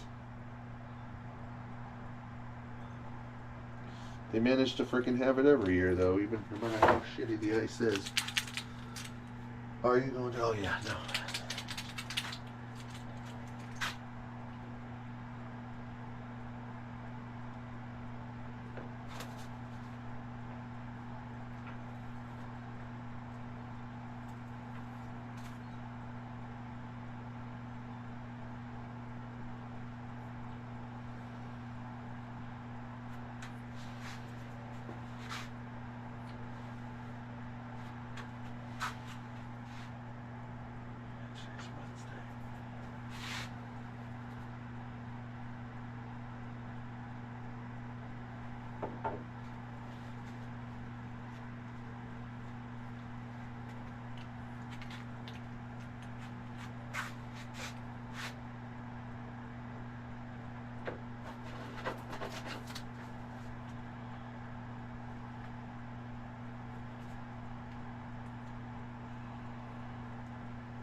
I've done half my fishing, night fishing. I had a spot a while ago on a massive rock.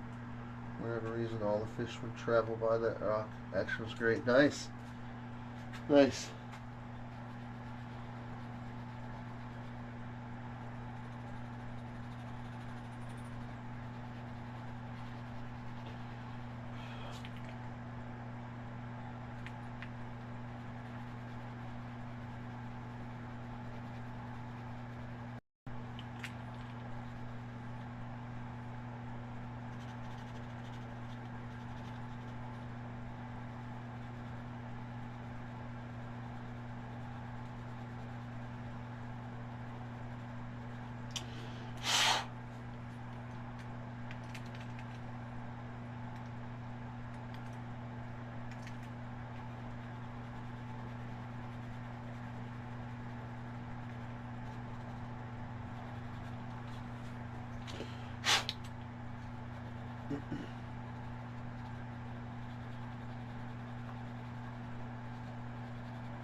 Oh, you motherfucker. That's never happened. Prick.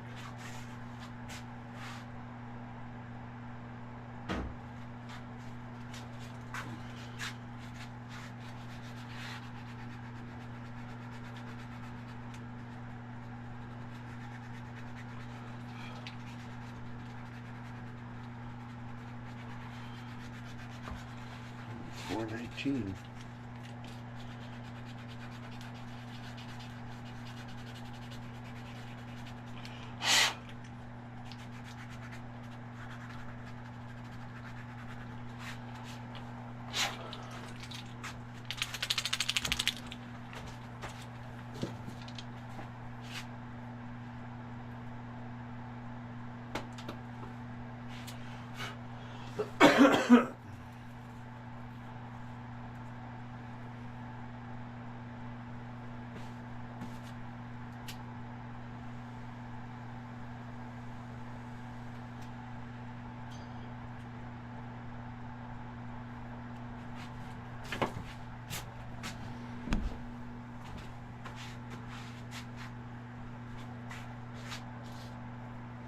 I meant to get a tail. Alright, get this tail. 1, 2, 3, 4, 5, 6, 7. 7 more. Here we go. Oh.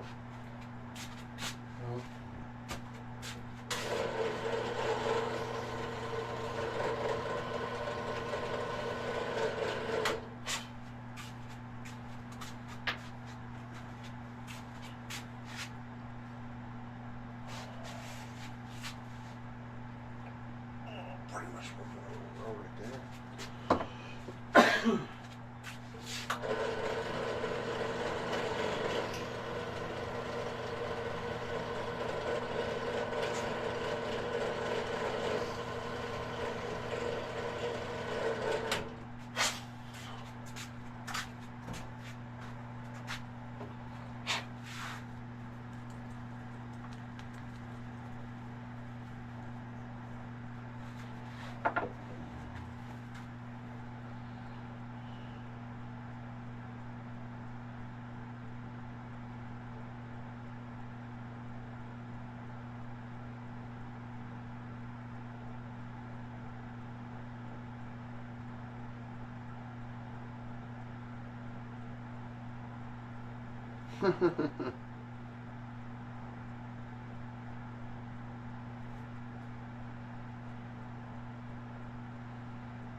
Sorry, checking notifications and stuff.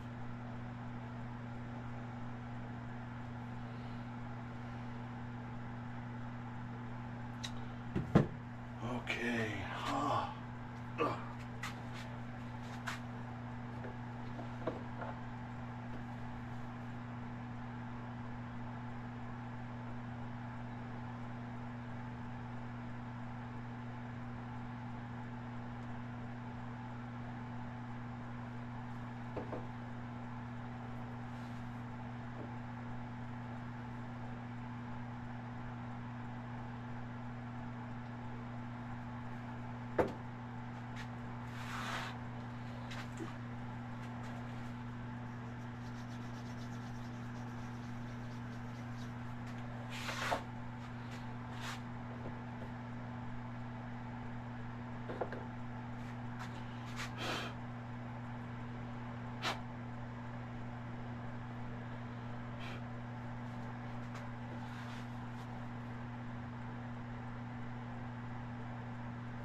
We're going to come back out. We're going to see why. Oh, of course, you're blocked. Now that explains everything.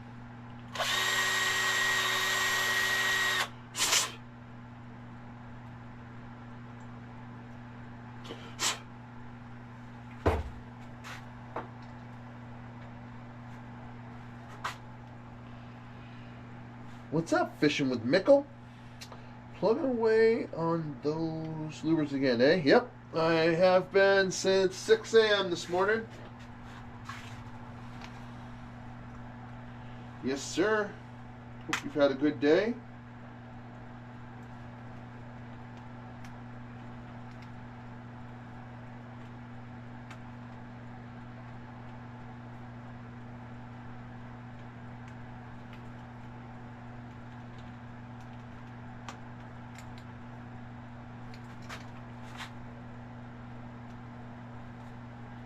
Perfect. There we go.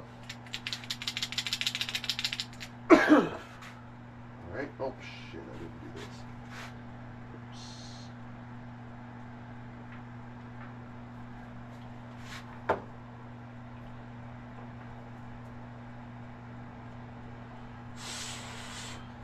Okay, now that has to dry.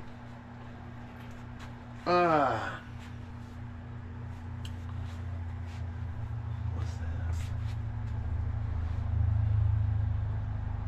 That's a big truck.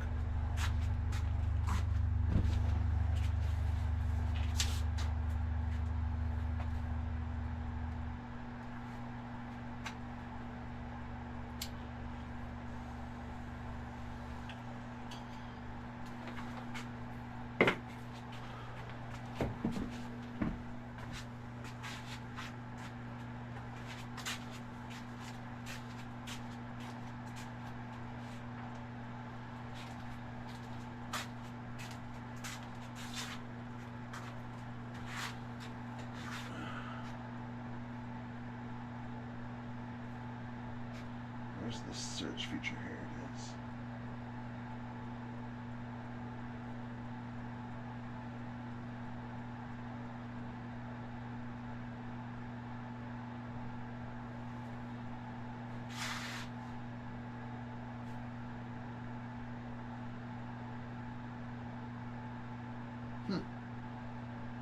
It's not working.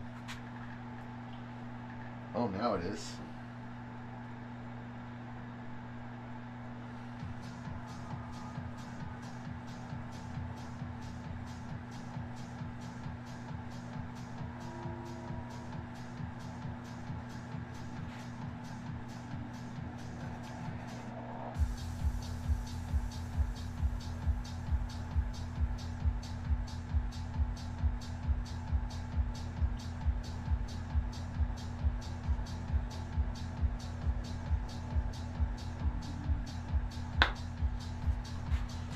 Oh.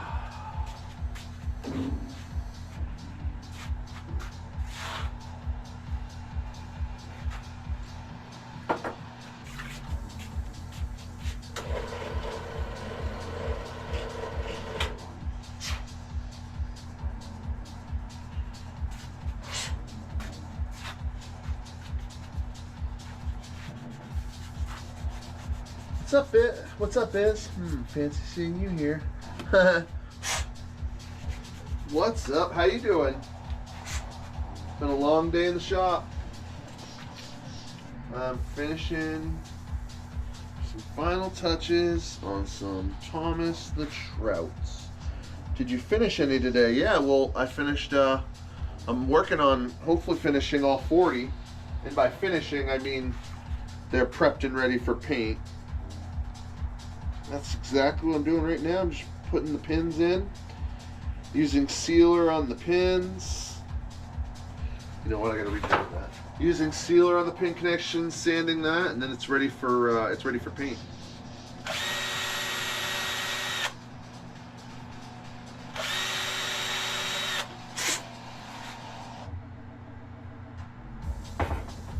Second, I'll be able to show one all put together here.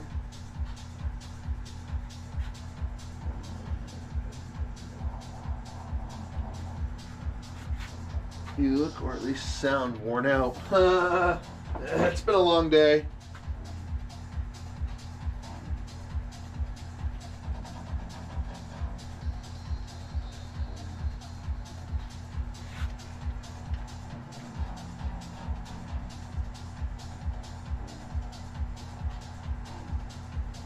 Oh, that wasn't cut short enough. Okay. It's okay. I can fix it.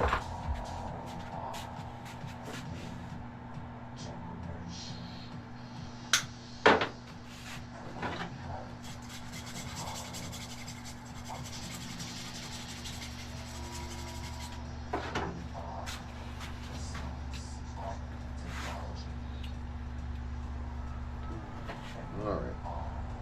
There we go. That's better. Well, here we are. But I gotta seal up. See, the pin connections need to be sealed.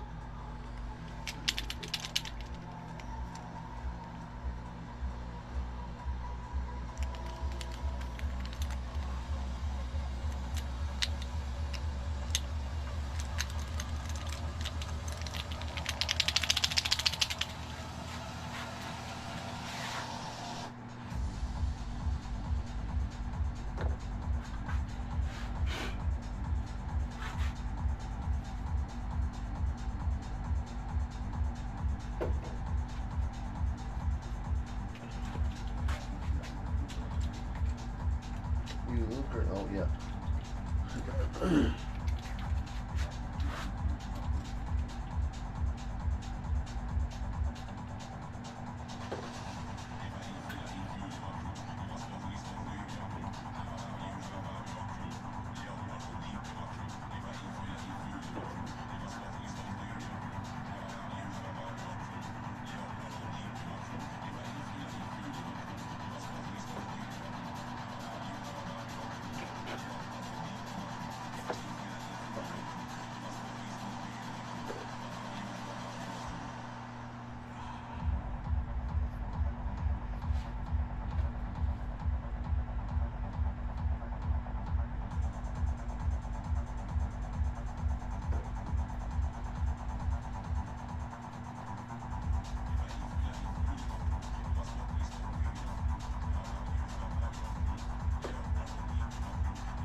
Now the pinholes have been sealed. Now I gotta sand them. So it's 4 holes, right? Top and the bottom. I sand them with the stick first, and then I go back over with my sandpaper just real quick.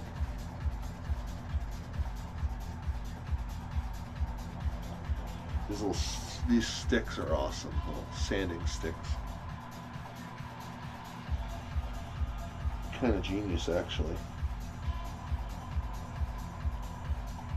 Looks like I'm about 3/4 of the way through this. This is the first one I'll have ever gone through. It's taken me forever to go around on one of these.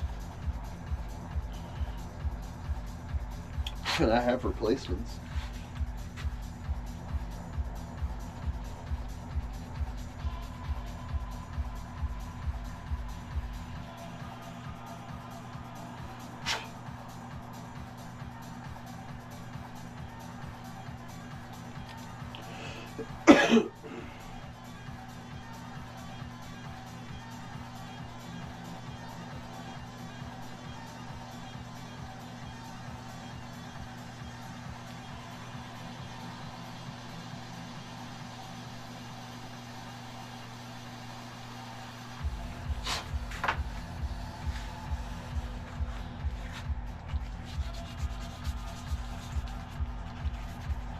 Just on those holes. One more time. A little bit of hand sand, paper.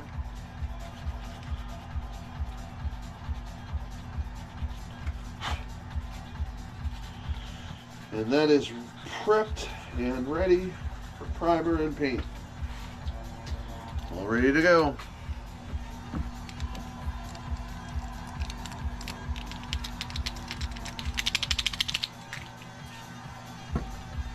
One, 2, 3, 4, 5, 6 to go. I'm feeling it'll be dinner time soonish. Enter low power mode.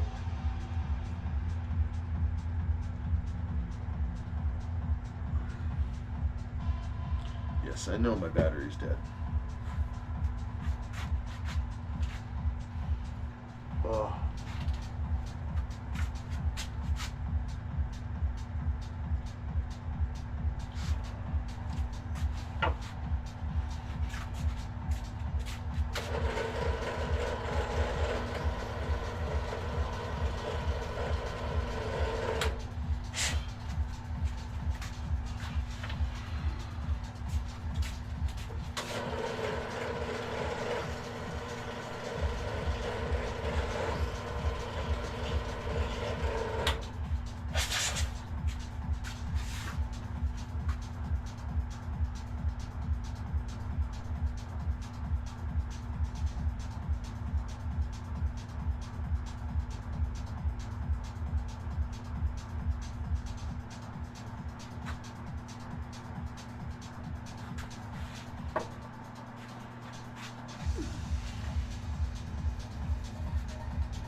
Seal the eyes so that I don't get a bubble from clear coat.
My tummy just started rumbling.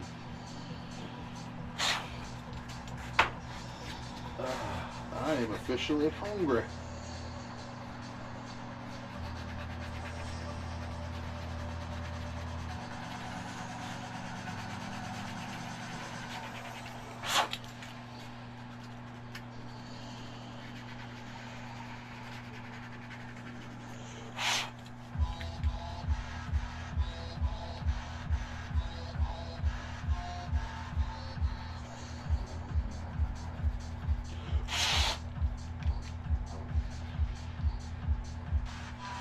Two, 4, 5 to go. Here we go. Finish strong. 5 to go. This will take me like 10, 15 minutes each, so about another hour.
Oh.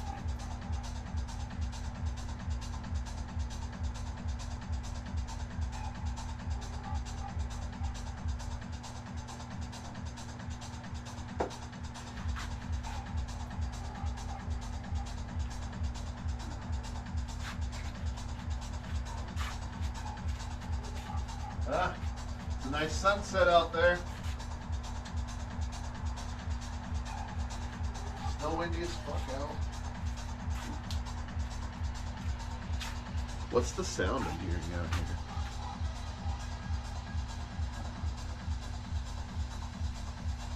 Must be the wind.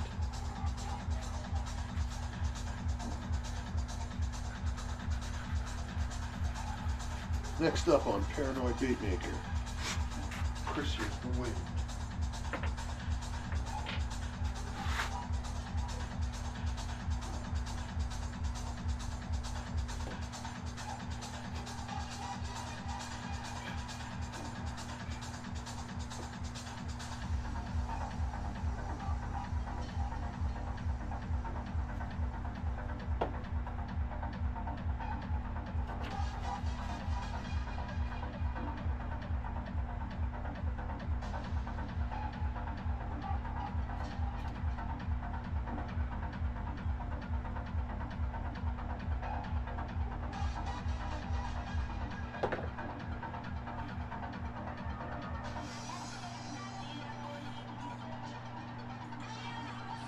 No.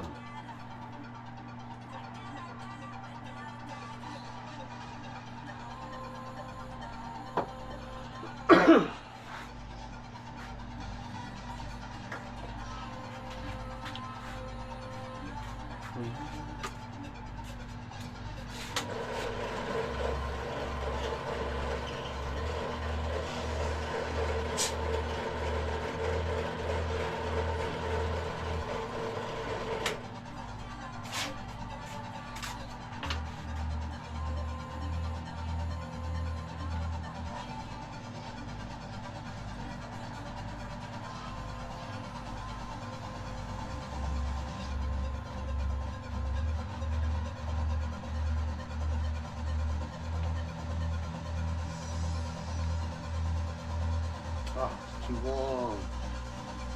You bozo.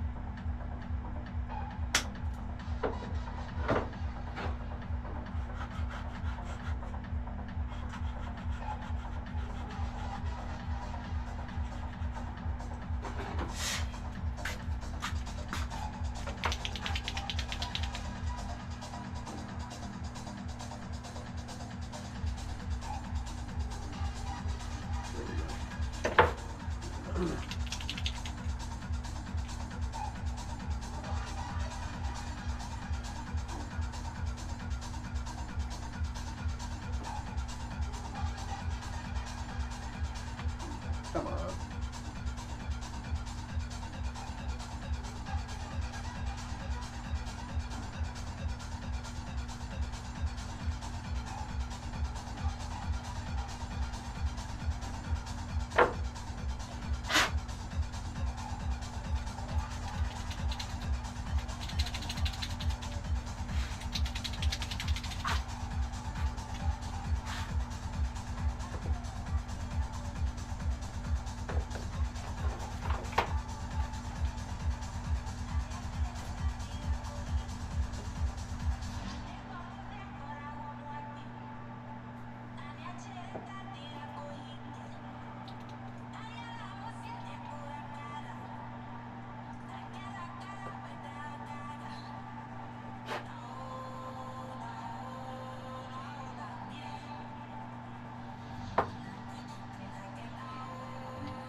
I've gotten messaged. Yep. Hey, dinner.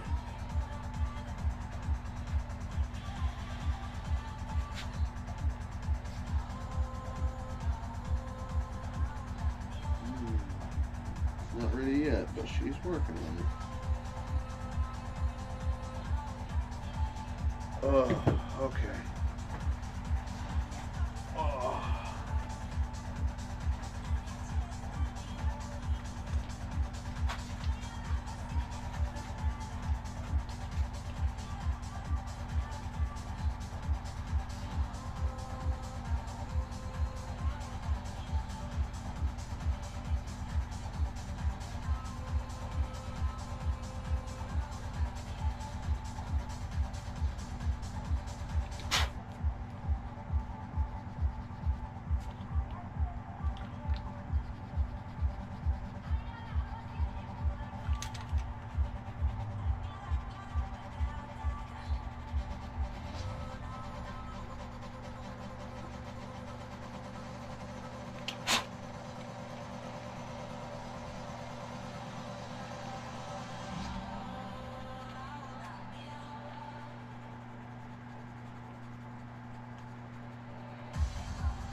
4 to go.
For that to dry now.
3 to go. I don't think I'll get finished before dinner, but boy, I would love to.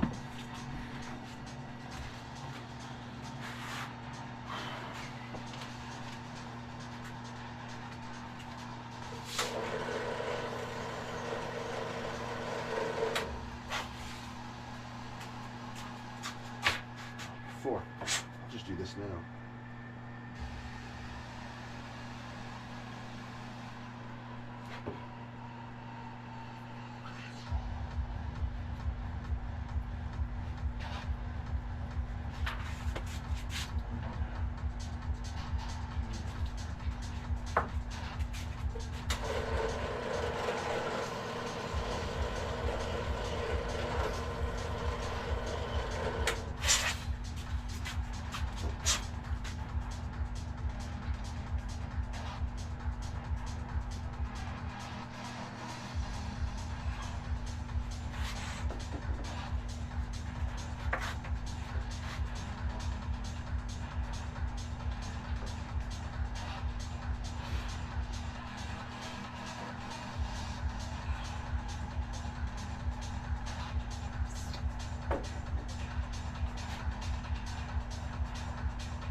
the end of that mix.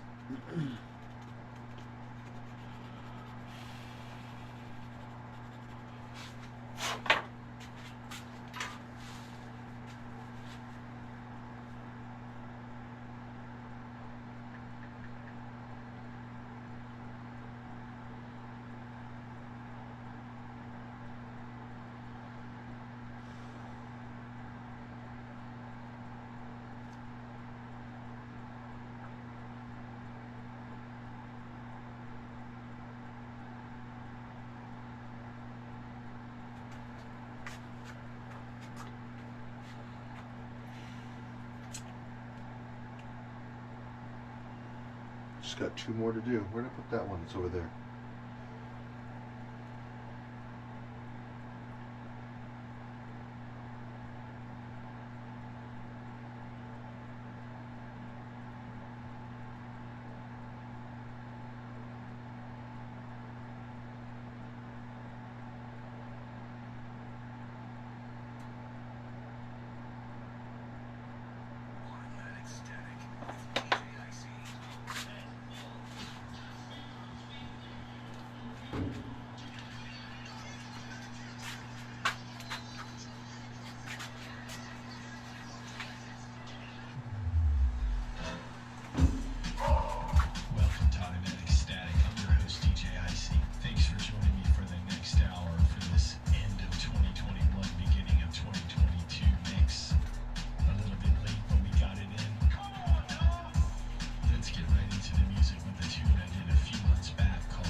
Two more before dinner. Let's go. We can do it.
Oh, it's too long, of course.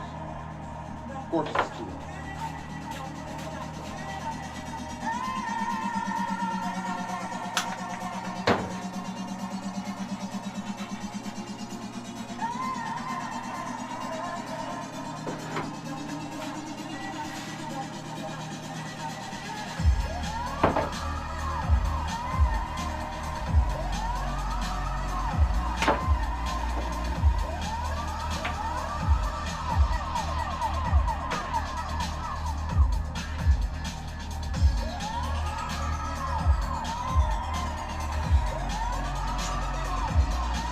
Boy, just one more after I do 4 of these. Come on.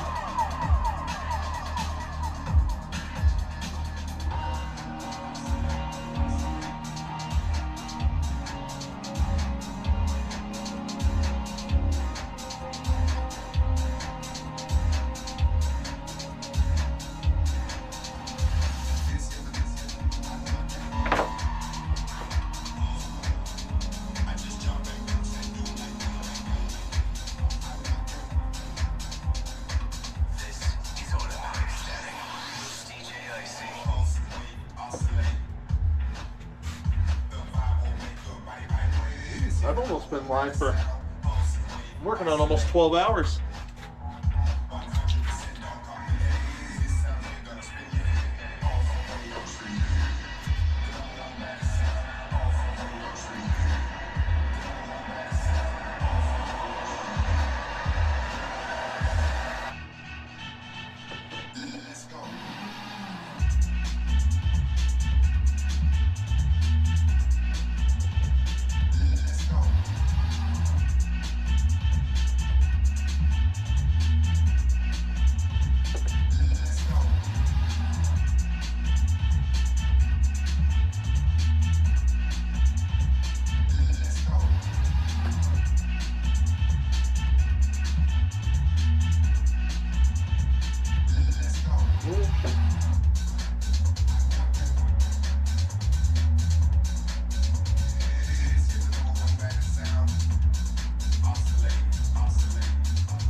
Alright, stand this up, and then just one more. I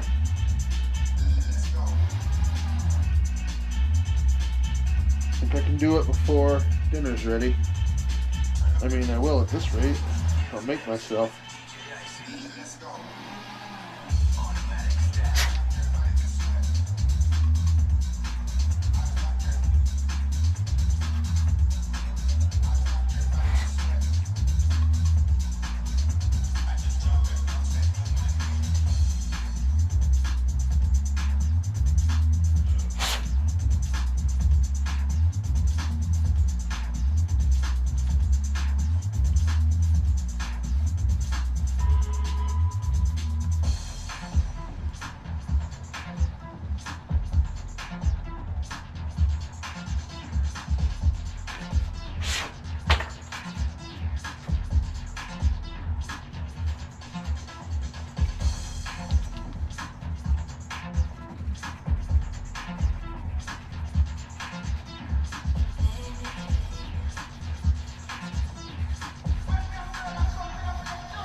One more.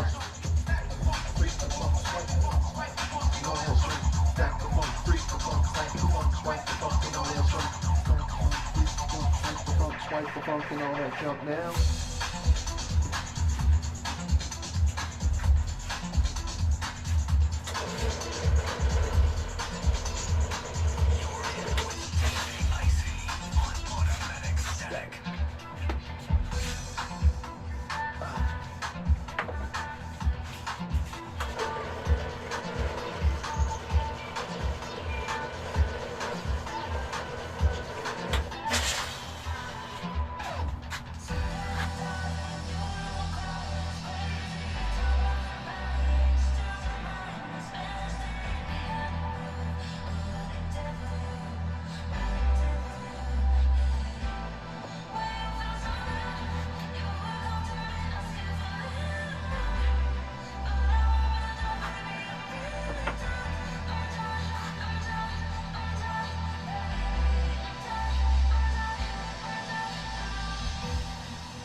Last one. Holy moly. Plus my own 4, but I'll consider that success if that's all I can get done tonight.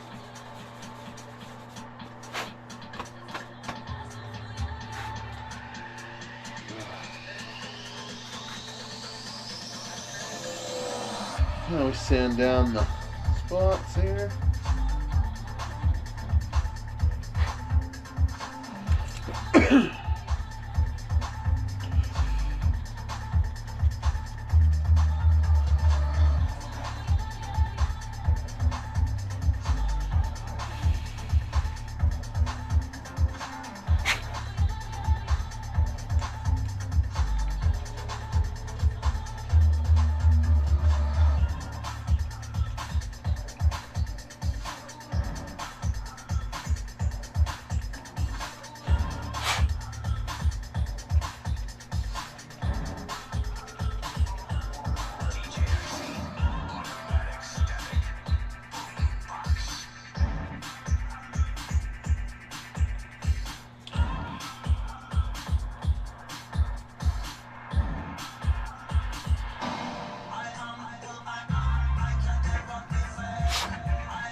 I can never be fake.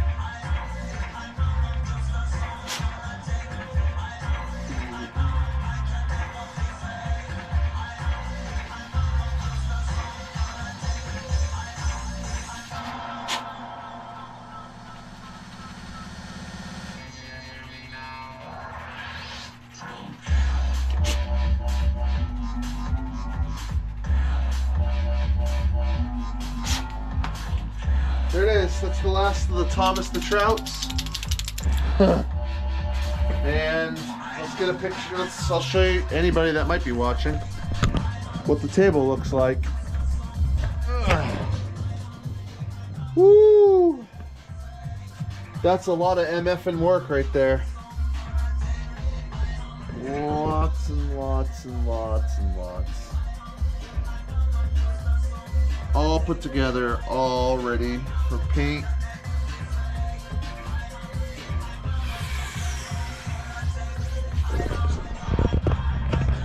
Oh, get back on the mount. There we go. Power back in. Actually, no, I don't, because I'm almost done anyways for tonight.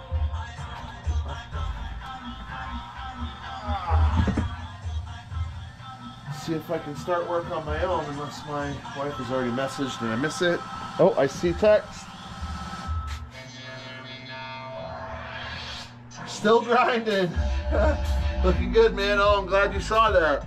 Yeah, that's the, now I'm gonna work on my own. Just gotta make sure my wife didn't message. She did. All done. Just now, this exact second.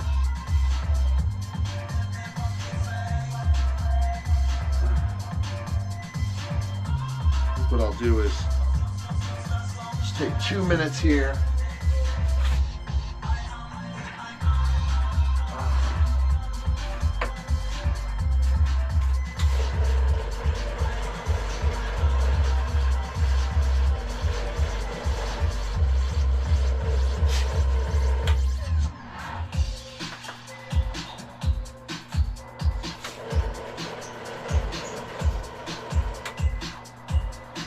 Oh, that one didn't, this piece didn't even get sanded yet.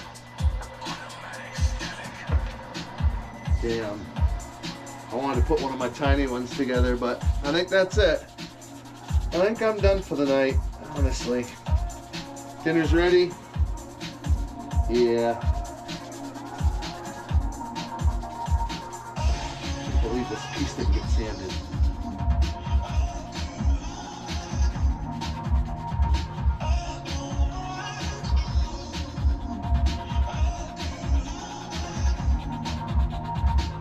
Yeah, it's 12 hours I'm going on pretty much now.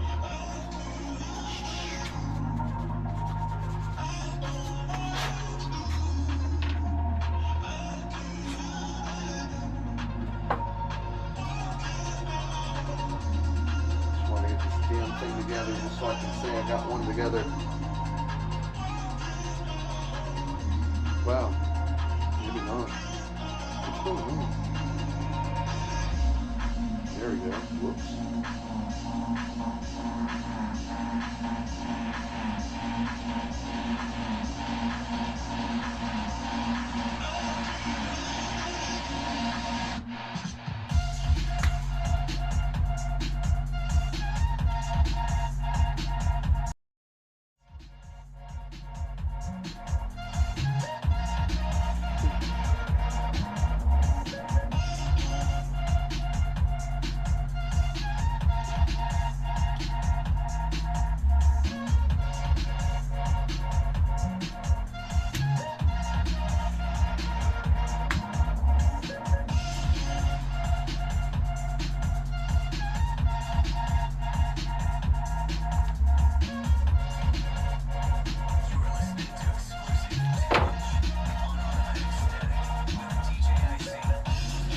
There we go. Just figured I'd put one of these together for anybody that might still be here watching. Here is one of my own Cayuga baits. This thing is tiny. This thing is so... But it's the same thing I've been making out here, just the tiny version. Alright, I'll leave that there. Birds flying high, you know how I feel. Sun in the sky, you know how I feel. It's a new dawn, it's a new day. It's a good night, and I hope you guys are well. It's not how the words go, but that's how my night's going. Because I am done, diddly doo dah dim, they're done. And I am saying goodnight to anybody that is right there. Good night. Have a wonderful evening. Thank you to anybody who watched today. Wow. Pretty much just about 12 hours. Pretty close.